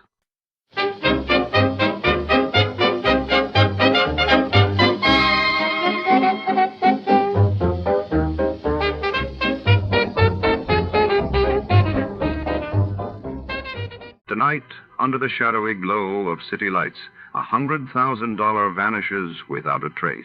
The trail leads our hard-boiled detective deep into a tangled web of secrets, where every suspect has a motive, and every clue is a double cross. A mysterious, glamorous woman knows more than she lets on. Will she help crack the case?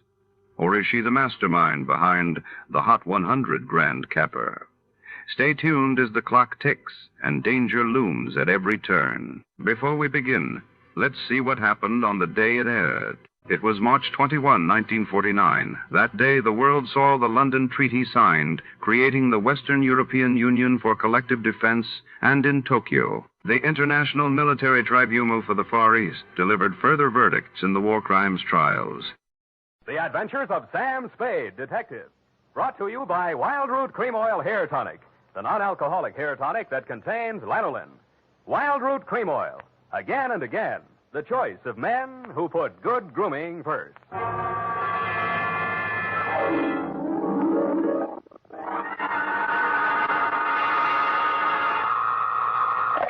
Sam Spade Detective Agency. This is Sam, Blackleg Spade, the third most dangerous gambler on the Barbary Coast. Oh, Sam, not horses again. Horses, women, and the gaming tables, Effie, the diversions of the elite. Well, divert yourself with this, Sam.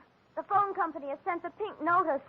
Pay it no mind, sweetheart. We are healed. We have hit the cashier's cage, annexed the plot, broken the bank, and we're standing on velvet.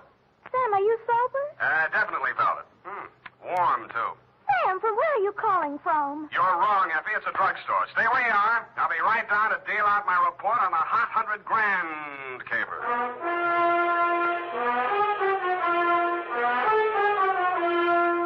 Dashiell Hammett, America's leading detective fiction writer and creator of Sam Spade, the hard-boiled private eye, and William Spear, radio's outstanding producer-director of mystery and crime drama, join their talents to make your hair stand on end with the adventures of Sam Spade. Presented by the makers of Wild Root Cream Oil for the hair. It's smart to buy things the whole family can use, isn't it? That's why I say it's smart to buy Wild Root Cream Oil Hair Tonic. To Mom, to Dad, to the children, Wild Root Cream Oil is really a friend indeed. Non-alcoholic Wild Root Cream Oil with lanolin grooms the hair neatly and naturally, relieves dryness, removes loose, ugly dandruff. I hope you have a big family-sized bottle of Wild Root Cream Oil in your home. Get Wild Root Cream Oil Hair Tonic. Again and again, the choice of men who put good grooming first. And now, with Howard Duff starring as Spade, Wild Root brings to the air the greatest private detective of them all in the adventures of Sam Spade.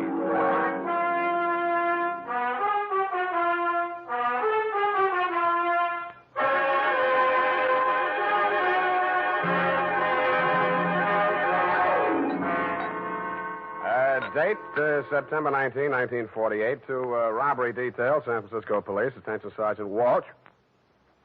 From Samuel Spade, license number 137596. Dear Joe, here's the rundown on that hot 100 grand. It started pleasantly enough when my secretary, Miss Effie Perrine, cute little mouse, eased into my private office, closed the door behind her, and leaned back against it with that air of pained resignation, which generally means there's a customer outside that she doesn't approve of, but that I'll see her anyway. It's up to you, Sam. She's very well dressed, and I imagine she can afford you. How do you deduce that? Well, she dropped her purse. I didn't get time to count it all, but there was a $100 bill on top. Well, sure, in, Effie. Sam. Go ahead, say it. Oh, I don't know, Sam. Sometimes, well, there's just money. No, that's one of the reasons I hire you. What's the matter with her? Nothing. That's just it, Sam. She's very good-looking, cultivated, and very kind and considerate. And she seems sincerely troubled. You mean her act is a little too good? I felt that too, Sam. Thanks, Angel. I'll keep that in mind. Tell her to come in. All right, Sam. Mr. Spade will see you, Mrs. Gilcoy. Thank you. Thank you for seeing me, Mr. Spade. My pleasure. Won't you sit down? Oh, thank you. I'm Lorraine Kilcourse, Mr. Spade. It's about my husband, Leonard Kilcourse. Husband? Oh. We've only been married a short time. It was a quiet ceremony at the San Sidro Mission. Leonard didn't want to subject me to any publicity. The difference in our ages, you know? You mean you want me to keep it a secret? Oh, no, except for the newspapers, of course. Naturally, all of Leonard's friends know. No, he doesn't have many, from what I've heard. I've thought it strange, too, that such a prominent man should have such a small circle of acquaintances. I met him only a short time before I married him. He's been very kind and absolutely devoted to me, and I suppose I should feel ashamed of myself for coming to you. But there are so many things about him that are mysterious that sometimes I can't seem to find my handkerchief. Here. Kleenex. Oh, I'm sorry. Thank you. I take it you're not a San Francisco girl. No, I met him at a dude ranch. Well, maybe I can clear up some of your mysteries for free. The reason your husband doesn't have many friends is because they keep dropping dead. I don't understand you. Oh, forget it. He's a big public servant. He's built a lot of sidewalks. The streets of the city are paved with his good intentions. His name is on 1,000 manhole covers. If the names of his former business associates land on headstones, it's nothing to me. I got my own racket. Well, what? I think my husband is paying blackmail to someone. Uh-huh. And upon what do you base your suspicions, Mrs. Kay? It started about a month ago. He began withdrawing large sums from our joint account. First it was 10,000, then 20,000, and last week 50,000. And this morning he closed out the balance of the account, $100,000. Well, he's got it to spend, Mrs. Kilcourt. Well, I won't pretend the money doesn't interest me, but what's behind it, Mr. Spade? Each time he withdraws these cash sums, he leaves the house without a word to me. And sometimes doesn't return until dawn. My husband is not fond of nightlife, Mr. Spade. Only a desperate situation could induce him to leave the house after dark. Yeah, so I've heard. They say that's how he kept his health as long as he has. All right, you want me to trail him, find out what he does with the money. Just one question. Why'd you pick me for the job? Why, your reputation That's is... local. You say you're new in San Francisco. Well, I do read the local papers. Your picture was in only 2 weeks ago. Yeah, well, that caper didn't help my reputation. I like your looks. A nice, honest face. A man I could trust.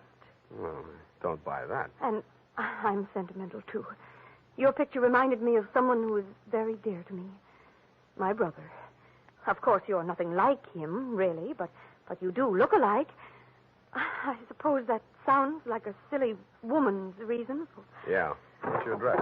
Well, I have a little place of my own out on Divisadero. The Balboa Apartments near Normandy Terrace. Mm-hmm. You'd better keep in touch with me there. I don't want Leonard to know. The Kilcourse mansion is at 1316 Clarendon. 1316. Mm-hmm. He returns from his office around 6 in the evening. Do you have a car? No.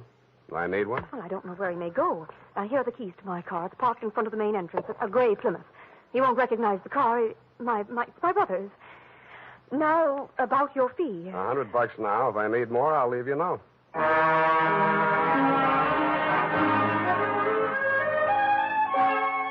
had an uneasy feeling I would need more.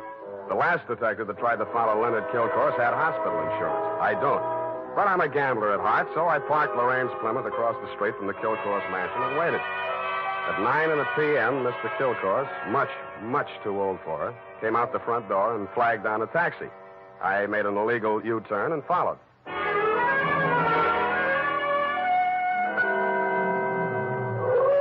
trail ended across the Golden Gate Bridge in Marin County. It was a country club-type building on top of a hill overlooking the bay. It did business under the name of Ernie Nogales' Racket Club. The racket had nothing to do with tennis. It came from two sources.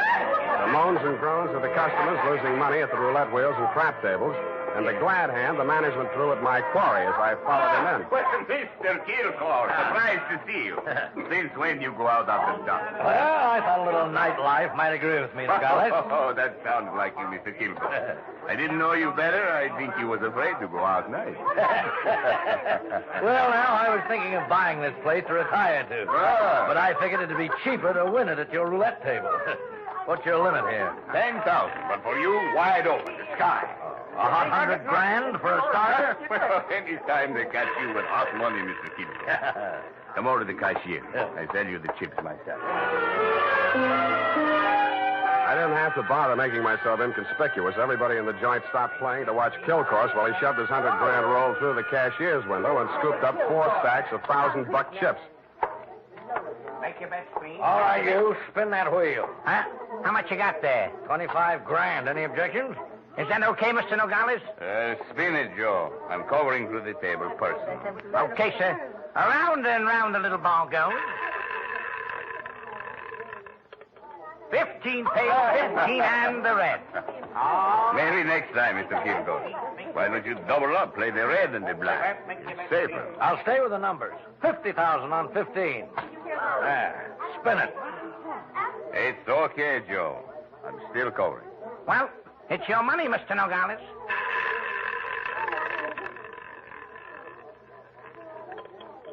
Number 4 pays. Number 4 and the red again. Well, 25 grand more on 15. Look, Mr. Kilcourse, go on, enjoy yourself. Take it off your income tax, but please spend those. Spread them out a little there, those chips, huh? It looks bad for the house. What kind of a joint is this? Can't you cover the bets? Okay, Joe. He asked for it. Okay, sir.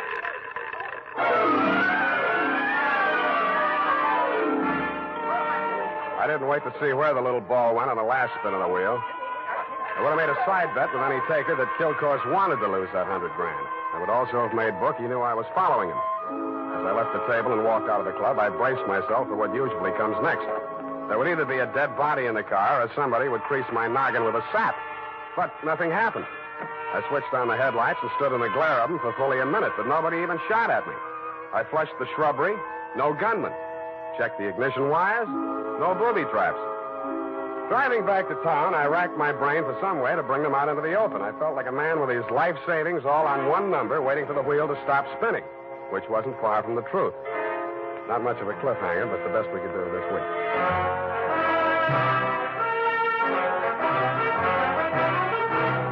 The makers of Wild Root Cream Oil are presenting the weekly Sunday adventure of Dashiell Hammett's famous private detective, Sam Spade.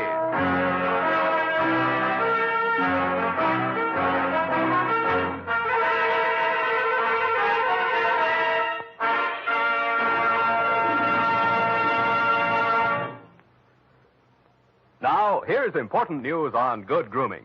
If you want the well-groomed look that helps you get ahead, socially and on the job, listen. Recently, thousands of people from coast to coast who bought Wild Root Cream Oil for the first time were asked, how does Wild Root Cream Oil compare with the hair tonic you previously used? The results were amazing. Better than 4 out of 5 who replied said they preferred Wild Root Cream Oil. Remember, non-alcoholic Wild Root Cream Oil contains lanolin. It grooms the hair naturally, relieves dryness, and removes loose, ugly dandruff. So if you want your hair to be more attractive than ever before, get the generous new 25-cent size of Wild Root Cream Oil, America's leading hair tonic, on sale at all drug and toilet goods counters. It's also available in larger economy bottles and the handy new tube. Get Wild Root Cream Oil. Again and again, the choice of men who put good grooming first.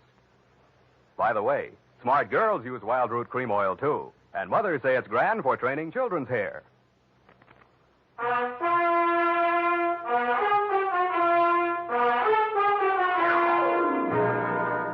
And now, back to the Hot 100 Grand Caper. Tonight's adventure with Sam Spade.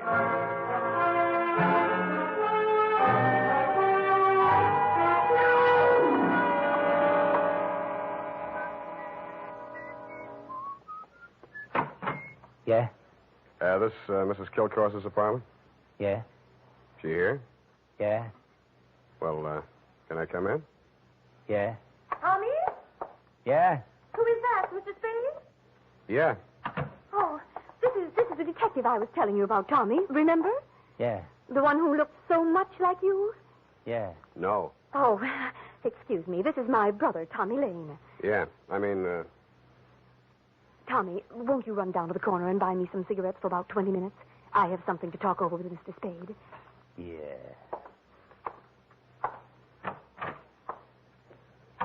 Nice boy, your brother. Small vocabulary, but big feet. Well, he's shy. Now, what did you find out about my husband, Mr. Spade? He dropped $100,000 in a gambling joint. Ernie Nogales' racket club. You know it? No, but I know Ernie Nogales. I knew him in Reno before I met Leonard. He lost his license there for running a crooked wheel. The way Kilcourse was playing tonight, that wheel didn't have to be crooked. He was trying to lose that $100,000. But why? Why would he do a thing like that? One of two reasons. Either he's paying off to Nogales or he's paying off to somebody else, and Nogales is the go-between. Well, I don't believe it. Ernie is a crooked gambler, but he doesn't touch blackmail. And your husband isn't stupid enough to drop $100,000 in 3 turns of a wheel. Anyway, I'm not tangled with him and or the Ernie Nogales mob for $100 of your money or anybody else's. Here, take it. Well, and here are your car keys. No, wait, please. You can't desert me now. Why not? Well, I haven't told you everything. I'd hoped I wouldn't have to. About your brother? How did you know? The only place you get a green suntan is in a pokey. Besides, he acts kind of stir-crazy. Spent a little time in solitary, didn't he? He won't talk about it. But that's it, Sam. That's why Leonard is paying that blackmail money to Nogales. You just said Nogales wouldn't touch blackmail. Any other corrections you'd like to make in your copy before we proceed? Yes. Well, I might as well tell you everything. Why not? I knew when I came to you this morning that my husband was paying this money to Nogales. I knew because I asked him to. You and Ernie Nogales are working together?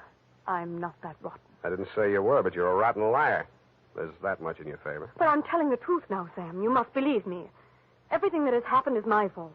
I persuaded Nogales to give my brother a job in his place in Reno. Mm-hmm. They quarreled, and when he got closed down, he blamed Tommy. He swore he'd kill him when he got out of prison. That's why I begged my husband to pay him to save Tommy's life. Who did rat on Nogales about that crooked wheel at Reno? I did. That's why I feel responsible. Leonard is so fine, so generous. But I can't let him go on paying for my mistake. Yeah, like you said, he's going to run out of money. Look at me, Sam. Do I look like the kind of a woman to whom money means everything in the world? No, but you're looking at me, not at Kilcourse. You're laughing at me. Oh, I know what you think.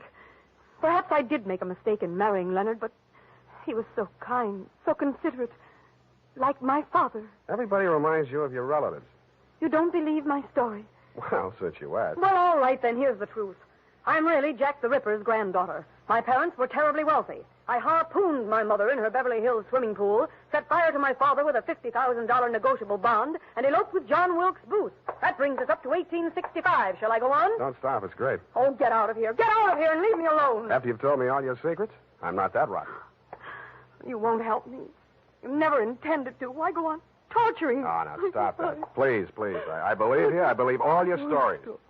Now, what is my next smart move? Sam, the only way to stop Ernie Nogales is to prove that he's running a crooked wheel. And then he'd pay back all that blackmail money, and he wouldn't dare lay a hand on Tommy. Well, it's going to be hard to prove and expensive. I'll have to lose a little on that wheel before I can figure the way it's rigged. How much can you invest? Well, I have about $1,000 of my own. With you? Yes. Here. You take it. Smells nice. Sam. Yeah? Sam, after all this is over, and after I've put things to right with Leonard, I should have told him before this, but I owed him so much. Oh, Sam, I'm so glad it's you. Yeah. Me too, Angel. Go now, darling, before I beg you not to. What time does that joint close? Well, it runs all night, I think. Good. Let's stay up late and raid the icebox.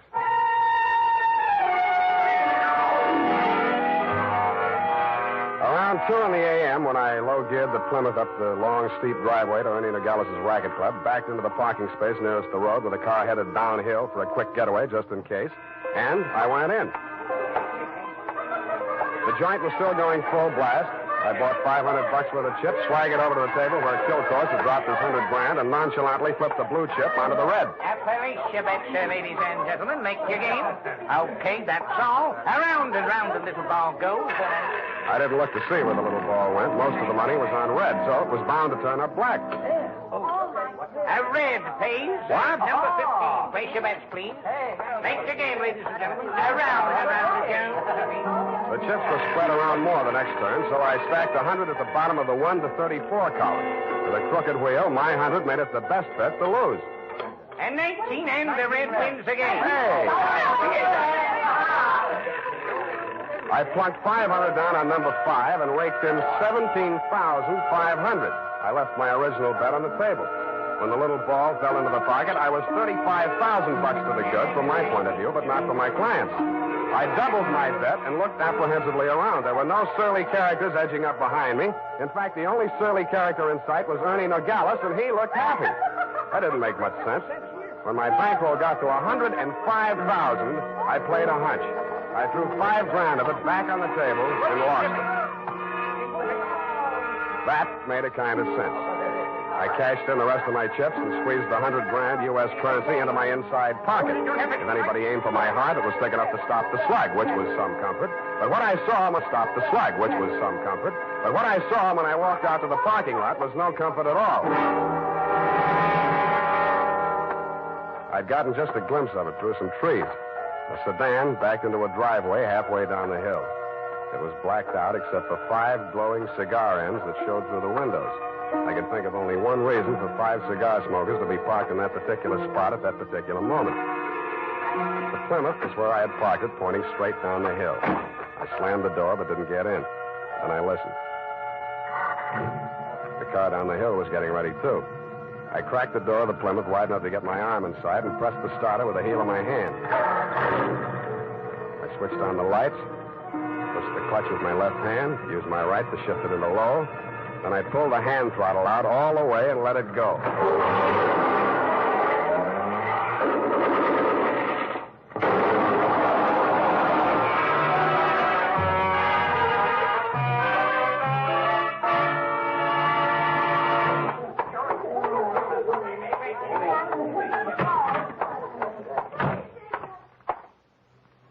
a big idea busting into my office? We're going to have a talk, Nogales. Please, don't wave that heater at me. It makes me nervous. I don't like guns. I don't either. That's why I'm here. Put your hands on top of the desk and keep them there. All right. Give me back that roll. I give you clean money for it. It was a gamble, so I lost. Can you blame me? Where'd you get this money? I buy it. 50 cents on the dollar. I don't ask where it came from, but I read the papers. I figured it was that shipyard payroll job a few days back. Like it just fell in my lap. I figured it'd make 50 grand instead of Kilcore's 5. I guess that was dirty trick you just out of stir, Tommy, huh? I got news for you, Nogales. I didn't know this money was hot, and I am not Tommy Lane. No? Then what? Private Dick. Tommy's sister hired me to take the fall for him. Look, I've got most of the caper. Kilcourse wanted to pay Tommy $100 grand. You rigged the wheel so Kilcourse would lose it one night and Tommy would win it back the next night. Now, what was Kilcourse paying him off for? No caper, legitimate. He was sent up for bribing a public official. You mean he was the payoff man for Kilcourse's contracting firm? Sure, legitimate business. And the grand jury went out after Kilcourse. Tommy took the rap, that's all, for a price. Yeah, $100 grand. Thanks, Nogales. That's all I needed. Oh, Sam, I was afraid I might be too late. You are, Oh, sweetheart. I have so many things to explain. Where can you talk? Right in here. Who's this man? Why, that's your old sweetie from Reno, Ernie Nogales, remember? What's the matter with you two? You Oh. crazy? Oh, Sam, I should have told you the truth from the beginning. Check. The Nogales yarn, I can understand, but why did you tell me you were Kilcourse's wife? I was desperate. I had to say something. It was the only explanation I could think of for my interest in this case without telling the truth. That you were making a pigeon out of me. I don't know about such things, Sam. All I know is I'm here in time to warn you. You mustn't walk out of here with that money. Listen. They may kill you to get it back. They already did. They're combing the wreckage of that car right now, looking for my body. Then Tommy was right. They did mean to kill him. How'd he get the rumble? While he was in prison, from another man that Kilcourse framed. He was in for life, so it was safe for him to talk. Hey, you two. Yeah, Nogales? That car that just drove up. I think that's Mr. Kilcourse. Oh, Hey, what's your hurry? Don't let me go. Come on, what's your hurry? Tommy's out there in that cab. I've got to warn him. Or tip off Kilcourse. Which is it? No, Sam, you've got to believe me. Sit down. Stop that. You two have fun. I'm getting out of here. Go ahead. Now, listen, sweet Lorraine, you may as well save your breath for those explanations. You're staying right here until the caper's all wrapped up. Here he comes. Have you got a gun, Sam? Yeah? Well, you better have it ready. Mm-mm. But Sam... Where's Nogales? I want to see him. He was called out of town, sir. I'm in charge. You Mr. Kilcourse? That's right. I want to know why you people have been interfering with my business. It might interest you to know that this building site's on an old Spanish land grant. Title's very shaky. I'll run an 8-lane highway straight through the middle of it and turn the rest of it into a game preserve. That's what I do to people who double-cross me. I tried to tell Mr. Nogales that, sir. He wouldn't listen to me. He tipped Tommy off for a split of $100 grand, but I knew sooner or later we'd have to answer to you, Mr. Kilcourse. Oh, well, what's that? Here's your $100 grand, sir. Count it. Well. What's your name, son? Sam Spade, sir. Well, I'm glad to meet an honest lad. Well, come along. You two, young lady, we'll all walk out together. Sam, what are you... What? Spade, huh? Yes, sir. I'm a private detective, but I'm ambitious. Politics? Yes, sir. Well, we'll run you for assembly. In the meantime, I believe there's an opening in one of the public services. Garbage disposal. Executive end, of course. Where the devil is that man with my car? Oh, there he is. You drop around to my office in the morning. Thank you, and good night, Mr. Kilcourse. Drive on, Horace. Back to the city. Oh, Sam. How could you? All those lies and just handing over the money like that, it wasn't yours. It wasn't Tommy's either, sweetheart. Get in. Well, Tommy, are you all right? Yeah. Drive us across the bridge, Tommy, will you? Yeah. Tommy, Yeah. Tommy, I'm afraid we'll have to do without the money. Yeah. Sam gave it to Mr. Kilcourse. Yeah. Now, don't get excited, Tommy. I'm sure Sam had a reason. Didn't you, Sam? Yeah. I mean, that was marked money from a payroll job. Oh, then it won't do him any good. It'll send him up for a good long stretch if the eyewitness story that goes along with it is good enough. And you're just the girl to tell it, sweetheart. Am I right, Tommy? Yeah.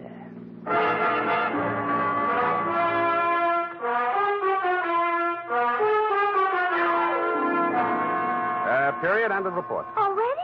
But Sam. Yeah? What happened?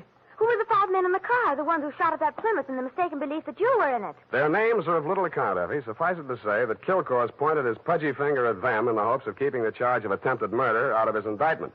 But I was too clever. I identified them. But Sam, Sam, you didn't see anything but their cigars glowing in the darkness. Have you never heard of Sherlock Holmes' monograph on the 49 varieties of tobacco ash, you fool? Oh, but Sam, Sherlock Holmes is only the segment of someone's imagination. He's a fictional detective. Well? You mean... Oh, Sam, you're tired. Yes, I am. It's affected your mind, winning all that money. Now, you just sit here and rest. All right. Think of the snowy mountaintops and blue skies. Mm. I'll just go and type this up. Snowy mountaintops. Winter sports yet. And now, listen to this. If you haven't yet tried Wild Root Cream Oil, the famous hair tonic that grooms your hair neatly and naturally, relieves dryness, and removes loose dandruff, then here's a wonderful way to get acquainted. Buy Wild Root Cream Oil in the new 25-cent size bottle at your drug or toilet goods counter. Also, ask your barber for a professional application of Wild Root Cream Oil hair tonic. Again and again, the choice of men who put good grooming first.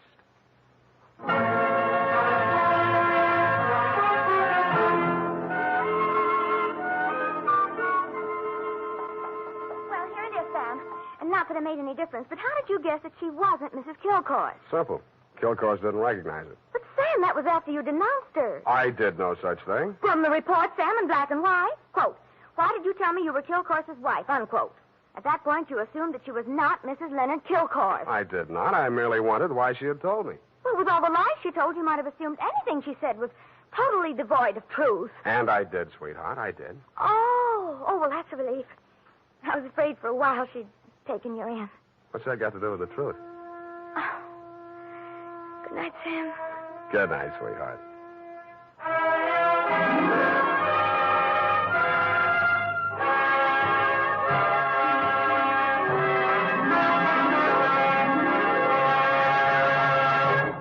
The Adventures of Sam Spade, Dashiell Hammett's famous private detective, are produced and directed by William Spear. Sam Spade is played by Howard Duff. Lorene Tuttle is Effie. Sadie Thompson appeared as Lorraine Kilcourse. The Adventures of Sam Spade are written for radio by Bob Tallman and Gil Dowd. Musical direction by Lud Gluskin. Score composed by Renee Garrigang. Join us again next Sunday when author Dashiell Hammett and producer William Spear join forces for another adventure with Sam Spade. Brought to you by Wild Root Cream Oil. Again and again, the choice of men who put good grooming first. This is Dick Joy reminding you to... Get Wild Root Cream Oil, Charlie. It keeps your hair in trim. You see, it's non-alcoholic, Charlie. It's made with Sula lanolin. You better get Wild Root Cream Oil, Charlie. Start using it today. You'll find that you will have a tough time, Charlie. Keeping all the gals away. Hiya, Baldy. Get Wild Root right away. This is CBS, the Columbia Broadcasting System. Our thanks this evening to America's own CBS. And before the orchestra strikes up again, let's see who among you really knows the golden age of radio.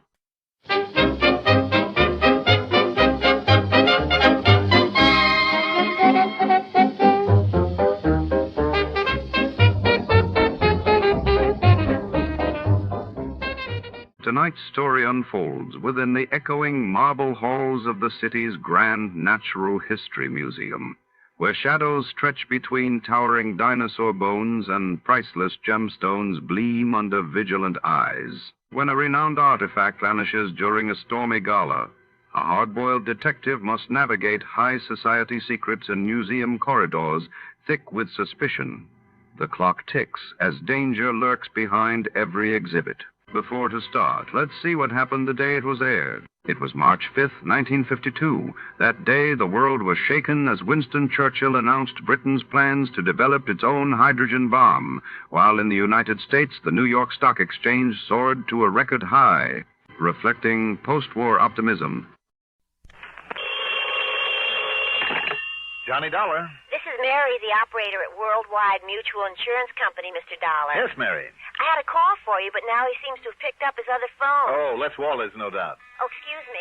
Worldwide Mutual, Good morning. Yes, he is. I'll ring Mary? for you. I'm sorry, not you, Mr. Dollar. That was another call that came in, and I'd left your line open. Oh, okay. Look, if Les Waller's wants to call me back a little later... Oh, here you are. I can ring now. Oh, hello? Hey, you're a bum. I beg your pardon. I said you're... Wait a minute. Who is that? Are you Johnny Dollar? That's right. Good.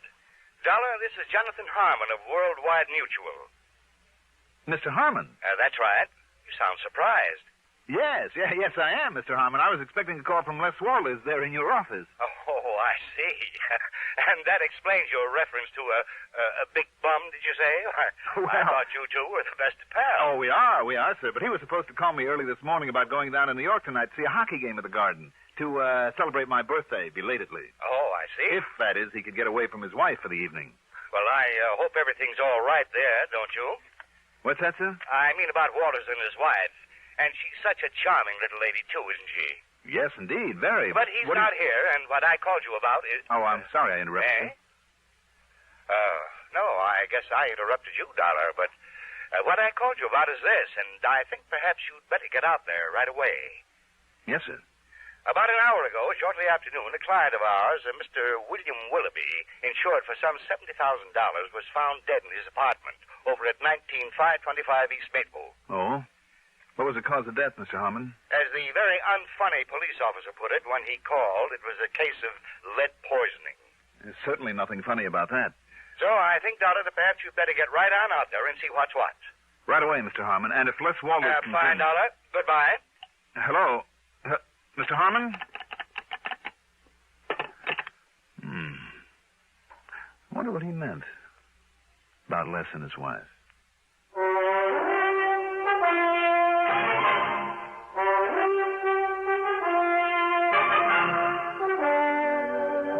CBS Radio Network brings you Mandel Kramer in the exciting adventures of the man with the action-packed expense account, America's fabulous freelance insurance investigator, yours truly, Johnny Dollar.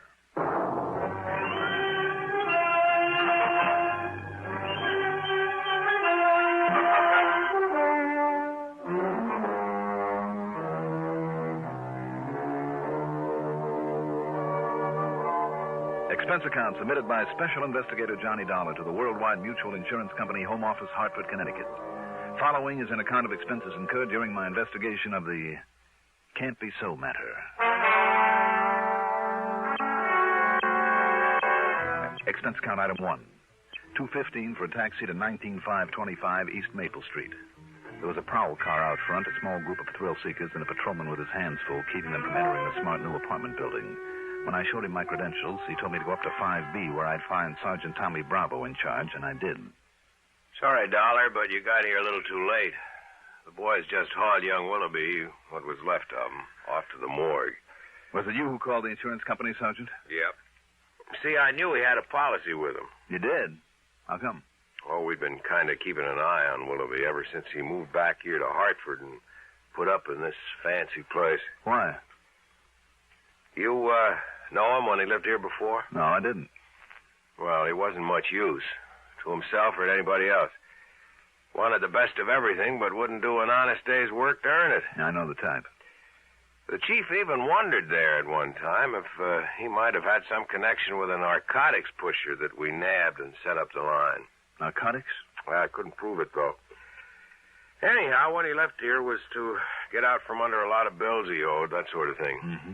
And so then when he came rolling back a couple months ago, apparently rolling in dough, well, it just made the chief kind of suspicious is all. So we kind of kept an eye on him. But he stayed clean so far as we could see. Just what happened here, Sergeant? No signs of a fight or anything like that? No. And the lab boys, before they left, wow, Dollar, they figure it was somebody he knew pretty well. How come? Because Willoughby himself must have let him in, for one thing. Him? Him, her, what's the difference? But it was probably him. Was it? See those chalk marks on the coffee table? Mm-hmm. Lab crew made them, where a couple of drinks were sitting. Willoughby's next to that chair, and the other guy's next to this one. How'd they figure that? Well, that one had Willoughby's prints on it, and this one didn't. Did it have any prints? They were all smudged pretty badly, except one. Looked like they were deliberately smudged. So they took the glass to the lab for good look. Anyhow, there was no sign of lipstick, so it must have been a man. And he shot Willoughby? With a cannon. I'll find out for sure down there at the lab, of course, but it looked to me like it was a .45 at least. A 45? Yeah. But, Dollar, that's just about all we know so far.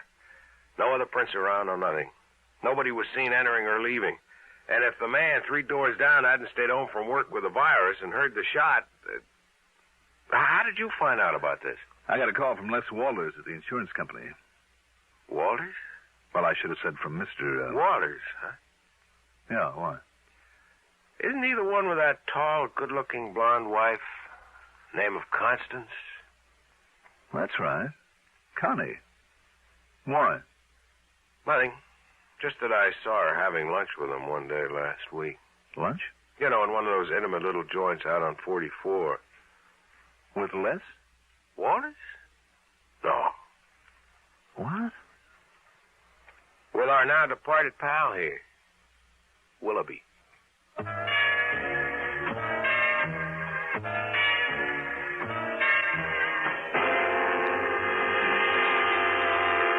Then I remembered. Willoughby's name was familiar. I never met him, but he was the one who'd made such a play for Connie before she married Les. But Les do a thing like this? Impossible. Yet Connie had been seen having lunch with Willoughby at a quiet little place out on Route 44 where the chances were they wouldn't be recognized. Had Les found out about that? Is that why Willoughby was now very dead? No, of course not. I knew Les too well. He simply wasn't the type. And the police apparently saw no reason for suspecting Les, so why should I? What's more, there wasn't a single solitary clue that might point to him. Not yet, anyway. Item 2, $1.75 for another taxi. This time into the Spear Building and the office of Worldwide Mutual. No, Dollar, I thought I told you that over the phone. Lester Walters isn't here today. As a matter of fact, that's why I myself called you about the Willoughby matter. Did Les come in at all today, Mr. Harmon? Nay? No, not to my knowledge, but then he pretty much keeps his own hours, you know. Sometimes when he's out selling or calling on some of his clients, he doesn't come in here for 2 or 3 days at a stretch. Well, he hasn't even called in or anything like that? Well, not that I know of. You can check at the switchboard, however, if you like. But now, about this Willoughby thing. Mr. Harmon. Yes. When you talked to me on the phone earlier... yes, my boy. You said, you indicated, you were a little concerned about Les and his wife, Connie. Well, you know how it is, Dollar. Well, in spite of the size of this organization, I have a real personal interest in all of my people. I'm sure you have, sir. The boys all know it, and they never hesitate to come to me with their problems, and I always try to help them if I can, financially or any other way. I'm sure you do. They always tell me everything. Oh? Except where their wives are concerned. Oh. That's the one thing they like to keep to themselves, so I never meddle. So, well, yes, I can always tell. Yes, I know them better than they think. But you have no real knowledge of anything wrong between Les and Connie? Oh, there's some little worry there. There's no question about it, but... Now, about the... If you'll excuse me, Mr. Harmon, there are a couple of things that I have to do right away. Well, have you found out anything? I'm not sure. But don't worry, I'll give you a full report. Yes, I'm sure you will, my boy.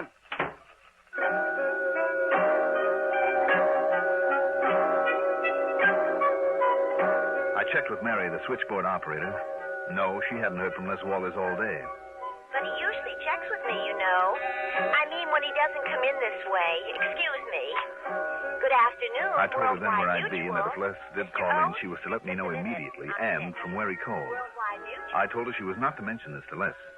The fact that I was looking for him under any circumstances. Item 3, $1 even for a cab out to the little apartment that Les shared with his wife, Connie.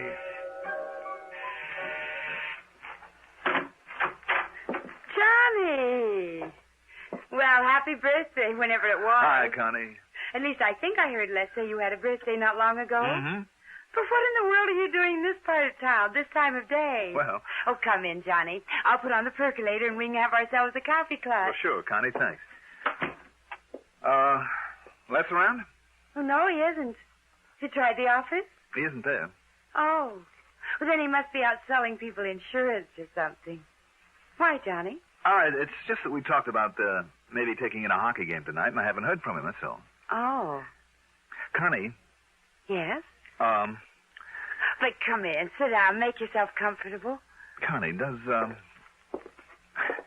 Les keep any kind of a gun here in the house? Oh, now that's a funny question. Especially from you. You're the gun collector. Listen, Connie. Have you added any to that beautiful collection of yours lately? No. Oh. Connie, listen to me a minute. Incidentally, you know why he wanted to take you to the game or something, don't you? Why?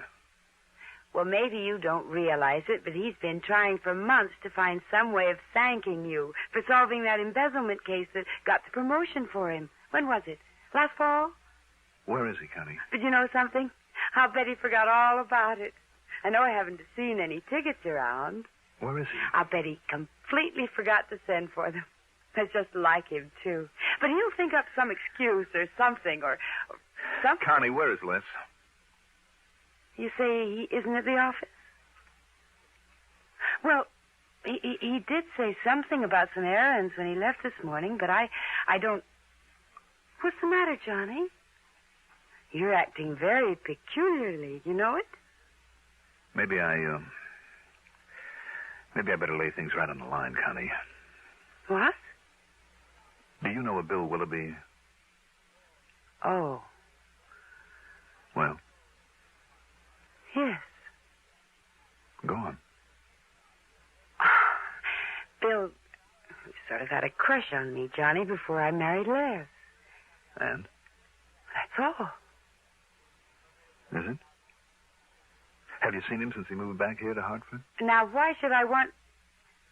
Well, he called me a couple of times. Have you seen him, Connie? Johnny. Please tell me. Yes. Yes, I have. These questions, Johnny... Tell me. Well, I don't see what... All right. One day last week, Thursday, I guess it was, I was way out on Albany Avenue. That's Route 44. Yes. A seamstress who lives out there did some work on a dress for me. On the way back, I stopped at the gas station and... Johnny, what's all this about? Just go on, Connie. Well, Bill Willoughby was also there getting some gas. He insisted on taking me to lunch in one of those little places way out there, and... Well, that's all. That's all? Oh, well, he talked some nonsense about still being in love with me and wanting to see me again, but... Have you seen him again? Well, I certainly have not. When he started talking like that, I just got up and left him there. After all, I never really cared for him, and... Johnny? Connie, did Les know that you had this date with Willoughby? But it wasn't a date. Not really. Not at all. Well, did Les know about it? Did you tell him? What difference did it could possibly make? Well, Les can be pretty jealous, can't he? Les? Of course not. You say that as though you don't really mean it. Of course I do. Well, where is he, Connie? Where's he been all day? Johnny, how should I know? I think you do. Will you please tell me what this is all about? Will you please tell me why you're being so evasive? But oh, excuse me, that's the telephone. Hello? Why, yes, he is. It's for you, Johnny. Oh, thanks. Johnny Dollar. This is Mary at Worldwide Mutual. Oh, yes, Mary. I just found out, Mr. Dollar, there was a call from Mr. Lester Walters. Oh? Phoebe took it early this morning before I came on duty. Yes? He was checking in to see if there was any messages for him and to say that he wouldn't be in today. Or maybe even tomorrow. Or maybe the next day, the day after. Oh, and that call was collect. From where, do you know? Oh, yes, we always check. It was from Equity 30114. That's over in Waterbury, you know. I know. And it sounds familiar. Thank you, Mary.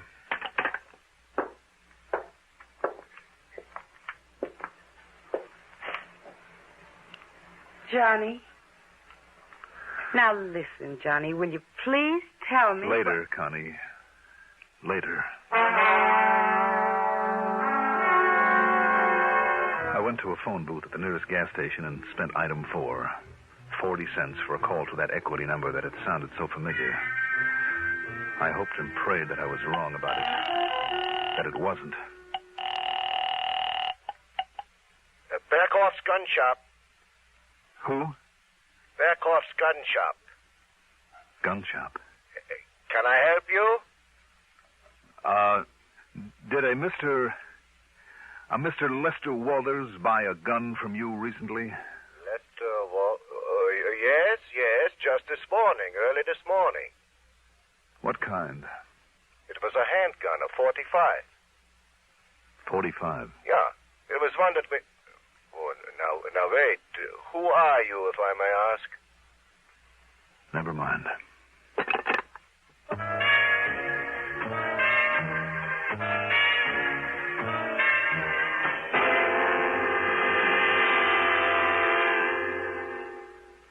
Not everyone is as lucky as yours truly, Johnny Dollar, who has an unlimited expense account. In many communities throughout the nation, though, high school youngsters are learning to conduct profitable businesses. They're learning by doing, running their own miniature business firms under the sponsorship and guidance of Junior Achievement Incorporated. To find out more about this unique project and how you may help it expand, write to Junior Achievement Incorporated, 500 Fifth Avenue, New York 36, New York.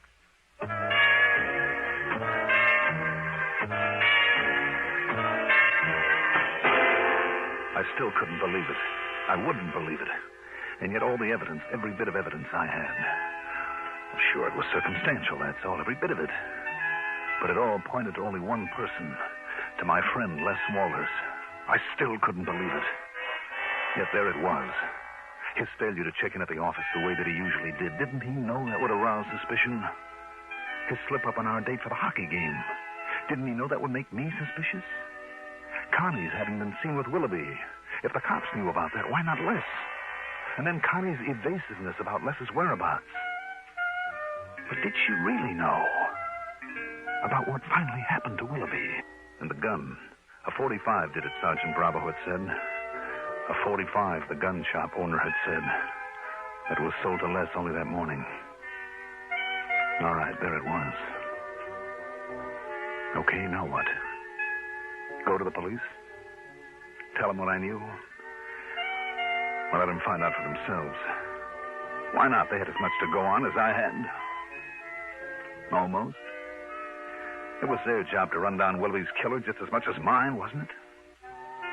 Yes, and it was my job just as much as theirs. My dirty, rotten, lousy job. Why? Why did it have to be? Couldn't I just... No, I couldn't, and I knew I couldn't. If Les did commit that murder, if... I made another call there in the phone booth.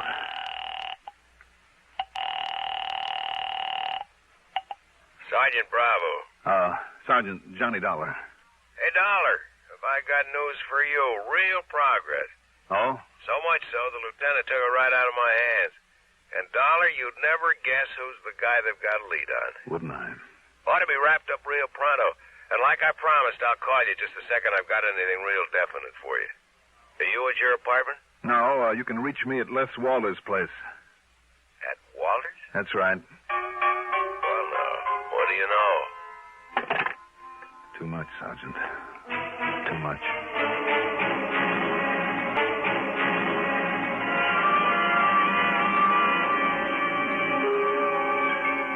No, I don't know. And I don't know when he's coming back.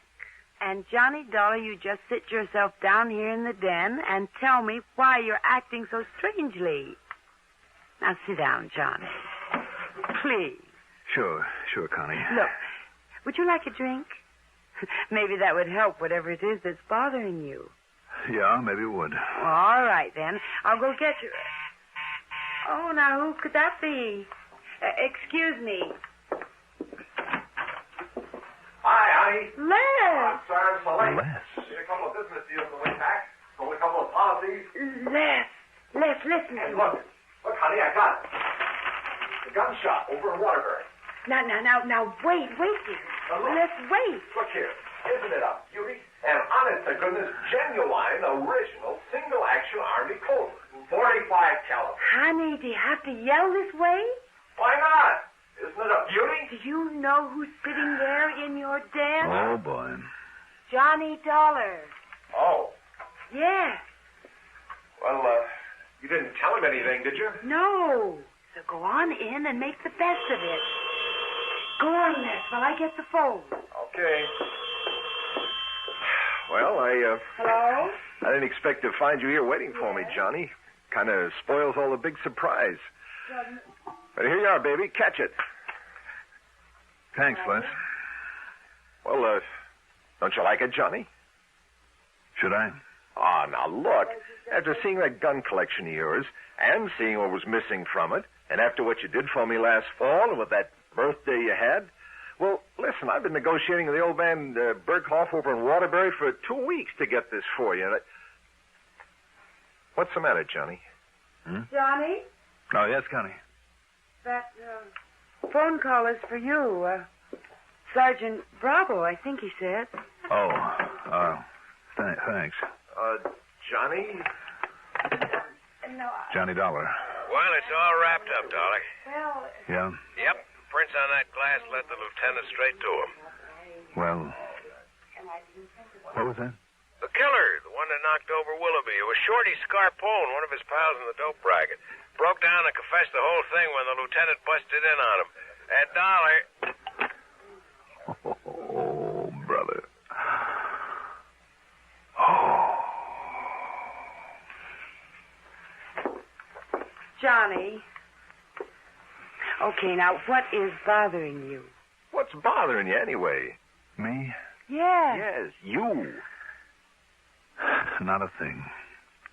Believe me, not a thing. Connie, where is that drink and we'll celebrate? Good. My birthday and a lot of things.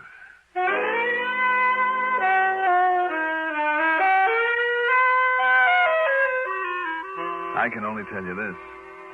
I was never so glad to be wrong in my life. And I mean all wrong about a case. Expense account total? What expense account? Yours truly, Johnny Dollar.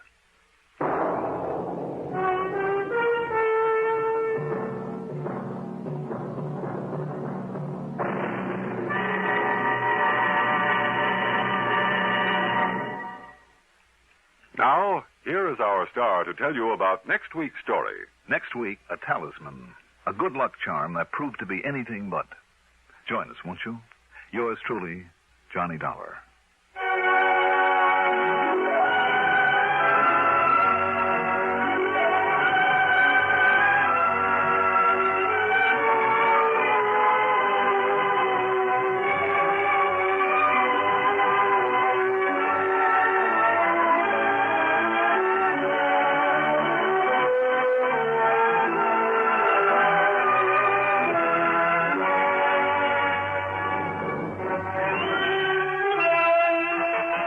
Truly, Johnny Dollar is written by Jack Johnstone, produced and directed by Bruno Zerato Jr., music supervision by Ethel Huber. Johnny Dollar is played by Mandel Kramer. Also featured in our cast were Mason Adams as Sergeant Bravo, Margaret Draper as Connie Walters, Arthur Cole as Jonathan Harmon, Pat Housley as the telephone operator, Casey Allen as Les Walters, and Sam Gray as Mr. Berghoff. Be sure to join us next week, same time, same station, for another exciting story of yours truly, Johnny Dollar. Art Hanna speaking. Durward Kirby's favorite program, The Gary Moore Show, on the CBS Radio Network. WROW Albany.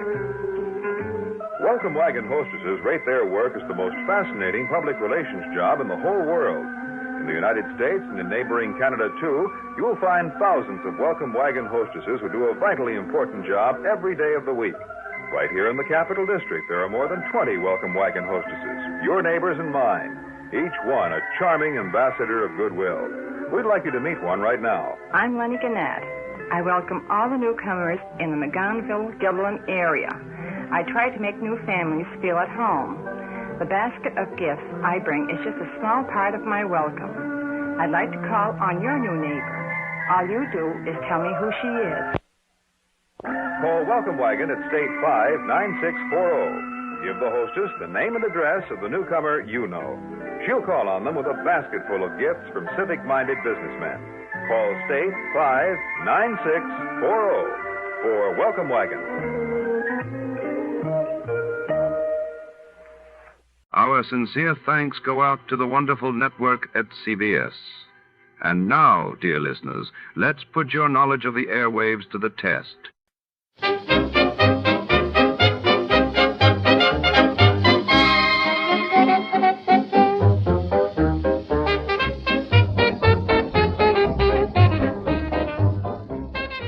Tonight on the Rowdy Dowser capper, a hard-boiled detective is drawn into the shadows by a mysterious beauty who claims her family's fortune has been stolen by a cunning water diviner with a knack for trouble. As the rain-slicked city's streets echo with secrets, double crosses lurk around every corner, and nothing is as it seems. Will the truth surface, or will it drown in deception? Before we begin, let's see what happened on the day it aired. It was March 12, 1947. On that day, President Truman unveiled his doctrine to aid Greece and Turkey against communism, while across the Atlantic, Paris struggled with a crippling coal shortage, threatening the recovery of post-war Europe.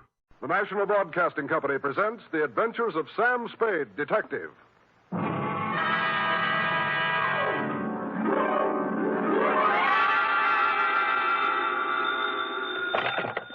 Detective Agency. Hello.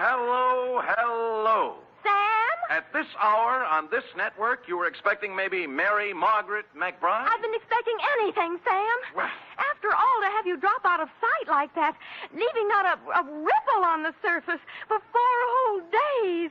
Mr. Livingstone is frantic. Who? Mr. Livingstone, the man you rented the car from. He's ready to send out a search party. Aha!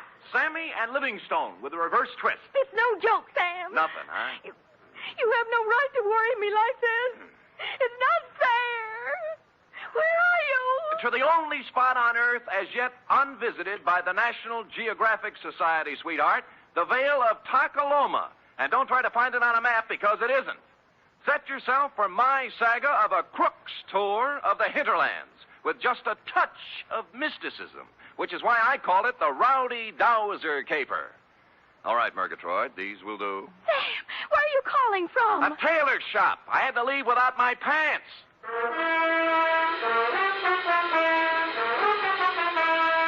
For NBC, William Spear, radio's outstanding producer-director of mystery and crime drama, brings you the greatest private detective of them all, starring Stephen Dunn in The Adventures of Sam Spade.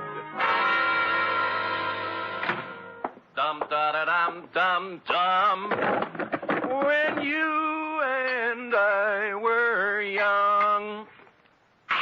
Effie. Sam? Who else? Are you decent? Decent? Well, you said you'd lost your pants, so...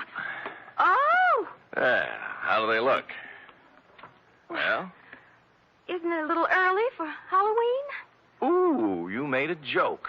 You ready, woman? As always, Sam. Date, fill it in. 2 Constable Ollie Shuttle, North Takaloma, California. From Samuel Spade, license number 137596. Subject, the Rowdy Dowser caper.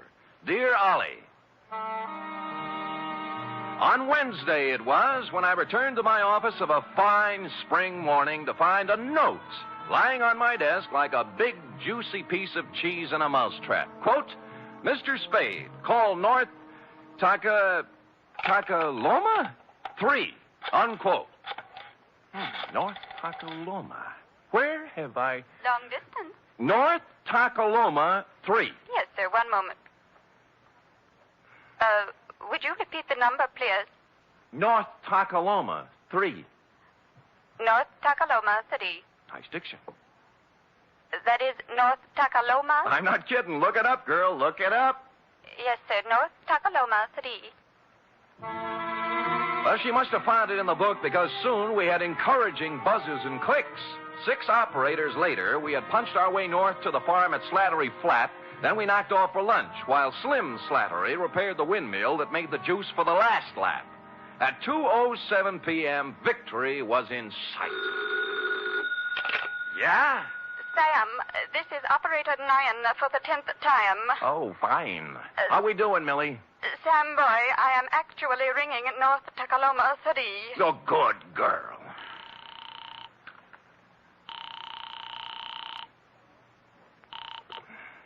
Hello? Hello, this is Sam Spade. I have a note here to Oh, call yes, Mr. Spade. You were out of town when I came. Perhaps you remember me. Wendell Wisby of Oak Tree Lane, North Tacoma, California. Wendell? I employed you a year ago to find a girl who vanished. The magician. You made the girl disappear and couldn't bring her back. Correct. Yeah. You may well ask, Mr. Spade, how anything could be worse than that. Well, this is... Oh, there, Wendell. There, boy. Take it easy. I can't talk. I just can't talk about it. Fine. Then write me a nice, long letter. Well, you know, I'd this rather... is a long-distance call, and I... No. I am sorry, Mr. Spade, but this has affected me very deeply. Look, you promised you'd lay off the magic, Wendell. Well, What'd you do? Misplace half a woman this time? No, I have given up magic, Mr. Spade. I am currently employed as third vice president of the Second National Bank of North Tacoma. All that? Yes, sir.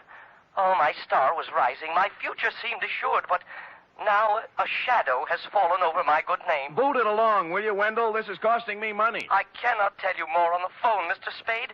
You must come at once. It is extremely urgent. I see. Well, frankly, Wendell, I have a feeling I'll be tied up. But I left There's your a collection retainer I under have your to make, desk, and, well, the Blotter. chances are I'll... What was that? I just said there's $100 under your desk, Blotter, for a retainer. I left it when I came with the note. But if you have a collection to make, suppose Wendell, that is the collection.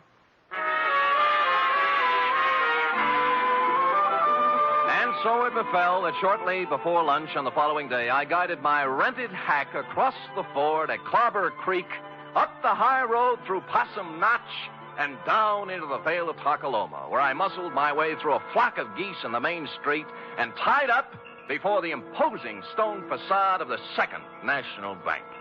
Inside, sitting in front of the door marked Urban Root President, sat a secretary whose facade looked colder and even more imposing than the bank's. She was shriveling one of the customers, a meek little milquetoast in a salt and pepper soup.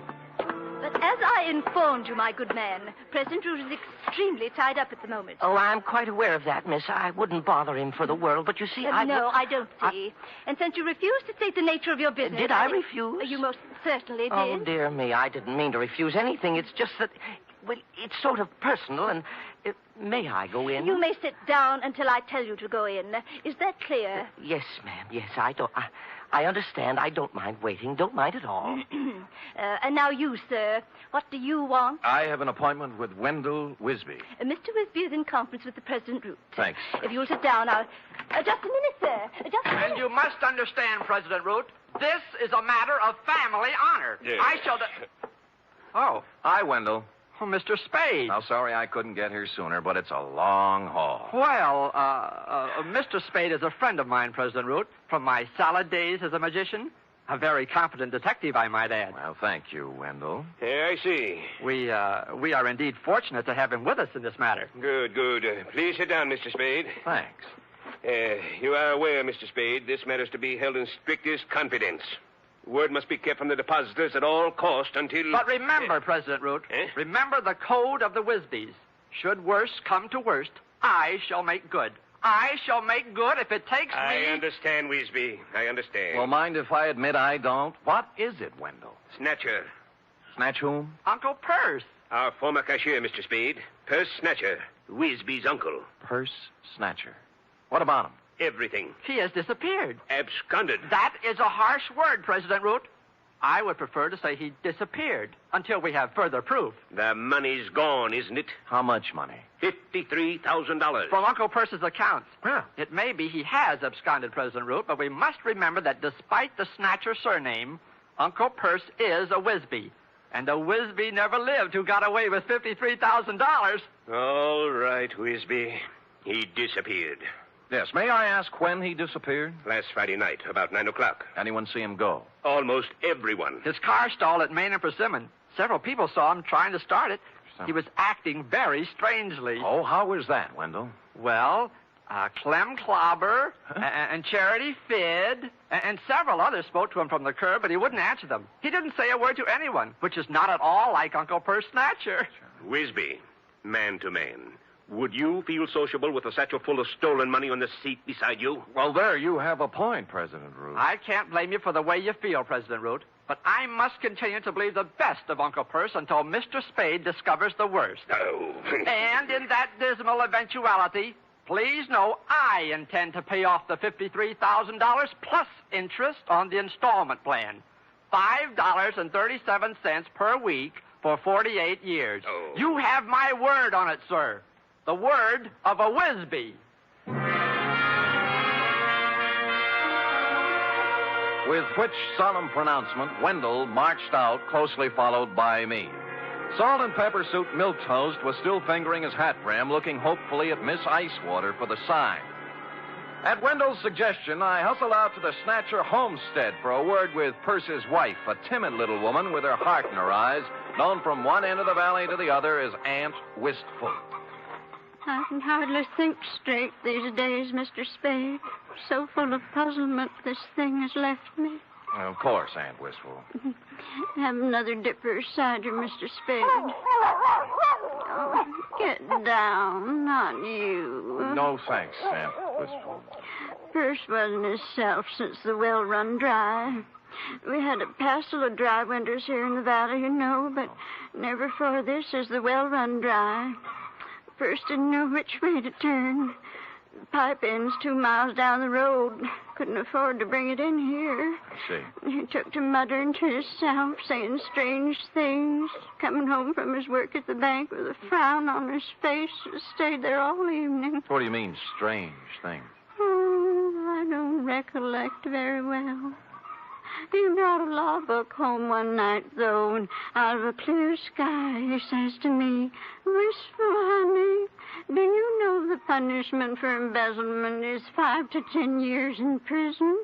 I asked what he meant by that, and he said he thought it might be a good thing for a banker to know. Well, he had something there. It was the night after that. He come home all cheerful. Said he thought he'd figured a way out. Found a fellow to help him. Get down. I had no idea what Perce was thinking. What fella? Urban Root, I suppose. Oh. It's Urban's bank he was fixing to steal from. But then I got word from my sister ailing over to Fogarty Grove, so Thursday I left, and when I got back Saturday, he'd gone. Did he take his things? Mostly. Funny. He did one strange thing for this time of year. He left his corn teeth behind. Corn teeth, huh? A spare pair of store teeth for corn on the cob. Oh. Perce will miss him now with summer coming on. Yes, he will. Bless him. You know, ever since spring, I've been after Perce to spade up my flower bed by the window. He did it before he left, now that there's no water to grow things with. I loved him so much, Mr. Spade. In this awful way for marriage to him. Get down!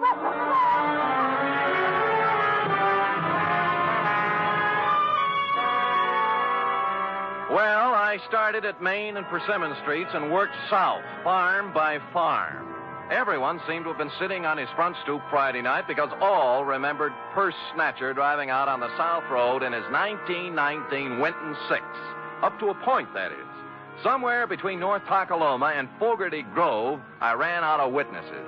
And in Piney Crotch, of all places, the town beyond, they could guarantee Perce didn't pass through because the main drag was roped off all Friday night for a square dance. And thus matters stood on the third day when I limped back to the bank. For some reason, a crowd had gathered in the alleyway next door. Writing it off as a floating crap game, I walked inside, bowed formally to Miss Icewater, then plunked myself down at Wendell's desk. Oh, Shaw. I just found I miscalculated on the interest.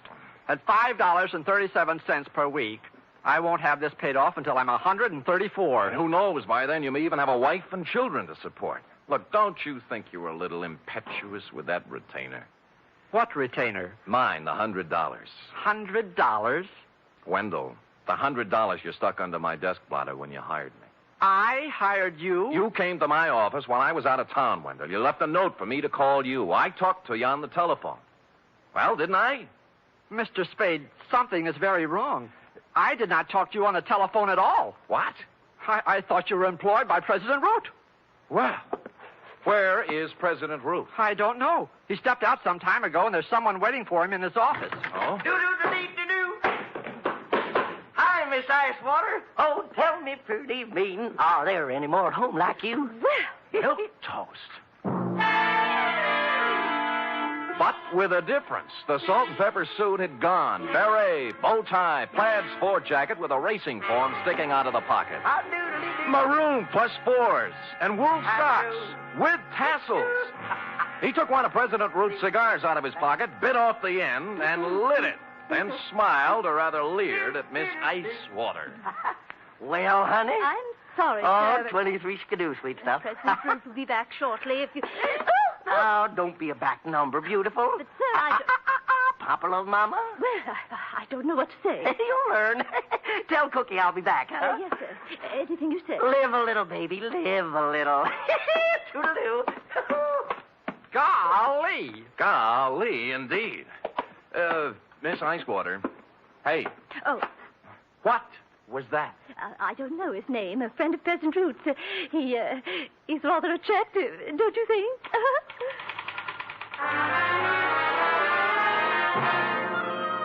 Only now, as I went outside in his wake, did I see what had caused the crowd in the alleyway. The first sport model convertible in Colocoma Valley since Wally Reed came through on location. And the first pink one I'd ever seen. Pondering the new milk toast, I walked into the drugstore, found a phone book, and checked all 25 names. North Tacoloma 3 belonged to the Atomic Auto Courts and Restaurant. Charity Fidd, proprietress. She was riding herd on a griddle full of lamb chops when I pulled up at the counter.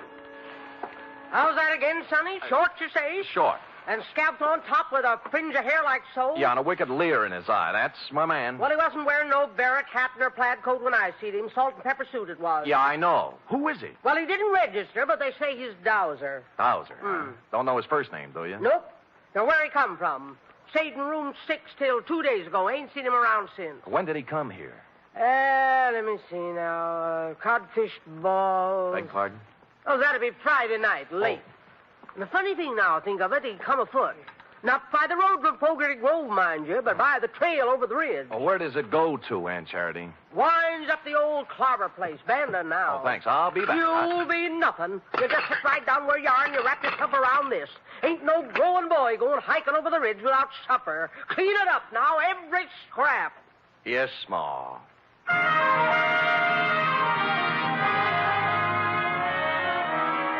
It had been dark about 2 hours when, carrying one of Aunt Charity's best coal oil lanterns, I topped the ridge and looked down on Clem Clobber's abandoned barn, nestling in a grove of ancient oaks at the very foot of the hill. The moon was bright enough to show up the pair of grassy ruts leading from the rear of it down the gully toward the road to Fogarty Grove, a couple of miles away. On general principles, I blew out the lantern, then scrambled down the side hill and up to the barn door. I couldn't make out anything inside at first, and then finally something took shape. A dark hulk in the middle of the floor. Stupid me, I lit a match. It was an automobile. To be exact, it was Purse Snatcher's 1919 Winton 6. His hat and the tweed overcoat everyone saw him wearing Friday night were lying across the front seat. I held the match higher and bent over for a closer look. Whereupon Spade and the match went out together.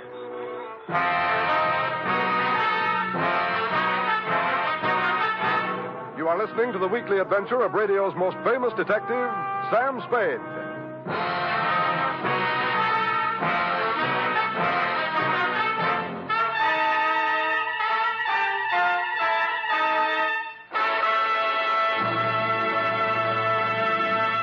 Three chimes mean good times on NBC. There's fun for you Sunday with two of your favorite families, the Blandings and the Harrises. Mr. and Mrs. Blanding stars Cary Grant and Betsy Drake in the title roles as the proud but somewhat bewildered owners of the famous Dream House. The Phil Harris-Alice Faye Show stars Phil and Alice, of course, plus ever-helpful Frankie Remley, Brother William, and delivery boy Julius. Yes, there are laughs this Sunday and every Sunday with the Phil Harris-Alice Faye Show and Mr. and Mrs. Blandings.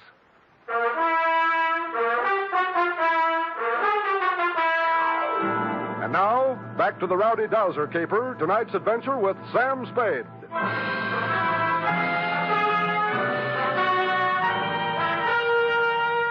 I must apologize, Constable, for succumbing once again to the traditional nemesis of the private eye. But the bald facts are simply that I bent over for a closer look at the Winton 6 and was struck a dastardly blow on the rear of the head. How long I remained incommunicado, I know not, but I awoke presently, and with good reason. My pants were on fire. As a matter of fact, the entire barn was on fire, and I was lying in the tonneau of the Winton 6 wearing Purse Snatcher's overcoat. The door I'd come in was a wall of flame, likewise his overcoat. The door I'd come in was a wall of flame, likewise the stalls on both sides.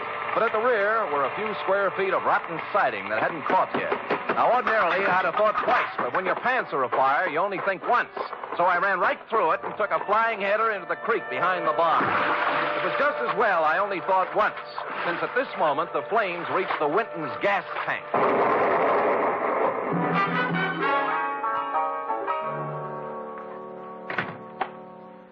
Hi. Good laws almighty, what have you been up to, boy? Smoking corn silk behind Clobber's barn. Match got away from me. Well, stay right there left behind my goose grease. No. Later, Aunt Charity. How about the key to 6? The Dowser fella? Yeah. Won't need no key, son. No door open? If he left it open, he's in there now. Barrett hat, plaid coat, and a 25-cent cigar. Help yourself.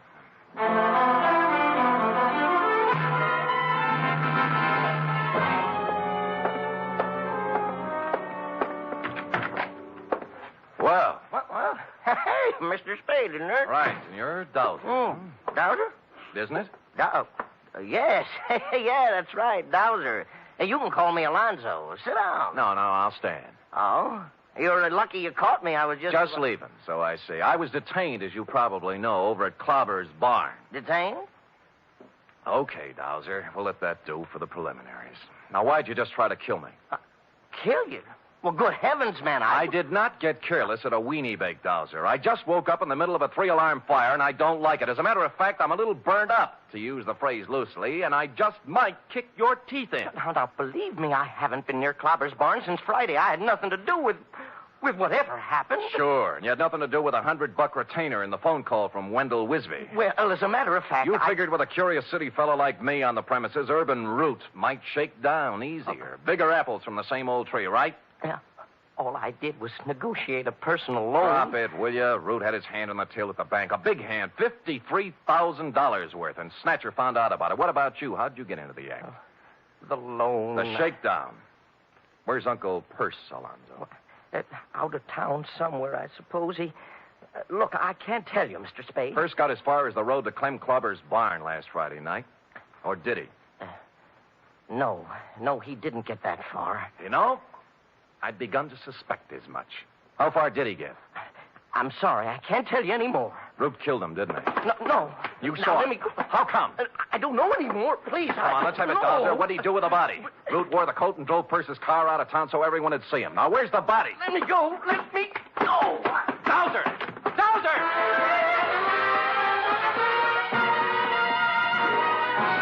He squirted out of my hands like a watermelon seed, leaving me with a plaid coat, and took off down the line of atomic cabins toward the atomic restaurant. A nice high-knee action for a little guy, and what with my burns and contusions, I'm forced to admit he was widening the gap between us when he rounded the corner of the atomic restaurant, making possibly the gravest error of his career. Aunt Charity was rounding the same corner, coming the other way with an armload of wood.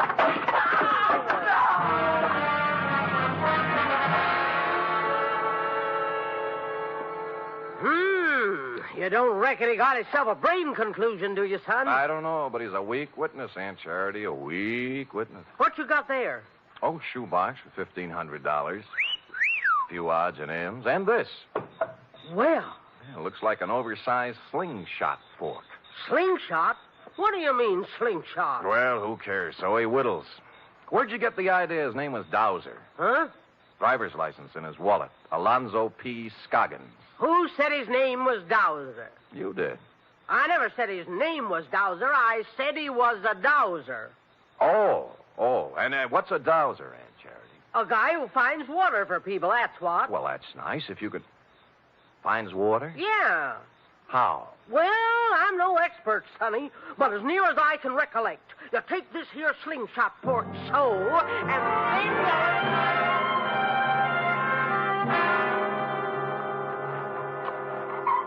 Mr. Spade, I can't go through with it. Get hold of yourself, Wendell. Remember the code of the Wisby. But this sinister revelation has virtually prostrated me, Mr. Spade. And you must remember it is now over a year since my salad days as a magician. Tut, Wendell. Stout fella, stiff upper. And further, even at the peak of my career, I was only sketchily acquainted with the field of dowsery. Hold it. There they are. Aunt Wistful is sitting on the back porch with President Root. Mr. Spade, The code of the Wisbys, Wendell? Yes, sir. Let's go.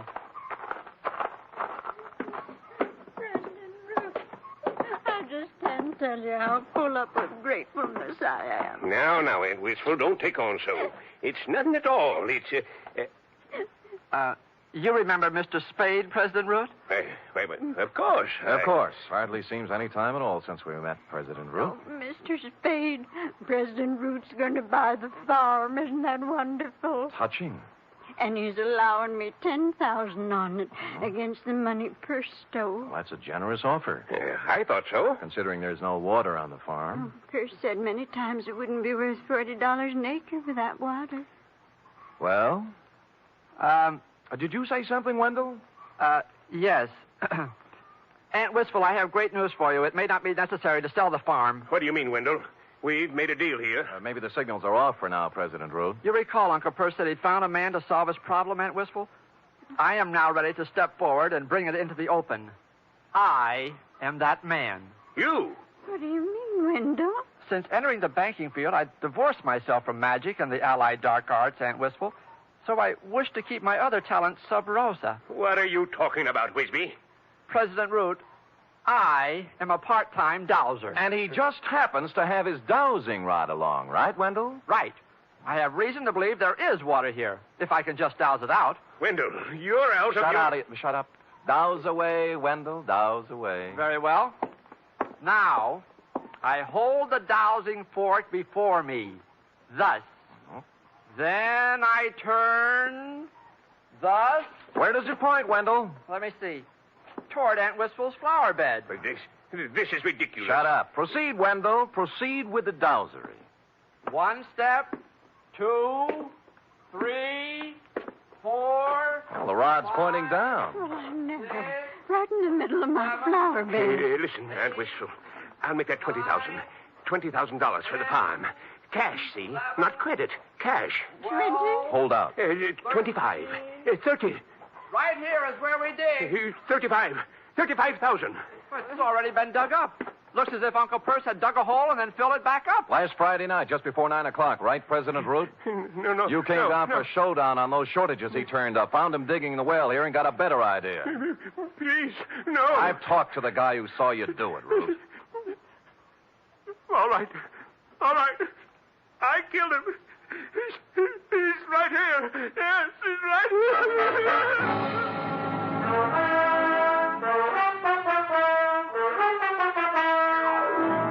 Which is where you came in, Constable, and since you can take it from here, I shall close, as always, with... Period. End of report. Right. Another triumph, Sam. Another new sphere of effort. No field is safe from my talent, sweetheart. You will please preserve it for posterity during the following 15-second announcement. Scoot. Scoot.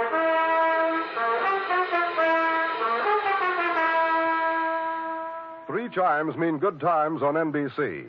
This Sunday, the glamorous and unpredictable Tallulah brings you another hour-and-a-half broadcast of The Big Show, starring Fred Allen, Judy Holliday, Joan Davis, Frank Warren, and many more. And this Sunday's Theater Guild on-the-air production is the Broadway comedy The First Year. Starring in this Theater Guild presentation are Richard Widmark and Katherine Grayson.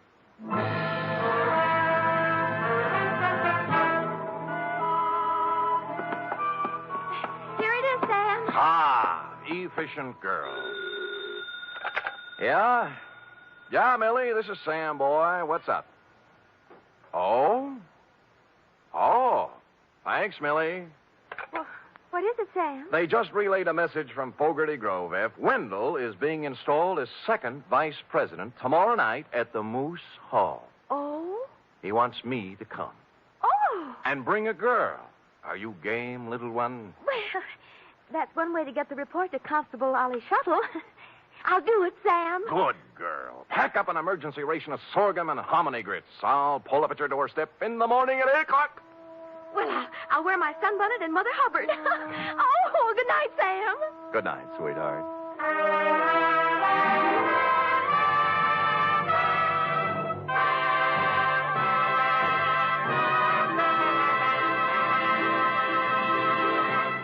The Adventures of Sam Spade are produced, edited, and directed by William Spear. Sam Spade was played by Stephen Dunn, Lorene Tuttle as Effie. Also in the cast were Peggy Weber, Verna Felton, Sidney Miller, Alice Wellman, Charles Smith, and Nestor Paiva.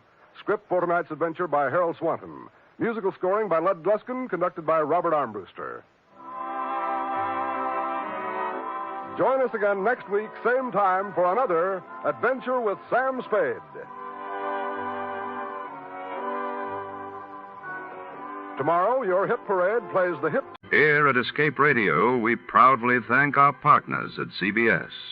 And now, folks, a quick challenge before the next thrilling chapter.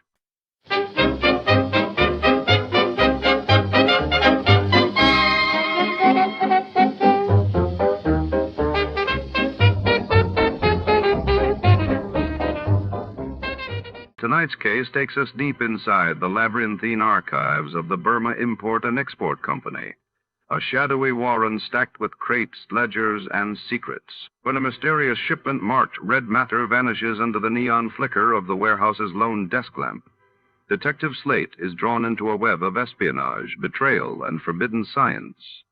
Who wanted the red matter, and why? As the rain beats against the barred windows and typewriters clack in the background, nothing is as it seems.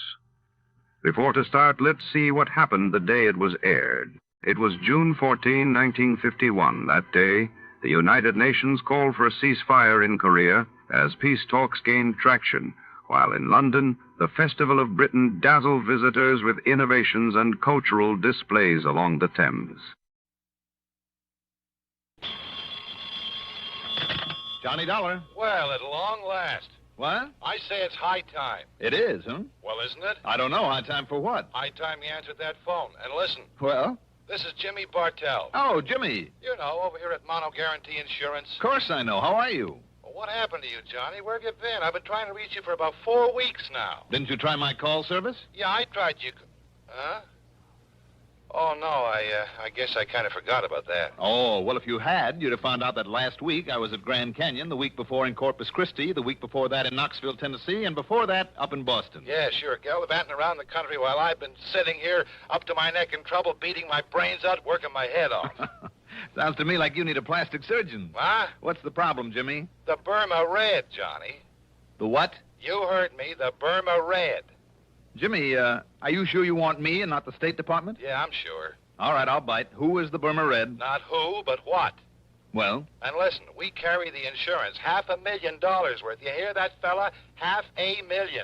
I am deeply impressed. And, baby, if you can't get it back for us, that's exactly what we're going to have to hand over in cold, hard cash. 500 G's. Well, maybe I had better get to work on it. Good.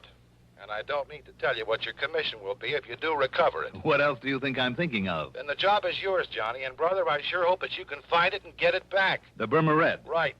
Just one thing, Jimmy, if you don't mind. Sure, Johnny. Before I start gallivanting around the country, as you put it, looking for this thing... Yeah? Don't you think that it might be nice if I have some slight idea, some inkling of what it is, this Burma Red? I told you what...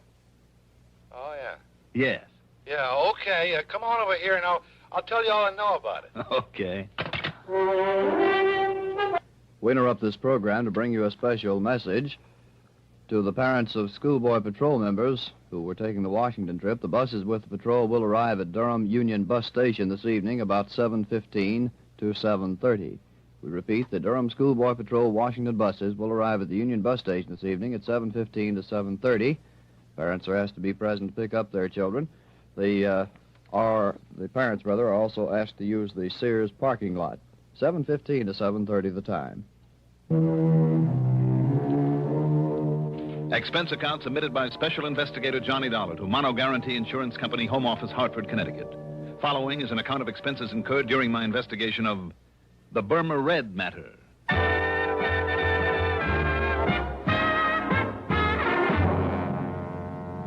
Expense account item 1. $1.20 for a cab from my apartment to Jimmy Bartell's office in the Spear Building down on the square. Jimmy's specialty, incidentally, is property insurance, especially where fine artwork is concerned. And in this case... Yeah, Johnny, 4 solid weeks I buzzed that phone of yours, and what I thought of you for not being there to answer it wouldn't be fit to print. All right, I'm here now, so stop bellyaching. But maybe you're too late, fella. He's already gotten into country with it. The Burma Red. That's right, the Burma Red. Which is what? I told you, Johnny, it's... Oh, yeah, that's right, I didn't. Now, listen. I'm listening. It was brought over here a couple of years ago as part of a collection by some countess or other. Got written up in all the picture magazines. Do I hear a slight echo? Echo? Yes, from the case I had on my hands last week. Well, I don't know, because I don't know what you had a case of. But listen. Go on. Having been a part originally of the Buckingham collection over there in England, you know, well, as you might expect, it was picked up here by Winkler and Winkler. The big jewelry outfit down in New York. The same? Oh, then I do hear an echo. So it's a piece of jewelry and it's been stolen from them. No. The same as the Otara's necklace I recovered last week. No again. For Northeast indemnity. No? No, Johnny. It's just a single unmounted stone, a ruby. But so help me, it's big enough to choke a horse, and now it's gone. When did you say it was stolen from them? I didn't, because it wasn't. They'd sold it to that wealthy old Mrs. Harvey Larriman Brittingham. Lives out in the edge of town. Oh, I see. But 4 weeks ago, somebody neatly chiseled open her wall safe and walked off with it. Chiseled? Okay, blew it. What's the difference? Plenty. Knowing a safecracker's method can help a lot in pinning him down. No, the police think they know who did it, all right. Now, what do you need me for? To get that stone back. But if they already know who did it... But they couldn't prove it. Sure, the modus operandi, the way the safe was blown, it pointed straight to him and nobody else. But also, he was known to be here in town. Who? But they couldn't pin it on him. He had himself a perfect alibi. Who, Jimmy? So maybe it was rigged. They couldn't break it. Jimmy... But, Johnny, it had to be Oscar Mayfield. Mayfield? They held him as long as they could, went through everything he owns, checked out every contact he made while he was here in Hartford. And all that got him was nothing, and not very much of that. I'll say this. If Oscar Mayfield, the old master, made that heist... So what could they do but let him traipse merrily on back to New York, where he's been living lately? Look, Jimmy... But I figure, despite the police report on all the work they did, I figure that somehow Mayfield got away with that ruby. Jimmy, I'm inclined to think you may be right. I know Oscar Mayfield. He's clever. I've tangled with him before. And, come to think of it, he made a promise to me once. Mayfield? Made a promise? Mm-hmm. What was it, Johnny? That if I ever tried to interfere with him again... Yeah? Well? He'd see to it that I had a very nice funeral.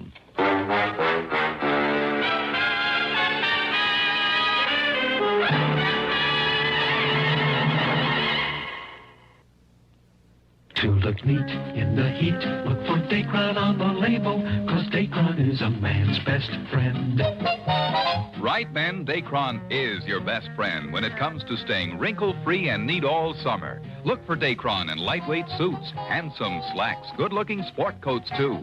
You'll stay well-pressed and well-dressed thanks to Dacron by DuPont. There's just no denying in the clothes he'll be buying, Dacron is a man's best friend.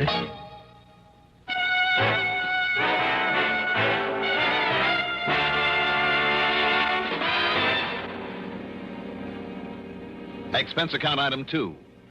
65 cents for a cab to police headquarters where, after some inquiries, I ended up talking with Sergeant Holly Holcomb. He wasn't very encouraging. Sure, Dollar. He was known to be in town. Known to have tried to leave right after it. Trademark he left on the wall safe was his. Plain as the nose in your face. Mm-hmm. And we pride ourselves on knowing the M.O.s of all the safe men within 1,000 miles. Yes, I know you do, and rightly so. But we couldn't pin a thing on him. All the direct evidence we didn't have on him because of his alibi apparently checking out all the way. We simply couldn't hold him on nothing more than suspicion any longer. No. Especially with that smart mouthpiece he dragged in. If we tried, he would have sued us from here to Kingdom Come. I mean, if you know Oscar Mayfield. Only too well, Sergeant. You know what I mean. I suspect him just as much as you do. But sure we have something definite, some real tangible clue. Well, anyhow, he went back to New York. Have you notified the police down there? Sure I am.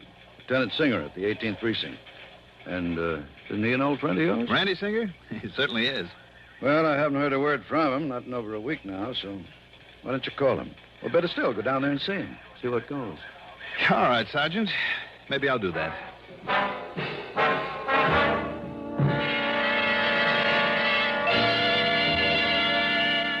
There was some more talk between us, and Sergeant Holcomb gave me every detail of the job. Told me what they'd found and what they'd done about it. And yes, all the completely unconfirmed evidence pointed straight to Oscar Mayfield. Unconfirmed and unconfirmable evidence because of the man's unshakable alibi. Item 3, 85 cents for a phone call to Lieutenant Randy Singer, 18th Precinct, New York Police Department. You mean to say you just now found out about that heist? That's right, Randy. I just found out. You see, Johnny, if you didn't spend so much time gallivanting all over the place, you might be of some use around here. You didn't get a promotion for all the gallivanting I did for you last week. Oh, darn it, I guess I should have worked that case myself. Well, how about this Mayfield? You've kept an eye on him? I've done everything but tap his phone line. And? Nothing, Johnny, absolutely nothing. You just didn't get on this one soon enough. I know what you mean. Unless he's changed these last couple of years, Oscar Mayfield is not one to hold on very long to whatever he's lifted. Right. And if he did snatch that stone, you can be sure he passed it on and collected for it long before this. And yet there's always the chance.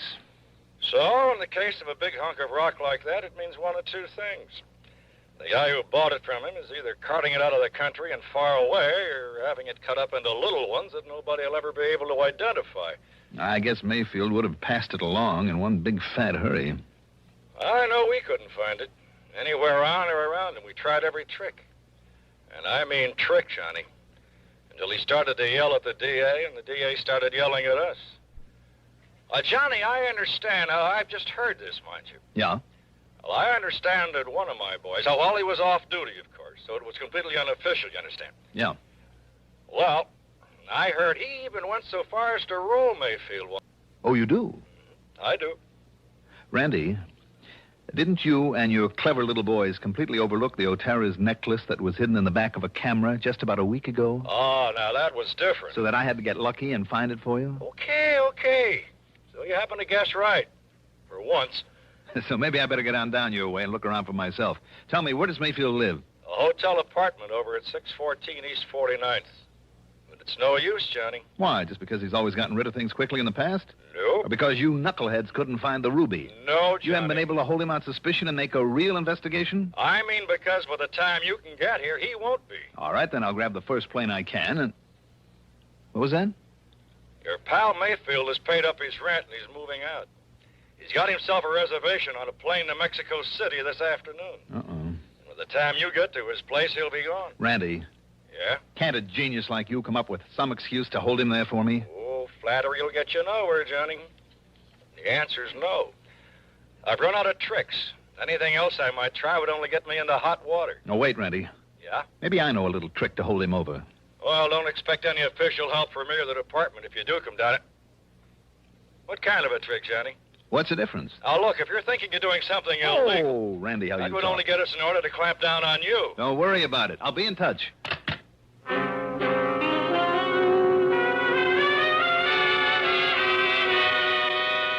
Illegal? I don't know why, but I'd suddenly remember that during my run-in with Mayfield a couple of years ago, there'd been talk about a man who was fencing his stuff. A man who had been only vaguely identified as Hugo. The last name had never come to light.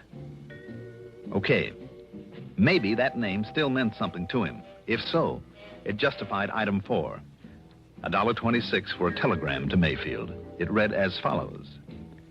Urgent, that before you make any deal, you call me immediately at Plaza 3, 9970, and I signed it, Hugo. And I had them put a rush on it, hoping it would give me some much-needed time. Item 5, $6 for a cab to Bradley Field. Item 6, $10.12 for a plane to New York. And when I got there, item 7 is $5.80 for a taxi to 614 East 49th Street. It was a smart, good-looking apartment hotel, which is more than I can say for the stuffy uniformed doorman. Mr. Mayfield, did you say? That's right. Mr. Oscar Mayfield. Is he still here? Is he in? Whom shall I say is calling, sir? Don't. Don't? Just give me his apartment number. Your name, please? Now, don't worry about it. I'm sorry, but I must have your name, sir. It's Dolar. Now, what's the apartment number? Dollar. Very well. No, you don't. Just put the phone down. I beg your pardon. It's granted. Now, the number of his apartment. Not unless I announce you, sir.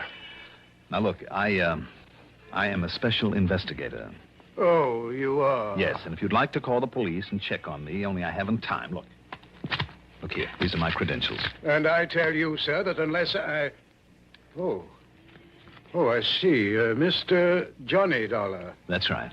The insurance investigator. Yes. I didn't know. Well, you do now. Well, nonetheless, Mr. Dollar... Just give me Mayfield's apartment number, please. Now, what is it? Well, it's 7G. Okay, thank you. And I'll phone that you're on your way up, sir. You do, and I'll break your neck.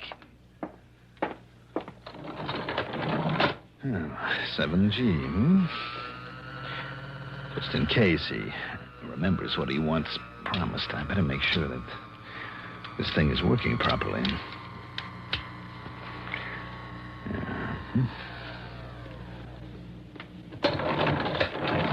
Here we are. Now, let's see. Oh, yes, 7A. 7... Oh, there. 7E, 7F, and 7G. Well, Mr. Mayfield, I hope you are still here. Mr. Mayfield? Mayfield?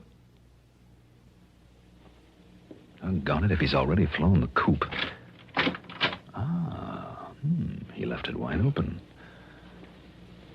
Mr. Mayfield?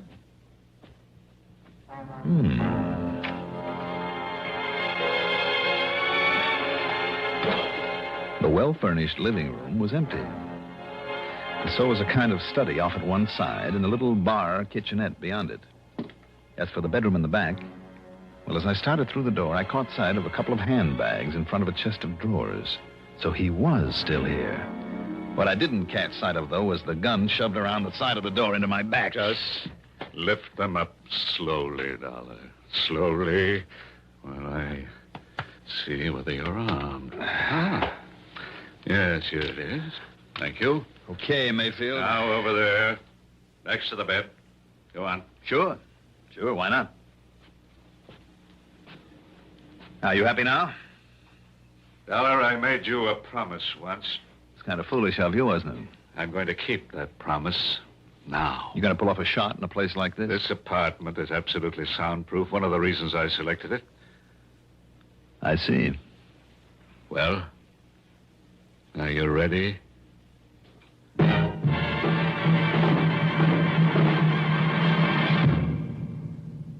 Have you tried the mild, kind taste of Kent? You should, because... You'll feel better about smoking with the taste of Kent. Kent with the micronite filter. Refines away harsh flavor. Refines away hot taste.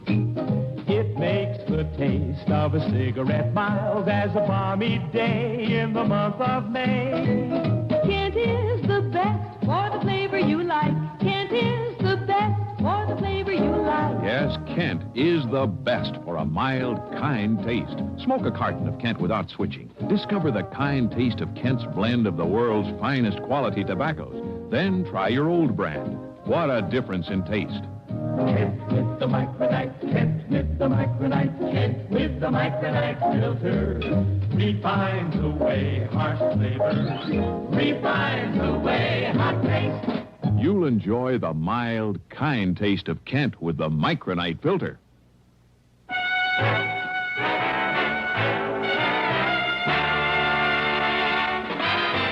And it looks like you were expecting me, Mayfield. Oh, yes, Dollar, I was. You see, I figured right from the beginning that you might be called in on this case. Then you do have the Burma Red, the ruby. Now? Oh, of course not.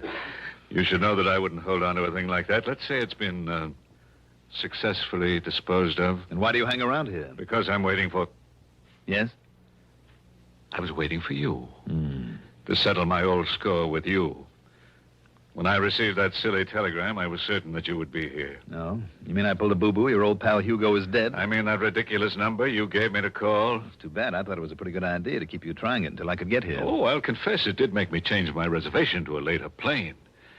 But after all, when I got nothing but a busy signal 8 times in a row, I naturally called the operator. And she told you? Yes. That it's a number used for testing. That a busy signal is all it ever gets. Obviously a trick, then. Worthy of you. So I waited for you. And when the doorman, following my explicit instructions, called me, told me you'd arrived, Oh, but I'm wasting time. What's more, I'm expecting someone else. So, Dollar, this is it. Expecting me, maybe? What? Randy. Just drop it right there, Mayfield. Gently now. All right, now dollars again. Now sit over there in that chair next to the window. All right, anything you say, Lieutenant. Oh, Randy, you're like the U.S. Marines. Here, you better keep this gun of his. You know, I'm just glad you got careless and left that front door open out there. I thought I heard a door close just before you made your dramatic entrance. But how come, Randy? What do you mean, how come? Well, from what you said on the phone... So what? I'm off duty. Any reason I shouldn't just kind of drop around for a visit? Oh, I'm glad you did. You know something, Johnny? What? So am I. Now, I'll probably hate myself in the morning for saying this, but I've waited a long time for a chance to return some of the favors you've done me over the years. That I've done you? Well, Mayfield? I'm afraid your so-called visit is completely pointless, Lieutenant. You must know very well that you won't find the ruby around here or anything to even remotely connect me with it. Do I need to, after the little party I walked in on? Yeah, that's right. Huh? You can stop smiling now. Oh, very well, very well. If you insist on booking me for an alleged attack on Johnny Dollar with a, quote, deadly weapon, unquote, let us go down to your station house and have done with it. This Grand Central Station? Shall we? Shall we go, Lieutenant? You just stay in that chair, Mayfield, while I... No, Randy. While I answer the door. Okay, but leave this one open so I can hear. Right. Yes? Yeesh, what a fancy layout this is. Who are you? You Oscar Mayfield? Well, who did you expect to find here? Santa Claus? Yeah, well, no. Look, Mr. Mayfield, you mind putting down a gun, huh? Not till I'm sure you're okay. Come inside. Yeah, sure. All right, now what's your name? Yeah, Rosie Gilliam. Look, you can frisk me. I'm clean. And that package? Well, you know, it's from the boss. It's from Hugo. It's what you've been waiting for. Oh, it's from Hugo, huh? Yeah, sure, honestly. He said I should deliver it and get a receipt, then maybe you'd hand me a fin or a tenner. Oh, he did, huh? Yeah. Maybe I better make sure that it's, whatever he was supposed to send over to me. Well, you think I'd meddle with it, maybe do myself out of these delivery jobs he gives me and pays me so good? You're on the level? Yeah, honest, if you hit it. This contains, and I think it does. By the way, where does Hugo hang out? Well, how should I know? All I know is he calls me now and then, meets me at some place, and gives me something I should deliver. I guess you're okay, then. Sit down there while I take a look at this. Yeah, sure. We'll just see now. You know, you're the first gent to ever open one of those deliveries in front of me? Am I? Yeah, you're the very first. Holy jumping, look at that loot.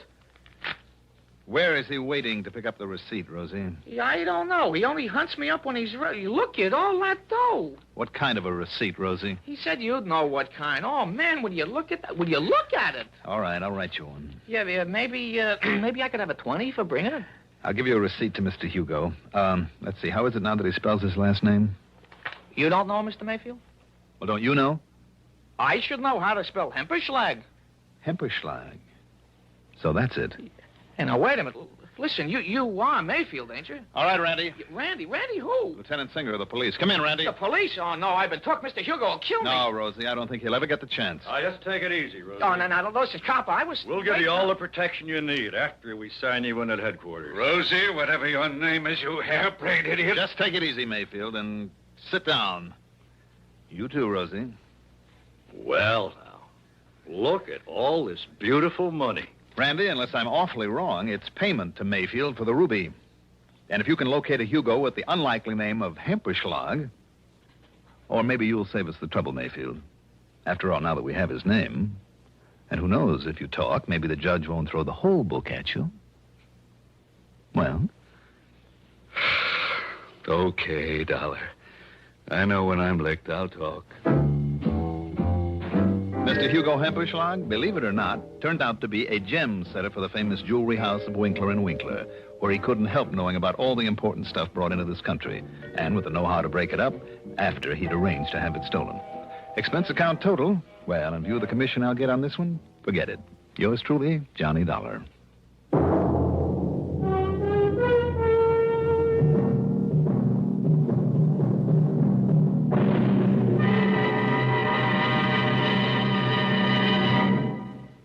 Now, here is our star to tell you about next week's story. Next week, I'll be back with a rather unusual story. Join us, won't you? Yours truly, Johnny Dollar. Yours truly, Johnny Dollar, is written by Jack Johnstone, produced and directed by Bruno Zerato Jr., music supervision by Ethel Huber, sound patterns by Joseph Cabibo. Johnny Dollar is played by Mandel Kramer. Also featured in our cast were Paul McGrath as Oscar Mayfield, Al Hodge as Lieutenant Randy Singer, Ivor Francis as Jimmy Bartell, Jack Grimes as Rosie, Santos Ortega as the sergeant, Mercer McLeod as the doorman. Be sure to join us next week, same time, same station, for another exciting story of yours truly, Johnny Dollar. This is Roger Foster speaking. Durwood Kirby's favorite program, The Gary Moore Show, weekdays on the CBS Radio Network. CBS for Durham, Raleigh, WDNC. Here at Escape Radio, we proudly thank our partners at CBS. And now, folks, a quick challenge before the next thrilling chapter.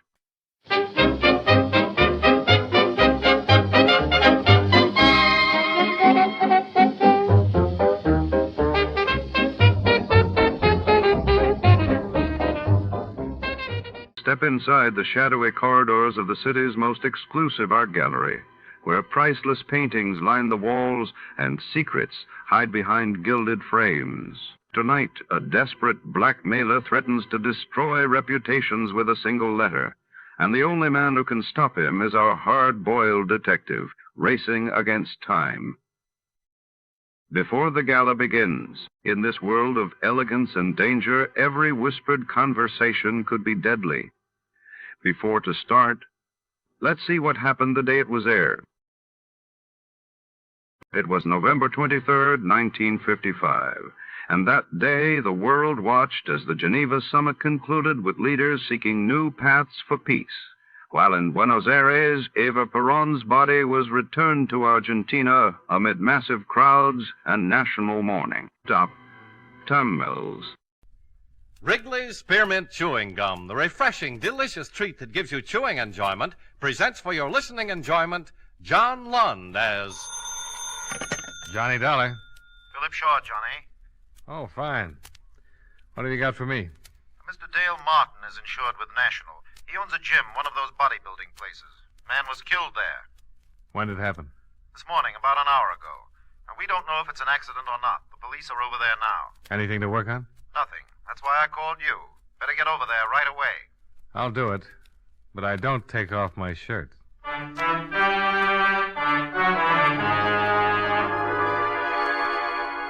The makers of Wrigley's Spearmint Chewing Gum bring you John Lund in a transcribed adventure of the man with the action-packed expense account, America's fabulous freelance insurance investigator. Yours truly, Johnny Dollar.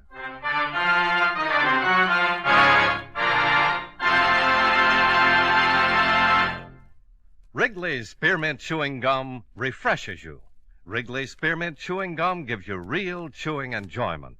Yes, for chewing enjoyment plus refreshment, it's Wrigley's Spearmint Chewing Gum. The lively, delicious flavor of Wrigley's Spearmint cools your mouth, helps keep your throat moist, and gives you a nice little lift.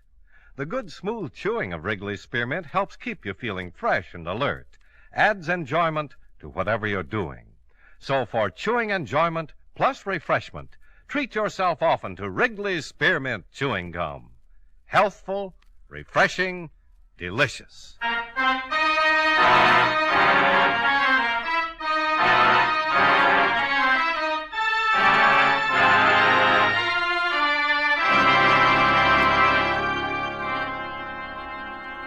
Expense account submitted by Special Investigator Johnny Dollar to Home Office, National All-Risk Insurance Company, Hartford, Connecticut. The following is an accounting of expenditures during my investigation of the blackmail matter. Expense account item 1, $1.40, cab fare and tip for ride from my office to Martin's gym. After receiving what little information there was from you by phone, I arrived at 12:15 at 1084 6th Avenue in the heart of downtown. On the second floor, I found Dale Martin, a very nervous Adonis, seated at a desk in his office. A policeman at the door informed me that a Lieutenant Nathan of the homicide detail had stepped out for a minute and the coroner was expected soon. Mr. Martin? I'm Johnny Dollar from the National Insurance Company. Oh, that's the outfit I'm insured with. Yeah, I know. That's why I'm here. I want to get the facts in case there's any claim. Now, tell me, what happened? I don't know. I went back to the locker room to check on the towels, and I found him lying on the floor. Found who? His name's Royal, Frederick Royal. He's been coming up here for over a year. Well, why did you call the police and not a doctor? Because I think he was murdered. Why murdered? I've seen a lot of accidents around this gym, but never saw anything like this. It wasn't an accident. What makes you so sure? Well, it looked like his neck was broken. I don't know how it happened, so I called the police. Now, the publicity's going to ruin what little business I have. Murder always ruins something. You got any idea who might have done it? No. Who was in the place when you discovered the body? My 3 assistants and 3 fellas working out. They all still here? Yeah, all of them. Nobody else left or came in? Just the cops. Business is real slow. Does everybody know about it? No, I took the body and put it back in the rub-down room. Haven't even told my boys. Well, the officer at the door won't let anybody leave, so let's have a look at the body and see what we can find out.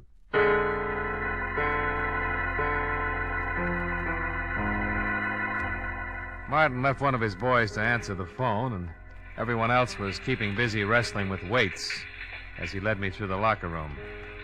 So one man was taking a shower. At the end of the room, he unlocked the door, and we walked in. The smell of rubbing alcohol was strong enough to give you a hangover. There were white curtains separating 2 rubbing tables. The first one was empty. In back of that curtain, Mr. Dollar. Okay. Not very pretty. Mm-mm.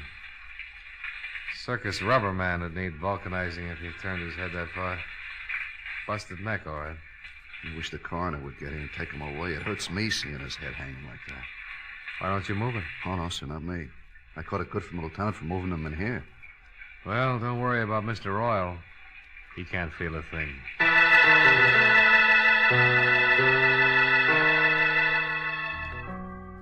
Lieutenant Nathan arrived with the coroner, and the latter confirmed our diagnosis. Nathan had Martin keep his clients and assistant muscle men busy. They started comparing biceps and forgot anybody else was there. Nathan was an old friend, so I didn't have to convince him that I was there on business. You saw the corpse, huh, Dollar? Yeah, it took a pair of pretty strong hands to do a job like that. Yeah, that makes everybody around here a suspect. Got any ideas? You'd have to know a man pretty well to let him get that close to you without starting something. Yeah, somebody could have been rubbing a kink out of his neck and got carried away with his work. Yeah. Why don't we start asking some questions? Yeah, I'll go out and round up everybody. Might as well start at the beginning.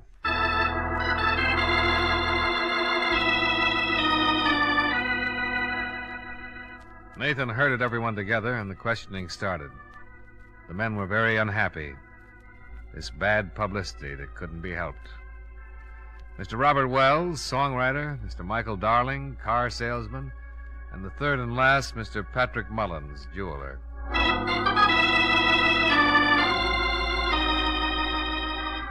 3 prosperous men, 3 prosperous denials. The assistants came next, the 3 men who worked for Martin. First, Bernie Carroll, the man who'd instructed Fred Royal, the one who'd put him through his exercises and sent him in to take a shower before he cooled off and got stiff. Sure. I worked him out and sent him in the shower like always. We tell him to take a good long hot shower to relax the muscles. Isn't that right, Dale? That's right, Lieutenant. That's the way it works. Bernie left him, went over to start on Mr. Wells. Bernie's a pretty strong boy. Yeah. Any one of us could have gone to the locker room at one time or another, Lieutenant. You found him, didn't you, Mr. Martin? Yeah. Why did you happen to go back to the locker room at that particular time? Well, I do it every day. Checking the towels, soap, see that everybody has everything he needs.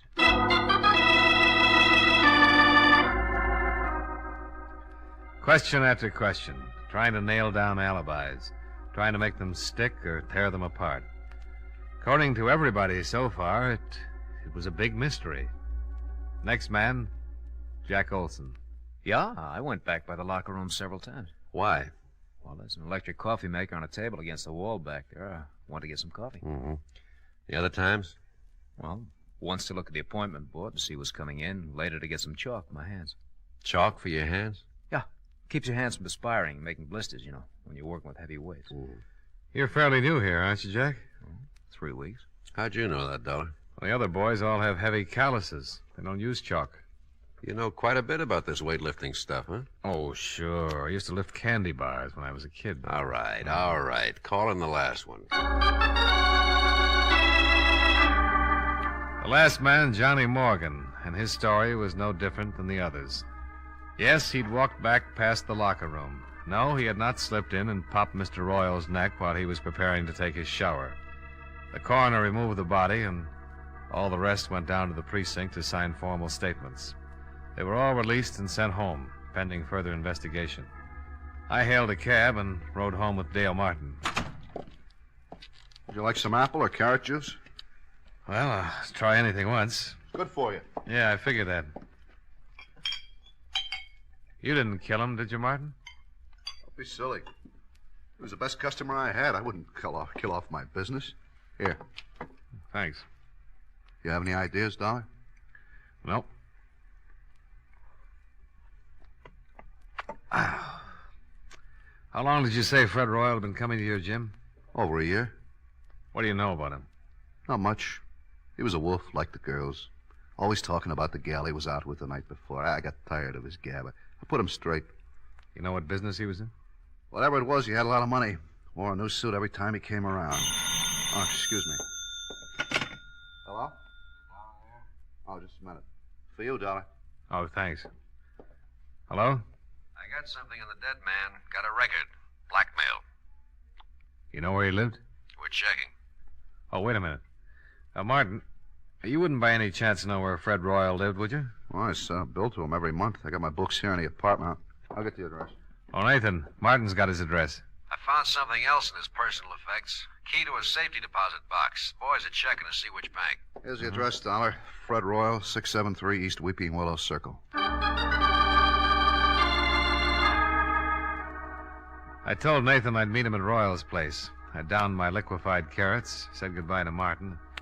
Half an hour later, the lieutenant and yours truly, Johnny Dollar, were tearing Mr. Fred Royal's apartment to pieces. Nothing. Yeah, I came up empty, too. Hey, What's the matter? here's a date book. Good. Maybe we've been working on a holiday. See, here's a name. Barbara Carroll. Carroll. That's the name of one of Martin's muscle trainers, Bernie Carroll. Same name on some of the other pages. The 5th, Barbara, 6 o'clock. Again on the 2nd, Barbara, 8 o'clock. Again on the 28th and the 22nd. Wonder if there's any connection. Oh, might be his sister. Let's give it a try. Bernie and Barbara Carroll. Sounds like something they'd play at the Palace. Well, let's go see their act.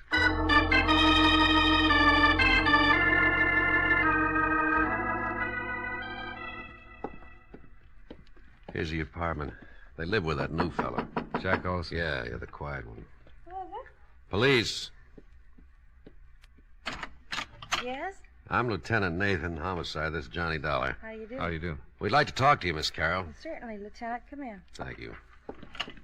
I was just making some lemonade. Would you like some? Yeah, thanks. It is pretty hot out. Maybe you'd like something stronger. No, thanks. The lieutenant's on duty.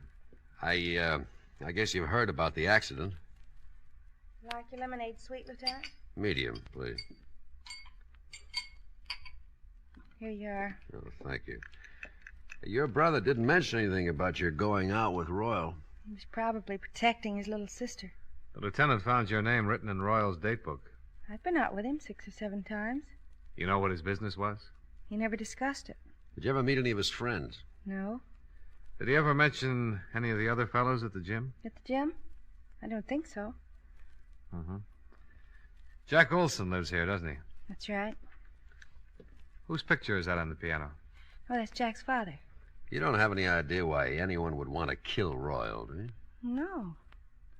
How did Jack Olson happen to move in here with you and your brother? Bernie asked him to. When he went to work for Martin, he was living in a terrible place. One small room. I told Bernie he could move in here if he shared the rent. Mm-hmm. How well did Olson know Royal? He'd seen him at the gym.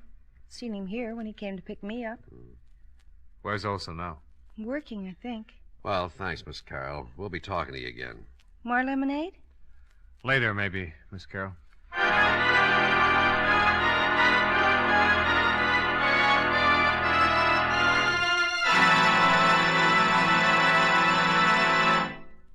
Friends, wherever you are, whatever you're doing, you'll enjoy chewing Wrigley's Spearmint Gum. Chew Wrigley's Spearmint while you're working. The lively, full-bodied flavor of Wrigley's Spearmint gives you a refreshing little lift. The smooth, pleasant chewing of Wrigley's Spearmint Gum helps keep you feeling relaxed and satisfied. Makes your job seem easier. Chew Wrigley's Spearmint Gum in your home, when you're out walking or driving, when you're enjoying sports and other activities. Wrigley's Spearmint Gum tastes good anytime, and the natural chewing aids digestion and helps keep your teeth bright and attractive.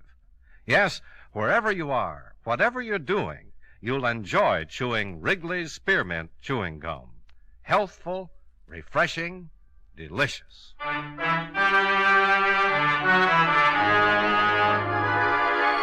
And now, with our star, John Lund, we bring you the second act of Yours Truly, Johnny Dollar.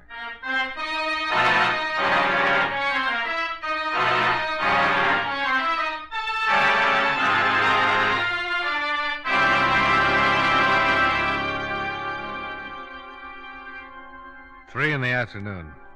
Out of Barbara Carroll's cool apartment and down in the blistering street. The thermometer crowding 90, and the humidity sticking to us like a steaming blanket. I feel awful. Terrible day to solve a murder. I want to go look through some newspaper files. What for? That picture on the piano. Jack Olson's father? Yeah. I've seen it someplace before. There's a news story connected with it. Yeah, I'll drop you off. I got to get back to the precinct, see if the boys have found the safety deposit box that fits Fred Royal's key.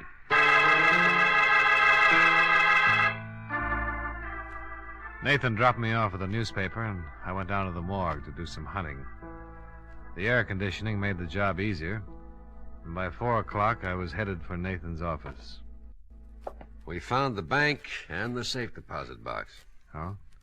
Anything turn up? Yeah. Royal was doing some pretty fancy blackmailing. Here's a bundle of evidence and a list of names.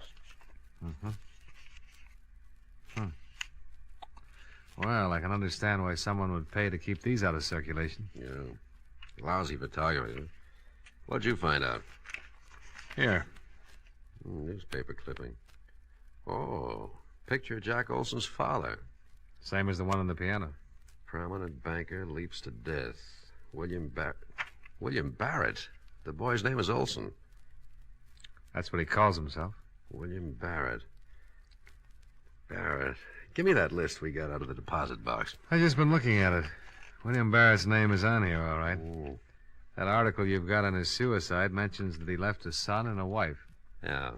Well, let's go pick up Jack Olson, or Barrett, or whatever his name is.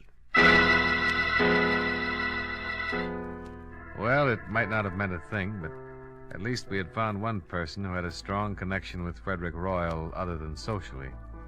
The boy who called himself Jack Olson was the son of one William Barrett, deceased, and one of Fred Royal's blackmail victims.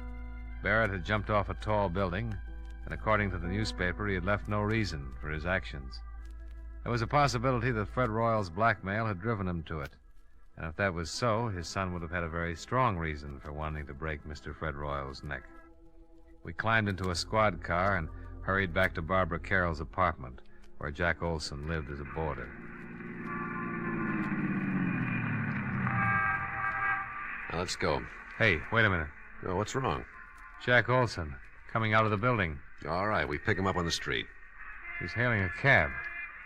Come on, let's see where he's going. Wouldn't it be easier to just ask him? Oh, stop trying to ruin my afternoon. You know, there's nothing more relaxing than a pleasant drive through quiet, peaceful old New England. We started tailing Jack Olson's cab. Across town. Along the Merrick Parkway. Across a bridge. He's headed for Long Island. Well, your Connecticut badge won't be much good over there. We kept going across the Sound, past the outskirts of a couple of waterfront towns and onto a long highway. Pretty expensive cab ride. Pretty expensive. Pretty important. Yeah. Oh, they're turning off on that road. Hope we don't lose them.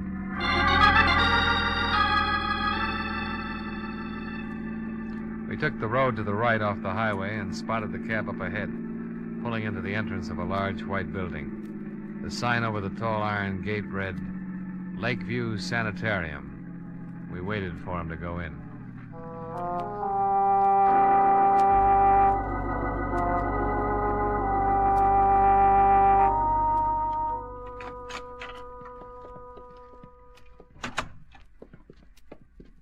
Yes?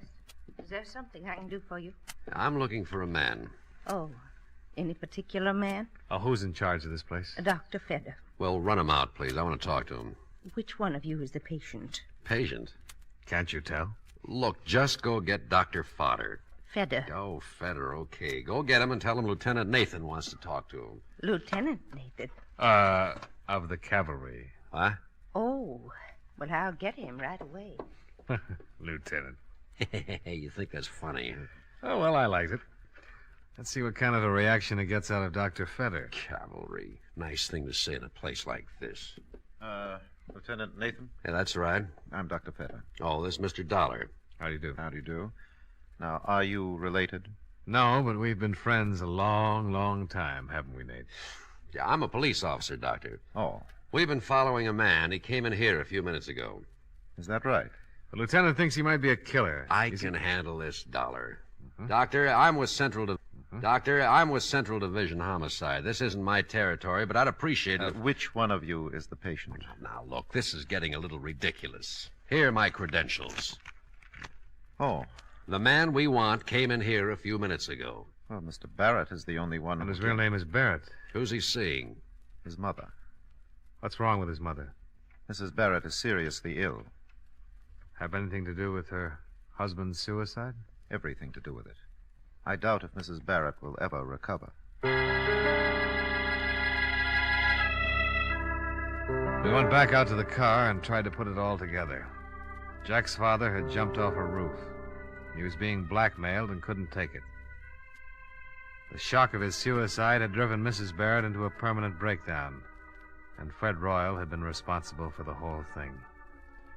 Motive enough for Jack to get a job with Dale Martin so he could get his hands on Fred Royal's neck.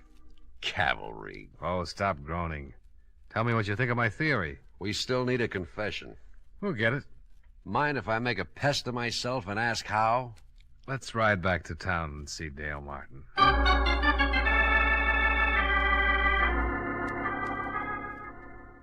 You're going to come up and take a workout and a rub tomorrow, huh? That's right, Martin. And I want you to make sure that Olson takes care of me. Did he do it, Dollar? I think so. But why? He seems like such a nice kid. He had a pretty good reason. But we need a confession, and Dollar has an idea how to get it.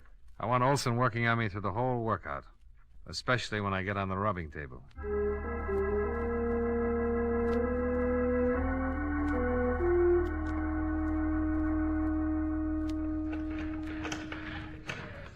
You're in pretty good shape, Mr. Dollar.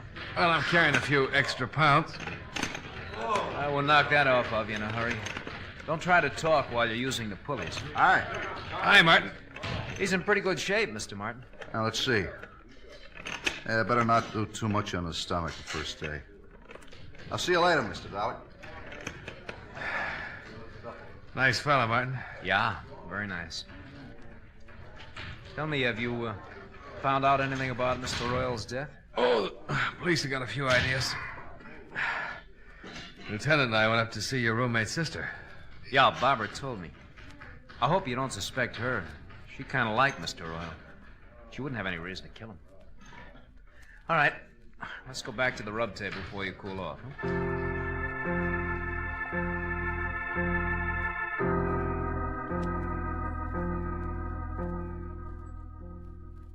You don't mind going in there, do you?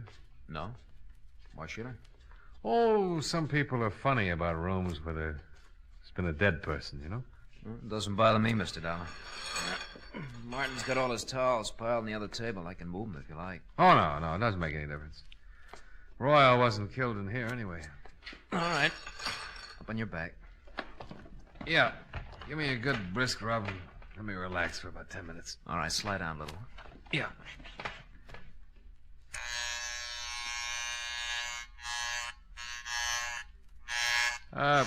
What'd you do before you came to work for Martin, Jack?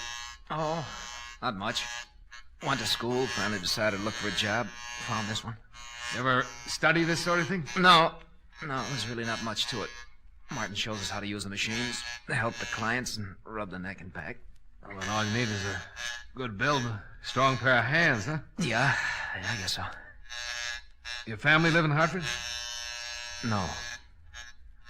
I noticed a picture of your father on Barbara's piano. Fine-looking man. He's dead now.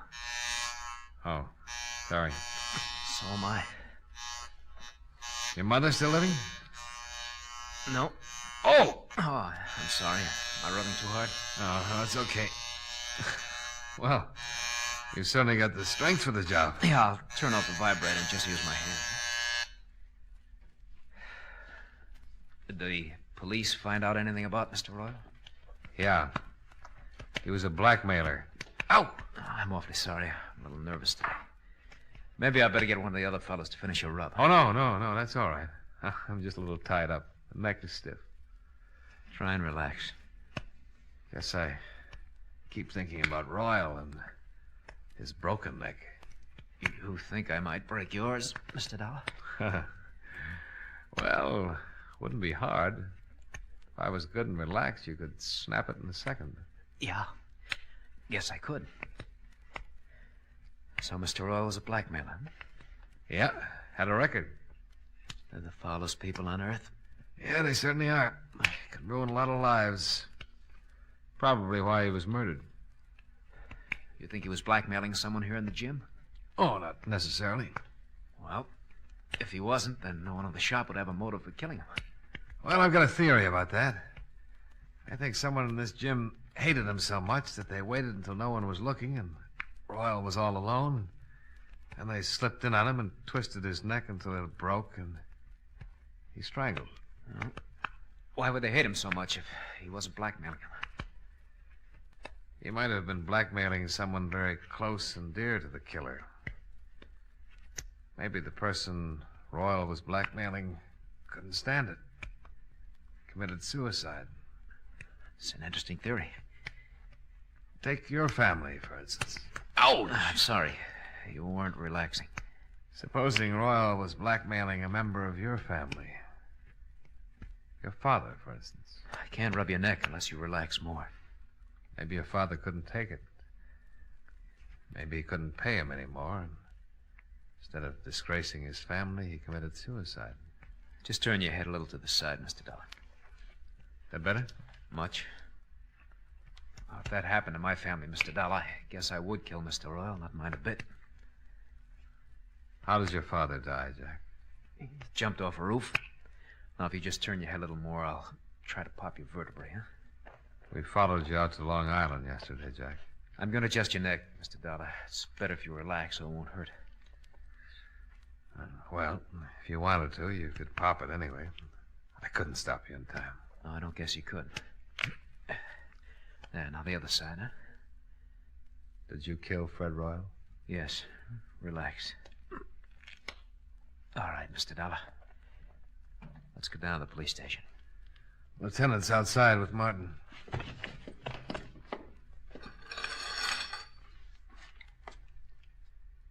After you, Mr. Barrett.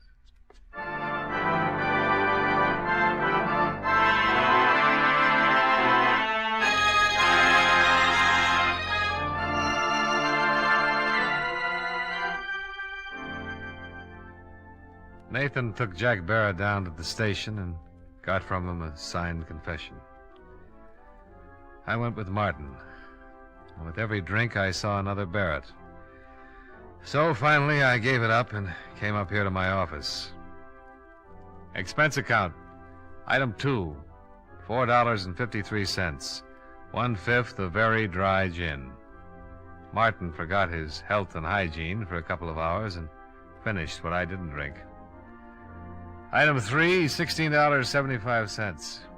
Cab fare for a ride up through the country, all by myself. Expense account total, $22.68. Yours truly, Johnny Dollar.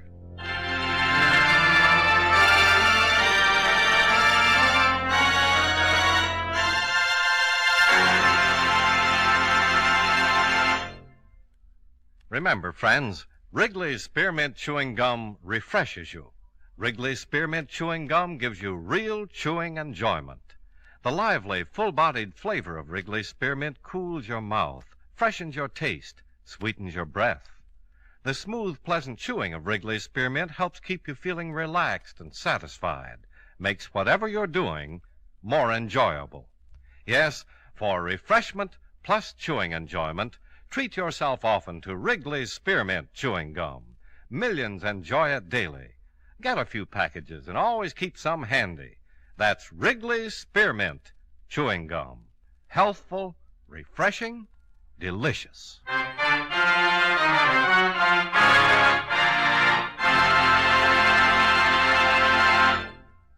Yours truly, Johnny Dollar, brought to you by Wrigley's Spearmint Chewing Gum, stars John Lund in the title role and was written by Blake Edwards with music by Milton Charles.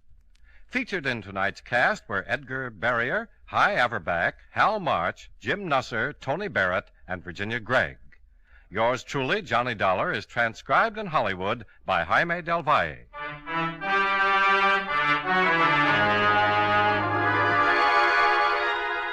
The makers of Wrigley's Spearmint Chewing Gum hope you enjoyed tonight's story of Johnny Dollar and that you're enjoying delicious Wrigley's Spearmint Gum every day.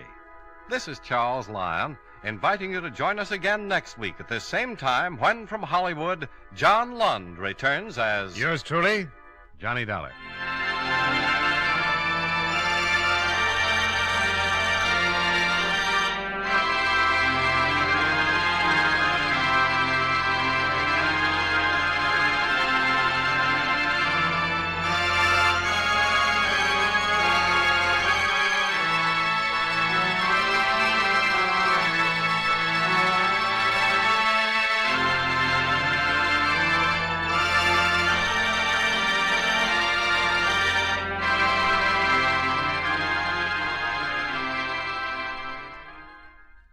Ladies and gentlemen, we begin tonight by thanking our good neighbors at CBS.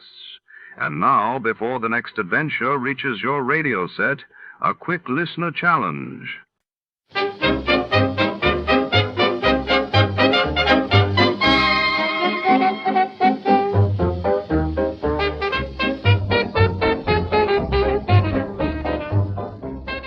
Tonight, the mystery unfolds within the shadowy back room of a high-end antique toy shop where secrets are hidden among rare porcelain dolls and ticking wind-up curios. When a priceless black doll vanishes and a man turns up dead, Detective Nick Marlowe wades through deception, envy, and obsession tangled between the cluttered shelves. What sinister tale lies behind the glinting glass cases and velvet-lined drawers? Stay tuned. Before to start, let's see what happened the day it was aired.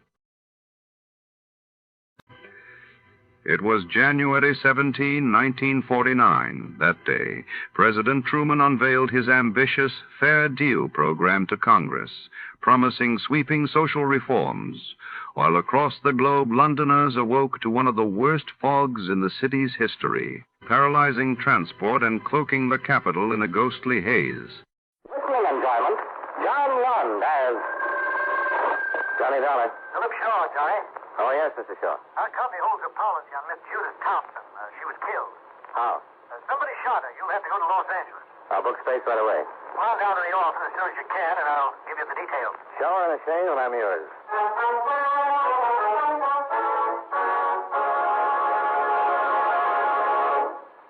We'll return to our program in a moment. But first, I'd like to say a few words about jamming. And I don't mean Mother's Preserve. During wartime, it has frequently been the practice of an enemy country to jam our radio communications.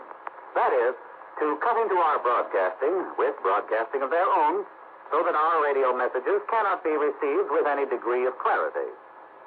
There was a time when our civilian radio broadcasts were jammed too, unintentional though it was.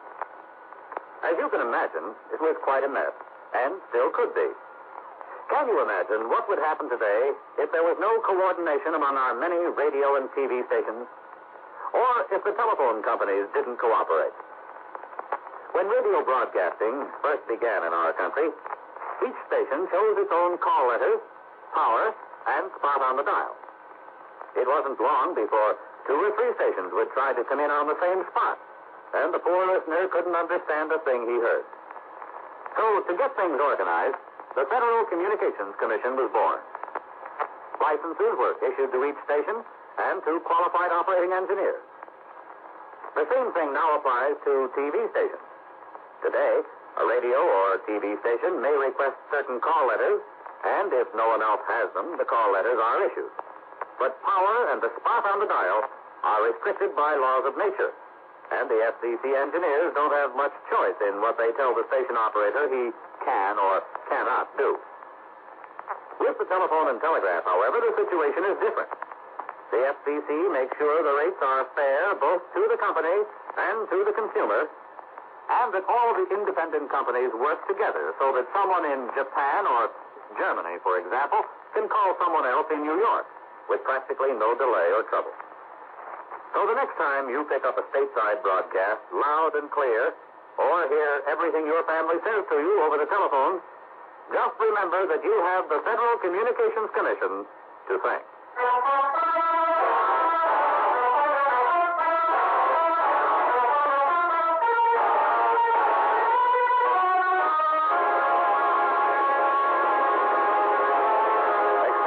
Submitted by Special Investigator Johnny Dollar to Home Office, National All-Risk Insurance Company, Hartford, Connecticut. The following is an accounting of expenditures during my investigation of the Black Doll matter.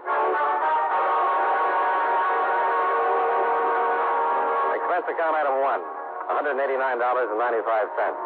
Plane fare and incidentals to Los Angeles, California. I arrived at 10 o'clock the morning of the 12th and went directly to Hollywood, where I registered at the Wentworth Hotel. Then proceeded to Central Division Homicide and Lieutenant Brickford. Got a teletype this morning that you were coming, Dolar. Supposed to give you all the help I can. I'll be glad to have it. Can you tell me something about the dead woman? Well, shot once with a 38 in the chest. Killed between 1 and 2, night before last. Any suspects? We've been checking on the people she knew. Talked to several of them.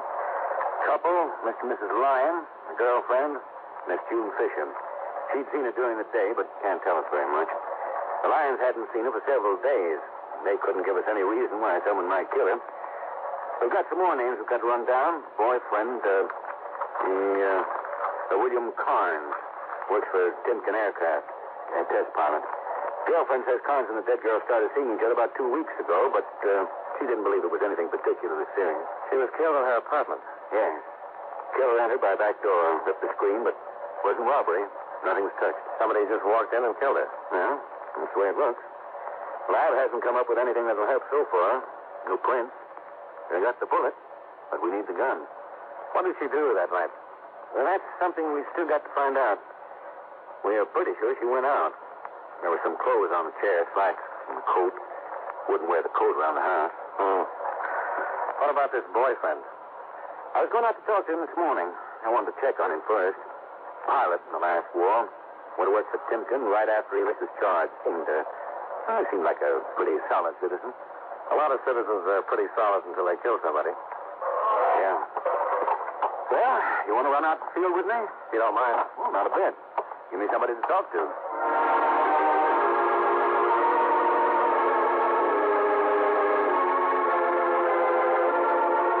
25 minutes later, we were driving through the gate at Timken Aircraft. As we passed the long, low line of gray buildings, I saw a plane sitting on the starting line. A bullet-shaped jet with stubby, swept-back wings. Inside the main building, we were shown into Mr. Rudolph Timken's big presidential office. Come in, gentlemen. Which is Lieutenant Bickford? I am, sir. And this is Mr. Dollar. Pleased to know you. What can I do for you? Well, we'd like to talk to one of your pilots, Mr. Timken. William Carnes. Bill? Oh, certainly, but I'm afraid you'll have to wait a while. He's just getting ready to take up the XR-200. Is that the jet I saw on the line? Yes, it's a beauty. Oh, thank you. We think it's the best. If you'd like to come out on the field, this test isn't security. The last 2 years we've been under wraps, but since we got the budget out and the Army's given us a contract, would you like to watch? Oh, sure would.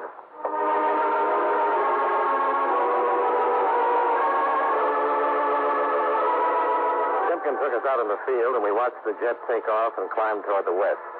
It circled, climbing till it was out of sight. We kept watching and waiting.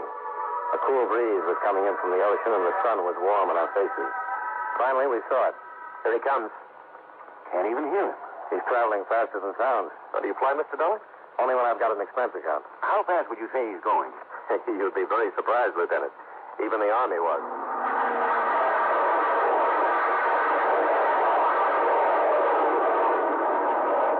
Hey, impressed? Yeah. I'll stick to being a cop. He's in his turn now. Yeah. Come in across field. He's even lower. Here he is.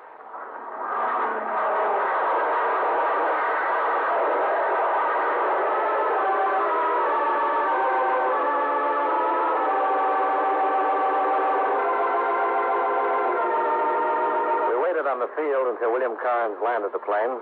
Then we went back to Timken's office. The president of Timken Aircraft gave orders for Carnes to report as soon as he could. And about 20 minutes later, the young pilot was shown in. Timken introduced us and then left. What can I do for you, Lieutenant? Just a few questions. Do you know a Miss Judith Thompson? Yeah, what's wrong? She's dead. Somebody killed her. Killed her? Don't you read the papers, Bill? Yeah, well, usually, but I've been so busy the last couple of days. She was killed night before last. What did you do night before last? Stayed home. Any way of proving it? Well, no, I live alone. I just stayed in. You don't think I killed her? You've known her for about 2 weeks, haven't you? Yeah, I guess it's been about 2 weeks. She's a nice kid. Awfully nice kid. Sorry about it. And you stayed home the night of the 10th? That's right. All night? Well, yeah. You'll find out sooner or later. No, I wasn't her. I took her out the night of the 10th, and I knew she'd been killed. But look, honest, I had nothing to do with it. Why'd you lie about it? Because I'm married. No, we're not living together. We're separated. My wife's living in Chicago now with her folks. Always kind of hoped we'd get back together, but if I got mixed up in a killing... You got mixed up the night you took Judith Thompson out? Look, I was lonesome. Judy was a pretty kid. I saw her about 6 times in 2 weeks. It helped. But I'm in love with my wife. I've always been in love with her. You can understand it, can't you? Sure. The night of the 10th, where did you and Judy go? To the beach. Went down on the pier and played the concession. When did you get home? I don't know. I guess about 11:30 or so. Yeah, somewhere about that time, 11:30 or 12. You go right home? Yeah, right home. That's true. Anything happened during the evening? Anything unusual? Unusual? Anybody following you? No. Did Judy seem nervous or anything? No, she was fine. She didn't act nervous or anything. Okay. Is that all? Yeah, for now. We'll talk to you again. All right, but I sure wish you wouldn't tell the papers. Tell the papers? What about me? Being the one who took her out that night. Would finish me for good with my wife. I wouldn't have a chance. Her family doesn't like me as it is. Why did you and your wife split up? My job. I don't really blame her. It's tough for a woman to sit around the house when her old man is flying new stuff. What am I going to do? I guess I love flying about as much as I do my wife. Just keep hoping she'll understand and... I don't know. It's a mess. Well, we'll see you later. Okay, Lieutenant. Nice meeting you, Mr. Dollar. Nice meeting you.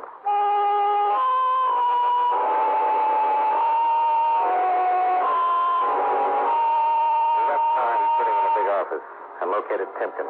We thanked him for his cooperation, then went out to the car. We were about to drive away when Bill Carnes ran out of the building. Oh, wait a minute. Yeah. Just thought of something. Yeah? What is it? Well, I doubt if it means anything. In fact, I forgot all about it until just a minute ago. Something about the other night? Yeah. When we were down on the pier on the fight, playing the concessions, I down there had a fight. Fight? Yeah, that's the shooting gallery. I spent about $2 knocking down fights and winning coupons. When I got done, Judy wanted one of the dolls, the plaster prizes. Yeah? This was a big black one, about this big. And the guy wouldn't give it to me. You got in a fight with him? Oh, darn near. I bought enough coupons for the doll, but he said it wasn't a prize. And I said, what had he got it up on the shelf for? Judy wanted it, so I finally made him give it to me. Then we had to fight him for it. It wasn't so much the doll, it was the principle. I hate to be had like that. No. Well, it isn't much, but it was kind of strange. Of course, I don't know what it could have to do with Judy. Well, you never know. Does she take the doll home with her? Well, yeah, sure. And a lot of other things we want, kind of junk. Okay, Bill. Thanks a lot. Sure. See you later. Yeah. Goodbye. Go on.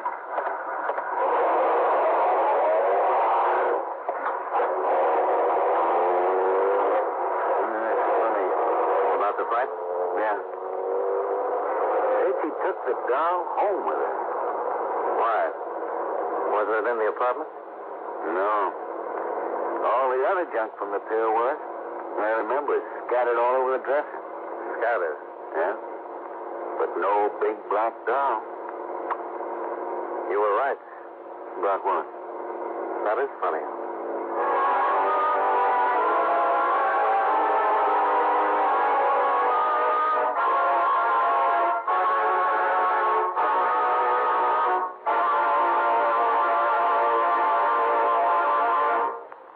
You know, many great men have attained the highest office in our land, the presidency of the United States. Can you guess the name of this man? According to historians, no other single man ever did as much for a country as this president did for the United States. After a brilliant military career, he was called from retirement to preside at a federal convention in Philadelphia, where he was unanimously chosen president. He was also unanimously reelected for a second term, but refused to run for a third.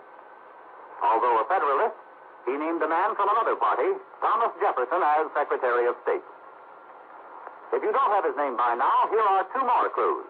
During his presidency, the cotton gin was invented, and the first census was taken. Who was he? George Washington, first president of the United States. His life is part of your American heritage.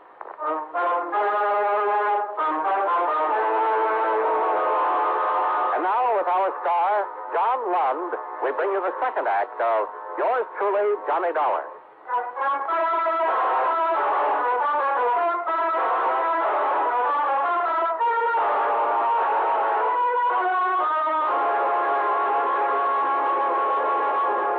Lieutenant Brickford drove across town to the dead girl's apartment just off Franklin Avenue in Hollywood. A uniformed cop was still staked out at the door. He gave Brickford a casual salute as we let ourselves in. Yeah, body was here. Shot from where? From over here. The position of the body and wound puts the killer somewhere in this area here. Which way is the back door? Through there. And here's the stuff on the dresser. Uh-huh. Everything you'd win at an amusement fair. Everything but a big black doll. Why would a plaster doll be so important? I couldn't even guess. Well, it's the only lead you've got so far. You want to check it, I suppose. Concessions on the pier open around 6. You got any plans for this evening? I'm with you. Let's go talk to Bill Carnes again. I think it'd be a good idea if he came along with us tonight.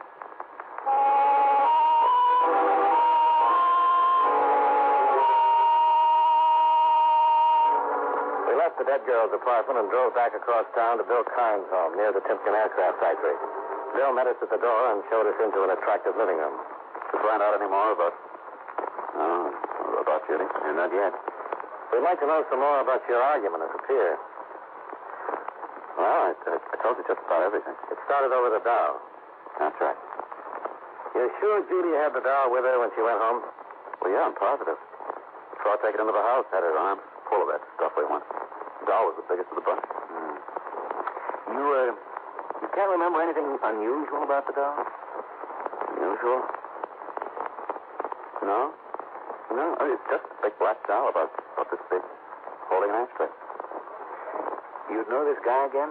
Oh, sure I know. He runs a concession. At least he was the only one there. Well, can you go down with us tonight? To the pier? Yeah. Yeah, sure. You think the argument had something to do with Judy getting killed? We don't know. But that black doll wasn't in her apartment. It wasn't? Well, I saw her take it in with her.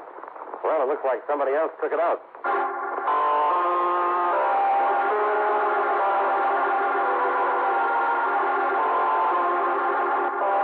Expense account item 2, $14.55. Dinner for Brickford, Carnes, and myself. A short drive later, we pulled into the big parking lot on the amusement pier. As we got out of the car, the roller coaster reached the top of the first dip high above us and started down.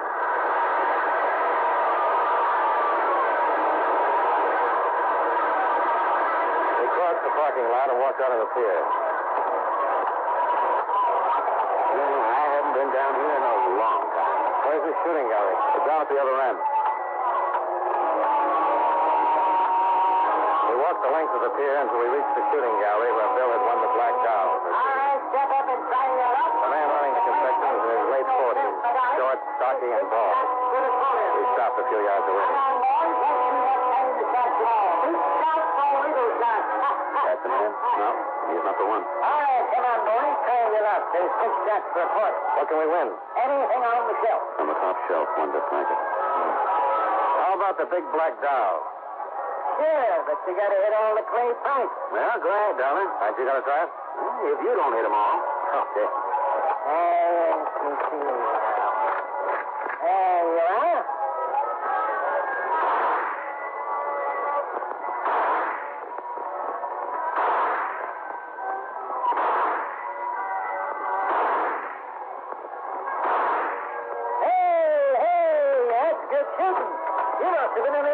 Something. You really knocked them down. Say now, boys, how about another round?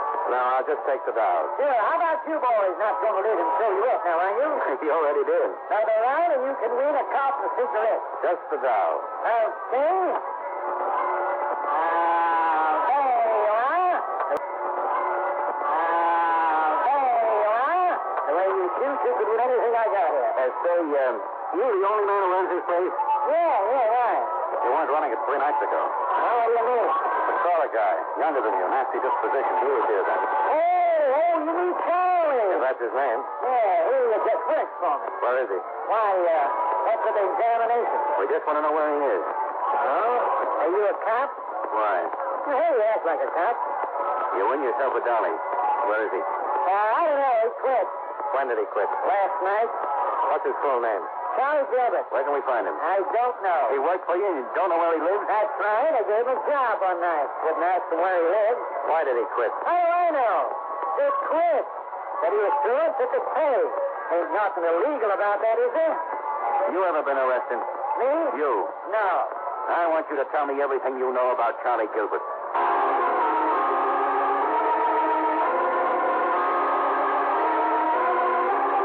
Rick and I questioned and cross-questioned the manager of the shooting gallery. He said his name was Virgil Wellman, but he'd never seen Charlie Gilbert till the night he'd hired him 3 weeks before. He knew very little about the man, but readily admitted Gilbert had a bad temper. He swore he didn't know where Gilbert lived or what he did in his spare time. Well, we left the pier and drove Bill home. The lieutenant dropped me off at my hotel.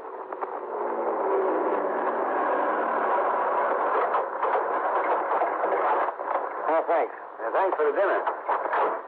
What happens now? Well, get some sleep and try to find Gilbert. Well, you got a pretty good description. Yeah. I'll put out an APB and take the mugs. Just might have a record. I'm going to check on that guy at the shooting gallery, too. I think I've seen that face somewhere. What are you going to do with the doll? Have the lab look it over? Bet you don't find anything. Then I'll give it back to you. You want it. Gee, thanks. It's just what I always wanted. It's nice. Good night.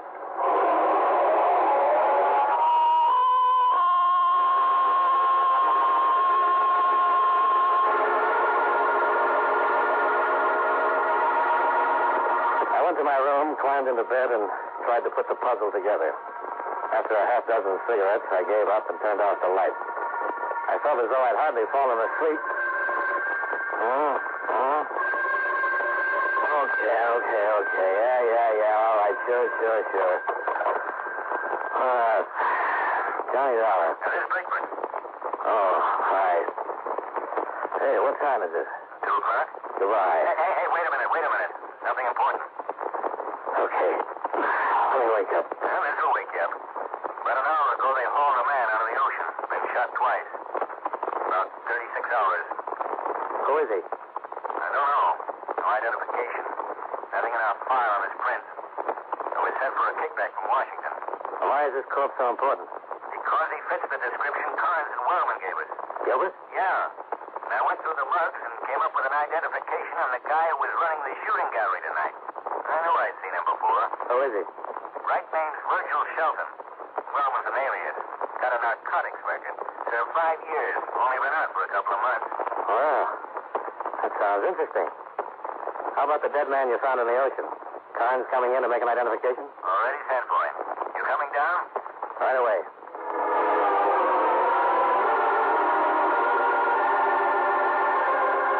Expense count item 3, $2.60 cab fare to the City Hall, where I went directly to homicide and Lieutenant Brickford. Carnes had not yet arrived, so Brickford showed me the mug and record on the shooting gallery owner, then took me down to the morgue. The man they pulled out of the sea certainly fitted the description of Gilbert. Shortly afterward, Carnes was shown in to make the identification.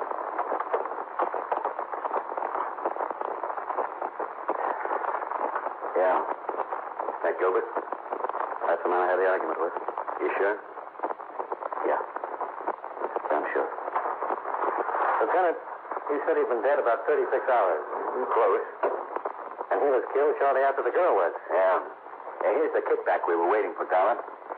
Prints on the dead man identify him as Frank Sidney, alias Charles Sidney, alias Sidney Gilbert.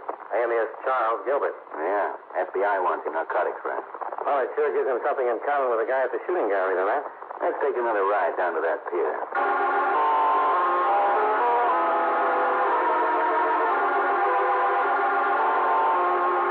Well, we had our first positive connection. Both of the men who worked at the shooting gallery had federal records and were wanted on narcotics raps.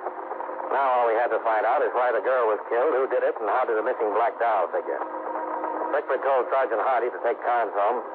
Then we went down in the garage and climbed into the lieutenant's car.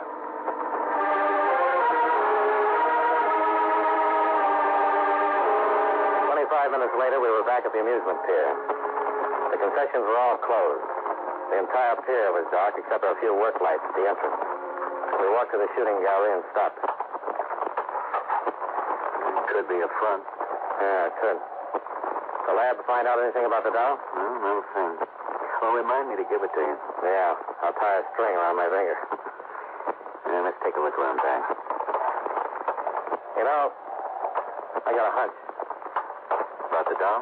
Yeah, probably the same one you've got. Suppose the doll Carnes had the argument about was supposed to be picked up by a particular party, expected about the time Carnes arrived. Yeah. And the dog you won tonight's hollow. Big space. Could hold a couple of bindles. Nice way to pass the stuff, huh? Oh, hold it. Boat coming in at the end of the pier. Come on. Let's take a look. You got a gun? Yeah. Might just be a fisherman. Might, but I doubt it. Better take it easy. The boat was pulled up to a small landing where a ladder led down from a spot a few yards away from it. We got down on our hands and knees and crawled to the pier railing for a better look. Below us, we could make out 2 men in the boat and 2 on the landing. One of the men in the boat stood at the wheel while the other passed a large crate to the men on the landing.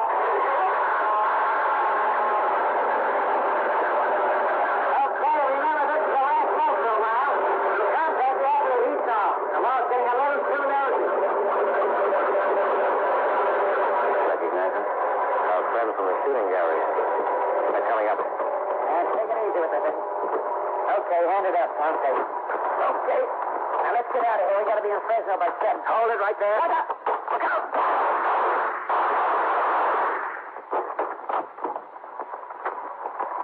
You okay? Yeah. Oh, this one's dead. Virgil's still with us. Yeah. Take his gun for a second. I want to look in that box. Yeah. You got a match? Yeah, right here. Well, looky here. Dolls. Big black dolls. And look what's inside. Mr. Dollar, looks like we've just cracked a king-size narcotics ring. Sure looks that way, Lieutenant.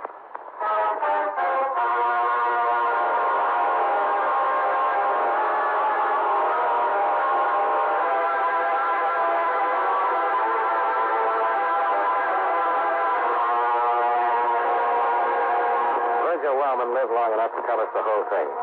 Once a week, one of the big black dolls was passed through a pickup. The night Carnes had the argument was one of those times.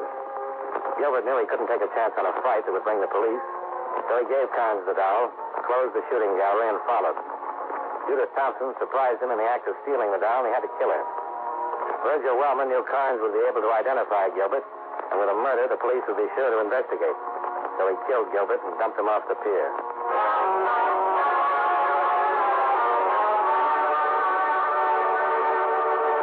Expense account items 4, 5, and 6. $260.50. Hotel bill, breakfast, and plane fare back to Hartford. Lieutenant Brickford drove me to the airport, thanked me, and gave me the big black doll I'd won at the shooting gallery. It looks awful, but it makes a fair ashtray. Expense account total, $467.60. Yours truly, Johnny Dollar.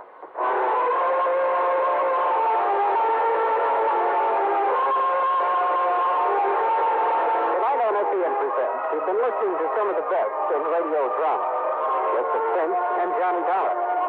Be sure and join us again tomorrow night at the same time, 9:05, when FEN presents My Favorite Husband and the Great Gildersleeve.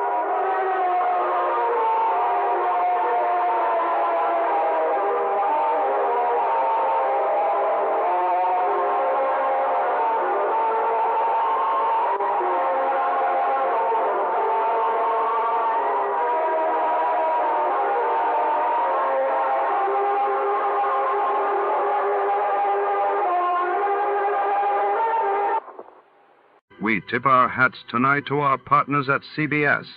Stay tuned, folks, because before the next story begins, it's time for a fast and fun radio quiz.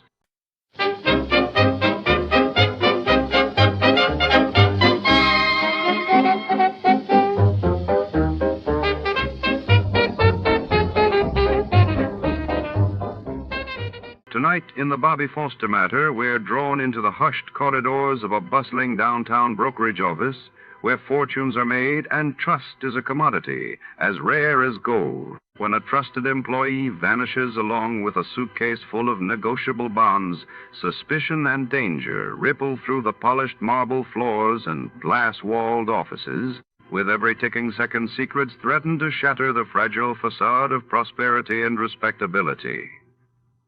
Step inside this world of shadowed ambition and deception. Before to start, let's see what happened the day it was broadcasted.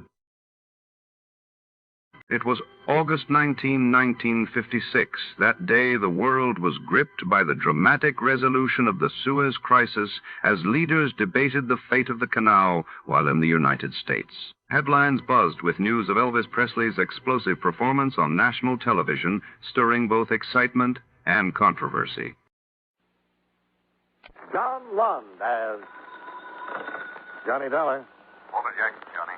Oh, hello, Mr. Jackson. How are you? No, not too good, Johnny. That is, our company isn't. If you're not on a case, I'd like you to conduct an investigation for us. I'm at your service. Good. Our company writes a group health and hospitalization policy at the Riggs Bearing Company. Where's that? In Riggs City, Florida. Employs 3,000. We cover the employees and their families. And? We've just received a claim on behalf of a Bobby Foster, the child of a machinist of Riggs. For what? For an operation involving a team of neurosurgeons and technicians that had to be flown to Riggs City by chartered plane from Boston. Now, what do you want me to do? Dr. Grant Howell, director of the Riggs City Hospital, attached a report to the claim. A report which we think bears investigation. Okay, I'll get right on it. Fine, Johnny. And don't spare any expense. If Dr. Howell's report bears out, there's a vicious racket spreading. A racket which victimizes children.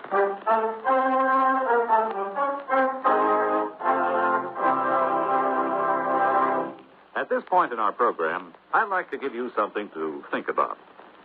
Probably one of the most quoted Americans in our nation's history is Benjamin Franklin. It was Franklin who said, "Early to bed, early to rise makes a man healthy, wealthy, and wise." And never leave that till tomorrow, which you can do today. And, of course, the Lord helps them that help themselves. But probably one of his most familiar quotations is, "There are only two things in life of which we may be certain: death and taxes." Of course, what bothers most of our taxpayers is that death and taxes don't come in that order. But seriously, one of the biggest jobs handled by the Secretary of the Treasury is the collection of taxes, our government's main source of income.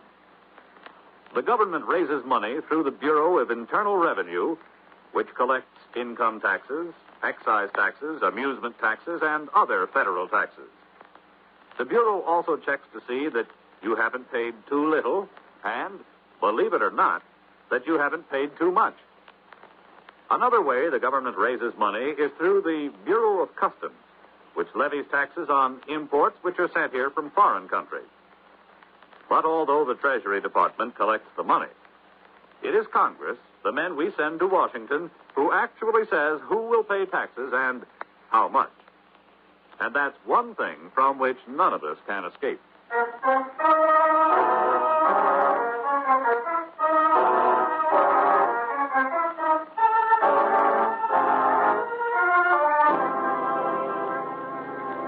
Expense account submitted by Special Investigator Johnny Dollar to Home Office, National Medical and Hospitalization Insurance Company, Hartford, Connecticut.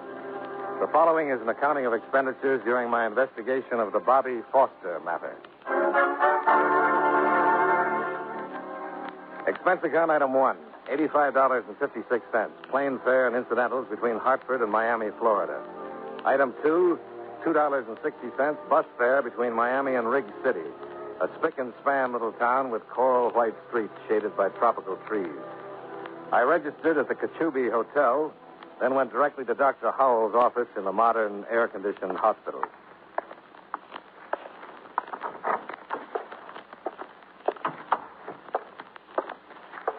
Good afternoon. Hello. May I help you? I'd like to see Dr. Howell, please. Well, the doctor doesn't see patients after 5. I'm afraid you'll have to return tomorrow. Unless it's an emergency. Well, I understand it is. My name is Johnny Dollar. I'm representing National Medical. Oh, I see. I'm sorry. That's all right. Is the doctor in? Well, he's looking in on a patient, Mr. Dollar, but he expects you. Oh? The insurance company phoned you were coming. I see. It's pretty awful what happened to little Bobby Foster. I've never seen Dr. Howell so upset. Just exactly what did happen. You don't know? Not the details, no. Well, if Dr. Howell is right, it's terrible. But he'd better tell you. Won't you sit down, Mr. Dollar? Oh, thanks. Cigarette? Oh, thank you. You see, I heard some matches. Oh, here you are. It worked. Hang out the flags. Well, how do you like Riggs City, Mr. Dollar? Well, I haven't been here long enough to know. How do you like it, Miss... Rogers. Flo Rogers. I haven't been here very long myself, just a little over 2 months. Oh? Oh, I like the sunshine, the clean streets. But what? It gets a little dull. Well, is that so? Well, maybe something can be done about that, Miss Rogers. It is Miss, isn't it? Oh, yes, definitely. Sure is. I'm glad you approve. I not only approve, I applaud. Oh, on behalf of the spinsters of America, I thank you. Oh, that must be Dr. Howell. Excuse me? Reluctantly.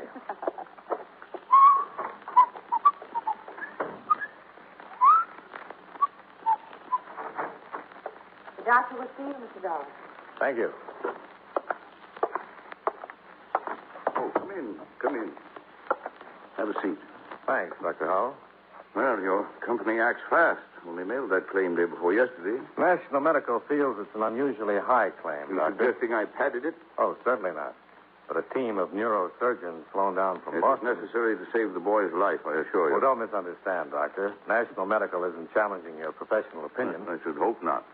The report you attached is what interested my company. It should.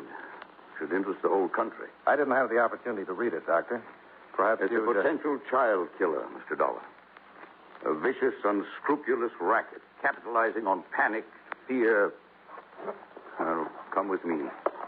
I want you to see what they've done to an innocent child. Bobby Foster? Yes.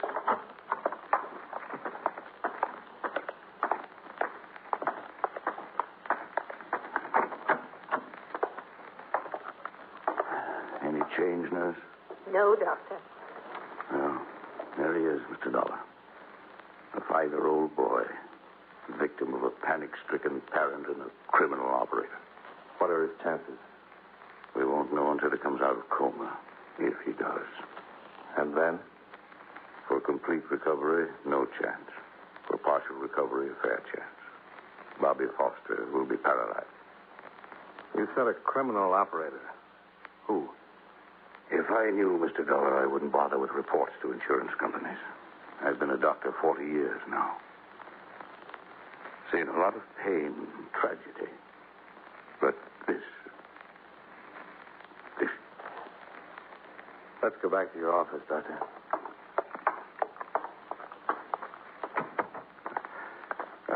Sorry, Mr. Dollar. I must be overtired. Shouldn't let these things get to me. Well, after seeing that boy, I can't blame you. Cigarette? Yes, thank you. Now, let's have the story from the beginning, huh?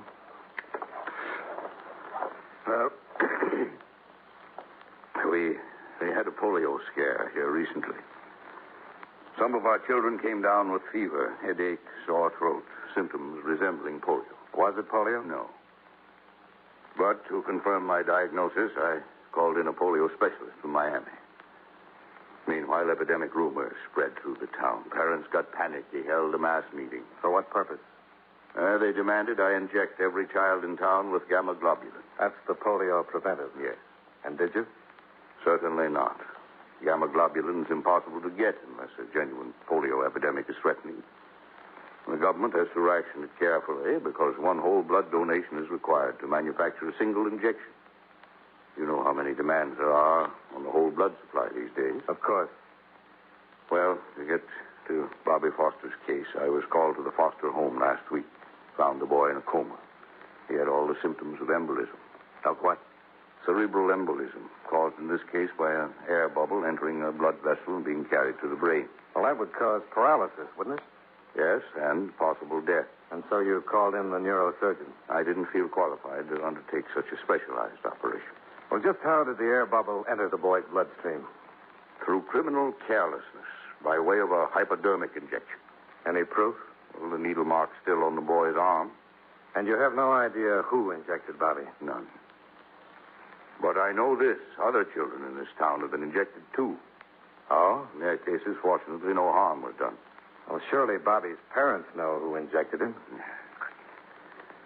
That's the wicked stupidity of it, Mr. Dollar. They deny the boy was given any kind of an injection. But you think they're lying? Of course they're lying. The boy was running a fever. The parents thought it was polio. They panicked, took him to some quack for an injection of what they were told was gamma globulin. At a black market price, no doubt.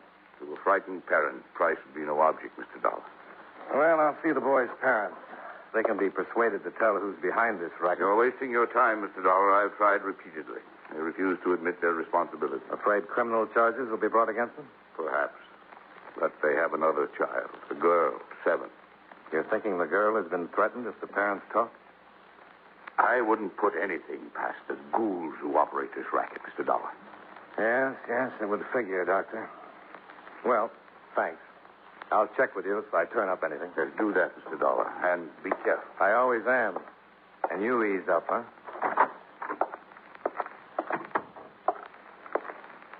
He's very perturbed, isn't he? Well, he has a right to be, Miss Rogers. Do you have the Foster's address? Oh, yes. I prepared this for you. Here you are. Oh, thanks. Well, I'll take a run over there now. I wish I could help you. You've been very helpful already. No, I mean really help. If there's anything I can do, anything you need or need to know. Well, I could use a little background information, about the town and the people. I tell you what. Why don't we have dinner tonight? Then I can get the rundown on Riggs City and a little nourishment at the same time. Well... You have another engagement? No, I haven't. It's just that... Well, I didn't want you to think I was angling for a date. Oh, now, look, I have a pretty good memory, and I distinctly remember that I asked you to dinner. I know, but... I think it's your civic duty to dine with me. Well, if you put it that way, as a good citizen, how can I refuse? That's the spirit. You name the place. Well, there's a restaurant called the Tropics, a bar and grill sort of place. It isn't 21, but it isn't bad either. I'm with you. What time shall we meet? Around 6. I'll be there if I have to crawl. All right, but wouldn't a taxi cab be more practical? See you at 6.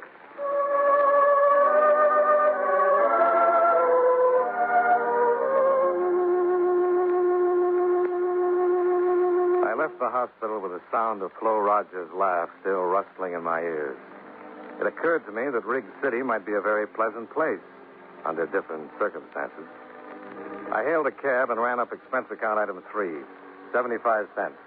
Fare and tip to the Fosters' bright little cottage, a stone's throw from the beach.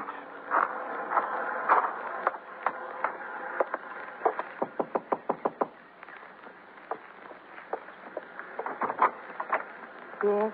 Mrs. Foster? Yes. I represent the National Medical Insurance Company. We have insurance where my husband works. Just a minute, Mrs. Foster. Please.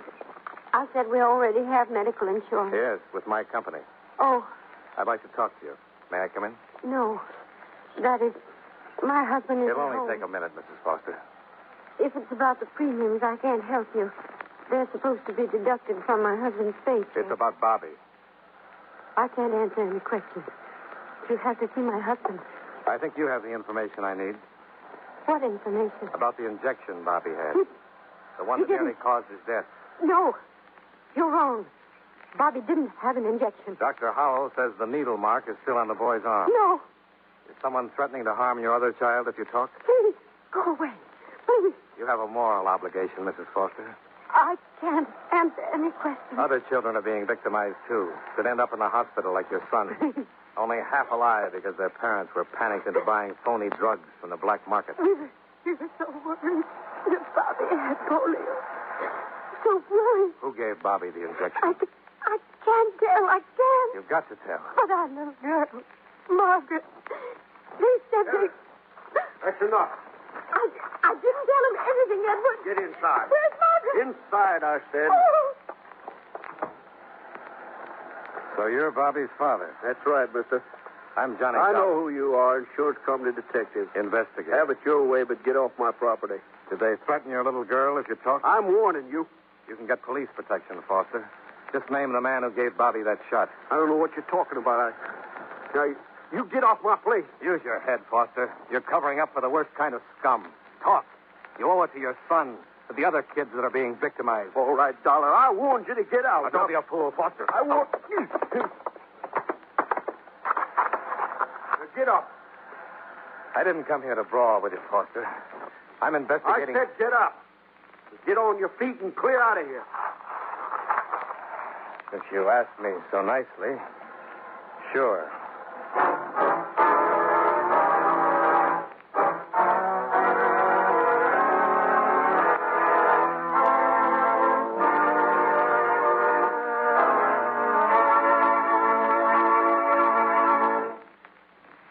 You know, many great men have attained the highest office in our land, the presidency of the United States. Can you guess the name of this man? He was our second oldest president, being elected for that office when he was 66 years old, and our only bachelor president. In 1828, he was appointed minister to Russia by President Jackson. In 1856, when he became president, differences between the North and South caused much unrest in his cabinet and in the various departments of the government. While he was president, the Confederate States were formed and the Civil War began. If you don't have his name by now, here are two more important clues. During his administration, the famous Lincoln-Douglas debates were held, and the first Atlantic cable was laid. Who was he? James Buchanan, 15th President of the United States. His life is part of your American heritage.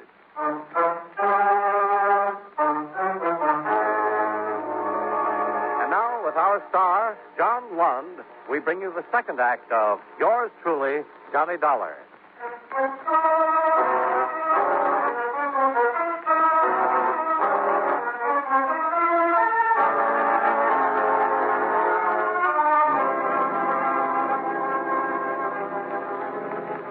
My face and my clothes were pretty much the worse for wear.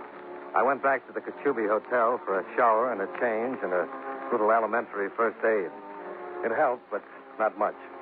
What with one thing and another, it was nearly 7 o'clock by the time I got a cab and ran up expense account item 4, 85 cents to the Tropics Cafe. I spotted Flo Rogers in a corner booth.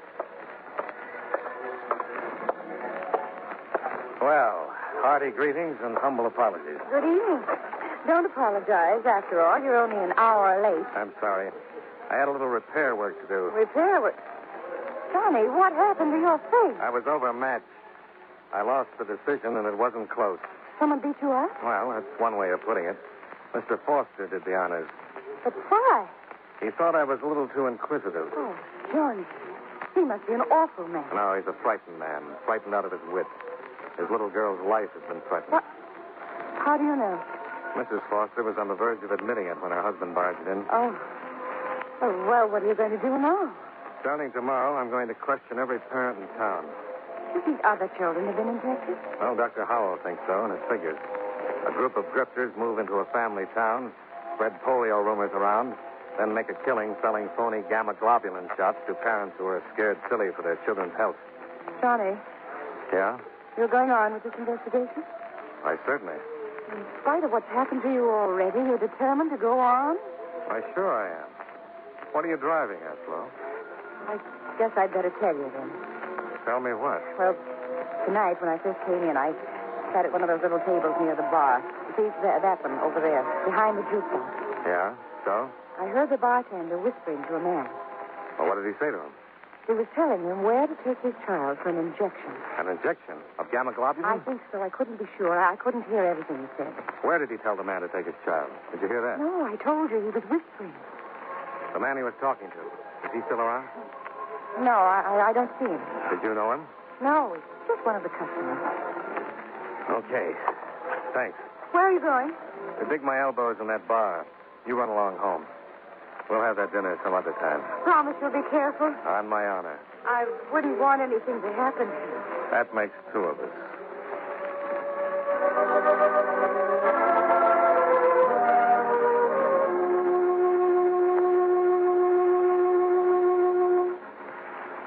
I settled on a stool at the bar and ran up expense account item 5, $10.70, for more than a few double bourbons, with which I slowly drank myself into a mood so dark that my neighbors moved to the other end of the bar.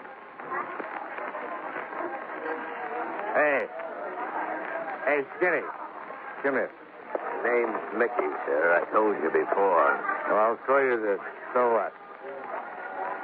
Well, don't just stand there, Skinny. Fill me up. I think you've had enough, sir. You need a cup of coffee, black.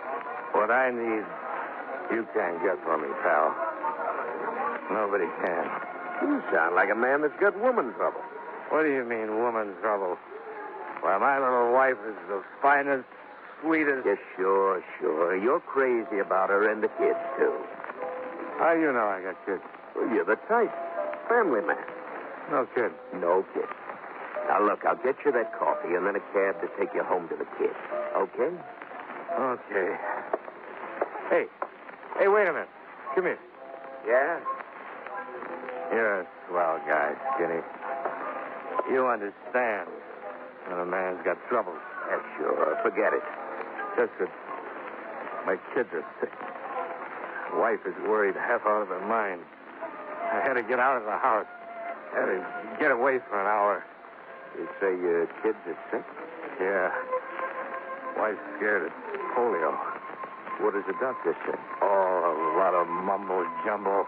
Everybody knows there's a polio epidemic in this town. The doctors are afraid to admit it because they can't get the stuff to stop it. Gamma globulin? That's the only thing that'll save my kids, the only thing. Listen, mister. Maybe I can help you. Huh? Get you some gamma globulin. Where, Skinny? I'll pay anything. Anything. Here. Go to this address. The party there will tell you where to take your kids for the shot. Oh, thanks, Skinny. Thanks. Name's Mickey. Oh, sure. Mickey. Don't worry. I won't forget you for this. Oh, I'm not worried, mister.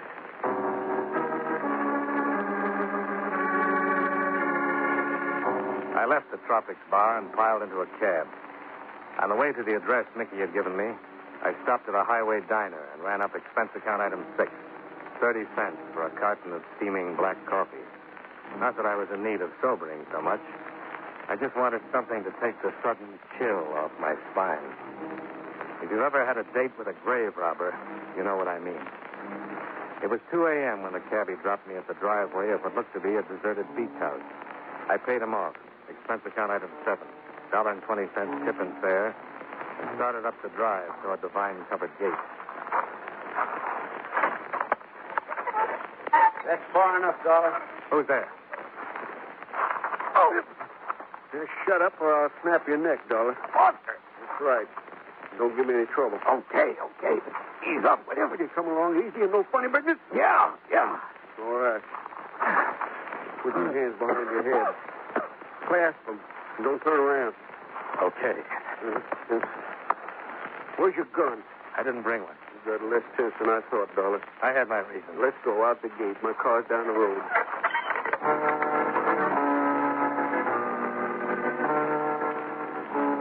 Foster drove away from town, using the back road. A tire iron clutched in one huge hand in case I got ideas. Once, out of the corner of my eye, I thought I saw the big guy's lip tremble, like a scared kid.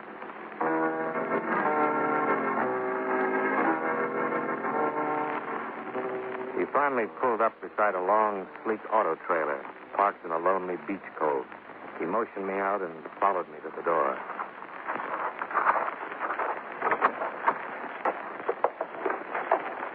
Hello, Johnny. Well, Flo. Surprise. No. You're working with a bartender, aren't you, Flo? Of course. He's my husband. Oh, it figures. Oh.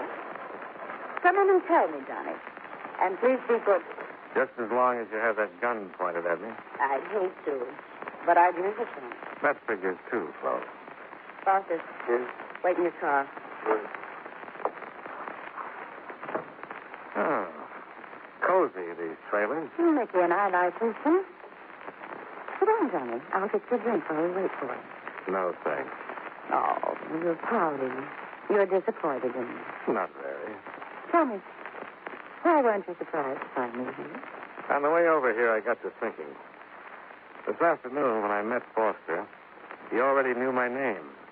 I hadn't given it to anyone but the doctor and you. Careless of me to have mentioned your name when I warned Foster you were coming. Just what kind of a hold have you got on him?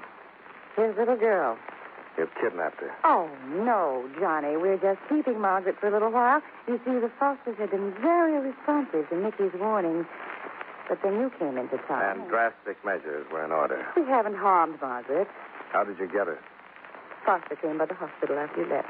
See his son. He left Margaret in the waiting room. And you phoned your husband? Mickey's wonderful with children. She was tickled pink to go for a soda with him. Real sweet people, you and Mickey. We really hate this, Johnny. Believe me. Yeah, sure. What happened to Bobby Foster was an unfortunate accident. Who gave Bobby the injection? Mickey. I can't stand the sight of a needle. Some sweet wreck. Oh, we do very well.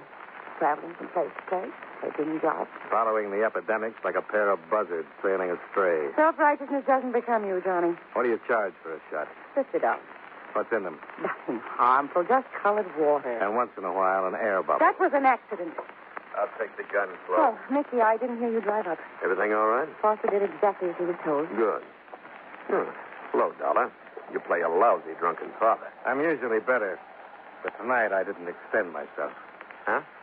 I had a hunch you'd want this meeting to take place before I started questioning the other parents in town. Because you knew I was bound to find a mother or father who'd identify you two. Oh. Then you've been willing to make a deal all along, huh, Dollar? Well, let's say I hated to spoil your fun. Especially Flo's. What's that correct mean? Ask your lonesome wife. Don't listen to him, Mickey. She plays a very convincing bachelor girl. He's trying to make trouble. A little too convincing. Shut up, Dollar. And she talks a lot. Talk? She told me everything just now. Even that you've done away with Foster's little girl. What? I didn't. I said... Mickey, behind you! Come on! A gun, Foster! Shoot, Mickey, shoot! I'll take the gun, Flo. Let me go. Now sit down and behave. You hurt me, Johnny. Give it to me, Dollar. The gun. I'm going to kill him. No, Foster. Give me the gun, The Dollar. girl's all right. I said this. You understand me? She's all right. You said he killed her. Well, I had to. It was the only way I could shock you into making a move. You're not just saying it, Dollar. Margaret's really safe. Tell him, Flo. Yes. She's all right.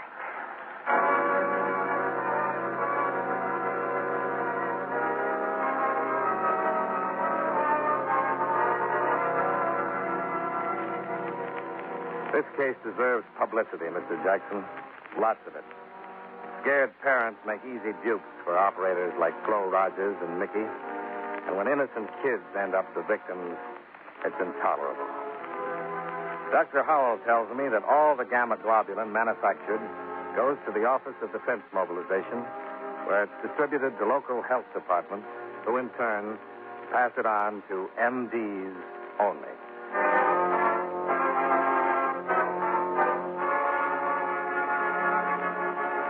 Expense account item 8, $94. Bus, plane fare, and incidentals between Riggs City and Hartford.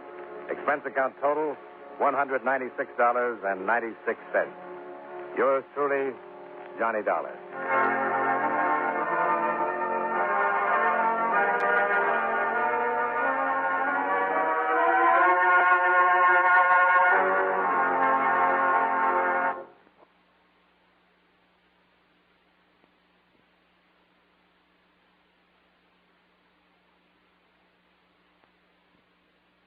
Here at Escape Radio, we proudly thank our partners at CBS. And now, folks, a quick challenge before the next thrilling chapter.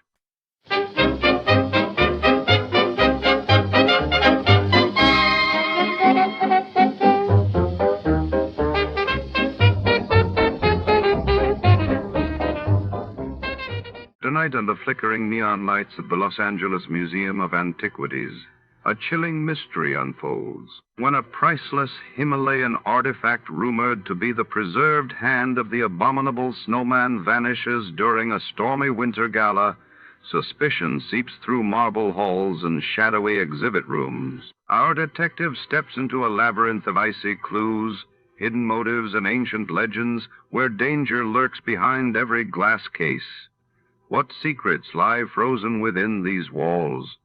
Before to start, let's see what happened the day it was aired. It was November 23rd, 1958, and that day news broke of Charles de Gaulle's sweeping victory in France's constitutional referendum, reshaping the Fifth Republic, while in the world of science, the Soviet Union announced the successful launch of Luna 2, marking another leap in the space race. Tired of the everyday grind? Ever dream of a life of romantic adventure? Want to get away from it all? We offer you Escape. Escape, designed to free you from the four walls of today for a half hour of high adventure.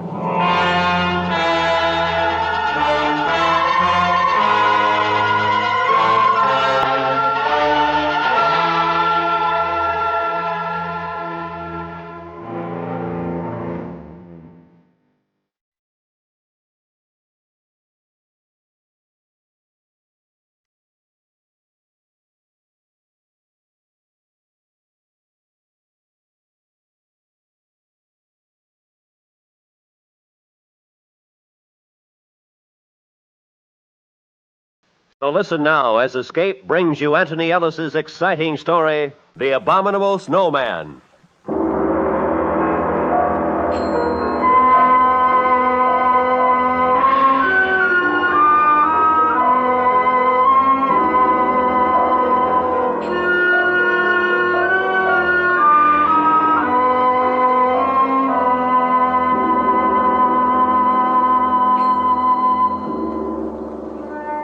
Our first bit of luck was when we hired our Sherpa guide, Nasang.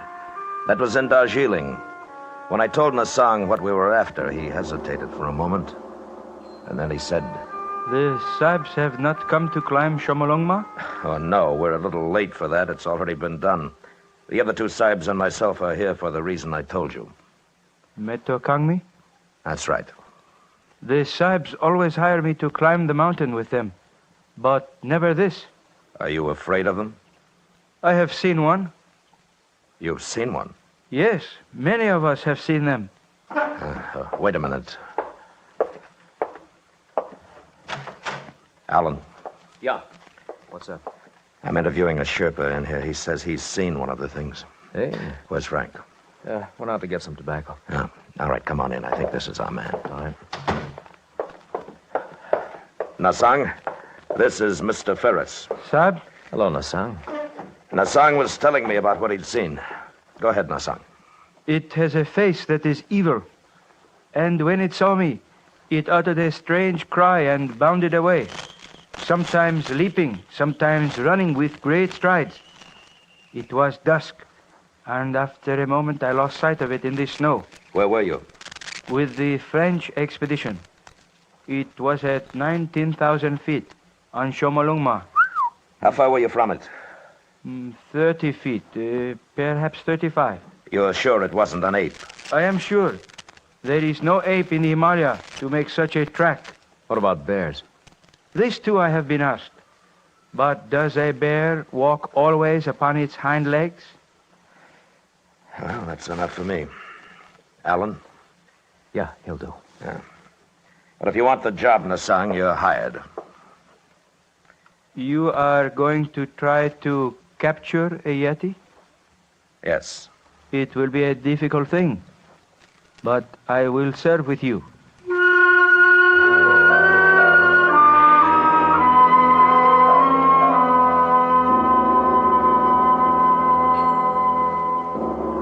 Yeti, Wild Man, Netokangmi, Abominable Snowman. That's the name the natives had for the things, and Alan Ferris, Frank Davis, and I were going to try to get one. We'd all done some climbing, but climbing was secondary here. Expeditions since the beginning of the 20th century had heard of the Abominable Snowman, observed their tracks, and one or two white men claimed to have seen them. Great ape, bear, monkey, wild men, we didn't know, but we were going to find out.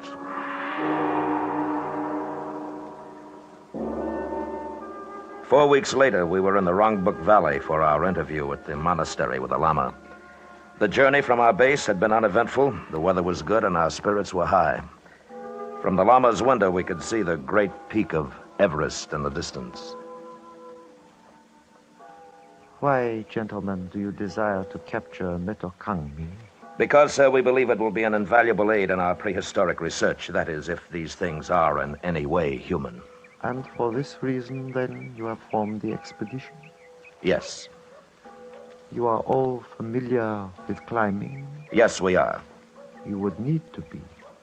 The Yeti move at high places, dangerous places, so my people tell me. Also, the monsoons are arriving in a short time. I understand that. Then do we have your permission to investigate in the valley and beyond? You have my permission. Oh, thank you. Appreciate it. There is one point, however. I must request that no wild animal or being in this valley be shot. Our religion does not allow it. We'll respect your wishes, sir. Now, may I ask you one more thing? Of course, my son. Do you believe in the existence of Netokangmi? I myself have never seen them, but I know that they live here, above the valley, on the goddess mother of the world.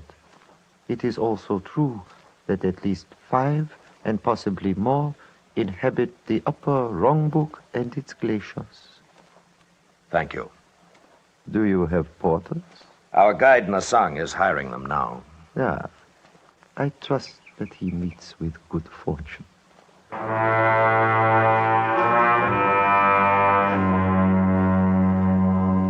The old man, with great dignity, bowed slightly to us, and we were dismissed. But I thought I saw the shadow of a smile on his lips as he turned away. And it wasn't long before I found out why. Nasang returned to us in our quarters, and his face warned of bad news. Sir, I am unable to hire any porters. Why not? They know the purpose of the expedition. They will not go. Why? They are afraid. Of the snowman? Yes. They live in peace with them. They wish no trouble. They are afraid. Well, all right. It'll be rough, but we can't waste time talking them into it. The monsoons will be coming in a couple of weeks. It's not the same as climbing Everest. We'll travel light, just the four of us, set up a base and start hunting. All right with you, fellows? Yeah, sure. Nasang? I will go with you. I am not afraid. Good. Well, let's take a look at the map. Now, we'll each carry a capacity load. We should be able to make this point below the glacier in 2 days. That's 16,000 feet. And if our abominable snowmen are in the vicinity, we've got 2 weeks to find them. When do we start? Tomorrow. Good. Well, that's it. Paul? Yes, Frank. One thing. What do the natives mean when they say they don't want any trouble with the things? Superstition, probably. Oh, no, Sab. It is not superstition. It is because the Yeti are cannibals. That is why the porters are afraid.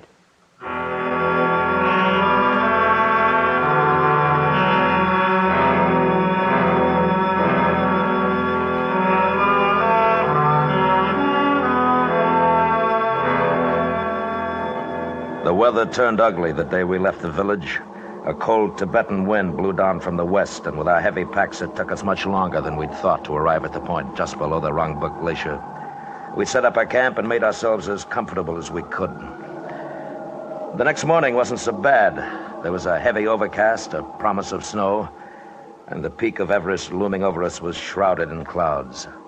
The four of us sat in the tent looking at our charts and drinking hot tea.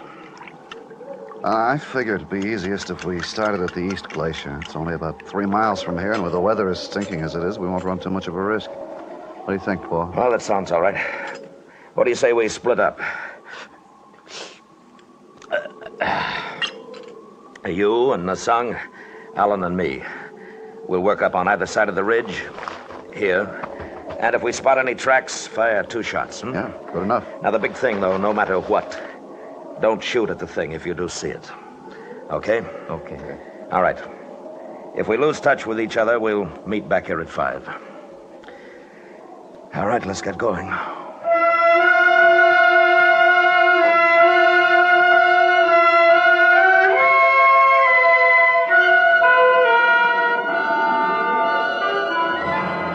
We'd left the base at 6 that morning, and the going was rough. Alan was pretty well shot by the time we got to the 17,000-foot mark. He was having a tough time breathing, and the wind had come up again. And with it, a fine, powdery snow that blinded and choked us.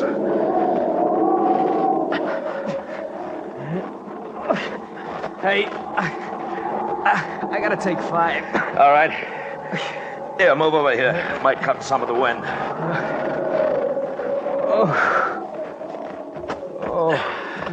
Oh, that's better. Oh, we might as well start back for the base. We couldn't see anything in this anyhow. You know, right now, I don't care whether we do or not. This is good weather. Wait until the monsoons start. No, not me. Oh, I'm cold. I've never been so cold in all my life.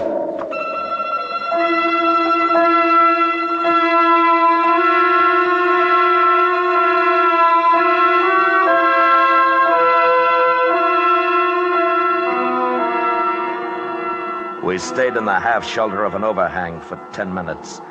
And the wind was quieter and the snow had let up. I noticed that the tracks we'd made coming into the shelter were gone now, but we didn't have any worry finding our way back.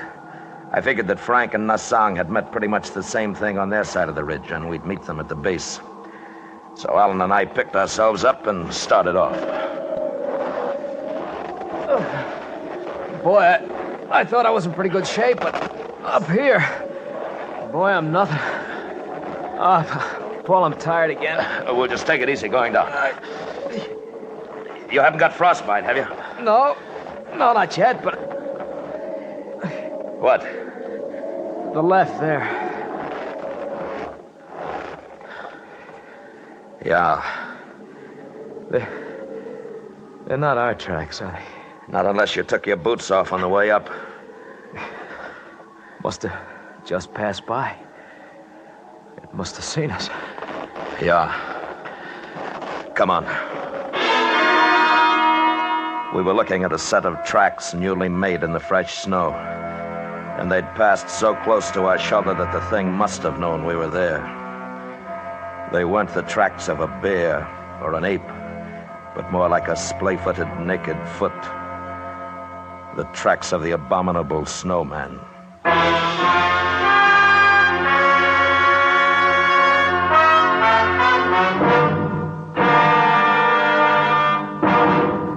We will return to Escape in just a moment, but first, 30 million school children make their way back to class this year. There are just 10 million too many for existing school facilities. Contact Better Schools, 2 West 45th Street, New York 19, for information on ending this menace to America's educational standards. And now, back to Escape.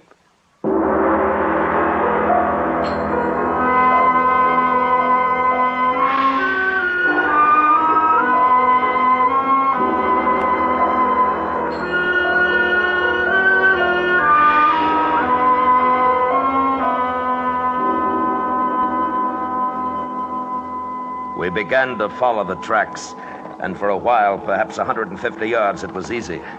And then the thing made a leftward traverse down a deep slope. We could see the prints clearly, angling with a sidestep, as sure-footed as a mountain goat, except that it was walking on two legs. This way, Paul. Take it easy, Alan. It's getting steeper. Boy, that thing sure can climb. Hold up. Alan. I think Hold it! And he dropped out of sight over the lip of the crevasse. We weren't roped together. I got as close as I dared to the edge. The loose snow crumbled away from my outstretched body. And I looked down into the blue-black darkness below, falling away into nothingness. He was gone. Finished. All I could think of was the noise he'd made when he went over. Surprised, angry, then silence. The crevasse might have been 500 feet. Or 5,000. Snow started to fall again. Big flakes this time and wet. I stood up. And across the gap 20 feet away, I saw the tracks of the thing, continuing on and away until they became lost in the blank whiteness of the glacier. It had jumped and landed still upright on the opposite side. I went back to the base. And an hour later, Frank and Nassang returned. I told them. And we were quiet for a long time. Then... Paul, are we going out again tomorrow? Why not? I just wanted to. We should go back. It is an omen. I tell you, he was going too fast. He didn't have a chance to see the crevasse. That's not an omen, it's bad sense. Metokangmi cannot be caught. We'll catch him. But there are only 3 of us. If we had a few more men... I tell you, the thing was so close that if we'd looked up at the right time, we'd have seen it. You think I'm going to give up now? Next time we'll get it. There was no chance to get Alan out, huh? No. You think if we went back... Listen, you think I don't want to? He's gone. I tried, but he's gone. Okay. Oh, okay. Wish that wind had let up. Maybe by morning. We'll try again tomorrow.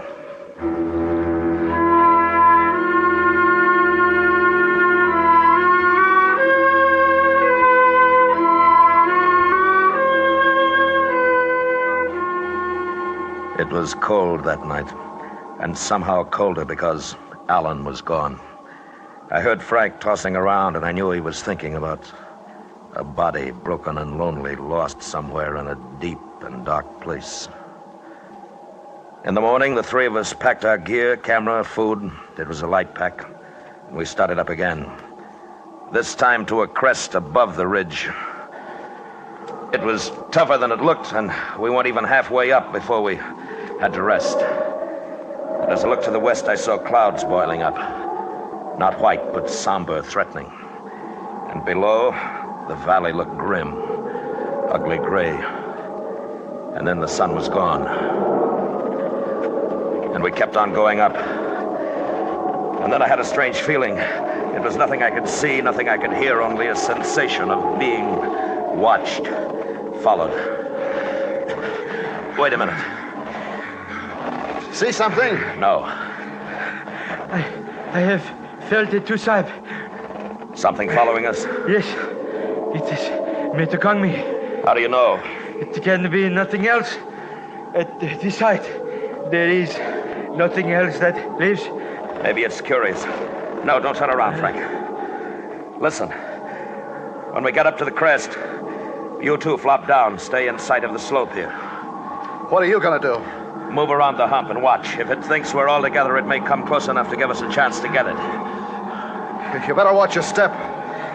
It looks nasty. I will. Now, come on. It took us another 15 minutes to get up to the crest, and then Frank and Nassang hunched down to rest. They were in clear view of the slope we just descended. I moved back out of sight and made my way toward the hump, which backed a long shelf on the north side of the crest. In a couple of minutes, I lost sight of them and of the slope. The wind had increased, and the clouds had spread now to become an iron gray canopy over the mountain. It was getting colder again. I don't think it took over 5 minutes to reach my lookout point. And when I did, I had a perfect view of the ground we'd covered. There was nothing there. The men were out of sight. And I waited. A minute. 2. There was nothing. Until...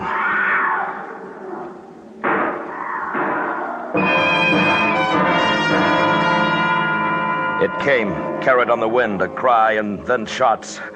I scrambled back to where I'd left them. And when I got there, Frank was lying on his back.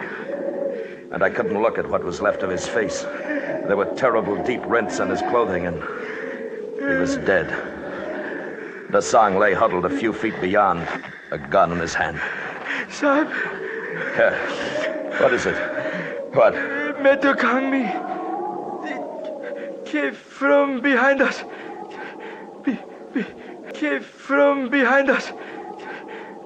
Before I could draw the gun, it killed, and it sprang at me. It is strong, Sahib, with the strength of 10 men. All right, can you sit up? My leg, it struck at me, my leg broken. I shot at it, but I missed. It jumped away and was gone. Okay. We'll have to figure out a way to get you down. We were 4 hours from camp, and with Nasang practically helpless, it could well be 4 days or never. I buried Frank where he was lying, then began to work down the slope. Nasang was in great pain. He half slid and crawled as best he could. That part of it wasn't too bad. Then we were at the bottom, and there was a ledge to climb. It took well over 2 hours to do that, and we still had 3 miles of difficult terrain to cover. The stops became more frequent. Sahib, leave me here. Go back.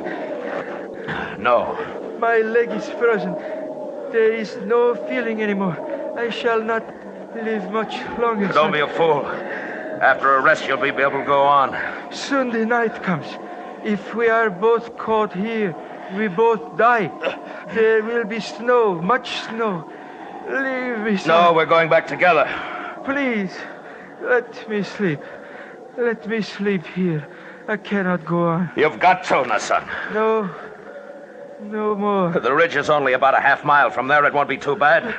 No, let me stay. Nasan. Let me sleep. No, come on, Nasan.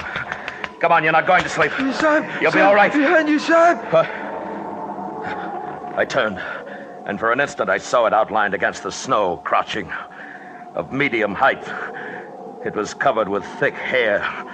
The face was reddish and bare, a semi-human face, and it was not an ape. The thing made a tremendous leap and was gone, but I'd hit it. I knew I hit it. Takangmi, that was he. Did you kill it? No, I don't think so. Then it will be back. It has tasted blood. You must leave me. No, get up. Get up, come on. Let's go.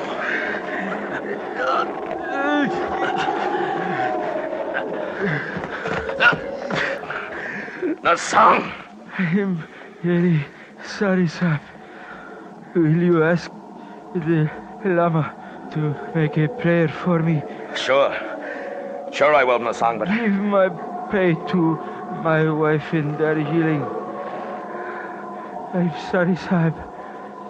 I die. Nasang?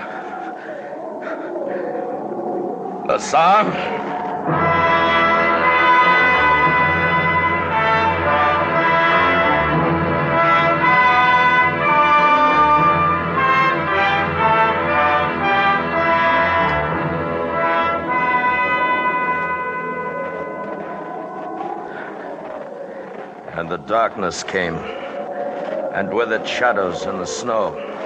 Every hillock, mound became the thing, motionless, waiting. In my mind, I kept seeing it, its long arms, powerful, and the dreadful claws it must have possessed. I carried my gun in my gloved hand, but I knew that I couldn't fire it unless I was barehanded. And that meant my hand would freeze to the gun. And then suddenly I felt myself slipping.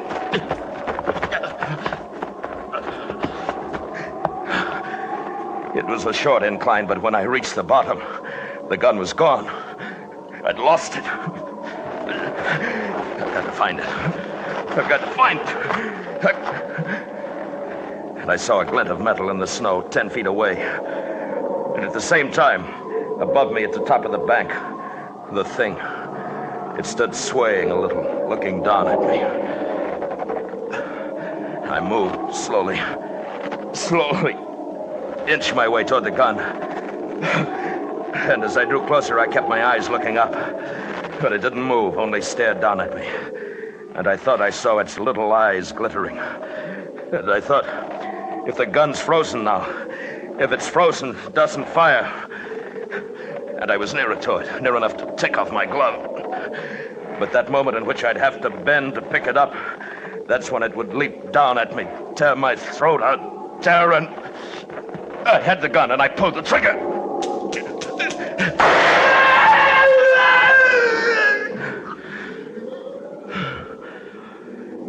And it lay there, strange and terrifying, its blood staining the snow.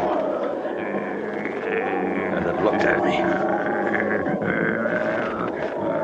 Looked at me until the sound died away.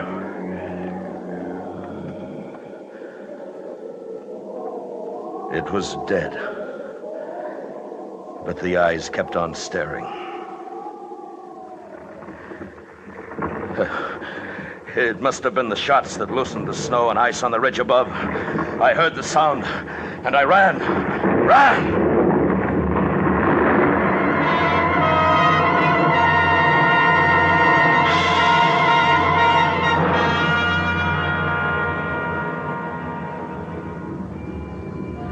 It passed me and swept on down toward the valley, the thunder of it dying in the distance.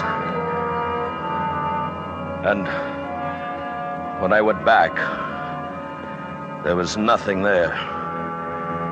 It was buried somewhere under tons of snow.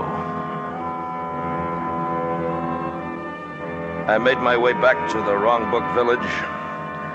I don't remember how. I didn't remember anything for 2 weeks after. But I'm alive. And I'm not going back there again. That's all I know. Or want to know about the Abominable Snowman.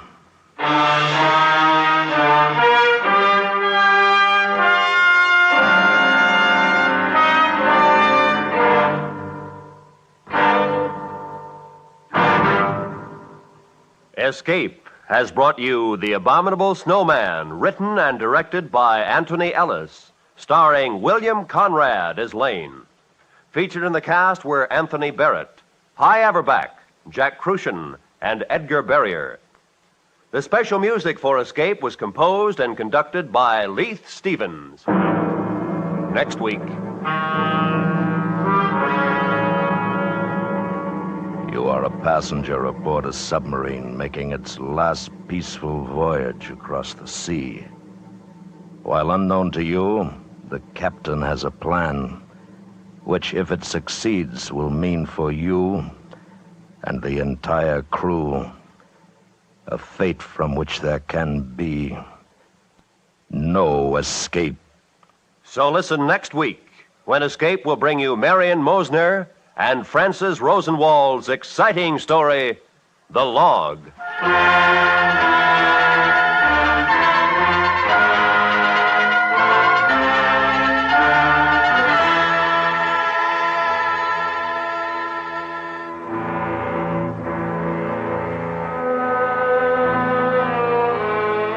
You're headed in the right direction.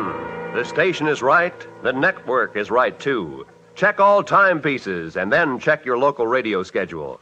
Let's have no slip-ups. Everybody wants to hear the Jack Benny Show right from the beginning when it returns to CBS Radio tonight. This is Roy Rowan speaking.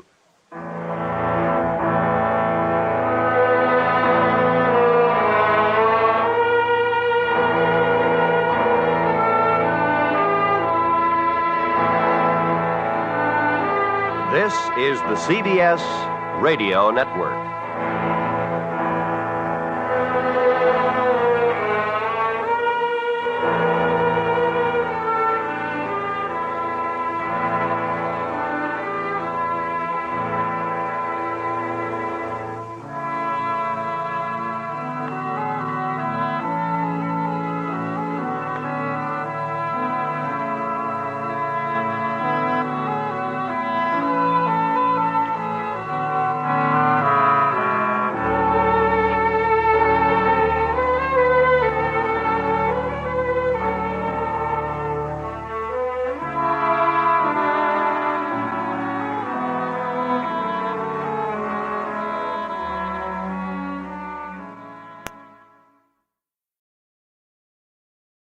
This is Escape Radio speaking, with our thanks to the fine folks at CBS. And now, ladies and gentlemen, a little challenge for true fans of adventure radio.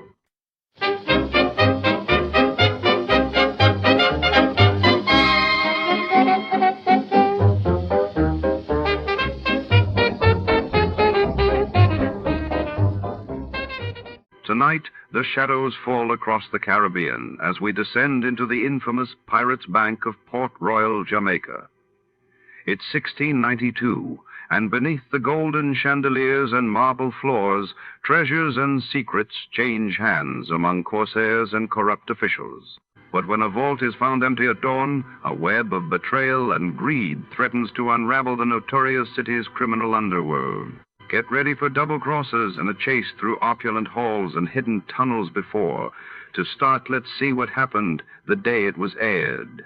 It was February 10, 1955, and that day the world watched as the Soviet Union declared the completion of the Trans-Siberian oil pipeline, while in London, Queen Elizabeth II inaugurated the new terminal at Heathrow Airport, marking a new era in air travel.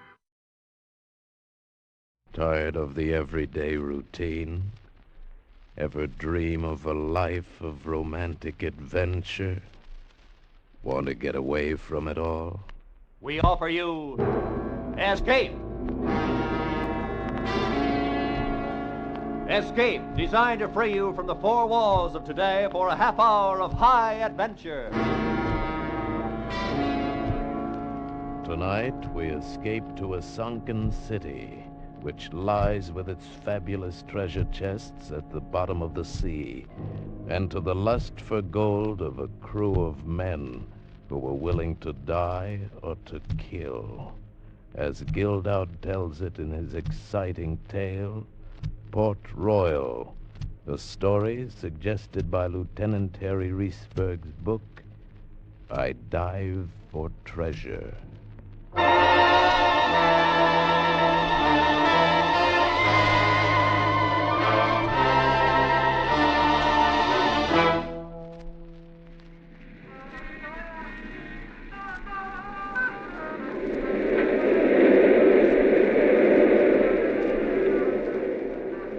Can't you get anything else on that radio? I happen to like that particular number. Well, like it somewheres else. I just might do that. Oh, no, Crystal, I didn't mean it. I guess I'm just jumpy tonight. Here, come on, have a drink. Of that stuff? No thanks. Well, pardon me, Lady Astorbilt. We're just fresh out of Napoleon brandy. Huh, aren't we just? Look, you got no beef coming. When I had it, you got it. The works. And when you didn't have it, you took it from me. Hucked the diamonds, sold the mink. So you'll get 'em back. Something's got to turn up. It should be you, dead. Look, baby, don't do me no favors. The door's not locked, you know. I know. And I think I'm going to walk through it right now. Oh, no, wait a minute. It's a break for you, Danny. Now you can keep the room single rate. Where you going? I think Benny can still find me a place in the line over at the Flamingo. You wouldn't. Just watch me. All right, go on. Kick a guy when he's down. Walk all over him. I should have known you was that kind of broad. You did. Let her go, the tramp. She's like the rest of the crumb bums. When you're up, you're Danny Quinn, everybody's friend. When the horses don't run your way, you're nobody. Let her go. Hadn't always been like it was that night. And it would be different again. How soon, I wasn't sure when a fist landed on my door. A fist that was made from the hand that had jimmied some of the best windows in New York. Hey, Danny, it's Carl. It ain't locked. What's on your mind? Hi, Danny. Hey, plenty. Where's the broad? She took a powder. Permanent? Looks like. Oh, well, you're better off. Maybe. Hey, look, I picked up something pretty good tonight, I think. I'm not in the market. Oh, now look, Danny, this don't mean a thing to you till I get through talking. Now listen to me, will you? Now, this could be worth anywhere to a couple of $1,000,000. Look, Carl, get off it. Whatever it is, get off of it. All right. Now, you probably never heard of a guy named Fletcher Travis, because you never get past the page with the race results. See what I mean? Me, I'm different. I case this town through the papers. I keep myself up on what's going on in town and who's in town and how I can get to it. Now, look, this Travis made himself a lot of dough breaking into sunken boats. You understand? He's what you call a deep-sea diver. Yeah. All right, you was a sailor once. You ought to know. Let me see that thing. Yeah, sure. So, I read up what he was up to, and then this afternoon I went to the place where he's giving a talk, see? Now, it's a sunken city down near Jamaica. The island, not the track. And they call it Port Royal. There's warehouses down there with gold by the ton. Travis was all ready with a boat to go down after it, leaving tomorrow. You believe all that? Well, sure I do. Anyway, he holds up this chart and says, "This is the pass key to get him in." Or something like that. So I tail him back to the hotel, I make his room number, and go in while he's eating his dinner. Well, he's got a lot of books there, history books. It's all true, Danny. I ain't kidding you. Now, this is a place for them old pirates. So, anyways, an earthquake or something spilled into the water. You understand what I mean? All in one piece, intact. And that stuff is there. Now, we got this chart. That's the key. What do we do? Frame it? Look, you was in the Merchant Marine, wasn't you? So you head it up. Now, I got a fur shop staked out that'll get us the first money. Then we buy a boat, get ourselves a diver of our own, and we go after this haul ourselves. You know, you got something, Carl. Hey, behind you in the dresser, top drawer. See if my seaman's papers are there. Okay, Danny, okay. Where are they? I don't see them. Right in the back. Huh? There! Oh! You little jerk.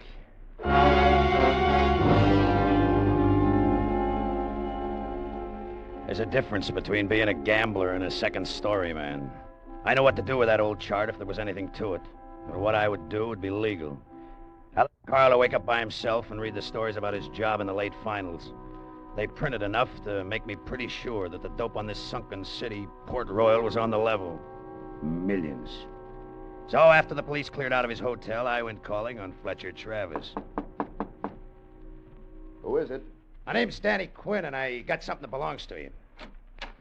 Danny Quinn? Yeah, that's right. I was with some friends slumming in the Bowery. I read about you in the papers, and when I heard this guy talking about you and a chart he'd just stolen, well, there it is. Well, come in. Well, I can hardly believe it.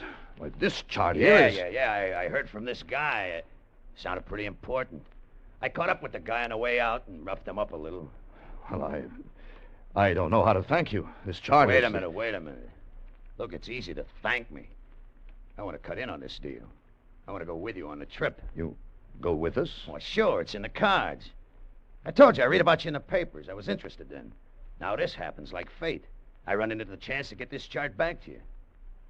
Look, I'm important to you. Very important. Well, I realize what I owe you, but a salvage Look, voyage I got the answer very... to that one, too. I was in the Merchant Marine. I'm a real deep-water sailor. I can't swim. Now, could you have made it without me, Travis? No. I guess I couldn't.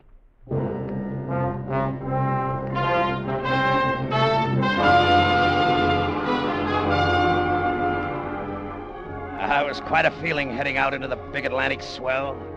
The rigging sang. The deck beneath me took an angle to port, and it rose and fell. For a second, my imagination took a turn. I got a picture of Danny Quinn standing on another deck, wearing earrings, with a cutlass or two and a brace of pistols in his belt. Danny Quinn sailing out after a pirate treasure.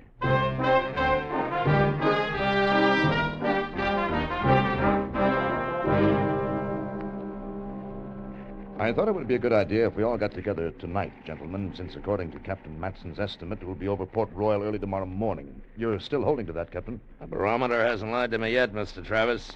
Tells me this weather's holding. That means we should drop anchor an hour or maybe two after dawn. Good, good. Then it's time to look at the chart that Danny recovered for us. There. The city of Port Royal, submerged. After a geodetic survey made by the British Navy, 1826. Now, look here. See the sudden jump in fathoms along this line, right here? Yeah, I see. Shallow here and deeper here. Yeah, that's right. It's a fault line that buckled when the city was destroyed by earthquake. This section sank and this section lifted. Now, see here? A point of reef, rock or coral that shows awash during low water. Yeah. Well, I've oriented this chart with the old maps of Port Royal before its destruction. Now, that point of reef is no more than 90 feet from the edge of the warehouse section. That's right out here. Are you sure of that? Well, sure as I can be. What made me pick that night to go to the Bowery? You couldn't ask for a better landmark. Well, no, it's more than a landmark, Captain. It's a mooring. We get a bow hawser on the reef point, back off 90 feet, drop the stern hook, and we're anchored right over the front doors of those treasure houses, 30 fathoms down. When you've gambled for a living as many years as I have, you develop a set of nerves that do pretty much what you tell them. But when I realized what that old chart meant and how close we were to all that loot, my poker face flew right out the porthole. They made jokes about Fort Knox and the Vanderbilts. We slapped backs, had a round or two, and then we hit our bunks. But I'll lay you 10 to 1 that all of us did our dreaming wide awake. I know I did.